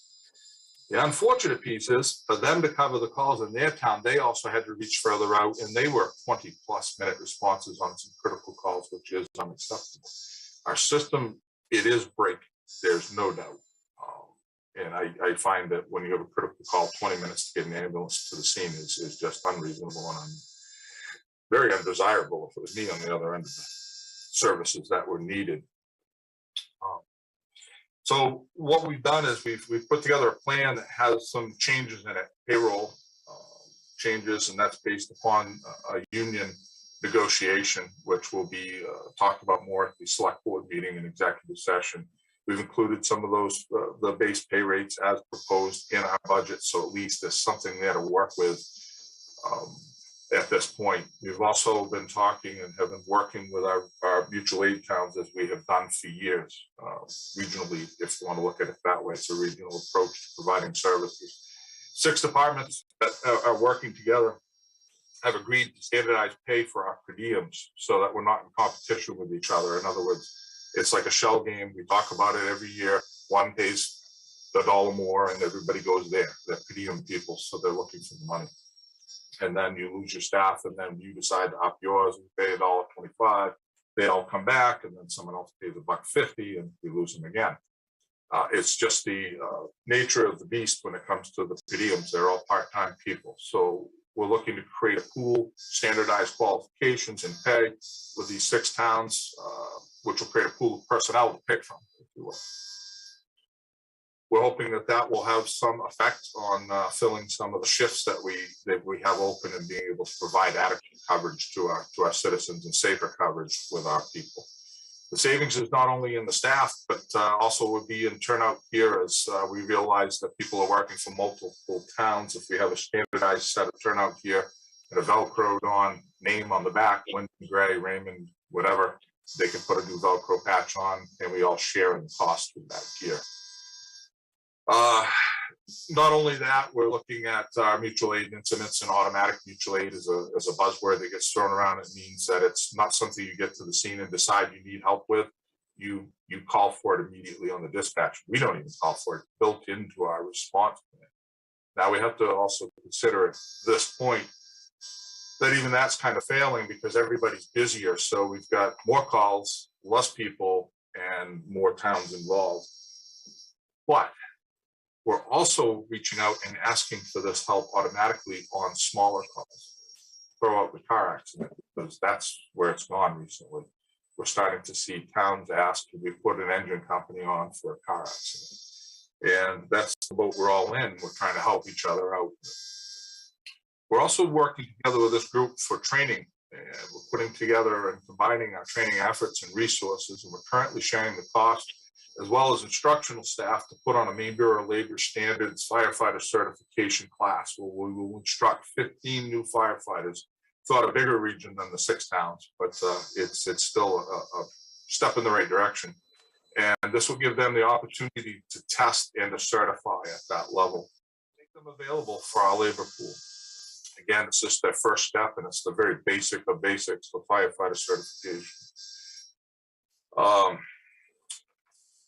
Covered that. We're all facing the uncertainty of uncontrollable and skyrocketing costs. As you know, things are absolutely haywire right now. Our gear vendor sent out an announcement today. They had sent one out about 6 months ago. They had gone up 3%. They're going up another 5%, and it's from the factory, not from the vendor.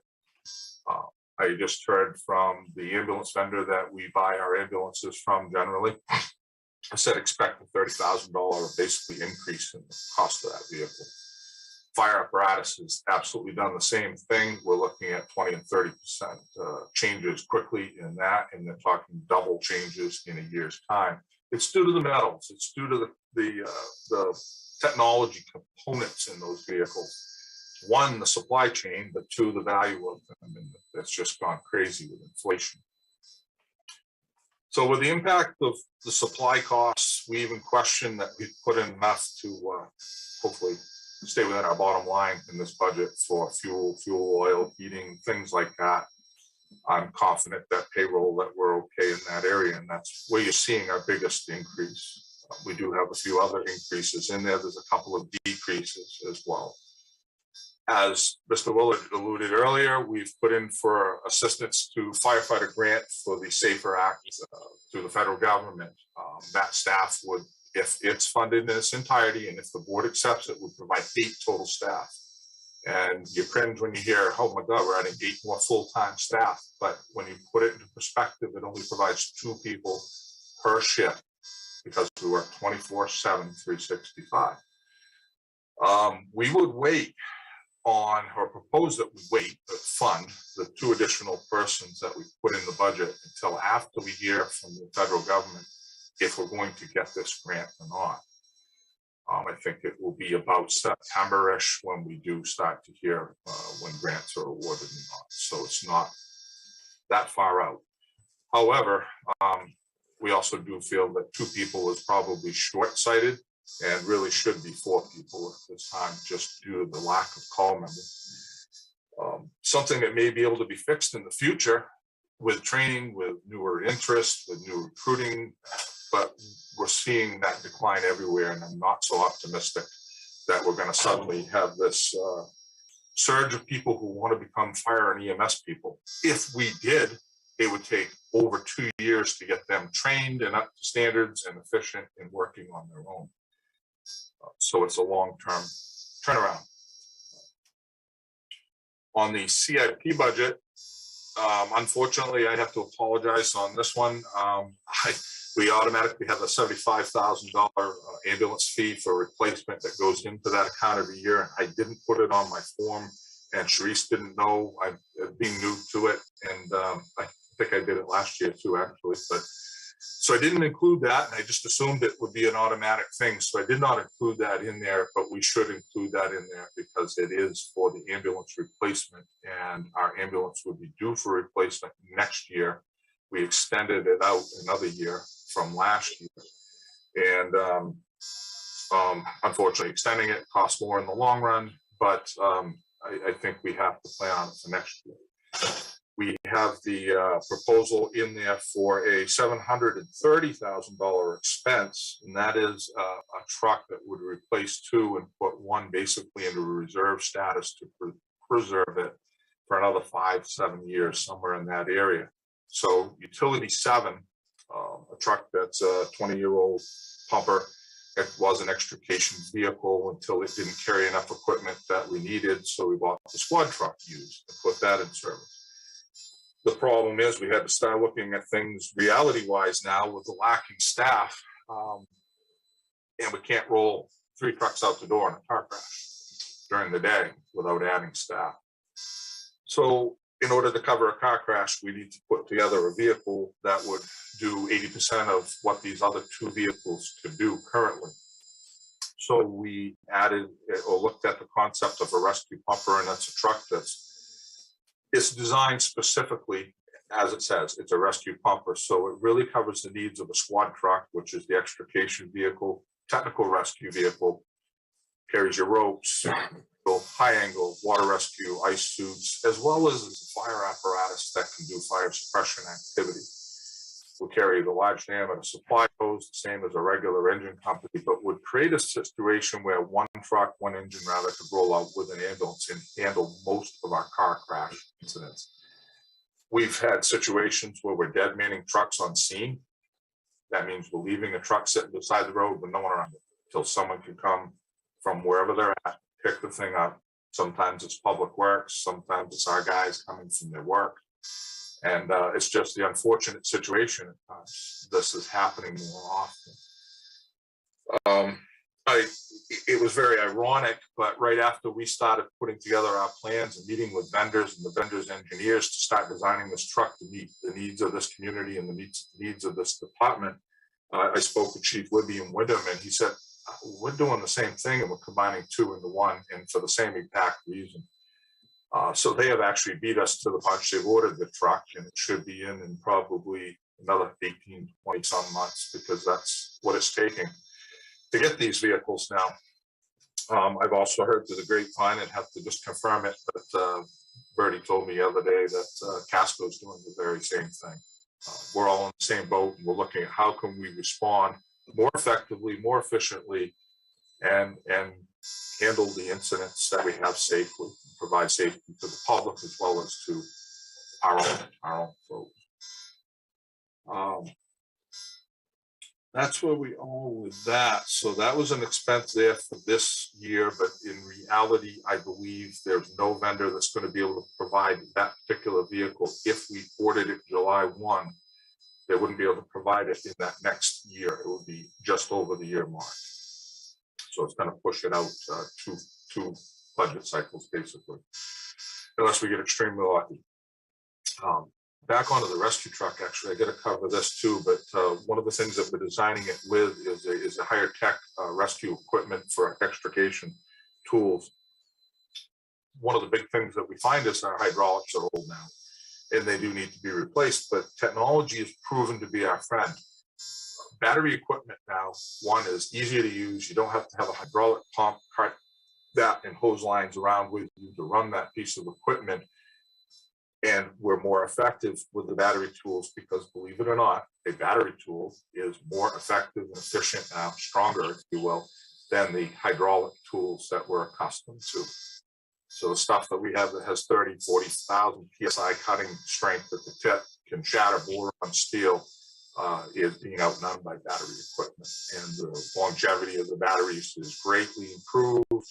And the tools that we actually have our sights on can take a regular DeWalt battery, 24-volt battery, so it's not a super expensive battery. That's just one example of what we're looking at with this vehicle. When I use the term rescue pumper, I think it's important for you to understand too that the cabinetry on this vehicle is set up differently and it's engineered to handle this equipment. The tanks on a truck are usually a T-shaped water tank. This is an L-shaped tank. Ladders will sit on edge and go sideways through the tank area, be totally enclosed. It just makes a better and a safer vehicle in the end. We really do believe that engine one would be preserved for quite some time after that and still be a viable piece of equipment. Now, when I talk about this, the utility 7 truck, that's one of them being replaced. It has been out of service for over 60 days this year alone due to mechanical issues. These are ongoing and repetitive issues with fuel systems and electrical issues. For the past 2 years, it has not passed its mandated UL pump test. Barely, will sneak by, but it has not passed it officially. So it's basically has to be a D-rated pump, and it's because of mechanical issues with the truck, not the actual pump. So we're entering into that phase with that vehicle being that age that it just needs to be considered at this point for replacement. One point I just realized that I forgot when I'm talking about the payroll. That's our biggest increase. And the thing that's important to mention in there is that not only is the union's potential bargaining agreement amounts in there, but also the 90,000 for the 2 personnel, and our administrative assistant was an additional expense for this year when we added her just last season. But she's 30 hours a week, and it's basically $30,000 of that increase as well. So I'm kind of wrapping that all up. Again, thank you. And if you have any questions, I'd be happy to answer them. Any questions to fire? Teresa? Bruce, you're putting in for 2 additional full-time people. Correct. Okay, and I think Dawn had said something that a grant, 2 is going to cover that too. You are coming down on different items. Aren't you going to have to pay for stuff for these 2 new people? There is some items that we've come down on. We're also looking at the a little bit better, even though the cost of the turnout gear may be going up, we're looking at better buying power by standardizing our equipment across 6 towns and being able to buy more in bulk. So there's one of the things that we're looking at. We are a little bit nervous about the other expenses, as I said earlier. There's so much unknown out there right now. I can't tell you that same turnout coat we're spending $1,000 on tomorrow, maybe 12. No, right. That's tell why I you was that. surprised to see that you came down, Yeah. especially with 2 people. Yeah. So Yeah, there are certain things we did. I think we went up in heating. I don't know what our fuel costs are going to be yet. We're trying to gather some intel from our surrounding towns ourselves and see what those departments are going to do. In talking with a friend today in Wyndham, he said that they're planning on a fairly significant fuel increase in the fire department, like 30-40 cents a gallon minimum. So they're going to approach that in their budget. It's I don't know. I just don't know where it's going to go. Nope. This war is just compounded now, and that's the thing that's making me so uneasy. Okay. I'm sincerely hoping we can fit everything within our line item. We try every year. We try.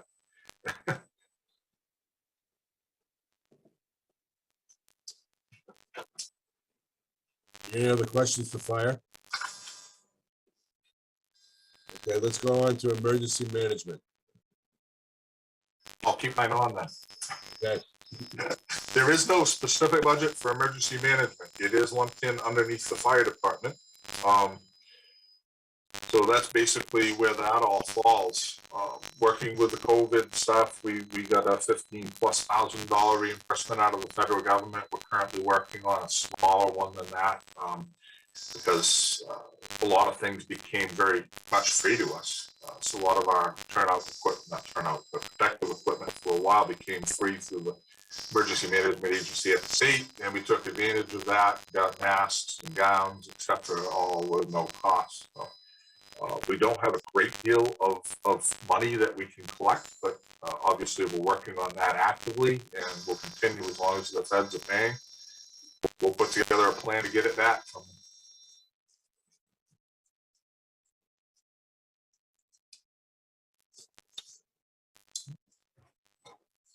I don't see any questions, Chief.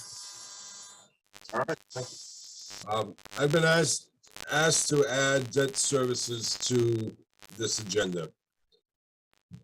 What's that? For the fire department. Do you want to speak about it? Oh, you might as well take it as a whole, Bob. Okay. All right, debt service. So based on what the fire CIP has in its reserve account presently, I suggested that, we not take any more than 230,000 out of that. It will be, after it's funded, the 75,000, it will be at 313,000 coming into fiscal year 22. So I made the suggestion not to totally deplete it and then finance the 500,000 for the new rescue pumper over a 10-year period. As you know, interest rates are on the rise, but I do have, I did get a couple of estimates on what that would cost per year to finance the 500,000 for 10 years, keeping in mind the interest rates more than likely will go up. I did, the bonds that we have outstanding, they're going to mature in FY26. One has a declining principal balance, and the other one, I don't know what the financing term is, for to be consistent from 1 year to the next. Level. I think she's frozen. Yeah.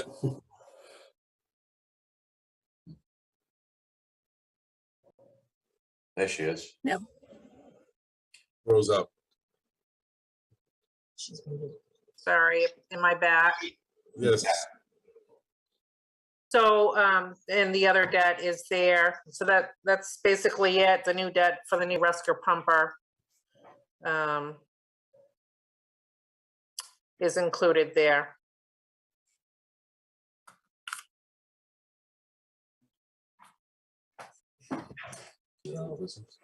Rolf? Yeah, Don, at what dollar level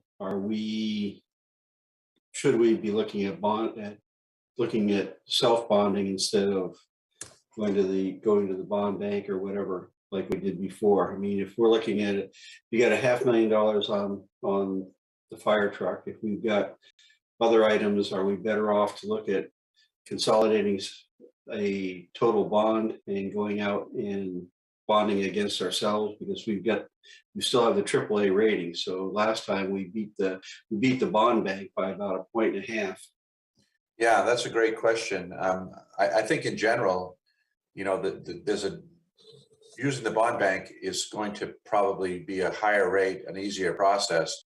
It's a more, I guess, complicated process by issuing our own bonds, but you do have that benefit in the rates that you get, particularly with our, AAA bond rating. So I think the larger issues should always probably be, local issues. And if you wanted to consider, we do use actual bank financing for real short-term stuff. But I think the fire truck is significant enough where it may be something we want to, issue ourselves, if that's the question. But we would probably want to analyze it one against the other, Yeah. So and figure out what's the best thing to do is. But in the past, it has been to use our rating and to get the better, I guess, financing that way. There are costs, you got to add the costs in there. There are costs to that you don't have with the Maine Bond Bank. So I think we should do an analysis and see which is better, but it's probably going to be bonding ourselves.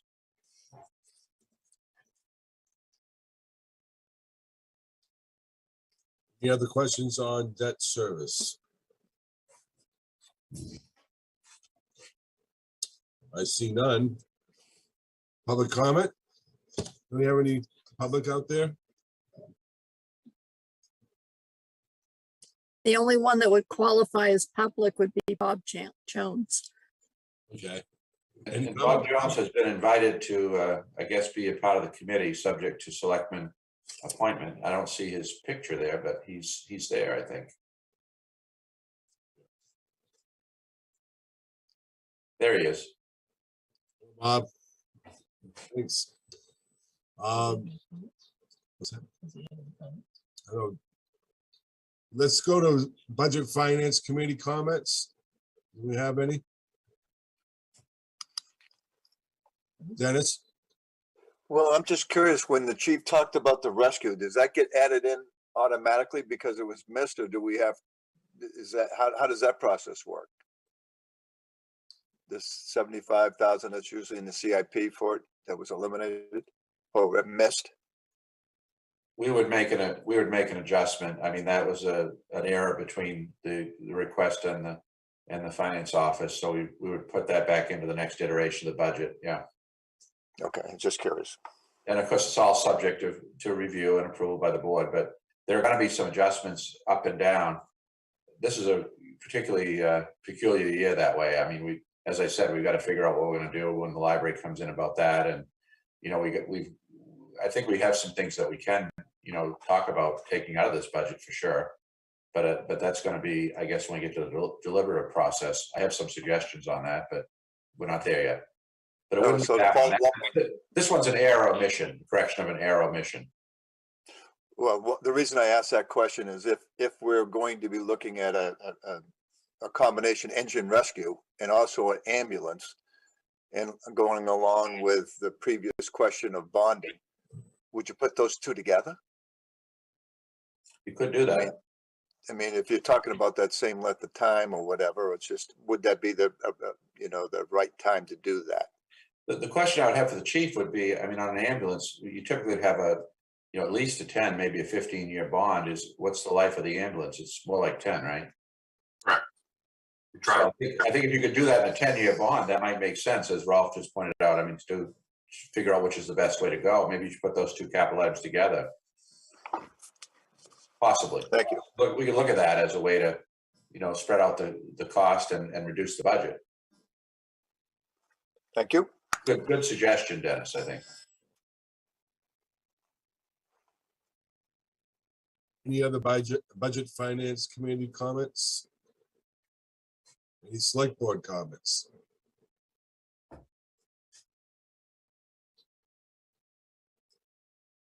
Seeing none, I'll entertain a motion to adjourn.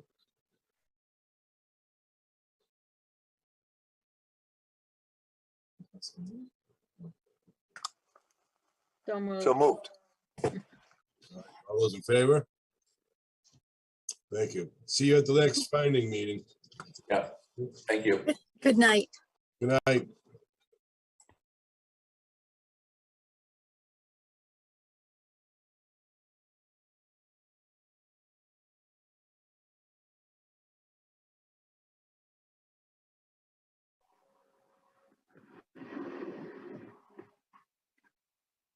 Good evening and welcome to the Town of Raymond Planning Board for Wednesday, March 9th, 2022.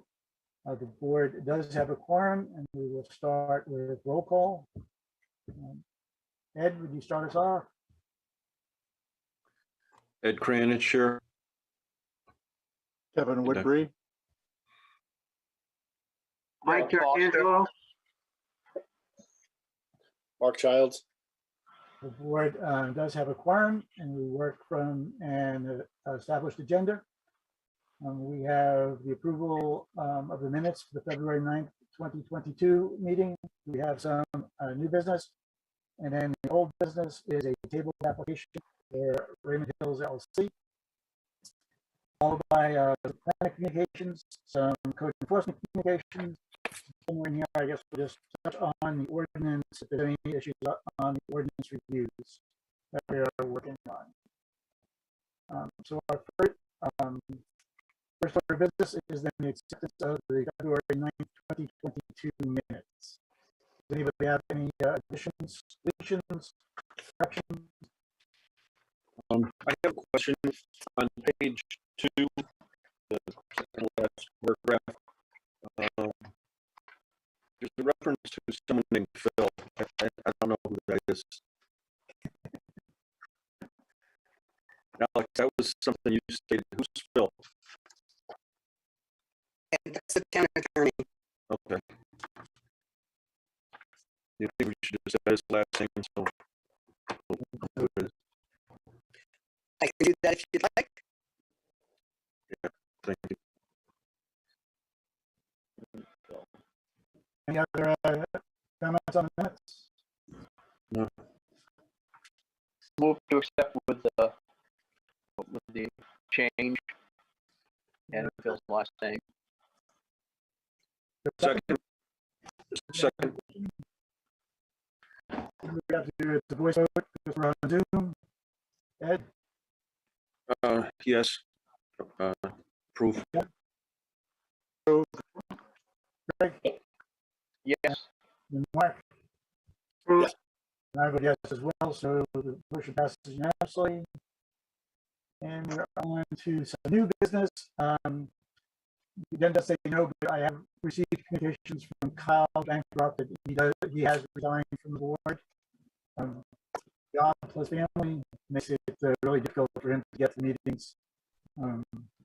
So that is now a vacancy, and I think we do have somebody, Sandy, in the works that would like to join. Yes, we do. I will get in touch with them and I'll the application. Yeah, perfect. And then maybe get that to us for the and invite that person to the next board meeting. Absolutely. Okay, perfect. Okay, old business. Our Raymond Hills LLC project. And we have no gym. Or do we have a gym? I'm showing no gym. Jim. No gym. Okay. So, for the project, we are pretty familiar with the project. I think then the best way to approach this, Dustin, you have Jim's latest memo? Yes, I do. Yeah, the March 8th.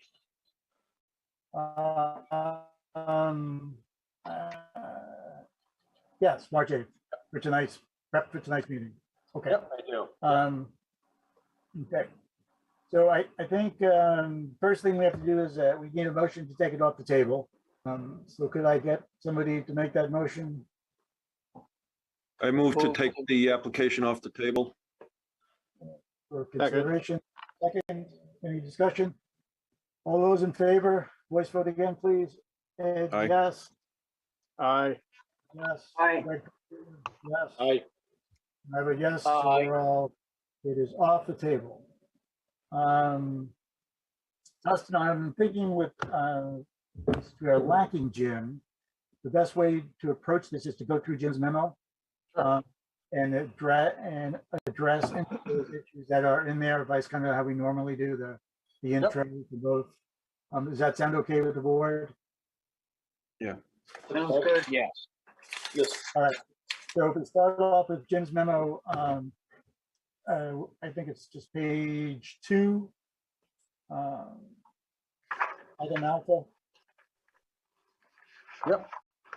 Yeah. So on so since we were last in front of the board, but we had presented quite a bit of information, right before the last meeting. So I think this memo basically goes through and reviews that information. So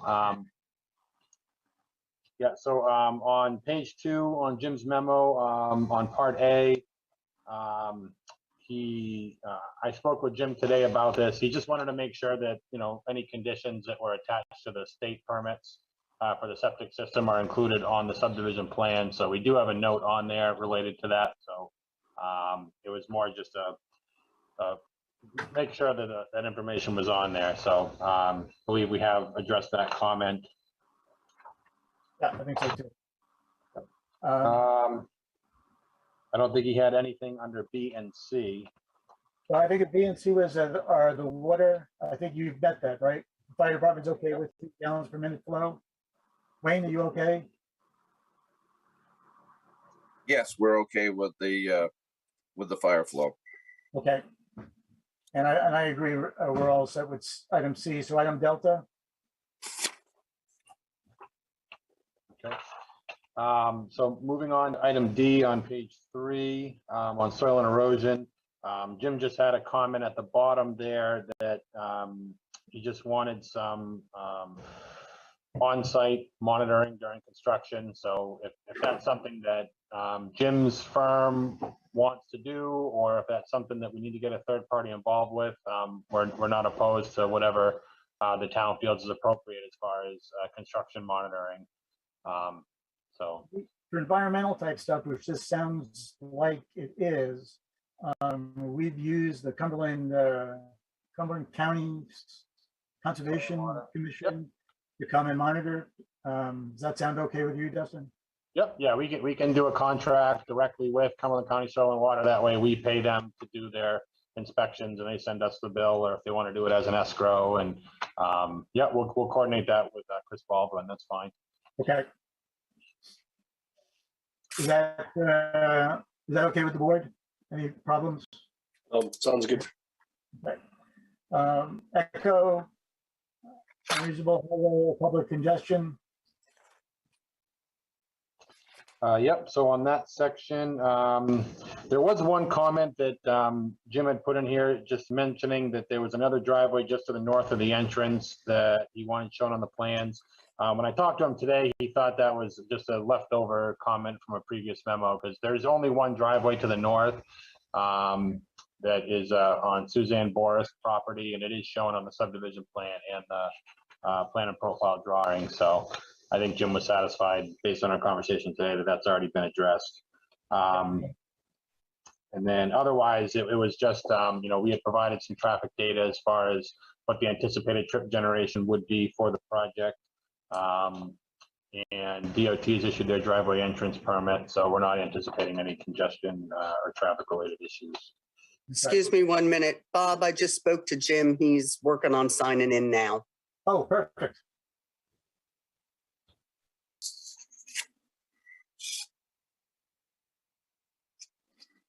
I think let's just keep on going. Okay. I think we're doing fine. Foxtrot, adequate soil sewage waste disposal. It's private waste disposal, right? For trash. Correct. So we do think it's appropriate that there be some sort of a condition of approval or a note that just states that, trash hauling will be private, and it'll be, individual curbside pickup for each of the units, because there's no dumpster anymore, but that it would be private, and there's no anticipation that it would be, town provided, dumpster removal services or anything. So. And the cost associated with that is going to get rolled into the condo document?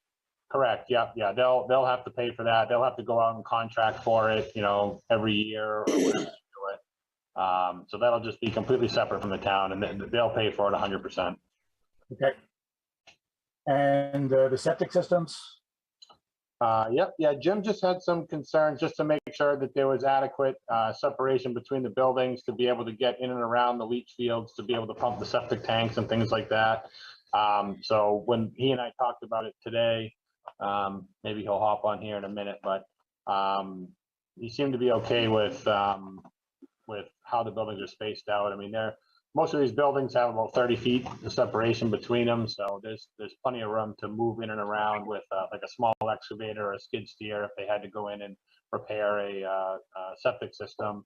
And we have a dedicated access road that'll be like a reinforced turf road that's being built in between units 14 and 15 to get out and around up towards that engineered septic system and then around the stormwater filter basins down to the outlets of those so that they can all be maintained. Okay. Was that his concern about the drainage behind units 14 and 15? Yeah, he was just making sure that, you know, there was going to be adequate access in and around those units, because there is some drainage that runs down behind those buildings, but where we that reinforced ground area, it'll be, you know, capable of, you know, it's not going to make a big mess if a small piece of equipment had to get back there to do some maintenance. Okay.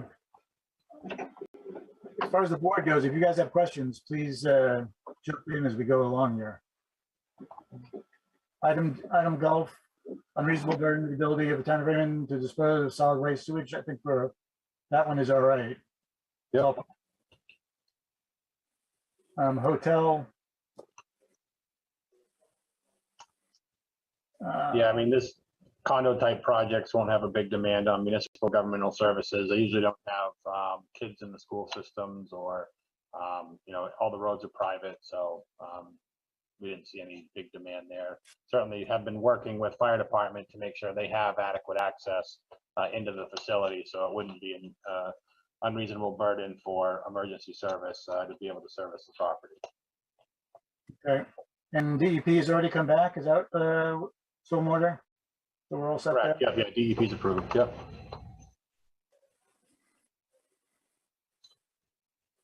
And then section I has to do with the scenic and natural beauty of the area, and yeah, we did consult with all the state agencies for Maine Historic Preservation, Maine Natural Areas, and just to make sure there wasn't any registered areas in and around the proximity. We did actually go out as well once that additional land was acquired next door. We went back out and basically surveyed that entire lot as well, just to make sure the survey encompassed the whole project. Okay.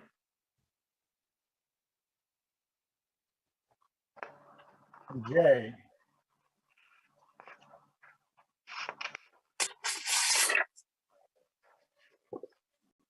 So in the second paragraph of section J in the review section, it just references a note to be added on the plan related to the driveway curb cut access to Krista Tish's property. And so, you know, we're in complete agreement to construct a driveway in that in the location where we had provided a sketch to the town, kind of showing where that driveway would go. The reason we didn't show it on the final plans was that we just wanted, you know, this is something that we're basically kind of working with the neighbor on the location of that driveway entrance. And, you know, in the event that he decided she wanted to slide it one way or the other, we just didn't want to have it be something that's on like a subdivision plan. But to the extent that we want to include any sort of, you know, commitment, it's fine with us. I know the town's attorney has been working with Ms. Kish's attorney to come to some sort of agreed upon language that would allow this curb cut to be installed and provide access to that rear lot, but it doesn't necessarily guarantee that that lot would be eligible for a building permit. It would have to go through a zoning review if and when they apply for a building permit. But we think it would be appropriate to have that condition on the plan that just states that lot can access Honey Hill Lane, but that you know, any building permits would have to be reviewed in the future. Justin, what about the road maintenance costs? Is the two properties that are going to have access to those roads part of that process of the cost, the plowing and costs in particular, and the road maintenance itself? I mean, right now, the way that the condo association documents are prepared is that the condo is going to be responsible for, you know, all the costs with maintaining that road. You know, that's something that, you know, until such a time there's a dwelling on there, I don't know that we need to, you know, go into that as far as this project goes. As far as the town's concerned, the condo will be completely responsible for maintaining the road. So that's how it's worded.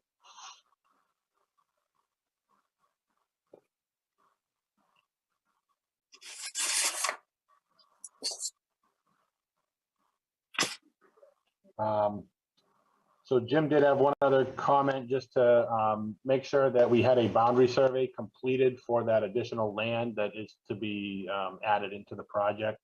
We did have that entire 60-acre lot next door surveyed, and we provided a copy of that survey to Jim today with the surveyor's stamp on it, just so the town can have it for their files.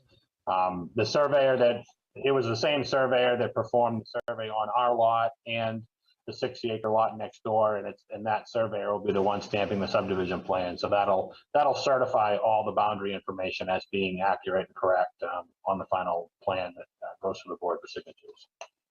Okay. I think you've already taken care of the financial capacity, I believe, right? For item K? Yep. Okay.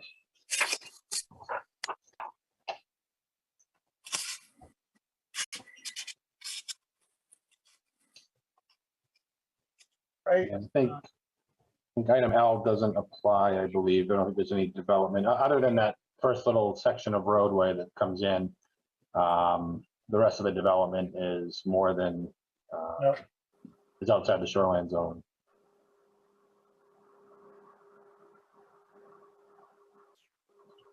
So there are some road standards. But that, I guess, part of the road is, right? That wasn't the problem.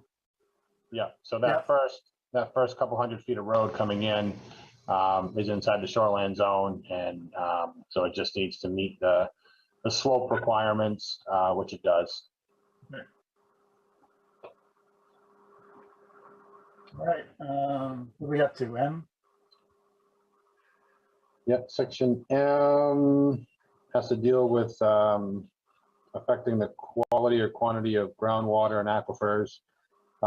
We've got all of our we've completed HHE 200 septic designs on everything. We have all of our state approvals on the leach fields, and we've also done a nitrate analysis, which includes all of the leach fields that are proposed on the site, showing that we contain the safe drinking water standard of 10 milligrams per liter of nitrates on the property without crossing over the boundaries.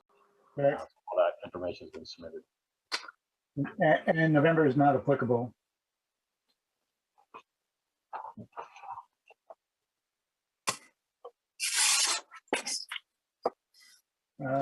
Oscar P.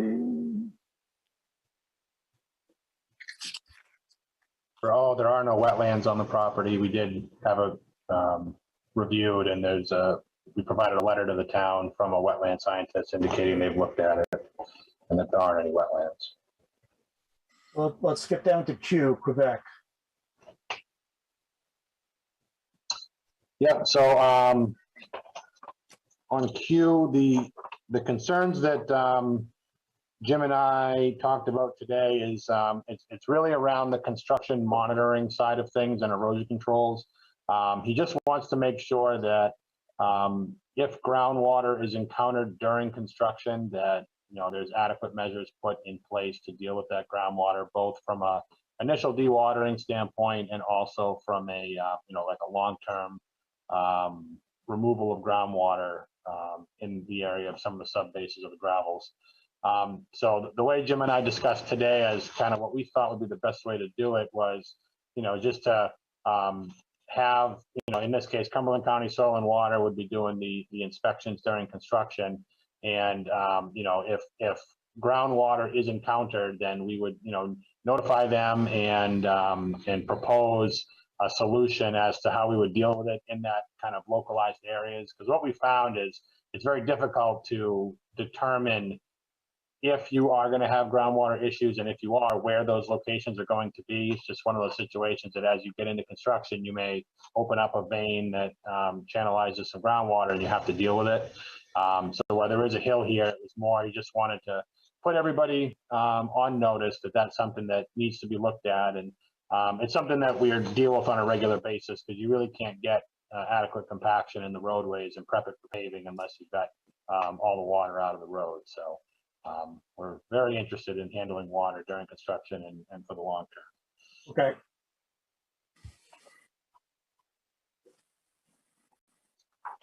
I think that wraps up Jim's comments on the first section. Yep.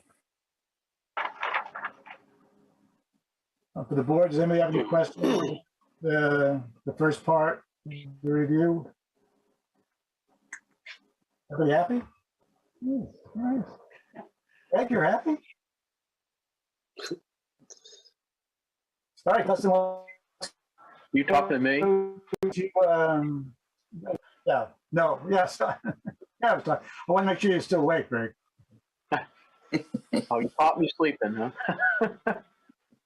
I know two items that weren't, I didn't see them listed here in the memo, but it was something that was kind of a carryover from the last meeting and something we addressed in the application. But there were two waiver requests that I believe the board needs to act on for the dead end road standard and the number of units. Right. So be an action item that I don't know if we want to go through the full memo or if we want to stop and talk about that while we're in the subdivision section. It doesn't, it really doesn't, makes no difference. We could do it right now. We could do the, I think the first one is a pretty, the extension of the road. We've done that waiver a number of times. I don't think that's an issue. Alex, do we have any, we don't have anything from the attorney, do we, on the 25, 26? We can indeed waive that. On the number of units, is that what you asked? Yep. We may. Hold on one second. Let me see. I know we got something from him last month. I just want to pull it back up. Okay. If you want to move on, I can let you know when I found something. Okay, yeah, I will do that.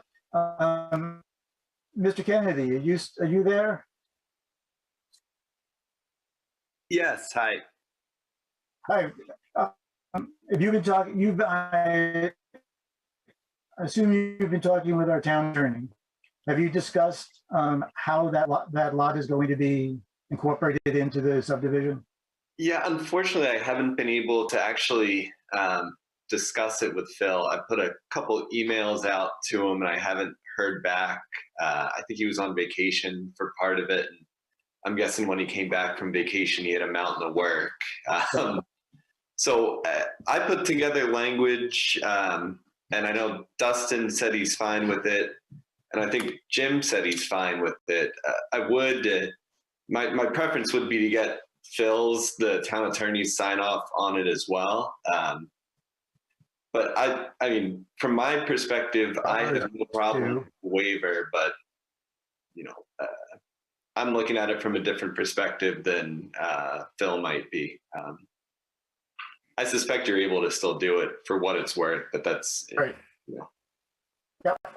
Bob, I do have an answer for that question. I did chat with Phil about this, and he's okayed. I believe it's the language that Bill, you had proposed last, which was this curb cut is included with the understanding and intent that an additional dwelling unit can be accessed on this lot by Honey Hill Lane via this curb cut, provided that the additional dwelling unit satisfies all applicable zoning requirements, which was what Dustin had said earlier, I believe. So Phil said that that language is fine from his perspective. And that's what I had proposed, so it's fine with me as well. Okay, so is our waiver then for 26 units? Or 25 units? 25. Hey. And Bob, just to go back to that, Phil had said it was fine to exceed the 25 as long as they put in writing the waiver request, what they were looking for, and you guys approved it, obviously. Right. So Jim, go with 25 now and not including the Kirsch lot?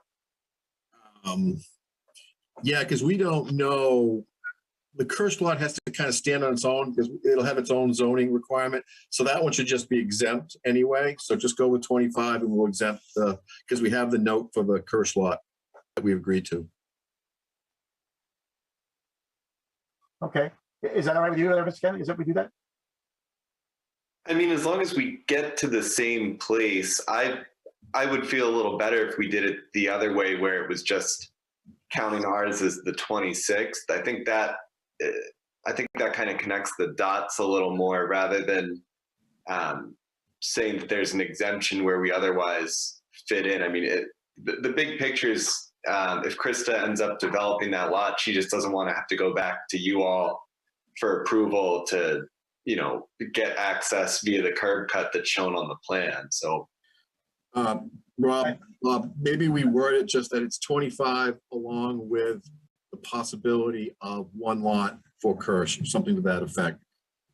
I just don't want 26 to be the number that development gets. It has to be 25 plus one. Yeah, because if we go to 26, it actually pulls that lot into the. Right. Right, we Right. don't want to do that. Right, just go 25 plus the one. Okay, 25. 25 for the development, one for the addition, one potentially for the Kirsch lot. But with that language, we really don't need the plus one, right? Yeah, I just worry that when we write it up, we just have to be careful, that's all, because we're saying that the Kirsch lot is part of the development, and I don't want that. Okay. The Kirsch lot stands alone from the development. It doesn't follow it's not part of the subdivision. That's why I just want to make sure it's not part of the subdivision. It's a standalone split at some point down the road. We say 26, we're including it as part of the subdivision. Right.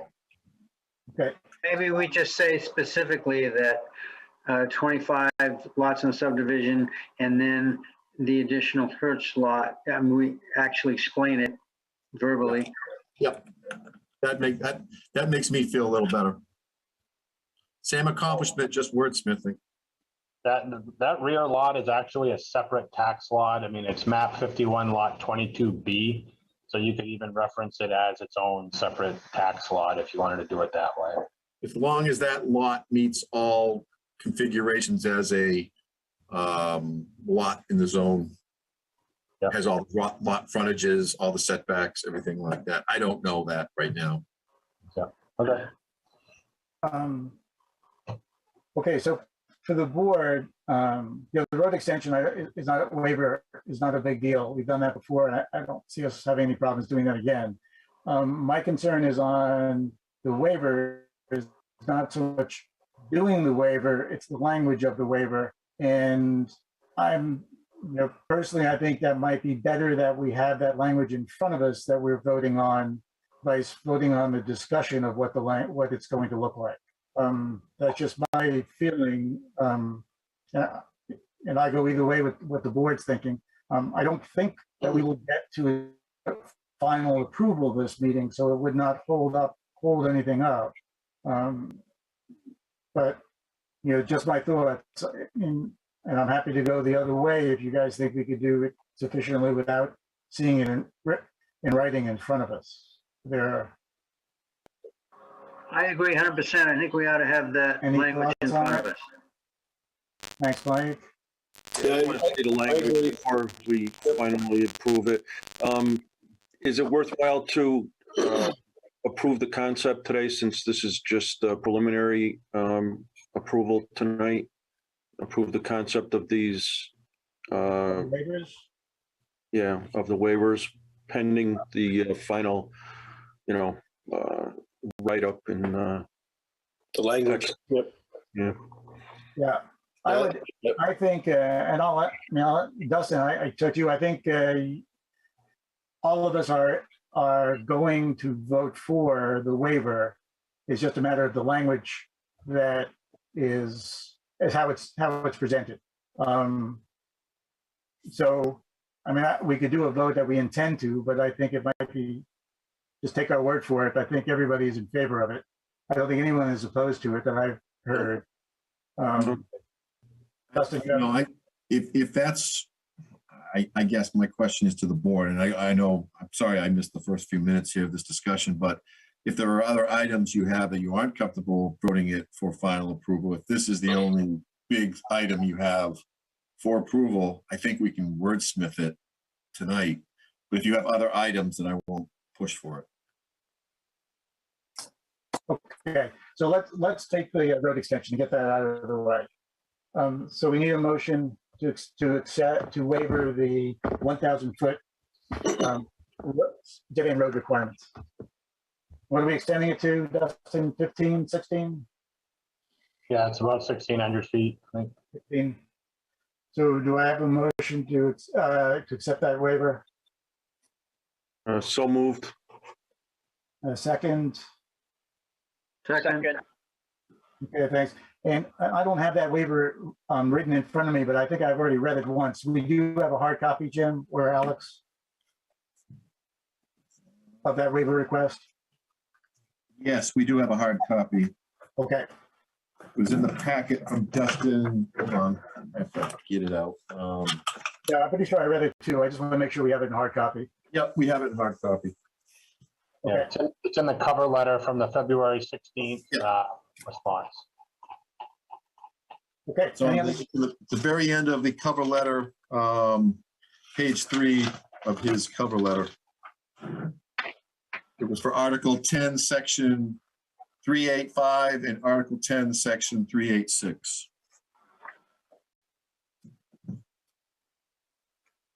Okay, so we have a motion for the waiver. It's been second. Is there any other discussion? All those in favor?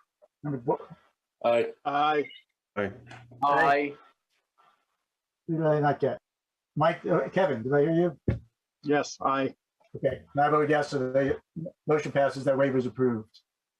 So Jim, just as a recap, for those that are time challenged, we've gone through the first part of your memo, blow by blow.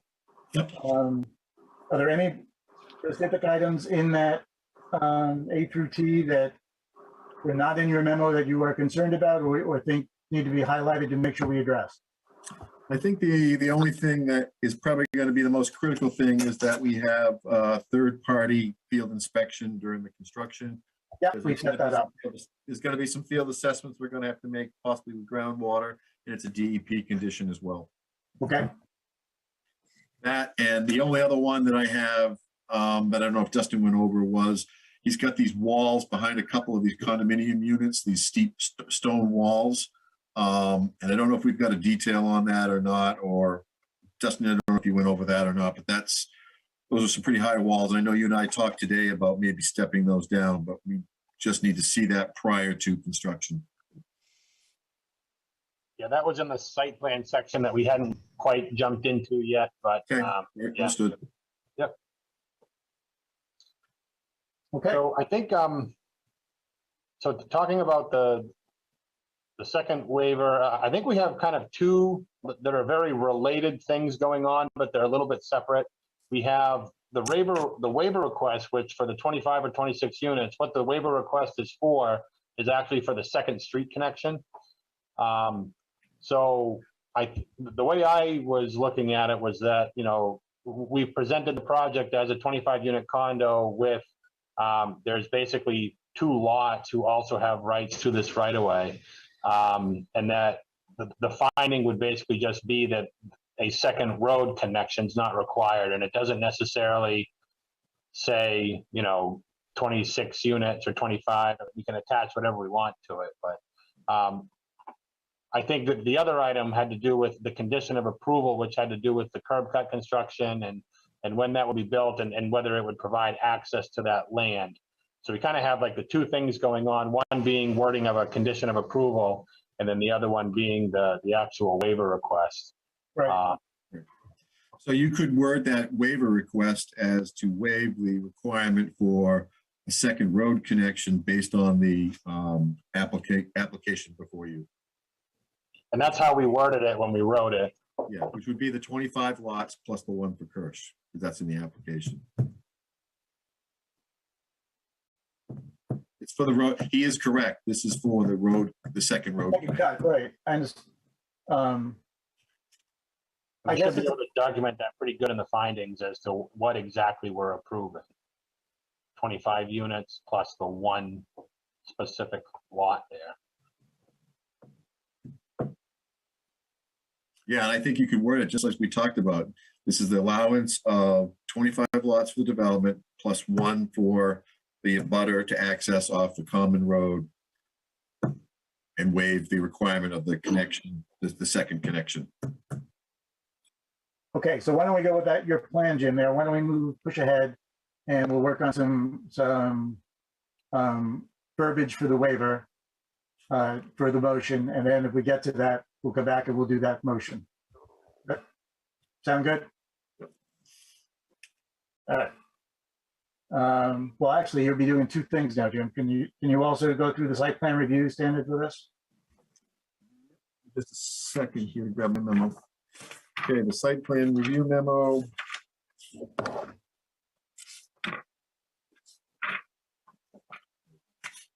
We went through all the subdivision. Okay, preservation of landscaping. I don't know if you went through this with the subdivision. I just had a concern that we're kind of thin on one property line. I was hoping we could get some fencing or some kind of screening on that one common line. Obviously had nothing with relation to buildings and the environment. Vehicular access, that would really be the fire department's concern as far as making sure they have adequate turnaround space, which I believe you have a memo that says that. Yep, Wayne's okay with that. Yep, you've added more spaces for parking. That meets what we would requested. You have a DEP permit for the surface water drainage.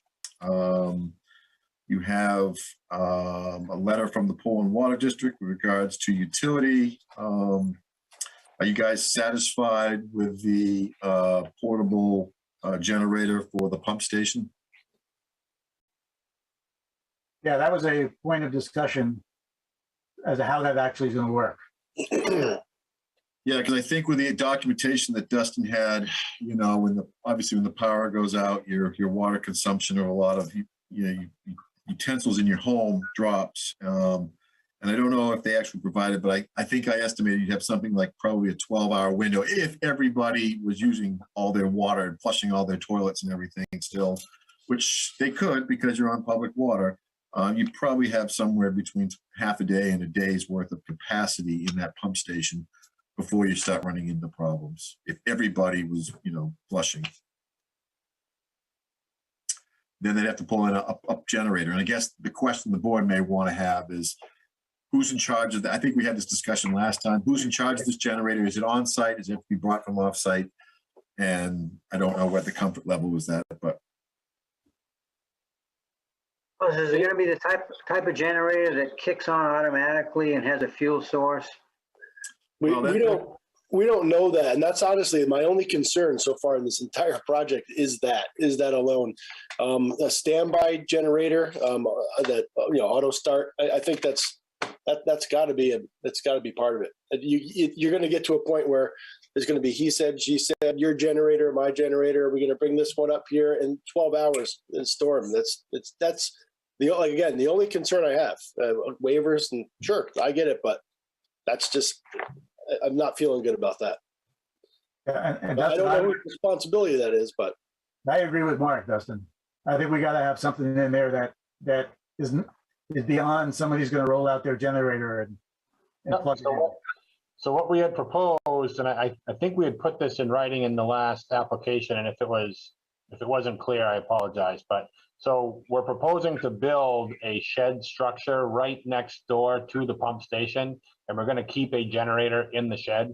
So rather than putting one that has, a big fuel source tank and all that, it's just a standby generator. It will be a mobile generator, but that's really the only purpose of that shed is to be able to mount all the electrical controls for the pump station rather than having it on a pedestal. We're going to put all that right on the on that utility shed.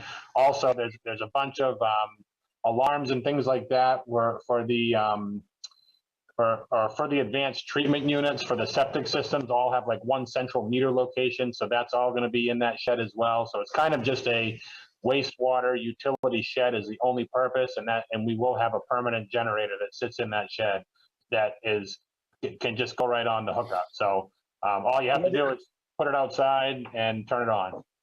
I disagree with that too. I agree with Mark. It's going to be auto start. It should be tested at least once a month. I test mine every week and run it for 15 minutes, and I get a report. It's online. That's the only way you're going to guarantee that you have a working generator when you need it. I agree. Yeah, well, 100%. So I think, Dustin, it's It's an automatic start generator. Generator? Yep. Okay, well, if that's what everybody wants, then it's, that's what we'll do.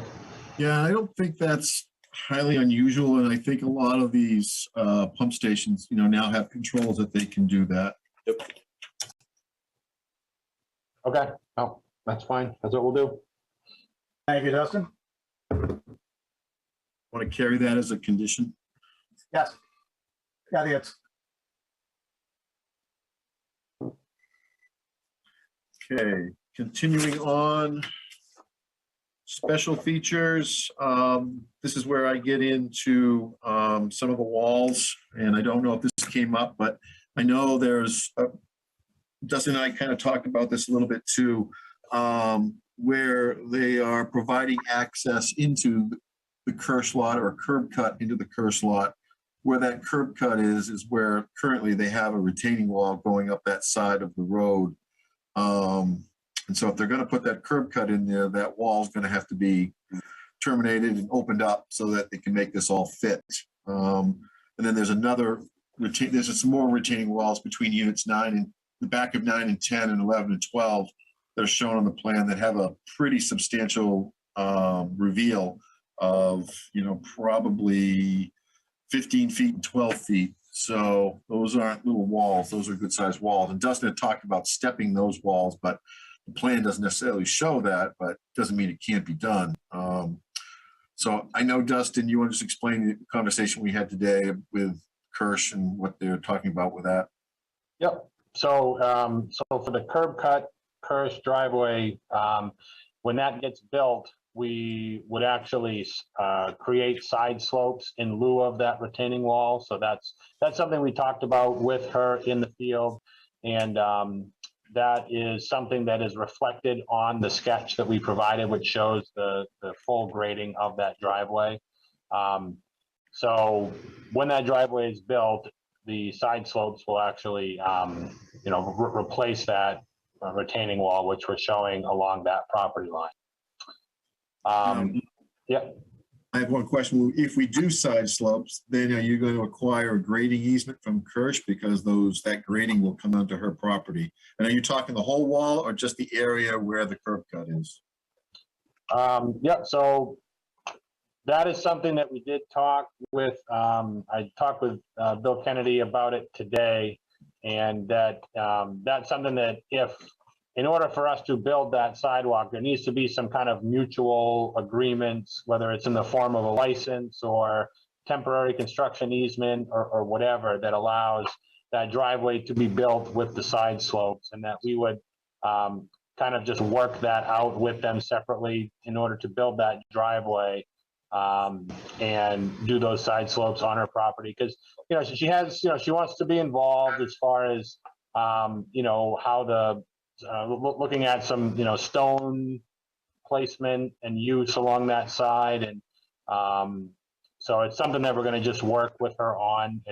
It's not something that's, necessary for the project, but it's something we've committed to and agreed to.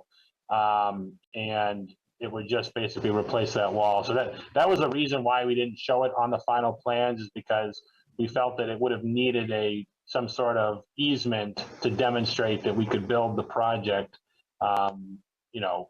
including land that would be on the abutter's property. So that's why we've kind of kept the two separate, from an approved plan set versus this driveway entrance location that we've agreed to do at her direction. How's the board feel? Well, but Jim, if I understand the issue correctly, and from what Dustin's saying, is that we're not going to show where the curb cut is on the plans, but there is going to be a curb cut, and that curb cut is will be agreed upon with by Dustin, the contractor, and Mr. Kennedy representing this Kirsch. Is that pretty much what the discussion is? Yeah, I mean, the way that we've drawn up the plan for the curb cut is, the way we looked at it was that this is how that driveway would be built if Miss Kish was to build it herself, and let's say the road was already in place, and then she wanted to build this curb or this driveway curb cut after the fact, then in order to accommodate all the grades, all of this sloping and everything would be done on her property. So that plan was prepared as if we were working directly for her, as opposed to, building out the subdivision project. So again, that's why, because I mean, we don't know if at some point, between now and when we build, if for some reason she changes her mind and just decides she doesn't want the driveway anymore, we just don't want that to impact the project. I mean, we're happy to do it and we're committed to do it. But if she changes her mind and says she doesn't want the driveway for whatever reason, we don't want to then have to go back and re-engineer the plan, put the wall back in, and do all of that. We want to just keep it as a standalone project that can stand on by itself, with a commitment that we would do this other kind of alternative design to provide her driveway entrance at her direction. Well, my concern is in that section, we've got a pretty good vertical drop, and we do have a little bit of safety concern there because they do have guardrail currently designed because of the slope drop off from the edge of the road. So if it's about timing, and if we show it on the plan and they move forward with the guardrail, at what point and who's responsible? If Kish comes back and wants to do this, is she going to be responsible for taking up this guardrail and moving this block wall? And how do we know when and if this ever happens? To me, it's, in that section of road, if you look at the plans, there's guardrail and retaining wall. It won't be a cheap driveway at that point. So, Mr. Kennedy, are we not building this road cut at the time we're building the road? Well, I think Chris is actually on the call, but it's been my understanding throughout, and maybe I didn't express this clearly, but in my mind, that curb cut was always getting shown on the plan, and we were committed to it. And I know, frankly, I think that is my preference as well.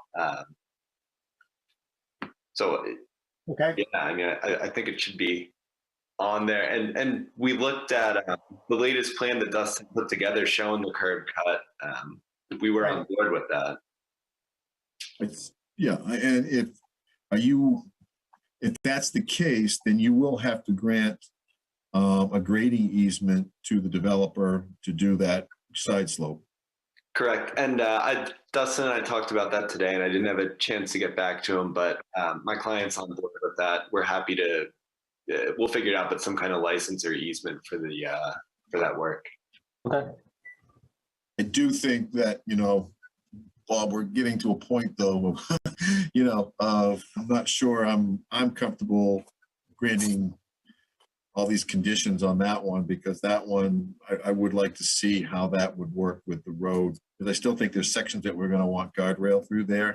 And the sketch that he has doesn't show guardrail, but the plan set that you have before you, the actual plan set does. So I just think we need to make sure that if the sketch that he submitted, this one in the letter, what they want, we should see that on the plan set.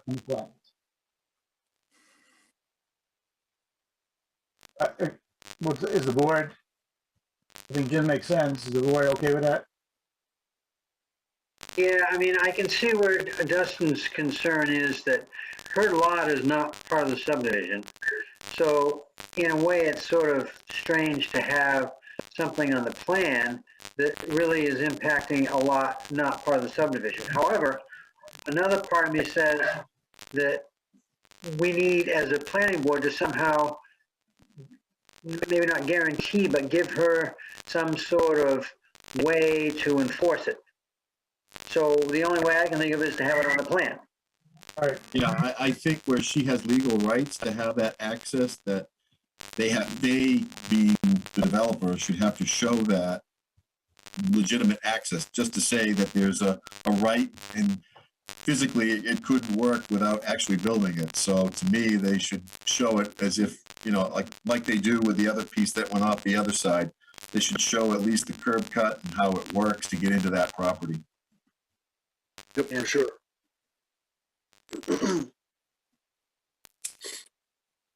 I think, I mean, I can understand where the board's coming from and everything. It just, a lot of this ends up being, it's a little bit, you know, certainly frustrating on our side because, you know, a lot of these things we're doing, we're trying to do as a convenience and as, you know, trying to be good neighbors with this particular property owner. They've had some concerns. We're trying to do everything that we can. And it just, it does get a little bit difficult when it turns into, because normally these sort of things would just be done privately. We wouldn't bring it to the board and talk about, you know, somebody else, you know, just coming in with their driveway. In this case, because, you know, there's been so much concern, we've been very transparent and open about these private negotiations that we're doing with the landowners next door. But it is, you know, it is a little difficult, just the fact that we're talking so much about it. Yeah, and I hear you, Dustin, but at the same token, they have a right to access this. And, you know, if you didn't do anything, they'd go up that road and they'd be able to turn in and do their access. But by the developer building the road higher than the existing grade, they kind of create this unusual condition, making it difficult for her if you were to build a road after the fact, come back and kind of modify it. So in some regards, developer is creating the condition that's making it difficult for them to have their allowed access. I think that's an important point that I think sells to me that we need to have it on the plan.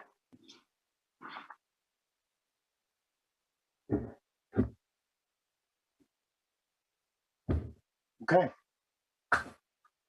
Is there any other comment on this one? No. All right. We're going with a revision to the plan to show the road cut placement and the grading that's required for the road. Jim? Yeah, you just want to see the access and the grading to serve the Kish lot. Which means we're going to require some sort of agreement between. And that's up to the final design. You know, if they need to push into the lot, we'll need to see a grading plan. If they can't do it without going into the lot, then so be it. But the way it's shown right now, they'll need a grading easement from Kish. But then they would also need permission to do that grading, right? Yeah, a grading easement would be an agreement, an actual. Oh, I'm sorry. Okay.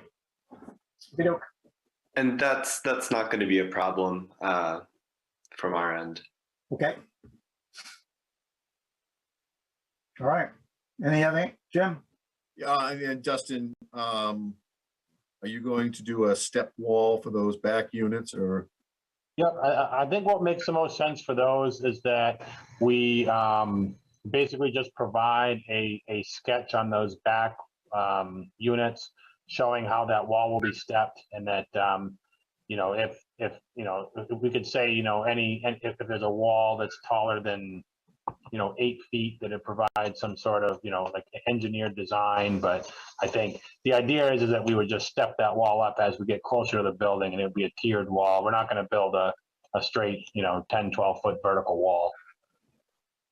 Alex, is there a code requirement for a rail or restriction based on a wall height? Well, we typically, when possible, I know Wayne and I have talked about this before. If there's a situation where there could be a significant drop, and it's, you know, next to a walkway or within 36 inches of a spot where someone could be, we treat it just like building code. I mean, we like to have fall protection in areas where, you know, it's more than a 30-inch drop. So we need some kind of, so what you're saying, we need some kind of fence or rail if we're going to have more than 30 or 36. If it's more than a 30-inch grade difference, then we usually require some type of fall protection.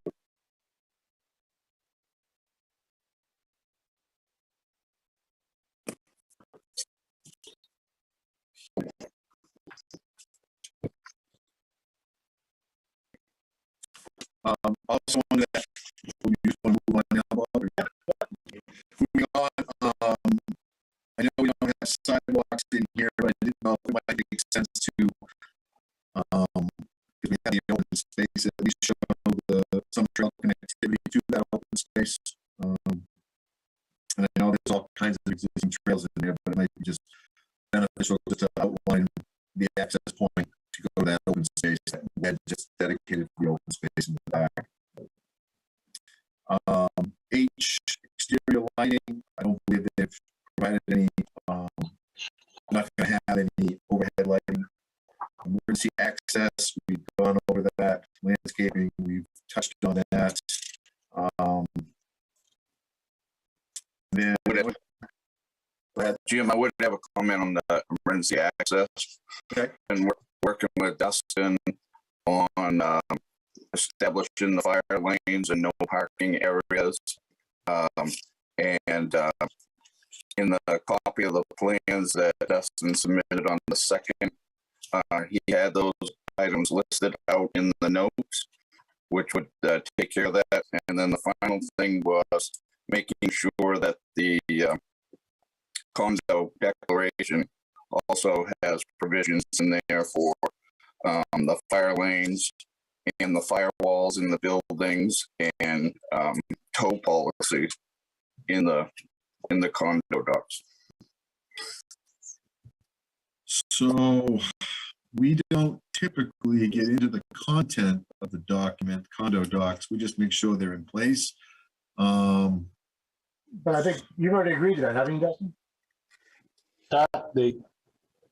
You've already agreed to doing all Yeah, that. I mean, yeah, what Wayne's asked for, he's given us very good, precise language as to what he's looking for in those documents. So we have no issue with. We're good. Good.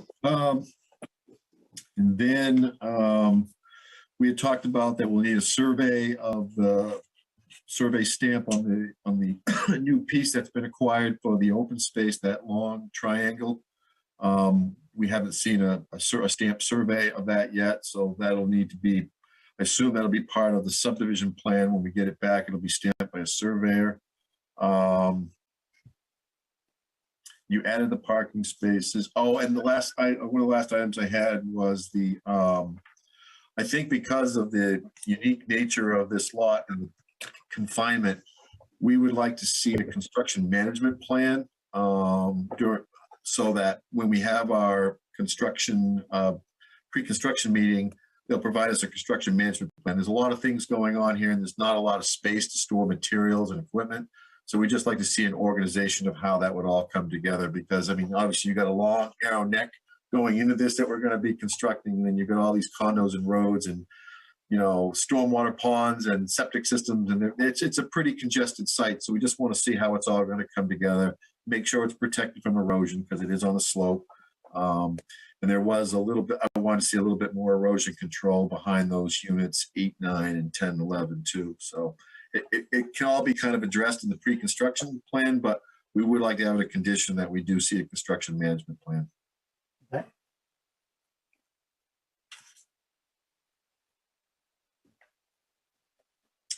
And I think that is pretty much it, because we've gone over the wall at the Kish lot. This is not a public hearing, but I see that Jennifer, you've joined us. Do you have a question for us, or just kind of like to watch? No, just listening in. I work for Remax by the Bay, so just keeping an ear out. Okay. That's all. All righty. So how to proceed? I mean, it sounds like we are certainly at a preliminary approval plan. And then with the only thing hanging that would be the verbiage for how we're going to handle the 2 road cuts. And then what we've talked about, the driveway cut for the Kirsch property and kind of odds and ends. Yep. Right? Yeah, step walls. Step walls. Yep. We got walls, and then we want the auto start for the pump station generator. Right. Yep. So for the board, it's sounding like a preliminary approval vote for this evening, and then final approval when we get the rest of the stuff in, or we could go with final approval and with the whole list of conditions, which would put all those things into conditions. that we're waiting for? Because Dustin, I know you probably want to get going, right? Yeah, I mean, it sounds like, I mean, I was taking notes as we went down through here. It sounds like the conditions are to, I mean, we've provided that grading plan for the driveway. We just need to basically transpose that onto our actual plan set so we don't have two plans. And we'll work with Jim on the extent of, guardrail or anything like that that's needed. We'll make sure he's happy with the final layout of that plan with the grading. And then as far as those stone walls behind those two units, we'll just step those up the hill. We don't need to have a big, backyard area like we're showing. I'll just step those up the hill so we don't have tall walls there. That's not a problem. And then we've already agreed to the standby generator. So I think those were the ones that I had on my notes here. And it seems like that would be pretty straightforward for me to add to the plans. And it's stuff that you've already seen as far as that driveway and everything goes. And I think we're all in agreement with the neighbor as to what, the way we've drawn it up is we're going to just transpose it onto the other plan. So we'll need a grading easement.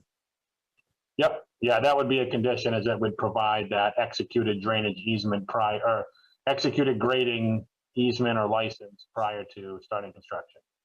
All right, so how does the board feel? I mean, we don't normally go with final approval with this many conditions sitting out there, but we've been working this project for almost a year, I think. So we're pretty familiar with it. What do you guys want to do? I'm comfortable with it. It seems pretty well in order. Jim, are you comfortable with it, with the list of conditions? As long as we can, I guess I would like to, if there's one thing, if we do these list of conditions, I would like to see the execution of the grading easement and all this prior to you signing the final subdivision plan. Okay. Not before construction. I'd like to see it before we sign it, just because that's kind of an important item. Yeah, that's fine. We can get that done between now and when everybody gets in the same room again, whenever that's going to be. Kevin, what's your feelings on this? I agree with Jim. Get everything done before we sign, and I guess we could go ahead. It's just a lot of things to say. All these dependencies without having them all in writing and finalized. But I'd be willing to go along with it tonight. Can I just have a quick point of clarification with Dustin, just to make sure we're on the same page? Yeah, sure. Right ahead. And we talked about this, I believe, at the site visit we had. I just want to make sure it's kind of on your radar, because it's probably more important to my client than yours. But just to clarify that for that curb cut, obviously the guardrail is going to be removed so we can get down through the curb cut.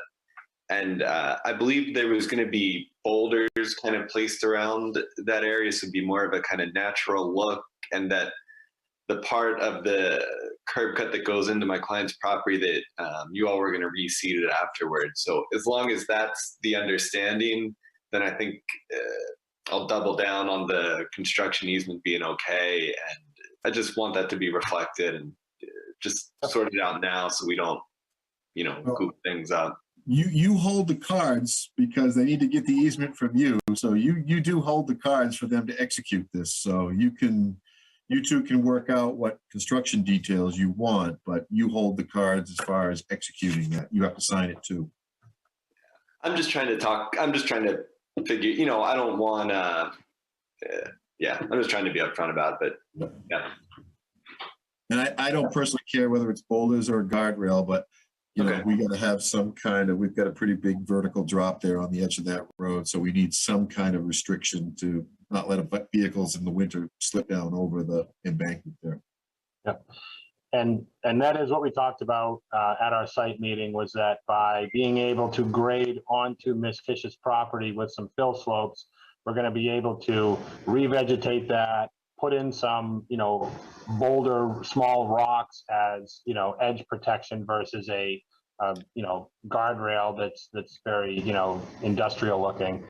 And that those, the actual physical surface of the driveway, we're going to build it with gravel so that it's stable and you can drive on it, but we are going to loam and seed over the top of it afterwards. So it's not going to be just a big gravel, road going into her property. It'll all be seeded, but it'll be, stabilized, built out as a gravel driveway, and then seeded over the top of it. So when she looks out back, it'll be grass with some boulders around it protecting it.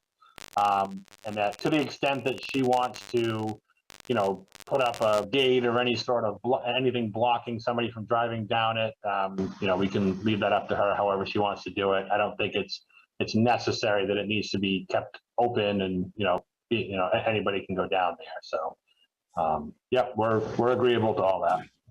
Thank you.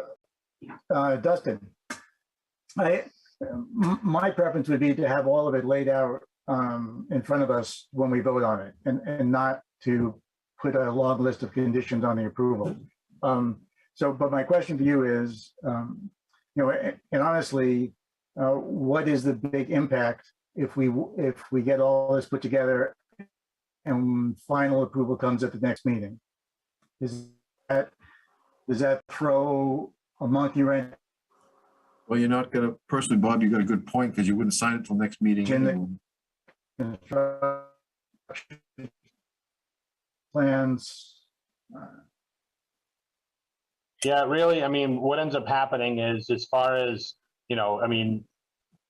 construction financing, notifying contractors are holding windows and schedules and things. And if we were to get an approval tonight, what that would tell us is that we have a laundry list of things to do, that the town's not going to tell us that we can commence construction until everything is signed and done. But by getting a vote for an approval, what it tells us is that we have a final punch list that we work on before we can start. And then we can go to the bank, let them know that the board voted to approve. They can start underwriting, getting all that stuff finalized. And we can tell contractors that we're ready to start in 30 days versus, there's a lot of things that could happen.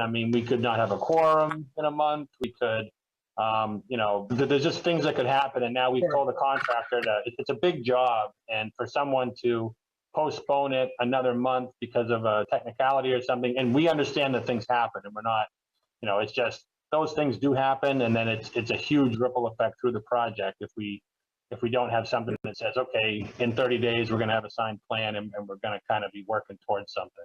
But if we give you preliminary approval this evening, you will have the same thing as if we gave you approval tonight with a whole list of conditions. I don't think the timeline is going to change for you.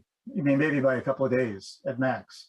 Am I reading it? If I'm wrong, please tell me. But I don't think that's.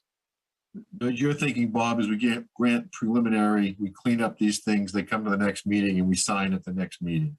Yeah, then we're done. Where if we grant approval tonight with a bunch of conditions, we're still not going to sign it till the next meeting. Yeah, we understand that. But we're not going to be putting up units but we can't offer units for sale or anything like that until we have a signed plan. But it's like, it's like anything goes. Nothing's approved until it's approved. So we're just one step closer, which is awesome. I appreciate everyone's time on this, but until we get a final vote, we're still just waiting. Right. But as far as the board goes, and as far as my understanding goes, I don't think we are holding the project up because nothing is going to happen until the next meeting either way. Right. I was thinking the same thing. Either way, it's the same. We give a final approval, contingent upon clarification. So it's a verbal final approval, but it's not a final approval. It's the same. It's the same thing. We have to wait to see all the we have to wait till the next meeting regardless. So it's we all agree we're gonna move forward with it, but it's the same thing. It's a verbal agreement. So is there any objection to moving from the board moving forward in that direction? Give preliminary approval, give a long we've got the list of things that need to be completed, punch list out, and then we'll be prepared for final approval next week, actually next month. And in that time, we will also would have the curb cut, excuse me, the waiver for the second curb cut worked out as well. Sounds good to me. Yep. Yeah, I agree too. I agree with that. Okay. So then can I get a motion for preliminary approval? I move that we grant preliminary approval for this project. Second.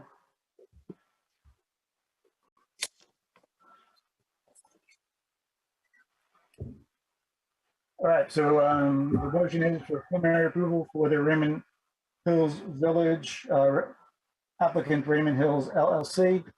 There's been a second. Is there any other discussion? And all those in favor, Ed, start with you. Aye. Aye.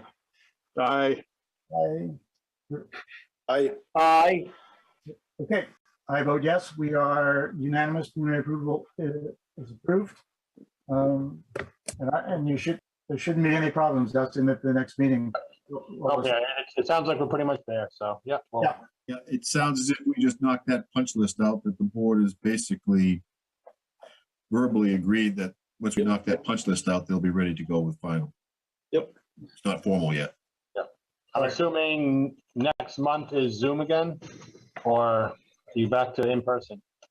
I think we have not discussed that, but Kevin and I were just discussing that off meeting, so I'm guessing we're going to be Zoom again, but that's one of the things we will talk about here shortly. If you hang on, you'll find it. So with the Zoom meetings, that just means that the planning board members, you just come into the office and sign the plan, one at a time, or, okay. Yes. Yep. All right, very good. Now, what about the Mylar? Will that be available as well? Well, that's going to be what we'll work on with, we'll work with Jim and Alex and Sandy and just make sure that everything's buttoned up on the plan so that you'll have a hard copy in the office when we have this next meeting, so that when you vote on it, you can come in and sign the plan when you're ready. So we'll just get everything all buttoned up so that we just go right through it. And Jim, you can have the finding of facts ready to go for the next meeting? Yeah, if we get this buttoned up in a short order, I'm on vacation for 10 days, but when I get back, if Dustin's got that all ready to go, I can have that drafted, ready to go. Because I thought that palm tree behind you was a... I'm not there yet. I'm going south, but I'm not there yet.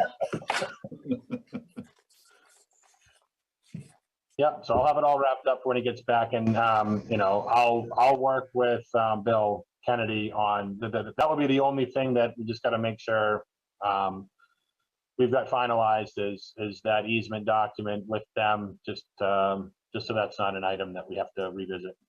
Yeah, and Justin, obviously you can show the easement area on the plan and then reference that in your easement language if that helps. I'll let you guys work it out, but you can do it that way too.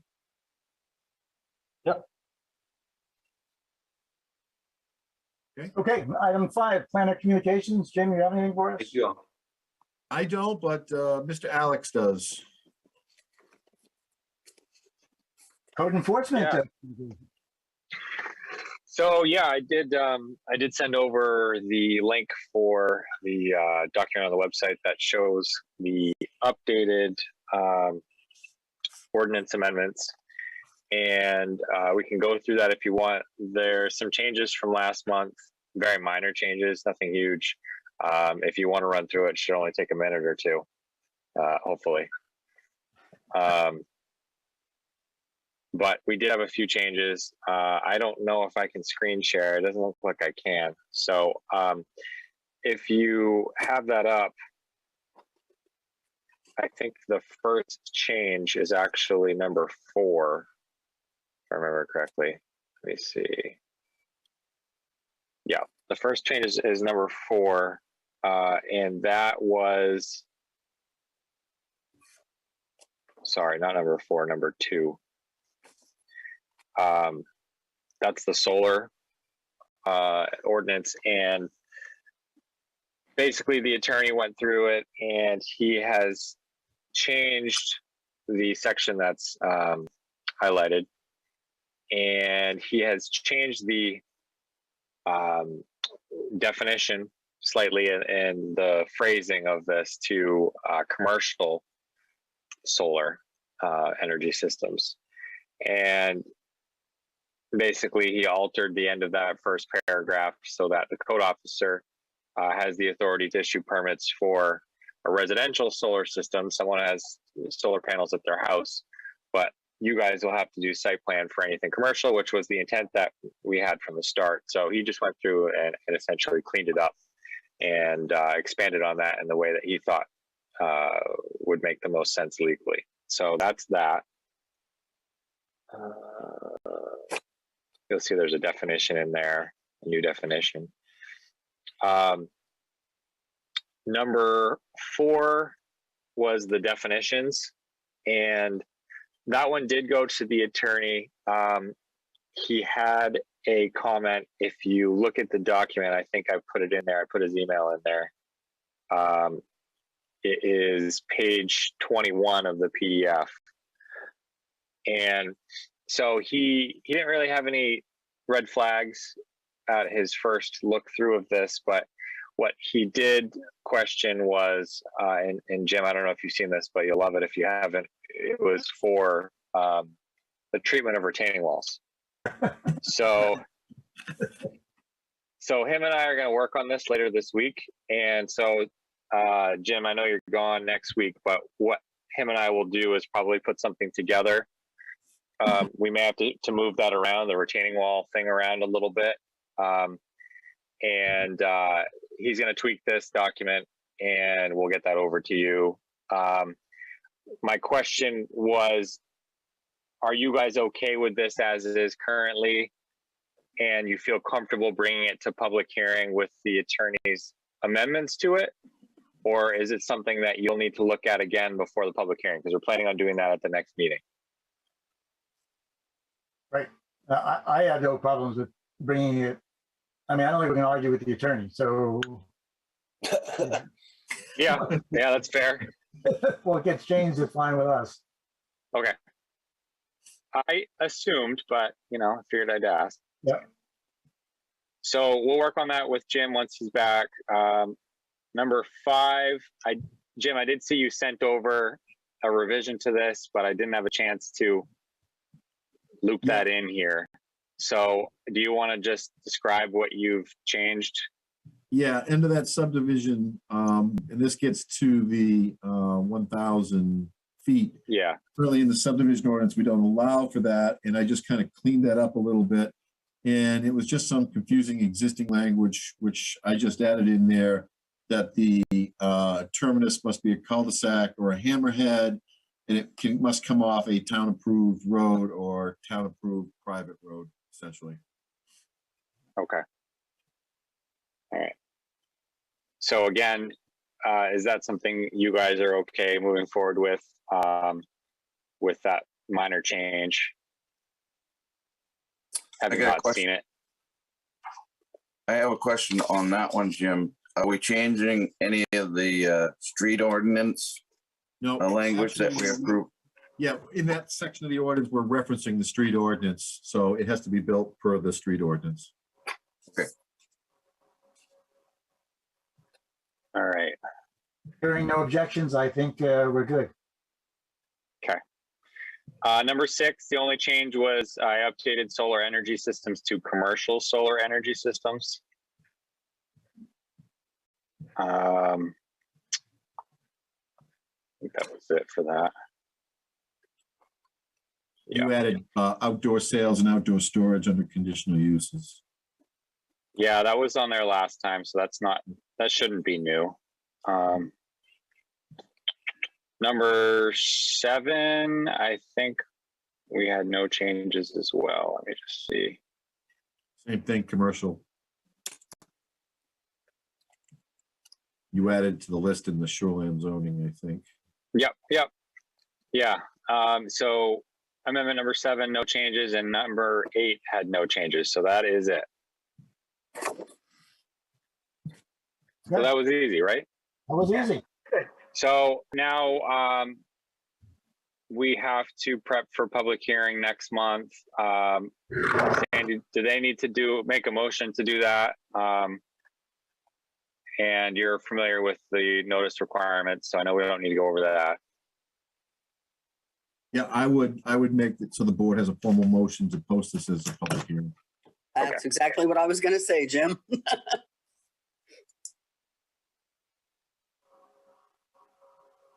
So we need a motion to post ordinance changes 1 through 8 for public hearing on the next April something. April next meeting. Calendar. April 13th.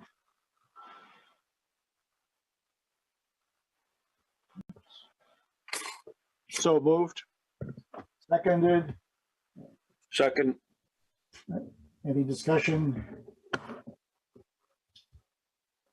All right, all those in favor? Aye. Aye. Aye.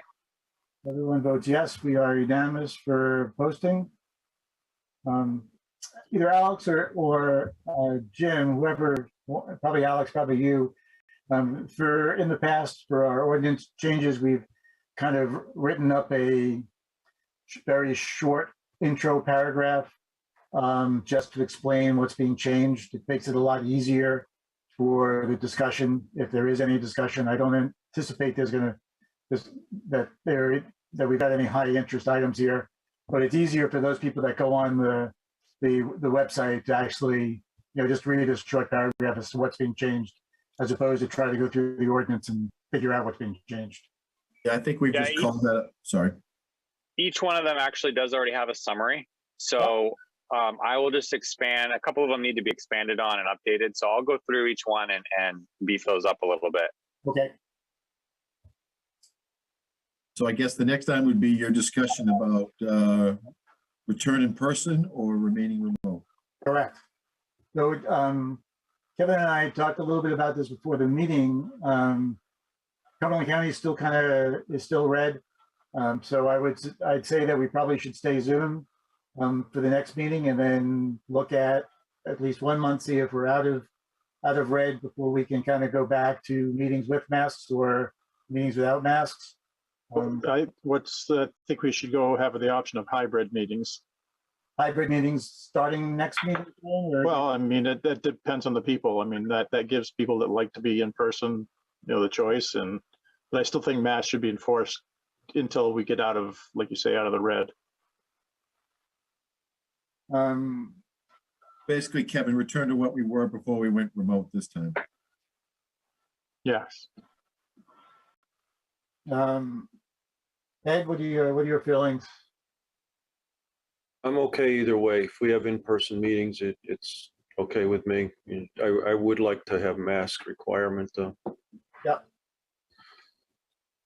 In person's fine. Right. In my mind, it has been all along.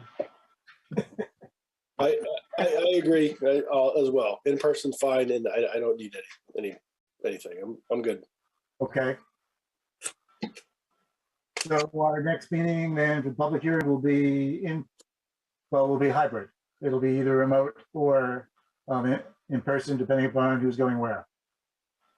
Well, before, right, Kevin was the outlier because of his medical condition. So would we follow the same context with this next meeting? Yeah, because I will be an outlier as well, because I won't be back. Okay.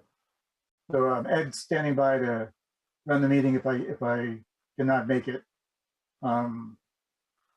If it were going in person for a public hearing, Ed, it might just make sense for you to run that meeting. I can be on the big screen with Kevin. Okay. Yeah, we'll plan on that. At least they won't be so huge. Does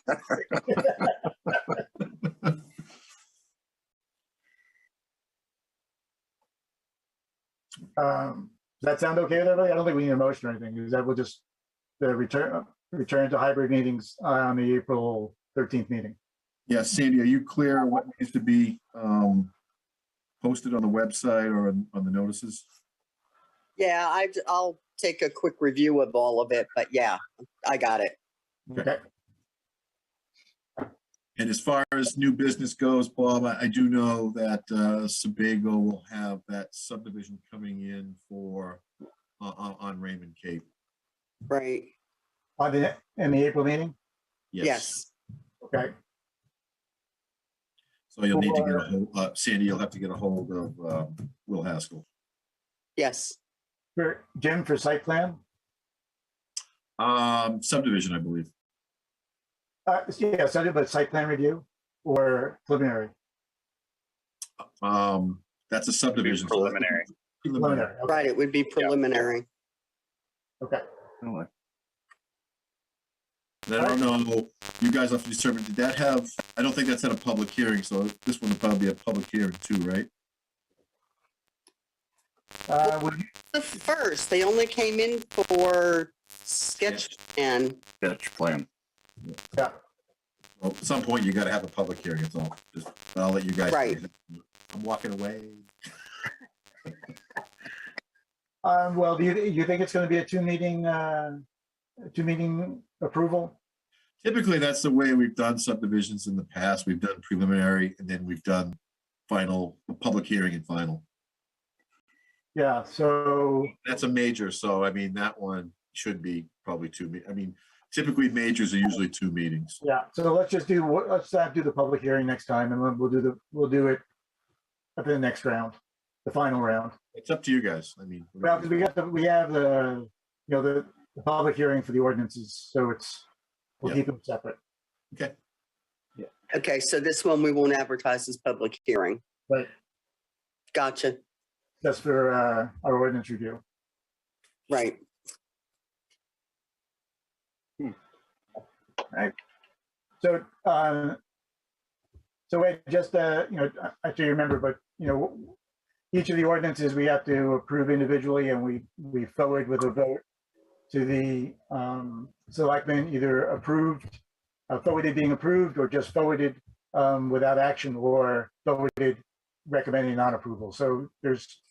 Yeah, you have to open it up for public hearing on each one so the public can discuss each one individually. If there's no public comment, you can just move quickly to a motion to submit it to the. Yeah, I just want to make sure if you know, for some reason I can't log on, I just want to make sure Ed was aware that there's 3 different types, 3 different answers to each of the ordinances as to how you how you make the motion to send it to the selectmen. Okay. Okay. Maybe it might be a good idea if I talk to you offline and have some questions. Okay, sure. All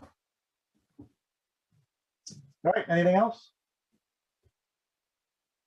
All right, let's, is there a motion to adjourn? Move to adjourn. Everybody wants to stay? Second. All those in favor? Aye. Aye. Aye. All approved? Motion passes. Ed, do you want to stay online right now or?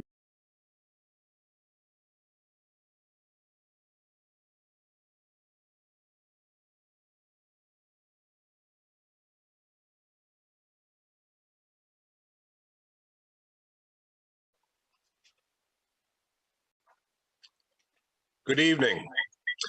Welcome to the March 15, 2022 Budget Finance Committee Select Board Budget Review Session Number 2. I'd like to start off by calling this meeting to order. And first order of business is to approve the Budget Finance Committee's meeting our last meeting, the organizational meeting. So I'll be looking for a motion from the Budget Finance Committee.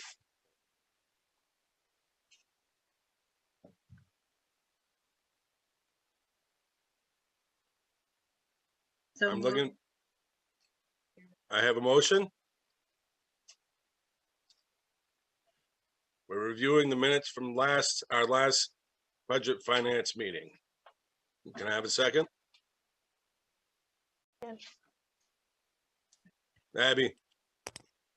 Thank you. All those in favor? And you now have a quorum, Mr. Chair. Yes. And any opposed? That motion carries. We want to next approve the minutes for the combined meeting following our organizational meeting.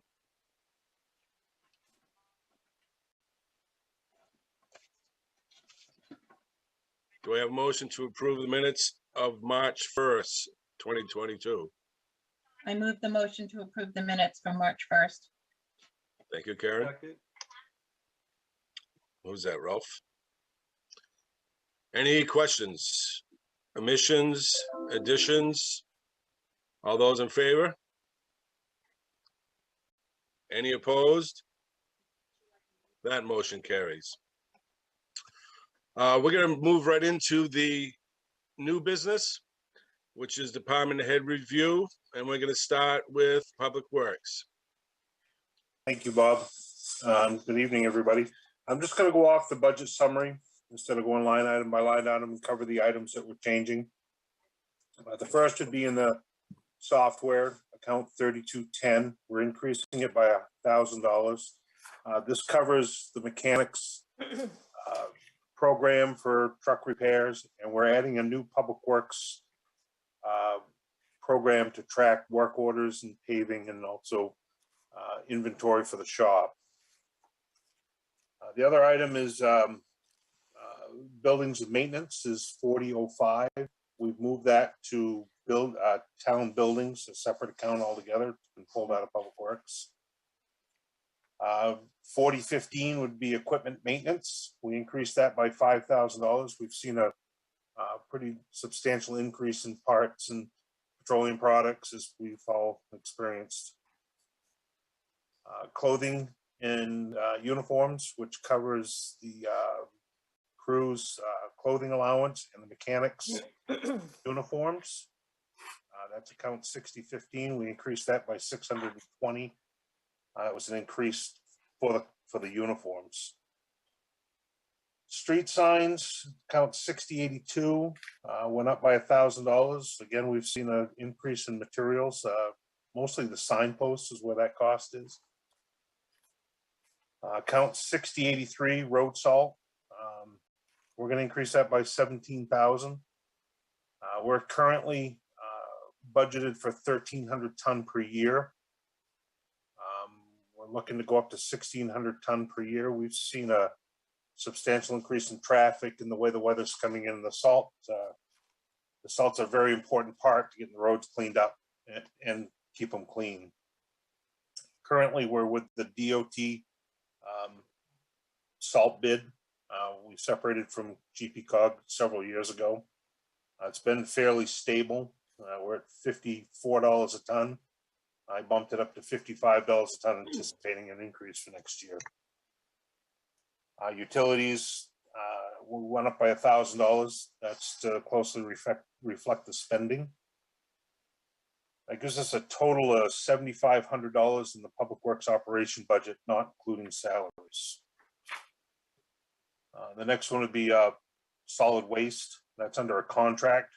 That went up by 2% this year. This would be the second year of I believe it's a 3 or 5 year contract on that. The recycling disposal fee, we adjusted that down from last year to reflect what is actually going on with that right now. I think we're going to be okay on that. We'll see how the market falls on that.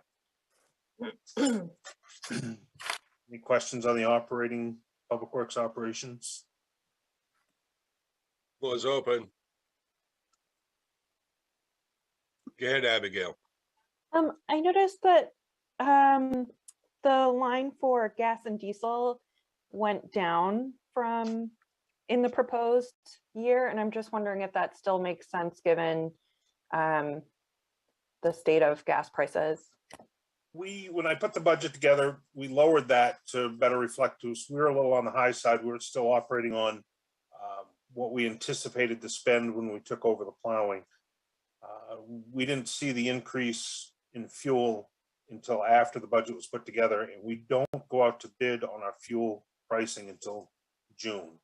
So we made a call to the company that we go through for our fuel. I did not hear back from them before this meeting. So hopefully by the time we get to voting time, we'll have a better answer to what's going to happen. I really don't have a good answer to that. I'm hoping it goes back down, stabilizes a little bit. Without really crystal ball, I don't know.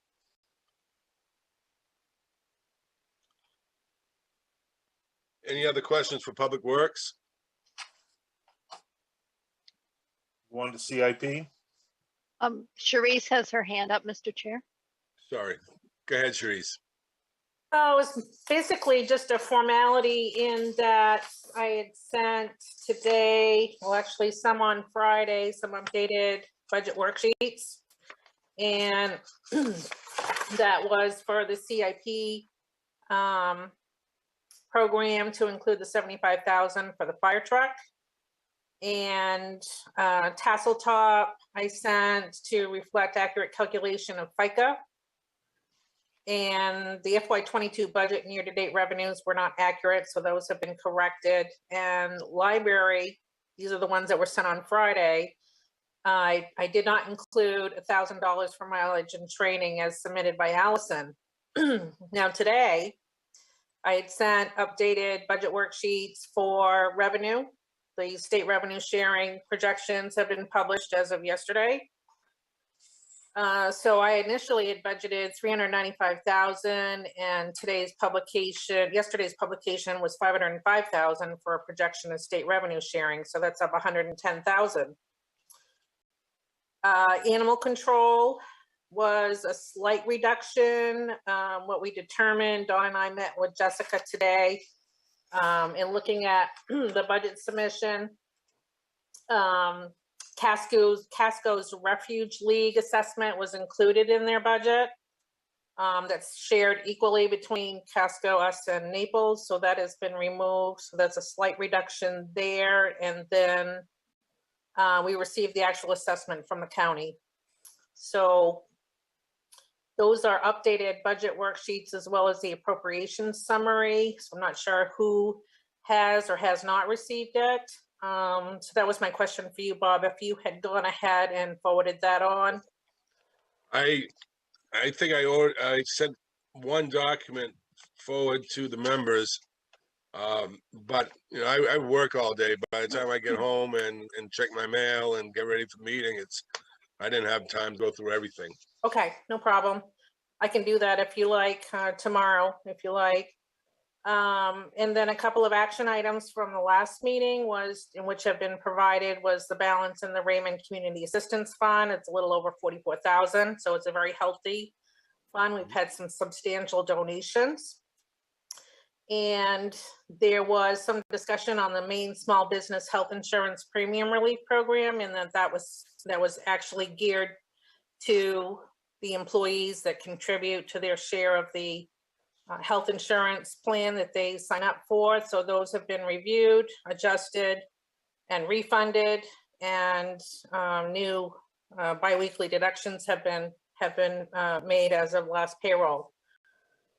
So I think that was it for me. I believe Dawn was going to talk a little bit about the TIF, since that was a budget we talked about at the last budget committee meeting. But I also wanted to ask, when we get to the recreation budget, the Raymond Rattlers, the snowmobile club, they typically ask for $2,000. And I did not reach out to them, neither did Joe. So just looking for direction from the selectmen to see if you want me to go ahead and reach out to them. They didn't submit anything. Not sure if we should just assume that, you know, we're going to fund them, or where do you want to go with that? Question real quick. I'm a little lost, Therese. I guess you're kind of jumping over a lot of them. Last time, I must have just missed something because we were doing public works and you just jumped on a bunch of different things. That's why I'm a little lost. Yeah. So today I sent updated budget worksheets. Right. Yeah. But some of the stuff that you just went over is like animal control and the provider agencies. So when we get to those, that's when you can add that in. So I'm looking around through my paperwork, I think is what it is, trying to figure out what you were just talking about and jumping around. So I want to make sure I didn't miss something. So, all right. So I can do that when we get to those particular budgets, but We have already talked about revenues. We've already talked about employee insurance. That's why I wanted to touch on that a little bit, and the request for the Raymond Community Assistance Fund balance. And we can talk about those others and the CIP for the fire truck set aside, it's fire apparatus, but it's a 75,000 specifically for ambulance replacement. So those were some budgets that we talked about last meeting. And the others I can touch upon when we get there tonight. Sorry about that. No, it was all of a sudden I'm looking down going, wait a second, what am I missing? Okay. Yeah. All right. Can I say one thing, Bob? Sure. Yeah, sorry for the confusion. We had hoped to start off with a summary of the changes and some additional information. So we didn't mean to confuse the Public Works presentation, but we're happy to do that at the end or wherever it's appropriate. So sorry about that. It's okay. Nate, do you want to continue? All right, we'll go into the CIP for Public Works. First line item be equipment. We're adding $10,000 to reflect the increase in equipment and repairs. Out of CIP, we purchased our new equipment and major repairs on the equipment that isn't in the maintenance stuff. For instance, on the major repairs, we had to put a motor in one of the dump trucks this year for almost $40,000, and that came out of CIP. The plan this year is to replace the 2004 Chevy pickup and rehab the 2009 International dump truck and replace the 2009 Cat excavator. The pickup's been ordered, won't be here until after July. We have not got any pricing on the rehab or the excavator. We're going to try to fit that into what we have for a budget. Municipal facilities, I'd like to add $50,000 for a one-time expense. Right now, we're in 3 different facilities, 47 Main Street, 389 Webb's Mills Road, and the 170 Plains Road where the sand and salt building is. Joe and I, the Parks and Rec director, share the office down here at 47 Main Street. Our plan is to eliminate one bay, put a receptionist area, office for Joe, clean the place up a little bit. It's going to be renovated on the outside, make it a little bit more. We're kind of looking like the ugly chicken in the village down here. The place is, I think the building's fairly decent. It just needs to be fixed up a little bit. Roads and paving, I'd like to add $100,000 to that, again, to reflect the increased cost of paving, anticipated increased cost. Our plan this year is to do an overlay on Mountain Road. We rebuilt the further section from Coneska Road to Tenny Hill last year. And we did the section from Tenny Hill to Spiller Hill probably about 7 years ago. And I'd like to get a surface on that before that goes beyond repair. We also got to do the Shaw Road surface on that. That was rebuilt last year, or 2 years ago, I'm sorry. And start the repairs on Coneska Road. Cost on that Mountain Road and Shaw Road combined is about $300,000. Coneska Road, I'm figuring about $100,000 in construction, and any unanticipated repairs that always come up would be about $35,000. That brings us to discussion to consider. We've been tossing this around for a few years, and I guess we